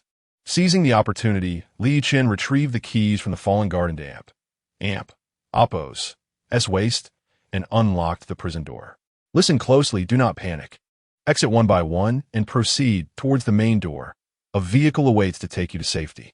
At that moment, Ma Guocheng called. Li Yichen answered. How are things on your end? Old Ma. Are you ready? Yes, all is set. I await you at the entrance. How is it on your side? Li Yichen replied. I have rescued the captives and am bringing them to you now. Excellent. See you shortly. After ending the call, Li Yichen led the captives towards the exit. They swiftly emerged and boarded the vehicle that Ma Guocheng had arranged. Li Yichen instructed, old ma, old son, take these individuals to the border. Once they cross, they will be safe. Sun Chen asked, what about you, old Li? Are you not coming with us? Ma Guoqing added, our mission is complete. We have rescued everyone. It is time for us to return. Li Yichen shook his head. No, it is not yet time to return. I must disrupt this fraudulent organization. Otherwise, they will continue to deceive others. Wait for me by the border. I will surely reunite with you before dawn. Ma Guoqing protested, but old Li, before he could finish, Li Yichen interrupted, old Ma, do not linger. Leave at once, or we will all be trapped if they awaken. Quickly, start the vehicle. Ma Guoqiang cautioned, be careful. Old Li. Sun Chen added, call us if you encounter trouble. We will return immediately. Li Yichen assured them, understood, now go. Ensure everyone reaches the border safely. Ma Guoqing affirmed, rest assured, we will handle this. Li Yichen chuckled, good, now hurry along. It is time for me to prepare for action. Chapter 83. You must die today. Ma Guoqing and Sun Chen promptly drove everyone away, and after their departure, Li Yichen began to take action. He returned to the manor, determined to create chaos first. Li Yichen arrived at the base of the office building, intending to demolish it. He accessed the system marketplace and discovered a new item, a time bomb. With this tool at his disposal, eliminating them would be effortless. The building had 10 floors, and Li Yichen took the elevator to the 10th floor, placing timed bombs in every corner. Subsequently, he proceeded to the 9th floor, and then to the 8th, 7th, 6th, until he reached the 1st floor when suddenly a figure appeared. This person was unknown to him, but he had noticed Li Yichen. Who is there? As the person approached, he recognized Li Yichen. It was Wang Xiong. Li Yichen chuckled. Haha, Wang Xiong, I thought you were someone else. Come here. Unable to confront Li Yichen, Wang Xiong approached cautiously. Supervisor Li, what brings you here at this late hour? Li Yichen replied with a grin. Haha, at this point, I must tell you the truth. I am actually a police officer, here to save people. You asked why I was going upstairs so late. Let me inform you that I have planted 10 time bombs on each floor. With 10 floors in total, that amounts to 100 time bombs. Surprised, are we? What? You planted that many time bombs? Wang Xiong was utterly bewildered. He hardly registered Li Yichen's earlier declaration of being a police officer before he turned to flee. After all, 100 time bombs posed a significant threat to his life. Without hesitation, Wang Xiong sprinted away, but Li Yichen was not about to let him escape. In a swift motion, Li Yichen dashed to his side and snapped Wang Xiong into Amp, Oppos, neck. Apologies, but your numerous misdeeds have led you to this just punishment. This is your grave.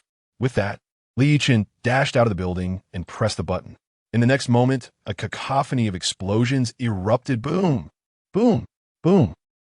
100 timed bombs detonated simultaneously, their thunderous roars eclipsing even the loudest storms.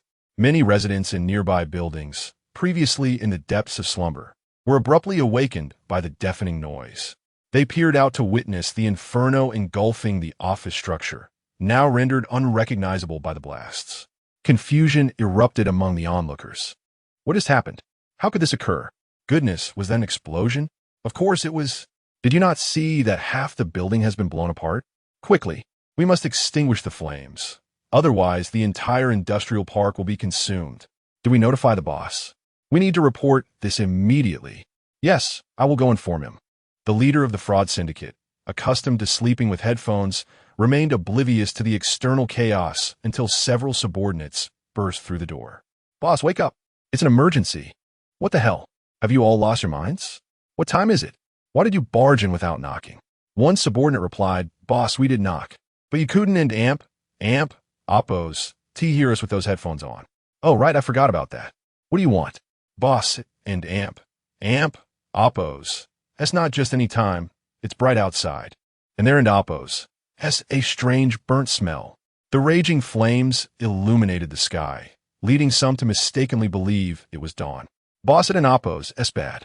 The building to the west suddenly exploded and is now on fire. What? The boss was taken aback, rushing to the window to witness the distant blaze. What are you waiting for? Hurry up and extinguish the fire.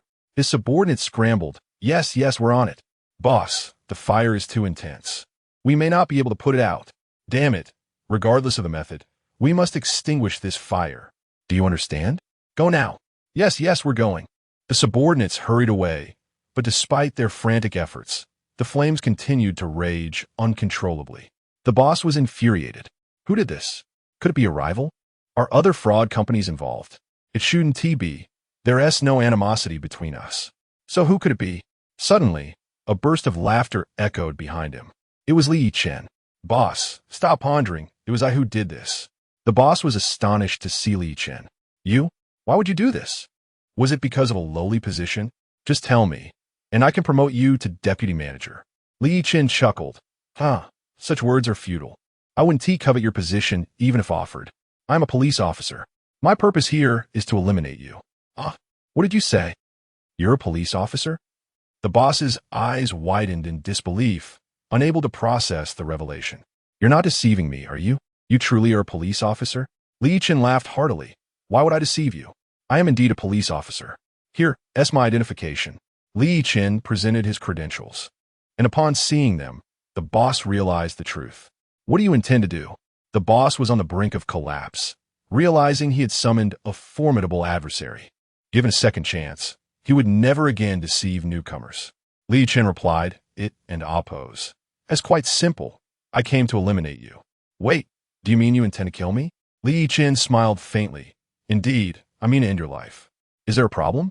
With a thud, the boss fell to his knees before Yichen. Spare me. I was wrong. I promised to change my ways. Please let me live this time. Yichen scoffed. Your words are as empty as air. I shall not be swayed. You must die today. Am I truly to die today? Yichen nodded. Indeed, you must die today. Not even a deity could save you now. Chapter 84. The boss is eliminated. Whoosh. A flying knife swiftly pierced the boss's throat. Fear filled his eyes, and with a thud, he collapsed backward onto the ground. The boss was dead. After dispatching the boss, Yichen promptly vacated the scene. At that moment, the underlings remained oblivious to their leader's demise, as they were frantically attempting to extinguish the flames. It was only once the fire was doused that they entered the boss's office. Boss, the fire's out, boss. Boss, what happened to you? Several underlings rushed to the boss's side, only to find him lifeless on the floor, a knife embedded in his neck. The sight horrified them, leaving them utterly stunned. What on earth happened? Boss, what has gone wrong? Our boss has been murdered. How terrifying. My goodness, did our boss die such a gruesome death? Who could have done this? I have no idea. I wish I knew who was responsible. This is all so bewildering. My word, this is unbelievable. I suspect it might be the work of the boss's enemies. We should flee immediately. Yes, let's get out of here. If the boss has been killed, we might be next. We must leave before the enemies come after us. Thus, the underlings conferred and quickly made their escape. Yichen had already met with Ma Guocheng and Sun Chun, who had dropped off the rescued individuals, allowing them to return home on their own, before returning to pick up Yichen. Unexpectedly, they encountered him on the road. Oli, how did it go? Ma Guocheng inquired. Oli, are you all right? Sun Chun asked. I'm fine, really. I've taken care of that fraudulent company, and I eliminated their leader. We need to hurry, Yichen replied. Ma Guocheng and Sun Chun were astonished. Is that true? You really took out their leader? My goodness, can that be real? Both were somewhat incredulous. Yichen laughed heartily. Of course it's true. If you don't believe me, just wait for the news. Sure enough, half an hour later, the news broke, trending online. Stunned, the mysterious death of a certain scam company's boss. Accompanying the topic was a picture of the boss lying on the ground with a knife in his throat. This incident became a mystery, with no one knowing who was responsible. People flocked to the comments section to discuss. Who do you think did this? I don't know. It looks terrifying. Such a tragic death. How frightening. A massive company just gone like that. The online community buzzed with fervent discussion, while other scam groups in Myanmar North were left in shock. They felt a sense of dread, realizing that one of their own had been eliminated. Would they be next? Consequently, these rival groups decided to set aside their differences and convene to address the pressing issue. After deliberation, they unanimously resolved to hire a hitman to uncover the truth behind the incident. Once they determined who was responsible, they would not hold back. However, Yichen paid no mind to these developments. Even if a hitman sought him out, he remained unperturbed.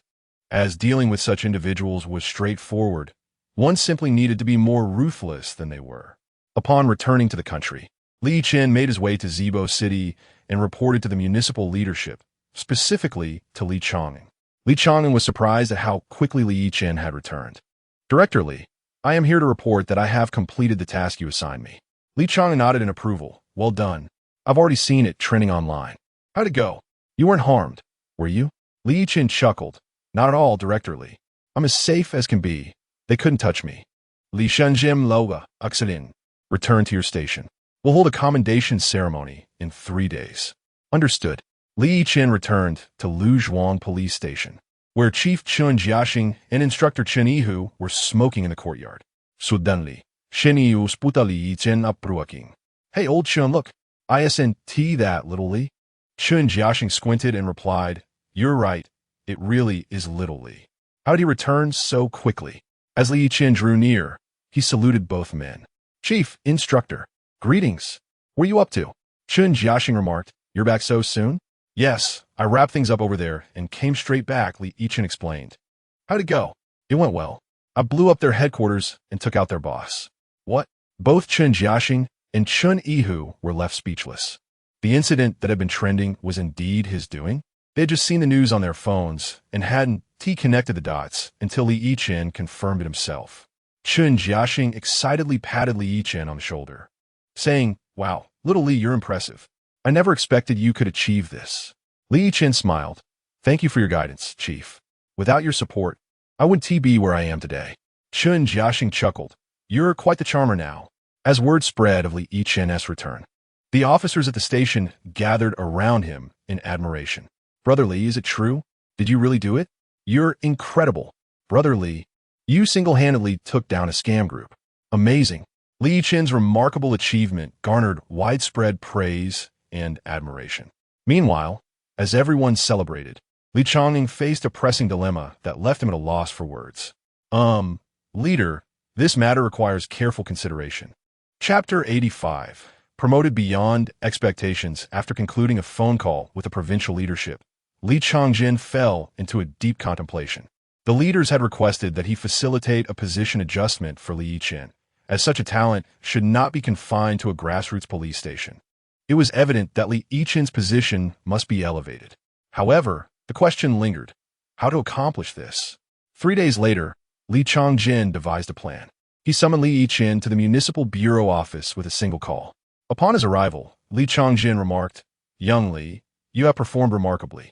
After deliberation among the municipal leaders, we have decided to promote you from a first-class officer to a second-class sergeant. Li Yichen was taken aback. It was important to note that there was a third-class sergeant between the first and second ranks. Thus, this promotion was indeed a leap beyond the usual hierarchy, a rarity reserved for those who rendered extraordinary contributions. Given the magnitude of Li Yichen's recent achievements, he qualified for such an advancement. However, a promotion in rank necessitated tangible action as well. With the current surge in drug trafficking, Li Changjin resolved to establish a narcotics enforcement team, appointing Li Yichen as its captain, a decision made after careful consideration by the municipal leaders. Young Li, you can no longer remain at your precinct. And you will lead it, Li Changjin declared. No, Director Li. I can serve as the deputy captain, but I am unworthy of the captaincy, Li Yichen responded. Li Changjin suggested, if that is the case, let Chun Jiaxing take the captaincy, and you can serve as his deputy. How does that sound? Relieved, Li Yichen agreed. That works splendidly, Director Li. I am entirely supportive of this adjustment. Excellent. I will make another call to your precinct chief, Li Changjin replied. Meanwhile, at Luzhuang precinct, Chun Jiaxing was in his office, smoking. He pondered the circumstances surrounding Li Yichen's sudden departure earlier that morning. Just then his phone rang. It was Li Changjin. Hello. Sensing urgency in Li Changjin's tone. Yes, right now. Hurry. Without delay, Chun Jiaxing set aside his work and rushed out, instructing his colleague, Old son, I leave the precinct affairs to you. I must go to the municipal bureau. He drove swiftly to the municipal building, arriving at Li Changjin's office. Director Li, what is the matter? Did Young Li cause you any trouble? If he did, Rest assured, I will address it upon my return, Chun Jiaxing offered. Li Shangzhen Shuklad. No. No, it's not about Young Li causing me trouble. The provincial leaders wish to elevate Li Yichen's rank and position. He is now a second-class sergeant. As you can see, Chun Jiaxing was astonished. Thank you, Director Li. Do not thank me. This is the decision of the provincial leaders. If you wish to express gratitude, direct it towards them. Ultimately, it is Li Yichen's merit that brought about this change, Li Changjin explained. Indeed, you are correct. The primary reason for this is young Li's diligence. But, Director, why have you summoned me? Chun Jiaxing asked. It is this, old Chun. The provincial leaders instructed me to elevate Li Yichen's rank and position. Now that his rank has been upgraded, we must consider his new role. I have decided to form an anti-drug unit, and I have already discussed this with young Li. He suggested you take the captaincy, with him as your deputy. What do you think of this proposal? Surprised that Li Yichen would recommend him as captain, Chun Jiaxing felt compelled to accept, as rejecting the leadership's proposal would be disrespectful. Well, Director Li, since you have spoken, I shall comply. I accept, he replied. Li Yichen laughed. That is wonderful, Chief.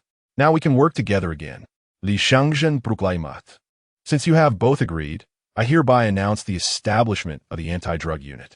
Chun Jiaxing inquired, Director Li, if I'm the captain of this unit, who will lead our precinct? Li Changjin responded, That's easy.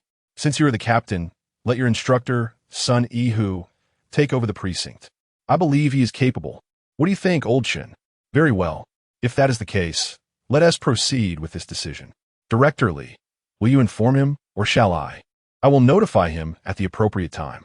Old Chun, young Li, I have already arranged an office for your anti-drug unit, Li Changjin stated. Really? Where is it? Li Yichen asked. Follow me. I will show you, Li Changjin replied. Chapter 86.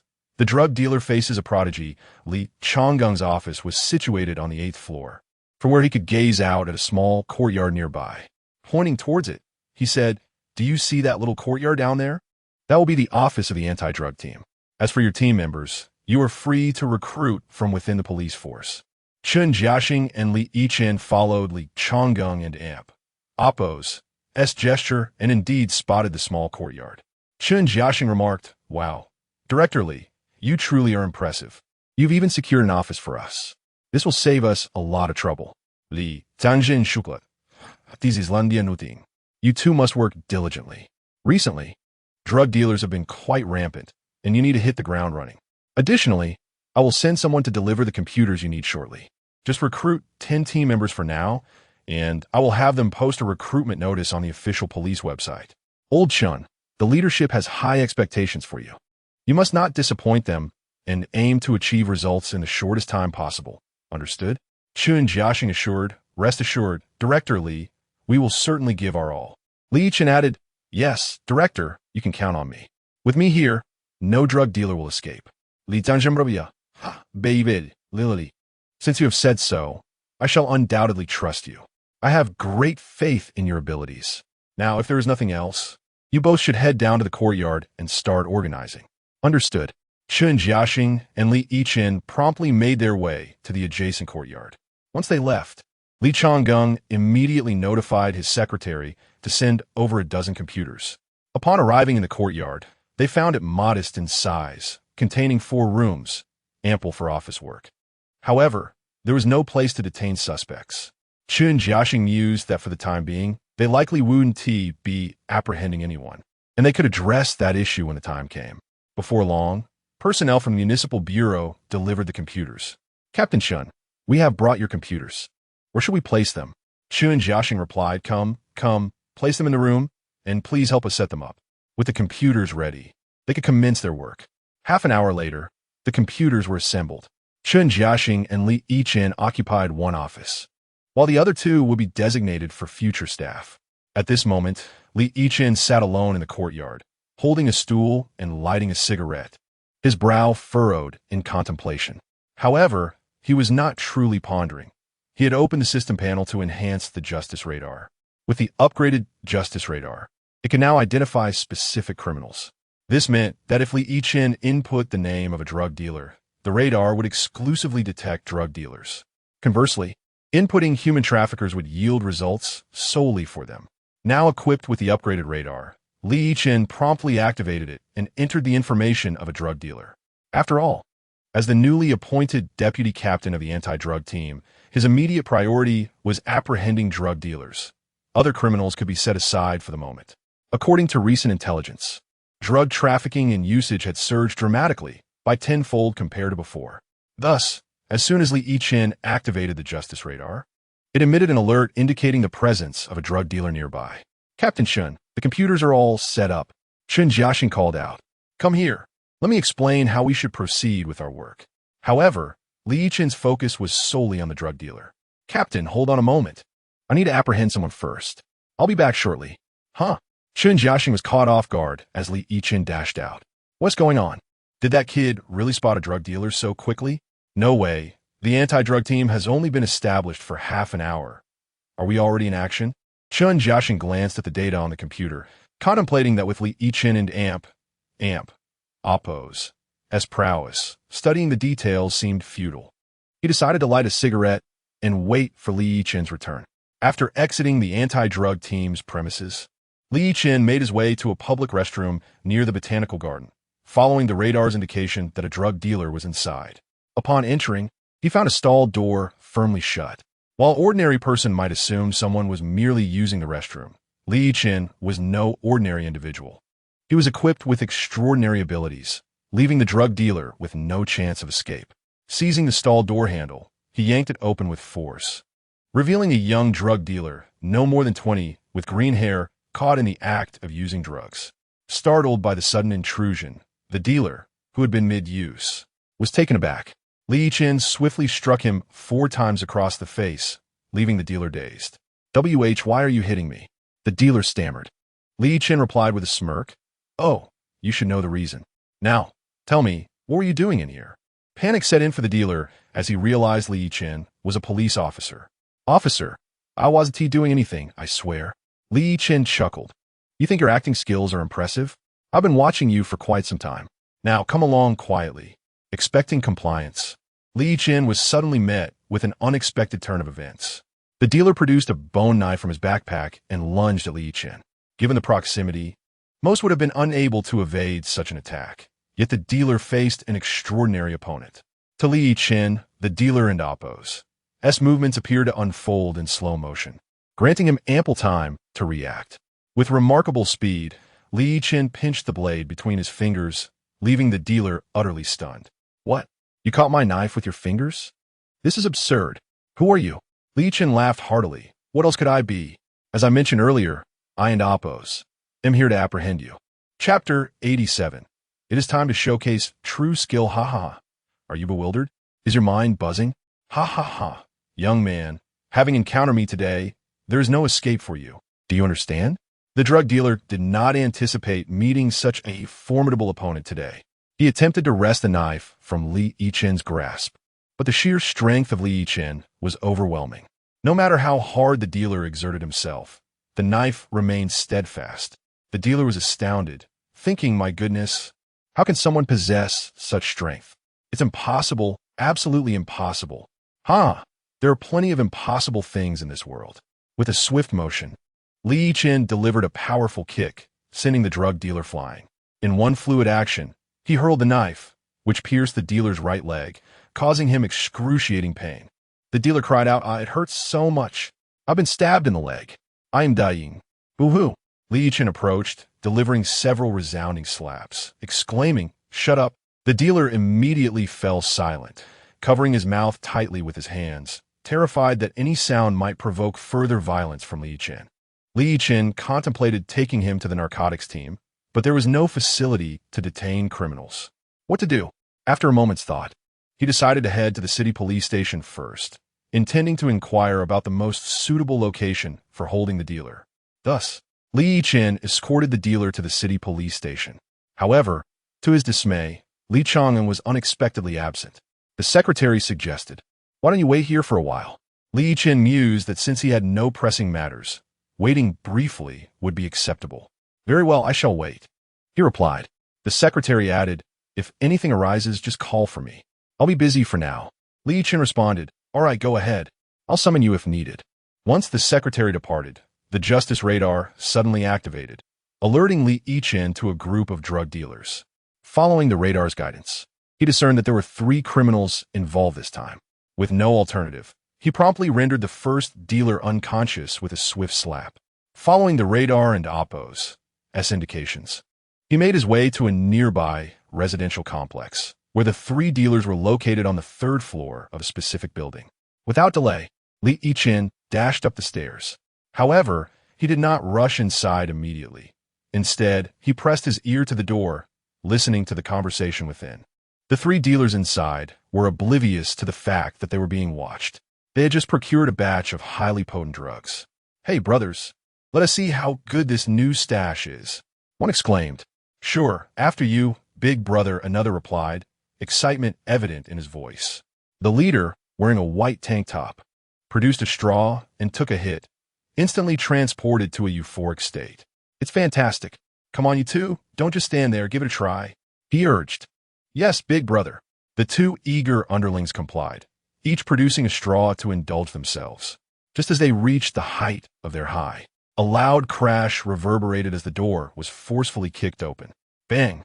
The door flew into the room, crashing onto the table laden with drugs, shattering it to pieces and sending 2 dealers tumbling. Only the leader managed to evade the debris. Upon regaining his composure, Li Yichen chuckled, "Haha, you 3 didn't expect me to come looking for you, did you?" The leader, taken aback, retorted, "Who are you? What do you want? And why kick down the door? It was perfectly good." Li Yichen smirked, "Oh, it's merely a flimsy door. What does it matter if it's destroyed? Let me clarify. I'm a police officer, here to apprehend all 3 of you. You cannot escape. It would be wise to surrender." The 3 dealers were struck dumb at the revelation of Li Yichen's identity. "Oh no, he is a cop. What do we do?"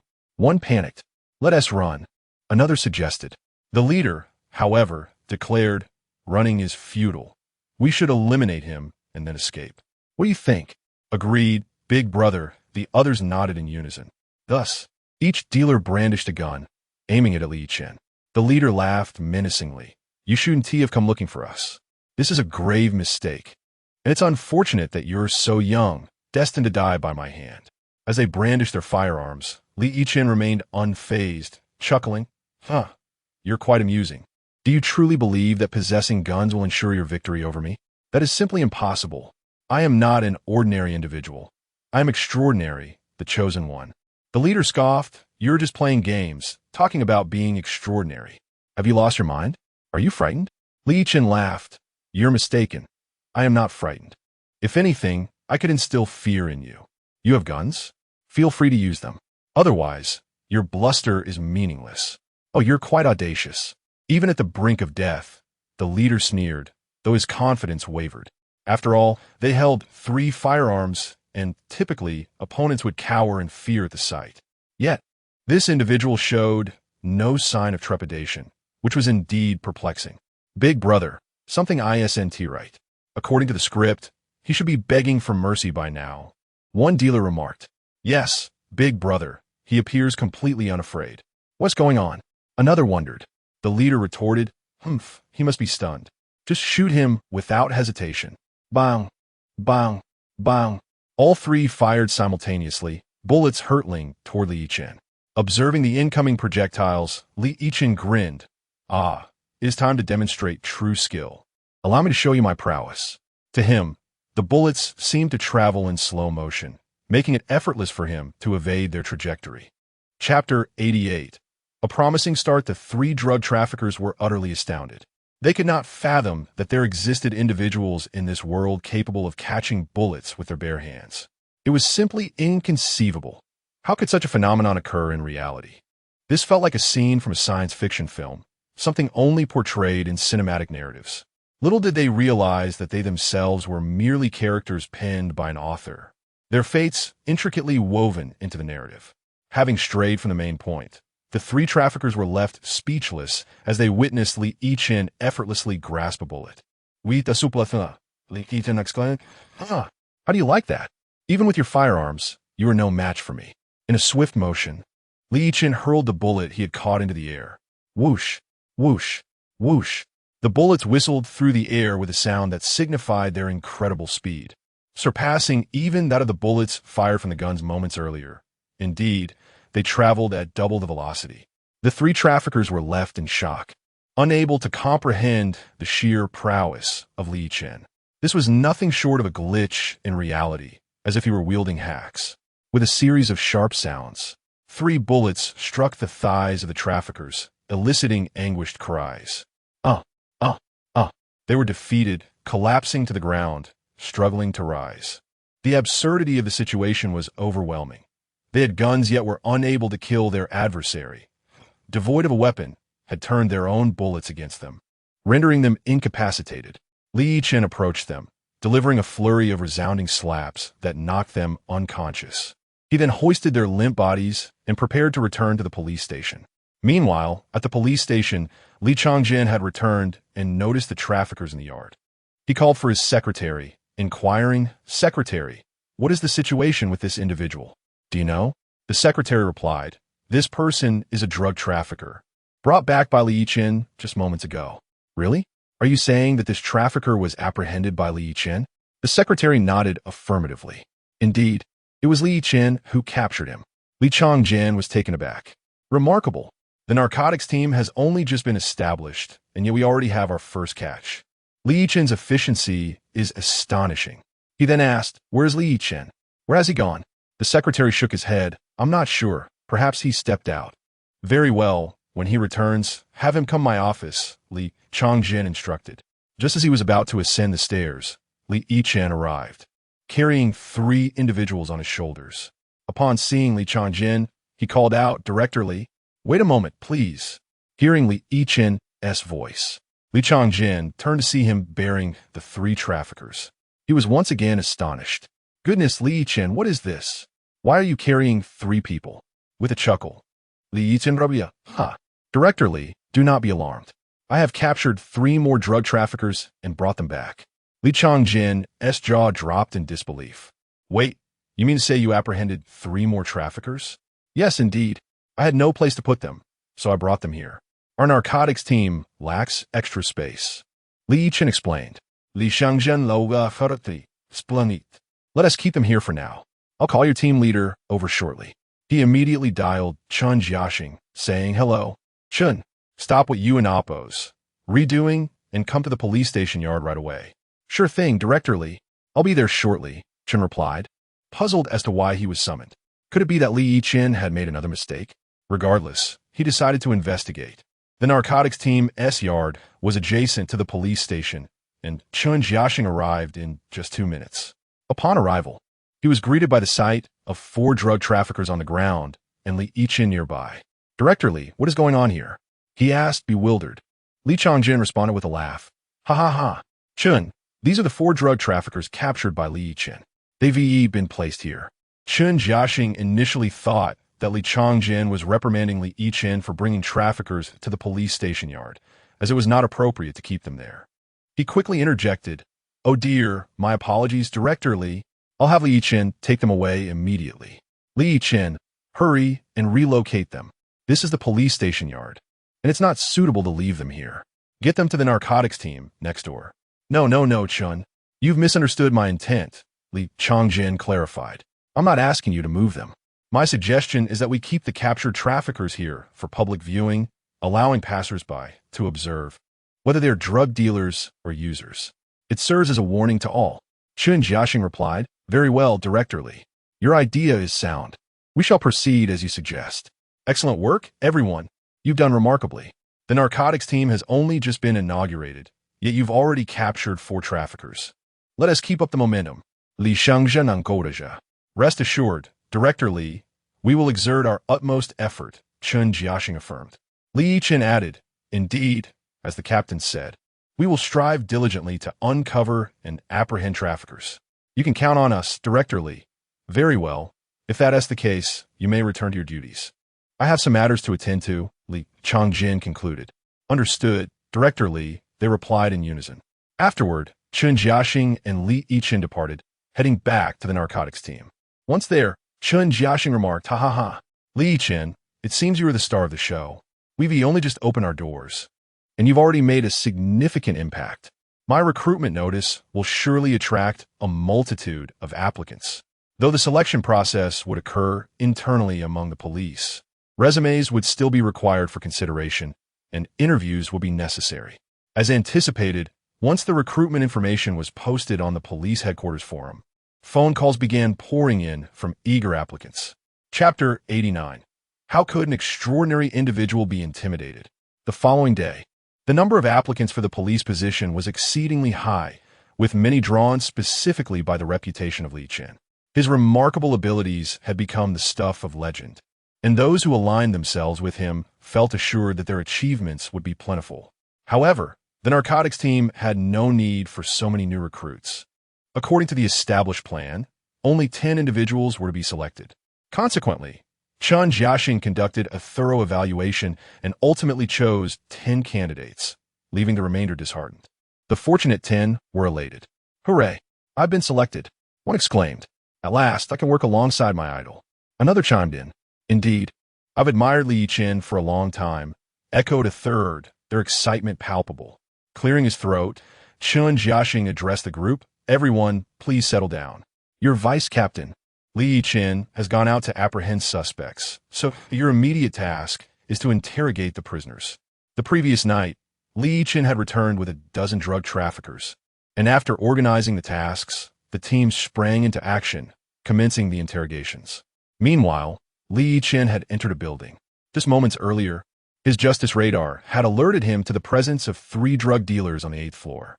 Ascending swiftly, he kicked open the office door with a forceful thrust. Inside, the 3 traffickers were engaged in drug use and were taken aback by the sudden intrusion. "Who the hell are you?" one of them blurted out in confusion. "Yichen Shukla, the king of hell has come to take you." Startled, the 3 traffickers emerged to confront him. "You came alone?" they queried, incredulous. "Yichen Ruplia. Of course. It's more than enough for me to handle you. You'd best surrender. Resisting will lead to dire consequences." Strangely, upon hearing that he was alone, the drug dealers exchanged sinister smiles. The leader, clad in a black shirt, sneered. "Do you understand the consequences of your presence here? If you had brought a dozen men, we might have been intimidated. But just you? You think we fear you?" Yichen smiled back. "You don't fear me? What do you plan to do? Do you honestly believe that the 3 of you can overpower me?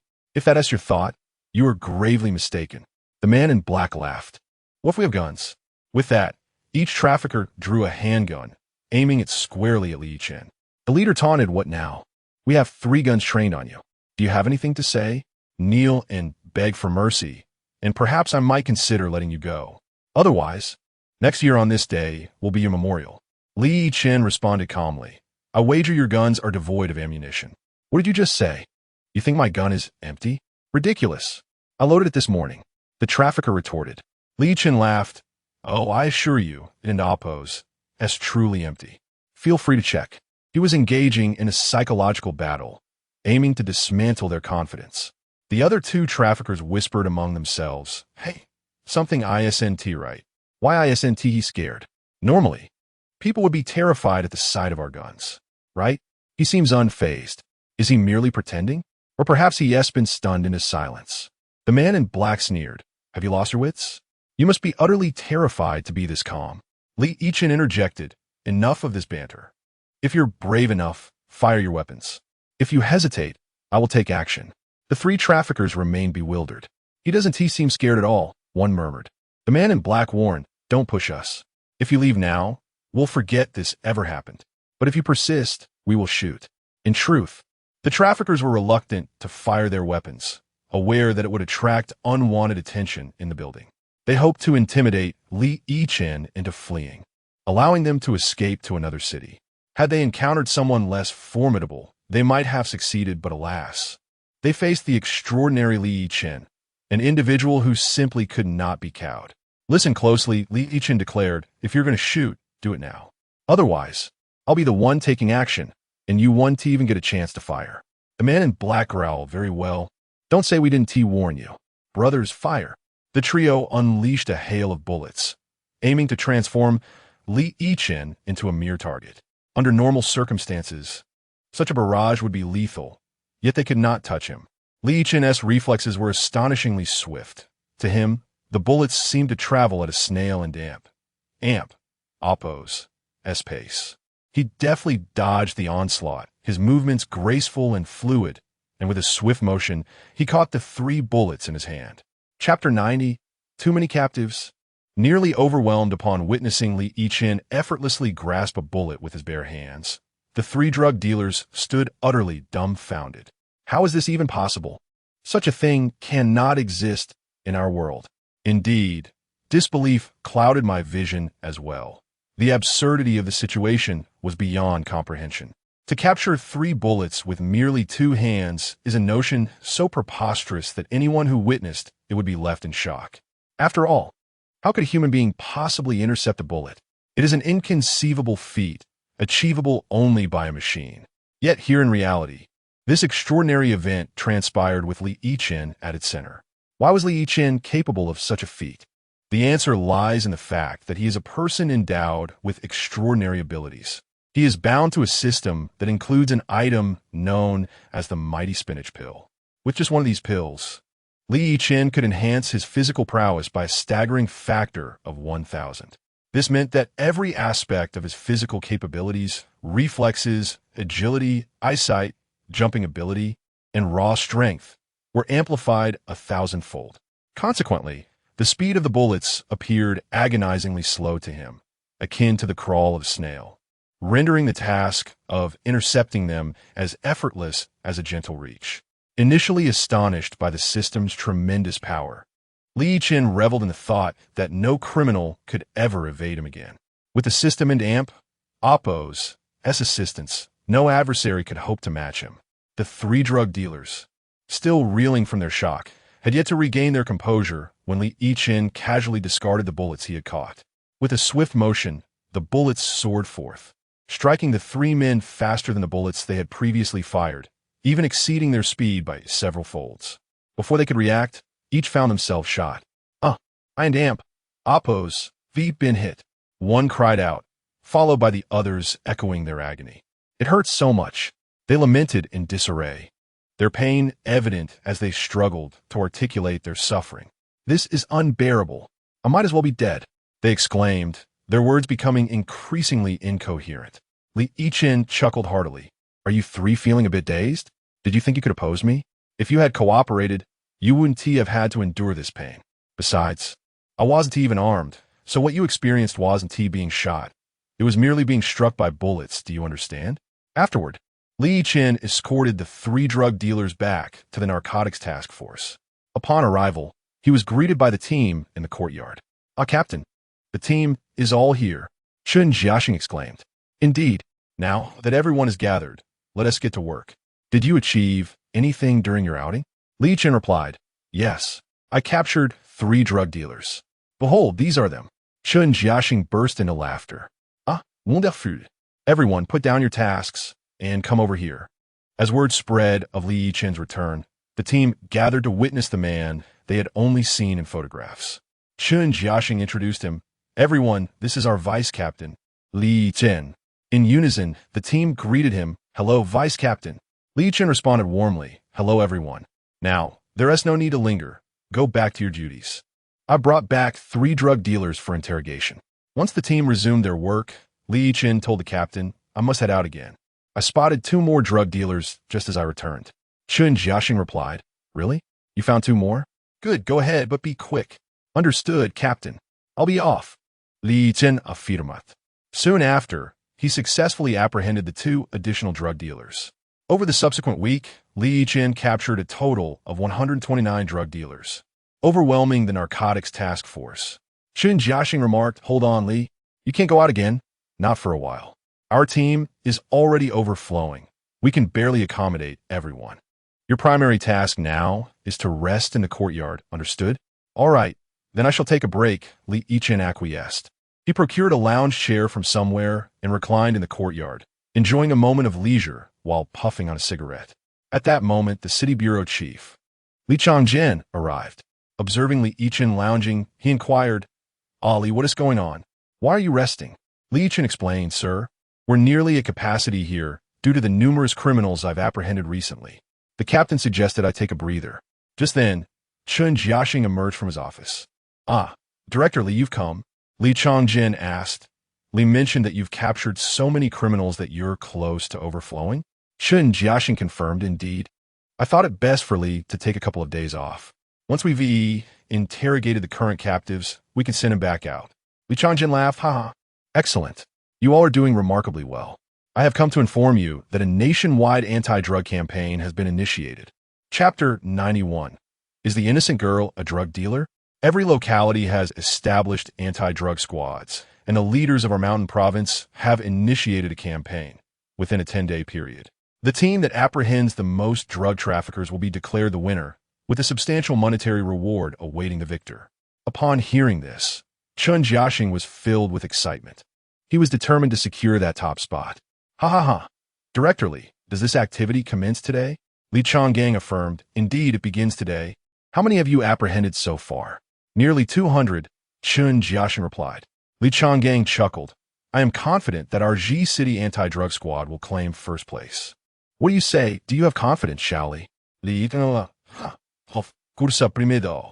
you send me out now, I could bring back dozens in no time. Chun Jiaxing added, Xiaoli is right, but today we shall remain here to deal with the criminals we have on hand. Tomorrow, you may go out to catch more. Initially thrilled, Li Yichen slumped back into his chair upon hearing that they would not be going out today. All right then, Li Changgang said, I shall not disturb your work any further. I have another meeting to attend. You all continue your tasks. Chun Jiaxing offered, very well, Director Li. I will see you out. As they reached the door, Li Changgang remarked, no need to escort me. You may return. Understood, Director Li, I shall head back now. After Li Changgang departed, Chun Jiaxing gathered everyone and announced, brothers, Director Li just visited. He informed us that anti-drug squads are being established everywhere, and our provincial leaders have launched a competition. Starting today, we have 10 days to see who can capture the most drug dealers. The rewards for the team that triumphs will be quite generous. The team members, upon hearing this, were filled with enthusiasm. Really? That's fantastic. We will definitely secure first place. Yes, with Li Gu here, it would be strange if we didn't win. Absolutely, first place is a must. All eyes turned toward Li Yichen, who responded, ha ha ha. Indeed, as long as I am here, first place is guaranteed. So, make sure to wrap up your current cases and clear some space for tomorrow, when I will begin my operations. Understood? Chun Jiaxing stated, as the vice captain just mentioned, everyone, let's get to work and expedite the processing of these criminals. Yes, understood. Subsequently, everyone dispersed to focus on their respective tasks. After a collective effort, the criminals were finally processed and the drug dealers were taken away to prison. With space now available, it was time for Li Yichen to begin his pursuit. Vice Captain, we will accompany you. Yes, please take us along. The team members were eager to join Li Yichen in his quest. He replied, all right, if that is the case, then follow me. Captain, you will keep an eye on the base, correct? Chun Jiaxing assured, no problem. I will watch over things here. You all go ahead and catch those criminals. All right, let us go. With that, everyone followed Li Yichen out to apprehend suspects. Excitement filled the air. The team had only heard tales of Li Yichen's prowess, and now they were experiencing it firsthand. Eager to impress, one team member pointed and said, Captain, doesn't that person look like a drug dealer? I don't think he is a good person. Li Yichen glanced over and laughed. Ha ha ha, that's a good citizen. You can't judge someone by their appearance. Another member chimed in, Captain, what about that long-haired fellow over there? He doesn't seem like a good person either. Li Yichen chuckled. Ha ha ha, that long-haired chap is also a decent fellow. As more members pointed out various individuals. Each time Li Yichen dismissed their concerns, for his justice radar had not indicated any wrongdoing. If someone were a criminal, the radar would signal, and since it remained silent, these individuals must be innocent. Just then, the justice radar beeped, alerting Li Yichen to a nearby drug dealer. Following the radar's direction, he was taken aback to see a youthful girl, seemingly around 18 years old, perhaps just having reached adulthood. My goodness, this individual is indeed a drug dealer. The team was taken aback. Captain, who do you mean? Yes, Captain. Who are you referring to? Indeed, Captain, please clarify. Li Yichen instructed, look over there. Do you see that girl in the floral dress? They all turned in the direction he pointed. We see her, what is the matter? What about that girl? Captain, You can't be suggesting that girl is a drug dealer, can you? Impossible, absolutely impossible. She is so beautiful. How could she possibly be a trafficker? Yichen affirmed. You are not mistaken. That woman is indeed a drug dealer. I know it's hard to believe, but it is true. What? No way. My goodness, really? The team was astounded, unable to fathom that the girl was genuinely involved in such illicit activities. Captain, are you sure you're not mistaken? Yes, Captain. She is so lovely. I can't see her being a drug dealer. Indeed, I share your sentiments. Several members agreed. Yichen remarked, one must not judge by appearances. The words drug dealer are not inscribed upon one's visage. Therefore, do not be deceived by her looks. I am 100% certain that this girl is a drug dealer. Without a doubt. The team members asked, so what is our next move, Captain? Should we apprehend her? Yichen replied, not yet. Let us follow her for now. She may have accomplices. Chapter 92. Locating the drug dealer's hideout, Yichen discovered that a youthful girl was, in fact, a drug dealer. Initially, the team members were skeptical, but they had no choice but to abide by their captain's judgment, as they were uncertain of the girl's true identity. Some inquired whether they should apprehend her at that moment, but Yichen promptly dismissed the idea, suggesting instead that they follow her, as she might have accomplices. Consequently, Yichen led the team in her pursuit. At that moment, Yichen observed the girl hailing a taxi and departing. The team members, witnessing this, were at a loss as to how to proceed and began to bombard Yichen with questions. Deputy Captain, the girl has taken a taxi. What should we do? Yes. Deputy Captain, shoot and amp. Oppose. T, we follow her? We can amp. Oppose. T, just let her escape. Deputy Captain, what do you think? Should we pursue her? Yichen replied, no. Everyone, return for now. I can follow her alone. It will be inconvenient with too many people. So, please head back to the Criminal Investigation Unit and await my report. Should I discover anything new, I will inform the captain immediately. The team members voiced their concerns, urging him to be cautious. Be careful, Deputy Captain. If anything arises, let us know so we can assist you. Yichen reassured them. I understand. Just go back. Remember to inform the captain that I am pursuing the drug dealer. He need not worry. I will call if necessary. They responded affirmatively. Understood, Deputy Captain. Rest assured. With that, Yichen hailed a taxi. Upon entering, the driver inquired, Sir, where to? Yichen instructed, do you see that car ahead? Follow closely behind it. The driver, somewhat perplexed, asked, are you asking me to tail someone? Is that your girlfriend in the car? Are you tracking her for infidelity? Yichen chuckled heartily. Oh, driver, your imagination runs wild. Allow me to clarify. I am a police officer from the narcotics squad. The individual in that car is a drug dealer, and I must follow her to ascertain her destination and whether she is meeting with accomplices. Thus, we need to leave immediately. Upon realizing that his passenger was a police officer from the narcotics team, the driver pressed the accelerator, eager to pursue the taxi ahead. You know, officer, I have a hobby. In my spare time, I enjoy watching police films, especially those thrilling chase scenes. I never expected to be part of one today. Rest assured, I have been driving for over 30 years without an accident, and I even possess a racing license. You can trust my driving skills. Yichen responded with a smile. Thank you, driver. I appreciate your assistance. The driver accelerated, their vehicle shooting forward like a bullet. Wow, your driving skills are impressive. But please, exercise caution and avoid making it too obvious that we are following them, Yichen advised. Rest assured, they will not notice us, the driver assured him. Thus, Yichen sat in the taxi, directing the driver as they trailed the car ahead, ultimately entering a village.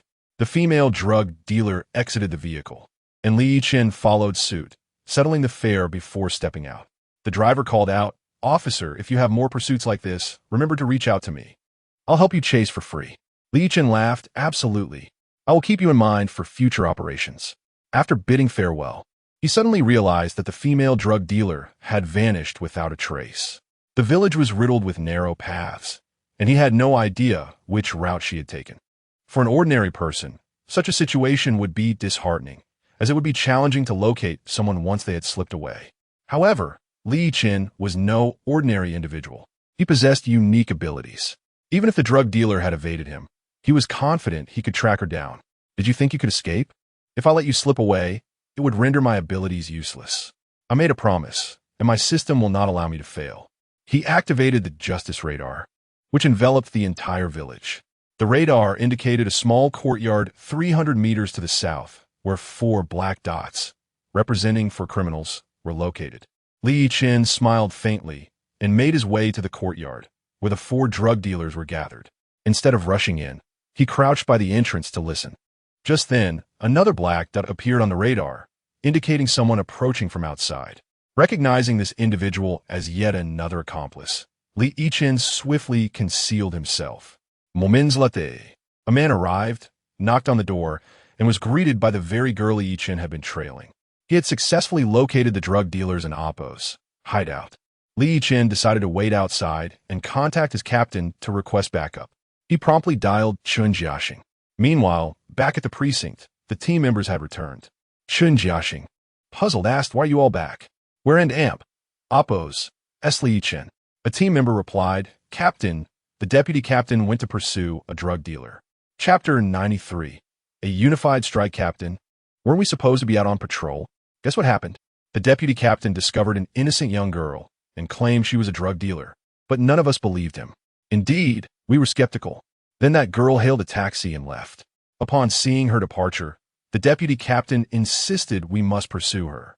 Otherwise, she might escape. So, he instructed us to return and await further updates, promising to call you once he had news. Captain, do you think the deputy captain could be mistaken? Chun Jiaxing replied, "No, absolutely not. I know Yichen well. He is definitely not one to make errors in identification. Rest assured, his judgment is remarkably accurate. Therefore, if Yichen has identified her as a drug dealer, she undoubtedly is one. Moreover, do not be deceived by appearances. Typically, a criminal will present themselves as harmless, while their inner nature may be quite ruthless." Upon hearing this, the team members noted that the captain and Amp, Oppo's, sentiments echoed those of the deputy captain. If both held the same opinion, it seemed the girl was indeed a drug dealer. Chun Jiaxing added, "In that case, I shall wait a while. You all may proceed with your tasks." "Understood, Captain. We shall get to work now." Everyone dispersed, leaving Chun Jiaxing alone in the courtyard. He reclined on a lounge chair, one hand holding a cigarette while the other grasped his phone, anticipating a call from Yichen. 2 hours later, Chun Jiaxing and Oppo's phone rang. Upon checking, it was indeed Yichen calling, so he promptly answered. "Hello, Li. What is the situation? Have you located the drug dealer's hideout?" "Yes, Captain, I have found it. I will send you the location. Please hurry over." "All right, no problem. Please send me the coordinates." After the call ended, Yichen immediately transmitted the location to Chun Jiaxing. Upon receiving the information, he made his way to the neighboring municipal police station, heading straight to the office of Li Changgang, the chief. However, Li Changgang was not present. Only the secretary remained. "Excuse me, could you tell me where Director Li is?" Chun Jiaxing inquired. "The director is in a meeting on the 3rd floor. Is there something urgent?" The secretary replied. "Yes, in an Oppo's. It's quite urgent. Please inform him." "Certainly, Captain Chun. Follow me to the 3rd floor." Chun Jiaxing nodded. "Lead the way." Upon reaching the 3rd floor, they arrived at the meeting room's door. The secretary instructed, "Captain Chun, please wait here while I inform the director." "All right, go ahead. Just let him know I have an urgent matter to report." The secretary knocked and entered. Inside, Li Changgang paused the meeting upon hearing the knock. "Come in." "What is it?" "I'm currently in a meeting," he asked. "Director, Captain Chun is here and wishes to speak with you urgently." "Let him wait a moment. I'll finish shortly. We can discuss his matter afterward." "Director, Captain Chun insists this is extremely urgent and requires your immediate attention." "Is that so? In that case, I'll step out and see him." Li Changgang exited and approached Chun Jiaxing. "Old Chun, what is the matter that has you so anxious?" "I and Amp, Oppo's, am in the midst of a meeting. If it's not urgent, you could wait in my office for a while. The meeting will conclude in half an hour." If waiting were an option, Chun Jiaxing would have gladly done so. However, half an hour felt like an eternity, and he couldn't afford to delay. "Director, that's not feasible. This matter is critically urgent. I cannot wait." Seeing the grave expression on Chun Jiaxing's face, Li Changgang immediately sensed the seriousness of the situation. "What's going on? You seem quite distressed." "Here's the situation. This morning, Deputy Yichen took a team out on patrol and encountered a drug dealer. Initially, the others were doubtful, but Yichen decided to follow the suspect. He has now discovered a drug dealer in Appos as hideout and sent me the location, urging us to move quickly. Which is why I came to inform you. Indeed, this is an urgent situation. Please hold on. I will make arrangements immediately. Li Changgang returned to the meeting room and addressed everyone. Today's meeting is adjourned. I have other pressing matters to attend to. He then led Chun Jiaxing back to his office, where he promptly called the SWAT and armed police units. Both teams, listen up. You are to arrive at the municipal police station within 10 minutes. We have an urgent mission to execute. Upon receiving the orders, the armed police and SWAT teams set out immediately, reaching the station in just 5 minutes. The two team leaders entered Li Changgang's office, asking, "Director, what is the matter? Why the urgency?" "Yes, Director, what is happening?" Li Changgang replied, "Old Chun, why don't you explain to everyone?" Chun Jiaxing addressed the two leaders, "Gentlemen, this morning, our narcotics team's deputy Li Yichen led a patrol and encountered a drug dealer. He has since tracked the individual to a hideout filled with drug dealers. We must support Li Yichen without delay. If we tarry, I fear for his safety, as those dealers are likely armed. Indeed, time is of the essence. SWAT and armed police will join forces and head directly to the target location. Old Chun, take your narcotics team and proceed as well. Everyone, move out immediately." Understood. Thus, the narcotics team, armed police, and SWAT teams united in their mission. Chapter 94. Mistaken for a gangster, the anti-drug team, armed police, and special police swiftly mobilized towards the location of Li Yichen. To be honest, Chun Jiaxing felt a deep sense of worry. After all, if the drug dealers were armed, Li Yichen would be in grave danger, especially since he was unarmed. In the event of a confrontation, his survival would be highly uncertain. Therefore, Chun Jiaxing anxiously thought, "Little Li, please do not engage with them until we arrive." At that moment, Li Yichen was discreetly hiding behind a tree, smoking a cigarette while using his justice radar to observe the 4 drug dealers inside a nearby house. They remained confined within one room. Should he simply wait there? No. He had to take action. Thus, Li Yichen made his way to the back of the yard and discovered that the rear window of the left room was ajar.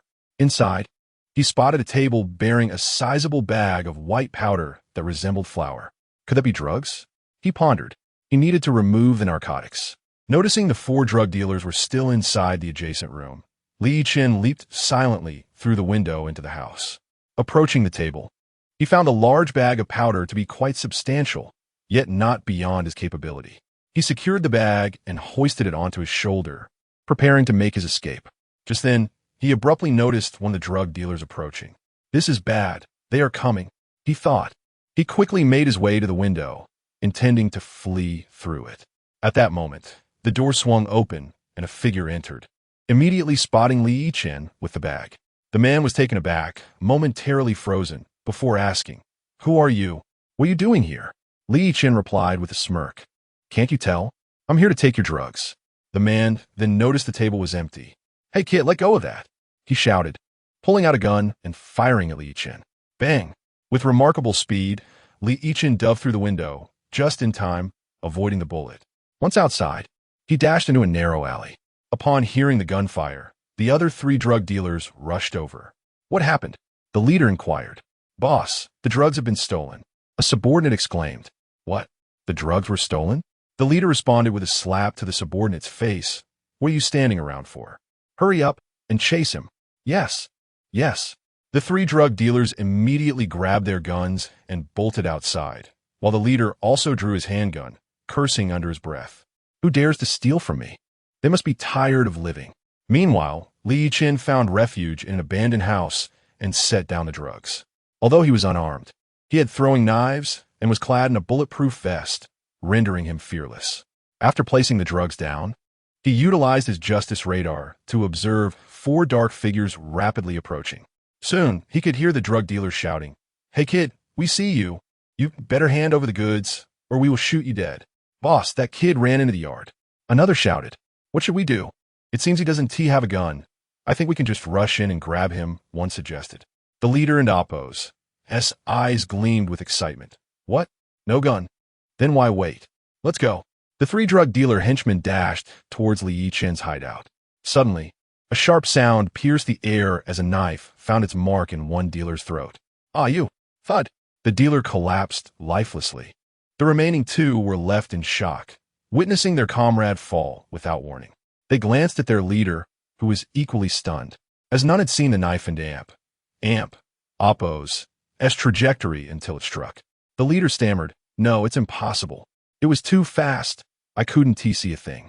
Li Yichen's throwing knives were astonishingly swift, even faster than bullets, primarily due to his extraordinary physical prowess, which was 1,000 times that of an average person. Coupled with the system and Oppo's enhancements, his aim was remarkably precise. "Boss, what should we do? This kid is formidable. I don't think we can handle him." The two henchmen hesitated, rooted in place. The leader muttered, "Damn it, this must be a coincidence." Suddenly, laughter echoed from the yard. Hee! Then Li Yichen emerged, wielding two throwing knives. "Listen, you three are no match for me. It would be wise to surrender now." The leader scrutinized Li Yichen, fear evident on his face. "Who are you? Why are you stealing my drugs? Are you trying to play dirty?" Li Yichen chuckled, realizing he had been mistaken for a gangster. "I can assure you, I genuinely want your drugs and to arrest you, but I am not part of a gang. I am a police officer." The declaration, "I am a police officer," resonated with power. The three drug dealers were astounded, unable to comprehend. "Boss, he says he is a police officer." "What? You're a police officer? What should we do?" The leader was equally bewildered. "You're not part of a gang?" "Of course not. I've been watching you for days. If you are wise, lay down your weapons. If you choose not to, do not blame me for being unmerciful." The drug dealer leader suddenly broke into a sinister laugh. "Heh, kid. We have 3 guns. What do you do to us? Do you think we want to turn you into a pincushion?" Chapter 95. The 3 drug dealers were completely stunned. Haha. Is that so? Li Yichen lauga fartili. Initially, he had intended to conclude matters swiftly, but upon hearing the drug lord's words, he immediately sheathed his flying dagger, returning it to his system's inventory. He had planned to eliminate them one by one, yet after their remarks, he decided to abandon that notion and instead engage them in a game. "Ah, so you're the drug lord," he said with a smirk. "To be honest, I initially intended to dispatch you with a single blow, but now I think I shall let you live a little longer. I suddenly feel playful and wish to have some fun with you." The 3 drug dealers exchanged bewildered glances. "Brother, what's this kid talking about?"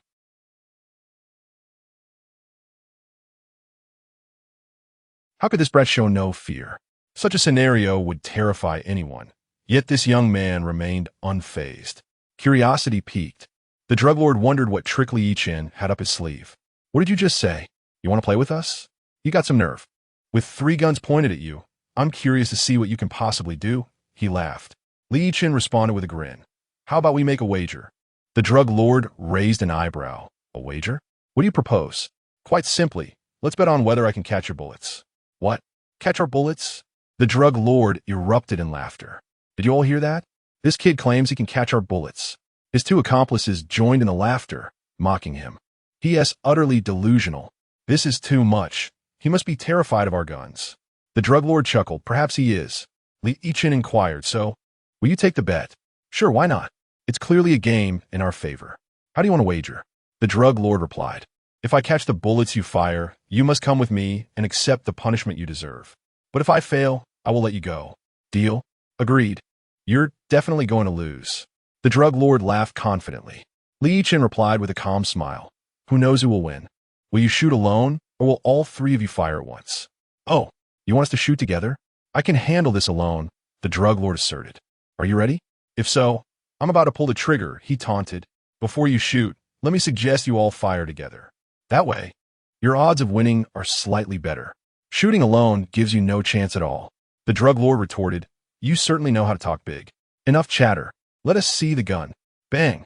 The drug lord fired, while his 2 henchmen eagerly watched the spectacle.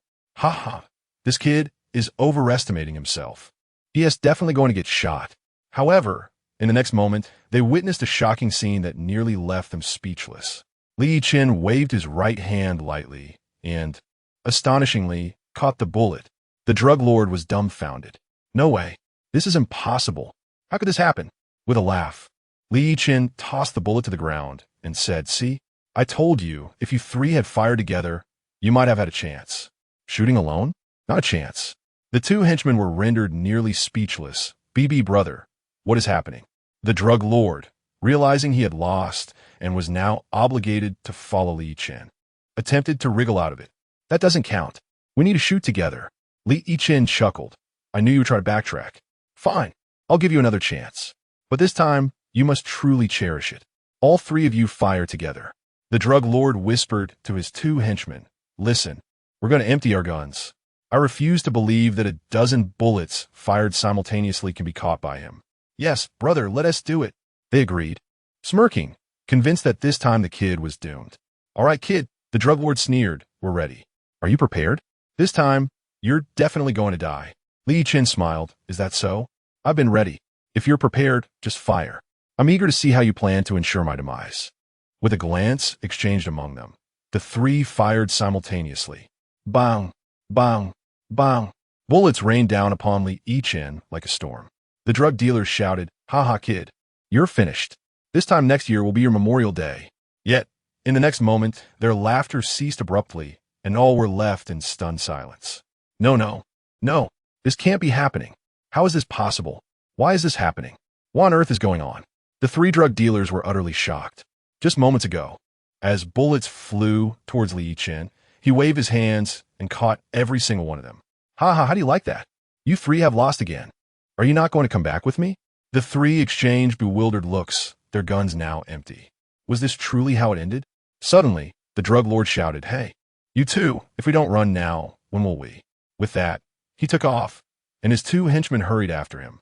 Li Yichen observed, "Did you truly think you could escape? How naively optimistic." Chapter 96. Where to find such a perfect person, three drug traffickers lost a bet against Li Yichen and were preparing to flee. Li Yichen chuckled. "Ha ha, you think you can escape? Do you truly believe you can run away?" With a swift motion, he hurled the bullets in his hand, and 3 bullets struck the calves of the traffickers with a sharp whistle. My leg. It hurts. Oh, the pain is unbearable." The 3 traffickers screamed in agony. Li Yichen approached them with a sinister grin. "Aren't you eager to run? Will you still attempt to escape?" The leader of the traffickers, in pain, pleaded, No, we won't run anymore. We promise we won't try to escape again." Just then, Chun Jiaxing and others arrived. Shaoli, are you inside?" Upon hearing Chun's voice, Li Yichen opened the courtyard gate and welcomed them in. "Ah, Captain, you're here. Oh, the armed police and special police units have also arrived." Chun Jiaxing inquired, "Shaoli, are you all right? Are you injured? I heard gunshots earlier." Li Yichen reassured him with a smile. "Don't worry, Captain, I'm fine. I took down 1 trafficker and injured 3 others. They're over there." Chun and his team followed Li Yichen into the courtyard, where they beheld the 4 traffickers. One lay lifeless on the ground, while the others writhed in pain. Everyone was taken aback, particularly the armed and special police units, who frequently undertook perilous missions. Typically, when confronting armed traffickers like those today, it would require a coordinated effort from the armed police, special police, and even sniper units. Yet today, Li Yichen managed it alone, an utterly absurd feat that delighted Chun Jiaxing. In the following days, Li Yichen led his team to apprehend over a dozen more drug traffickers. Meanwhile, in the southern border city of Kuanqing, a newly established anti-drug unit faced a dilemma. The leader of this unit was none other than Zhang Wuji, who had previously served as the captain of the anti-theft unit alongside Li Yichen. After concluding the last mission, Zhang remained in the capital, where the rampant drug trade prompted the police headquarters to form the anti-drug unit, with Zhang appointed as its captain. Alongside him were Su Dazue, Gao Chong, and others, all tasked with addressing the drug problem in Kuanqing. In a meeting room, Zhang Wuji stated, "Everyone, we have located the traffickers, but we have yet to uncover the location of their drugs. I propose we send someone to infiltrate their hideout and install a few listening devices. Perhaps we can discern where the drugs are concealed. Let us hear your thoughts." The team quickly began to discuss. The captain is right. This is a viable strategy. Indeed, the method is sound, but the challenge lies in how to infiltrate the trafficker's stronghold. Yes, this is not a task for just anyone. It's exceedingly difficult. They pondered who might be suitable for such a daunting task. However, after much contemplation, no one seemed fit. The assignment was exceptionally challenging. Daytime infiltration was impossible without detection, and even nighttime incursions risked discovery due to their patrols. They needed an individual with exceptional qualities: bravery, skill, physical strength, agility, and martial prowess. Such a person was exceedingly rare. Where could they find such a paragon?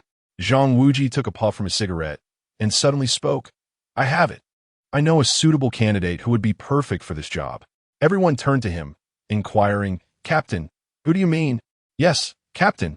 Who are you referring to? Only Gao Chong and Su Dazue seemed to have an inkling. They exchanged glances, pondering if Zhang was suggesting Deputy Captain Li. It's possible, aside from him. I can't think of anyone else for this task. Zhang Wuji responded. Let me call him and check.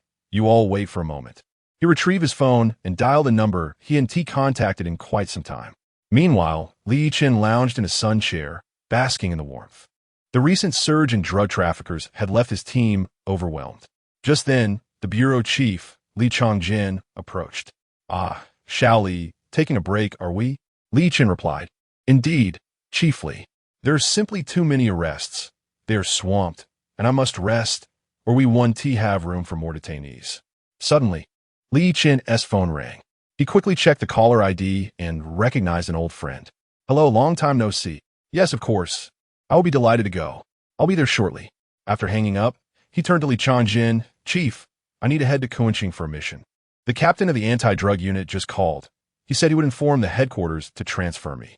Li Changjin was taken aback, but nodded. All right. Since it's a directive from headquarters, I must comply. However, you should inform your captain. Old Chun will likely be reluctant to let you go. Just then, your talents, it's unreasonable for you to remain here. Go ahead. Li Yichen assured him. Captain, rest assured, I will return as soon as I complete the mission. Upon hearing of Li Yichen's departure, the team expressed their reluctance. Captain, you're leaving? Captain, can't you stay a little longer? Captain, we haven't spent enough time with you. Li Yichen replied. Orders from above cannot be ignored. But rest assured, I will frequently return to visit you all. Chapter 97. Arrival at the border. Kuan City. Enough of the sentimental farewells. Let us go, Xiao Li. I will escort you to the train station. All right, Captain Li, I'm off then, replied Li Changjin. Go on, Xiao Li. Remember, as you step out, you represent the police force of Zishur. Ensure you do not bring us shame, understood? Rest assured, Director Li, I will uphold our honor, Li Yichen assured him. Very well. Let us proceed. Chun Jiaxing drove Li Yichen to the train station. He had expected the captain to be sorrowful, but surprisingly, the captain was quite magnanimous. Xiao Li, take good care of yourself when you arrive. Remember, this place will always be your home. Should you find the outside world unsatisfactory, you are always welcome to return. Understood. Captain, I shall take my leave now. Indeed, off you go. As Li Yichen entered the train station, Chun Jiaxing could no longer hold back his tears, shedding 2 warm streams. It would be false to claim he wasn't saddened. After all, they had spent considerable time together, and feelings had naturally developed. The reason Chun Jiaxing had maintained his composure earlier was that he didn't want Li Yichen to witness his vulnerable side and did not wish to prolong the farewells. Entering the waiting hall, Li Yichen glanced out the window. Catching sight of Chun Jiaxing in tears, he too wept. Captain, you didn't want me to see your sentimental side, did you? Wiping his tears away, Li Yichen boarded the train bound for Kuan City, which would not arrive until the afternoon. Meanwhile, Zhang Wuji promptly dispatched Gao Chong and Su Dazue to the train station to receive Li Yichen. At 4 in the afternoon, Li Yichen's train finally arrived at Kuan City Station.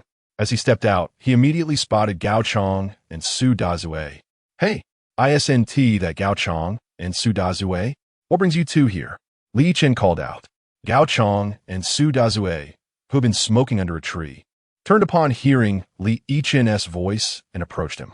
Deputy Captain, you've finally arrived. Gao Chong exclaimed. Deputy Captain, we just got here as well, Su Dazue added. Li Yichen chuckled. Haha, I didn't expect to see you here. The anti-pickpocket team has disbanded, so you can drop the Deputy Captain title and just call me Xiao Li. No way, absolutely not. We'll call you Li Gu instead, Gao Chong insisted. Right. We'll call you Li Gu. Li Gu, it was Captain Zhang who sent us to pick you up, Su Dazue confirmed. Have you both joined the anti-drug team as well? Li Chen Ninkidat. Yes, after the anti-pickpocket mission concluded, we wanted to follow you, but you left abruptly. We stayed behind in the capital, and later when the headquarters established the anti-drug team, with Captain Zhang at the helm, we decided to join as well. There's a covert mission, and the captain said you're the only one suited for it. Li Chen replied, time is of the essence. Let us move quickly. Let us go. The car is parked over there. At the temporary command center of the anti-drug team, housed in an abandoned elementary school, Zhang Wuji and others awaited Li Yichen's arrival. However, the others were unaware of Li Yichen's impending arrival, and there was no prior mention of him. Captain, who is the person you're looking for? Indeed, Captain, why the secrecy? Who is he? Please, Captain, do enlighten us. He is a former officer from a grassroots police station. I'm not sure what he is doing now, Zhang Wuji replied. What? A grassroots police officer? The crowd was taken aback. Captain, this is no joking matter. Our mission is serious. Captain, you understand the peril of this task. How can an ordinary officer possibly handle it? Please, Captain, time is running out. The headquarters is pressing us to apprehend the drug traffickers and locate their narcotics within a month. We've already lost 3 days without any progress. Zhang Wuji laughed, haha. You don't understand him. Although he holds the title of an ordinary officer, he is quite resourceful and often devises solutions that others overlook. He was instrumental in dismantling the notorious gang of 4 thieves. While everyone was aware of the anti-pickpocket team's success against the gang, the lad is remarkable. Didn't you hear? He captured a Class A wanted criminal within his first week on the job, earning a second-class merit award, and subsequently received several more second-class awards along with a few first-class ones.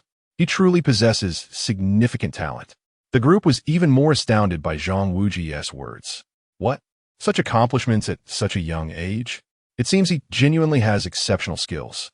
While they were engaged in discussion, Li Yichen and the others arrived. Su Dazue called out, Report. Captain, he is here. Zhang Wuji was elated. Come in, come in. Li Yichen, Su Dazue, and Gao Chong entered. Upon seeing Li Yichen, Zhang Wuji was overjoyed. Haha, Shaoli, you finally come. It's wonderful to see you again. Li Yichen felt a surge of excitement upon seeing Zhang Wuji. Captain, it's been a while. I missed you quite a bit. Come, take a seat. Let us talk. Gao Chong, Su Dazue, you both sit as well. Zhang Wuji pulled a chair next to him. Everyone, let me introduce you to the person I mentioned, Li Yichen. Hello, nice to meet you. Delighted to meet you. After exchanging pleasantries, Li Yichen inquired, Captain, you summoned me in such a hurry. Is there a specific task you need me to undertake? Just let me know. Zhang Wuji replied, No rush, Shaoli, first have a smoke. Zhang Wuji offered Li Yichen a cigarette, which he accepted without hesitation. Zhang Wuji lit it for him. Here, Shaoli, have some water. Zhang Wuji poured a cup of tea for Li Yichen. Chapter 98. Infiltrating the drug lord and Oppos. Then Li Yichen chuckled, Captain, your eagerness makes me a bit uneasy. What exactly is the task? Just tell me directly. Zhang Wuji replied, Haha, don't be alarmed, little Li. I believe you are the only one capable of handling this task. Others would not suffice. Come on, Captain, don't flatter me just yet. What is the mission? Zhang Wuji explained, We have recently been tracking a group of drug traffickers. We have located their hideout, but their drugs are hidden elsewhere, and we have yet to uncover them. This time, I needed to infiltrate their lair and install a few cameras so that we can monitor them and hopefully gather some useful information. Upon hearing this, Li Yichen responded, Oh, I see. No problem. I'll take on this task. When do we commence? Zhang Wuji exclaimed, Wonderful. Are you truly accepting it? Of course. I never speak falsely. How about I make my move at dawn? They will all be resting then, and if I go too early, it could lead to complications. Very well. Let's convene in the meeting room first.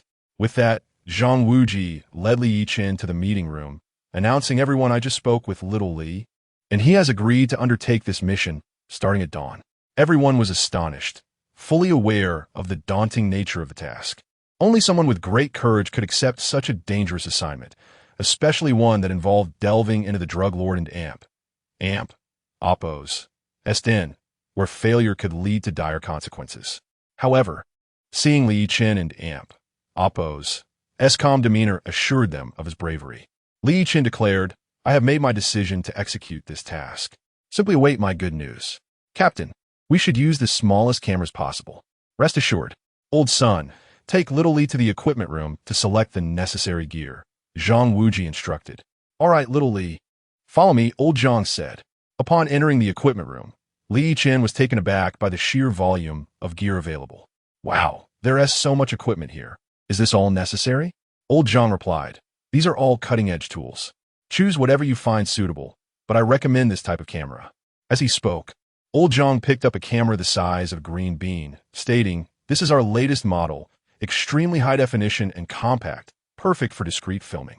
Li Yichen examined it and found it indeed exceptional. All right, I'll take a dozen of these. Old Zhang inquired, Do you need anything else? What about a handgun? Li Yichen responded, No need for a handgun. I'm not accustomed to using one. He preferred his throwing knives, which were stored in the system's prop inventory and were less cumbersome than a handgun. Isn't it just a matter of monitoring them? I only need the cameras. With the equipment chosen, they awaited Li Yichen and Oppo's operation that night. The clock soon struck 2 in the morning. Zhang Wuji dispatched Su Dazue to drive Li Yichen to the drug lord's hideout. Su Dazue halted at the entrance of an alley, stating, Li Ge, beyond this alley lies a courtyard. That is the drug lord and Oppo's lair. I can't proceed further, but under the cover of darkness, you can make your way there. Li Yichen exited the vehicle, affirming, Understood, Dazue. Just wait for my good news. With that, he ventured into the dim alleyway. Meanwhile, Zhang Wuji and the others gathered in the meeting room, their eyes fixed on the large screen. Once Li Yichen installed the cameras, the signals would be transmitted, allowing them to observe the drug lord and Oppo's hideout. Zhang Wuji was confident in Li Yichen and Oppo's abilities, yet others felt a twinge of concern. Captain, do you think little Li can manage? If he's discovered, the consequences could be catastrophic. Indeed, if they catch him, the traffickers will undoubtedly open fire. Zhang Wuji reassured them. Stay calm. You have no idea of little Li's capabilities. I have faith in him. Let us wait and see. He will undoubtedly succeed. Li Yichen navigated through the alley and arrived at the courtyard's entrance. Utilizing the system's radar, he surveyed the interior. The courtyard featured a 2-story building with 5 rooms, all occupied but seemingly asleep given the late hour. 2 individuals were patrolling the area. With a swift motion, Li Yichen crouched and leapt into the courtyard with remarkable silence, immediately installing a camera in the corridor. The large screen in Zhang Wuji's command center instantly displayed a live feed. Zhang Wuji exclaimed with excitement, Excellent. Little Li is inside. Everyone look, the footage is coming through. Soon after, additional feeds appeared, including one from the restroom, where flies buzzed around the camera. The command center fell into stunned silence. Did little Li just install a camera in the restroom? Thank goodness we didn't eat beforehand. Indeed, otherwise we would have lost our lunch. After installing 4 or 5 cameras, Li Yichen noticed that the patrolling guards remained oblivious to his presence. However, entering further would prove challenging with the guards at the entrance. Thus, he resolved to eliminate the 2 traffickers first. With a swift flick of his wrist, he sent forth 2 throwing knives, which struck the guards' throats silently. They collapsed without a sound. The courtyard's cameras captured the entire scene, and those in the command center witnessed Li Yichen's swift actions, though most were left in awe. Was that really little Li? His speed was astounding. Yes, it was too fast to comprehend. Zhang Wuji and Oppo's lips curled into a slight smile. Little Li remains the same. Bringing him on board was indeed a wise decision. This task could only be accomplished by him. No one else would have been capable. At that moment, admiration for Li Yichen began to swell among the group. Chapter 99. Haunted? Inside the house, the drug dealers were sound asleep, utterly oblivious to the events unfolding outside. Their 2 accomplices had been eliminated, yet they remained unaware. Observing their peaceful slumber, Li Yichen had no intention of waking them. Instead, he quietly slipped into their room and installed a camera. Subsequently, he ascended to the top floor, where the drug lord resided. Upon entering, he swiftly set up the camera, approached the bed, and delivered a resounding slap to the slumbering figure. To his surprise, the lord remained deeply immersed in sleep. merely rolling over before dozing off once more. Li Yichen chuckled, remarking, "Goodness, he sleeps like a pig." He then flashed an OK sign to the camera and departed. In the command room, Zhang Wuji observed the feed and exclaimed, "Shaoli has accomplished the mission. I never expected him to complete it so swiftly." "Sudazue, can you hear me?" "Sudazu," waiting the vehicle, responded, "Receive, Captain." "What is the matter?" Zhang Wuji continued. "Shaoli has finished his task and is about to exit. Be ready to pick him up." Sudaze was taken aback, realizing the speed at which Li Yichen had completed the assignment. Indeed, it was Li, the deputy captain, who managed to execute the task without alerting the drug dealers, unlike others who might have been discovered and met a grim fate. Soon, Li Yichen emerged from the alley and entered the car. "Dazue, let's head back." As Su Dazue drove, he exclaimed, "Li Gu, you are incredible. I knew you could do it. You truly are remarkable." Li Yichen laughed, "Haha, let us go home. I'm exhausted and in dire need of rest." In the command room, Zhang Wuji announced, "All right, we have comprehensive surveillance of the drug lord and damp. Oppos, as hideout. Assign 2 personnel to monitor. The rest may rest." Zhang Wuji waited outside for Li Yichen and Oppos as return. Upon his arrival, Zhang Wuji excitedly grasped Li Yichen and Oppos' hand, expressing, "Shaoli, I cannot thank you enough. Without your assistance, this mission would not have proceeded so smoothly." Li Yichen replied with a smile, "No need for thanks, Captain. I'm a bit tired and wish to sleep. Of course, I have arranged a luxurious suite for you. Gao Chong, please escort Shaoli." Gao Chong said, "All right, Li Gu, follow me." The next morning, after breakfast, everyone gathered in the conference room. Zhang Wuji inquired, "So, did the drug dealers make any moves last night?" The duty officer replied, "Report, Captain. There were no unusual activities last night." Zhang Wuji responded, "Good job. You 2 must rest now." "Yes, sir." Zhang Wuji continued, "Everyone, remain vigilant and keep a close watch on the big screen. We cannot afford to miss any information." "Understood." At the drug lord and damp, Oppos, as hideout, he awoke, stretched, and suddenly felt a sharp pain on his left cheek. Upon gazing into the mirror, he gasped, "What happened to my face? Why is it swollen?" Had the events of the previous night not been a dream? The drug lord had dreamed of a fight where he was slapped. Li Yichen, witnessing this on the monitor, erupted in laughter. "Ha, this guy." Meanwhile, still in a daze, the drug lord was interrupted by a flustered subordinate bursting in, exclaiming, "Boss, something terrible has happened." The drug lord, taken aback, asked what happened. "Speak quickly." The subordinate reported, "Boss, go outside and take a look. Our 2 brothers have been killed." "What?" The drug lord rushed outside and beheld the lifeless bodies of his 2 subordinates, each with a crimson wound on their necks. One of the fallen murmured, "Boss, it appears they were stabbed to death. They had been on patrol just before going to bed. How could they be dead now?" It was perplexing. The other subordinates murmured among themselves, "How strange. Could it be haunted? Surely not. There are no ghosts here." As the discussion continued, the drug lord commanded, "Enough. Silence. Here is the plan. Tonight, we intensify patrols. You all bury the 2 in the back mountain." "Yes, sir."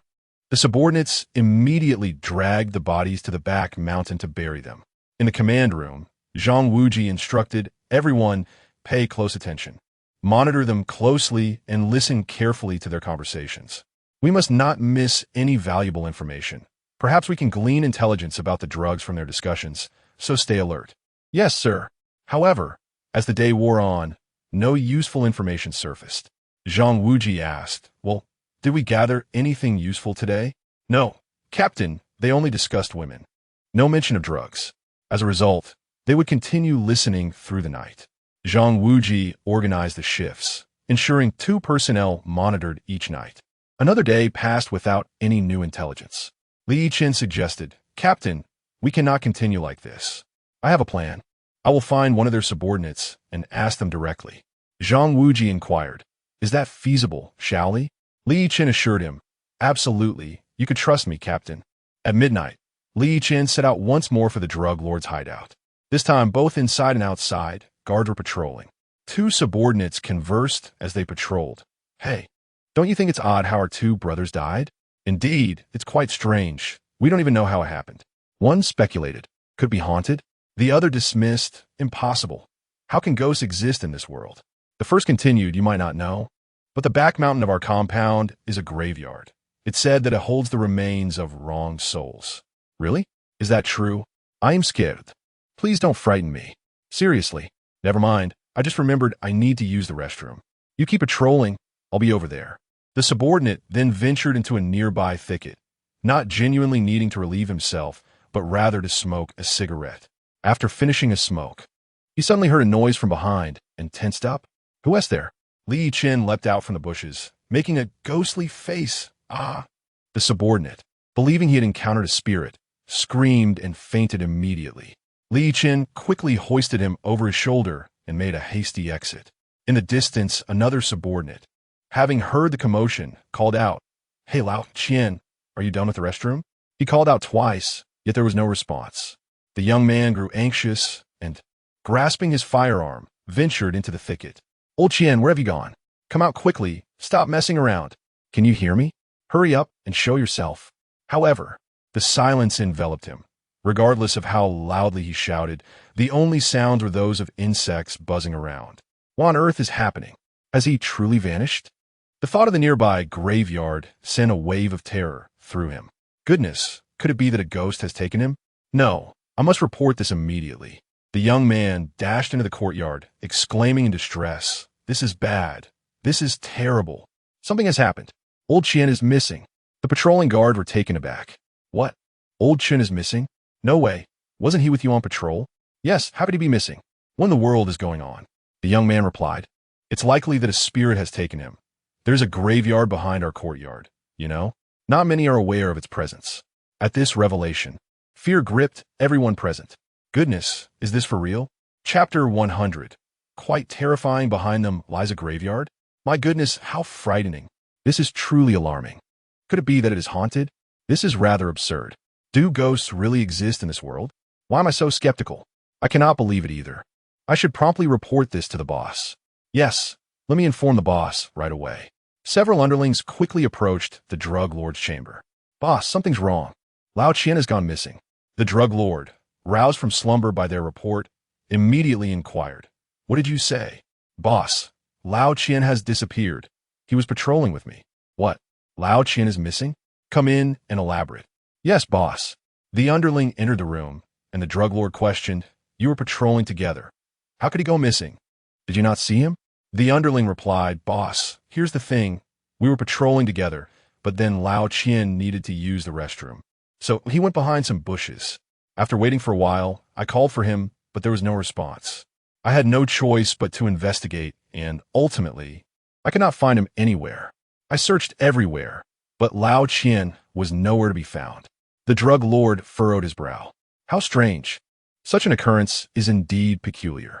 Boss, do you think it could be a haunting? The drug lord snapped. Stop talking nonsense. How could it possibly be haunted? There are no ghosts in this world. Do you understand? But, boss, I heard that there is a graveyard behind our compound. I am genuinely worried. What are ghosts? Will we be in danger? The drug lord retorted, Nonsense. Do not ever mention ghosts again, understood? Understood, boss. All right, gather everyone in the courtyard. I have something to announce. Yes. The underling exited the boss's chamber, and the others quickly inquired, What did the boss say? The underling responded, The boss said it cannot be the work of ghosts and instructed us to assemble in the courtyard for an announcement. Very well, let us gather in the courtyard. The underlings congregated in the courtyard, calling everyone together. Stop patrolling for now. Everyone come together. The boss has an announcement to make. Gather up. Thus, the underlings assembled in the courtyard, awaiting the drug lord's arrival to deliver his message. The drug lord reflected. The morale seems somewhat scattered. Everyone appears frightened. It is indeed unsettling to have someone vanish inexplicably, especially after another was mysteriously killed. I must reassure everyone promptly. Upon arriving in the courtyard, the drug lord addressed the assembly. Brothers, do not be afraid. There are no ghosts in this world. It is likely that Lao Qian merely wandered off. He will surely return in a few days, so do not worry. Furthermore, let us all search together to see if we can locate him. Also, let us patrol the surrounding bushes to check for anyone hiding. Yes, the underlings promptly grabbed their flashlights and ventured out to patrol the surrounding vegetation. Meanwhile, Li Yichen had already carried the drug dealer Lao Qian back to the command room, leaving Zhang Wuji and the others in a state of shock. My goodness, Xiaoli, you truly brought him back. Li Yichen replied, we can inquire about the whereabouts of the drugs from this fellow. Zhang Wuji remarked, but he appears to be unconscious. It may take a while for him to wake. Li Yichen chuckled, fear not, I have a method to rouse him. What method do you have? Li Yichen raised his hand and said, hee, with my palm, of course. Without delay, Li Yichen delivered a series of resounding slaps to Lao Qian's face. Smack, smack, smack. After 4 swift slaps, Lao Qian jolted awake. Who am I? Where am I? Lao Qian, still disoriented from the force of the slaps, saw stars dancing before his eyes. Zhang Wuji and the others stared in disbelief, while Zhang Wuji remained relatively composed compared to the astonished reactions of the others. Li Yichen coldly remarked, listen up, kid. We are police officers, and we brought you here to ask about the location of the drugs. Lao Qian was bewildered. Police? So, it was not a ghost that killed our comrade yesterday, but you? Li Yichen laughed. Indeed, you are quite astute. Lao Qian gasped, you scare me. I thought there were ghosts. Li Yichen continued, enough with the chatter. Tell me where your drugs are hidden. Lao Qian replied, I do not know. I have no idea where the boss has hidden them. Only the boss knows. As Lao Qian spoke, Li Yichen scrutinized his eyes to discern any deceit, and finding none, he said, very well, you are not lying. Lao Qian grinned. Hey, officer, could you possibly let me go? I promise I will never do this again. Please, I beg you. Li Yichen interrupted. Enough with the sob story. Every captured individual recites the same lines. You will dutifully serve your time. Subsequently, Zhang Wuji instructed his men to escort Lao Qian away. Zhang Wuji inquired, Xiaoli, what shall we do next? Li Yichen had already devised a plan. Since only their boss knew the location of the drugs, capturing him might alert the others. Therefore, he decided to stealthily take a few of them each day, knowing that as their numbers dwindled, the drug lord would become concerned about the safety of his stash. Very well, I shall return tomorrow night.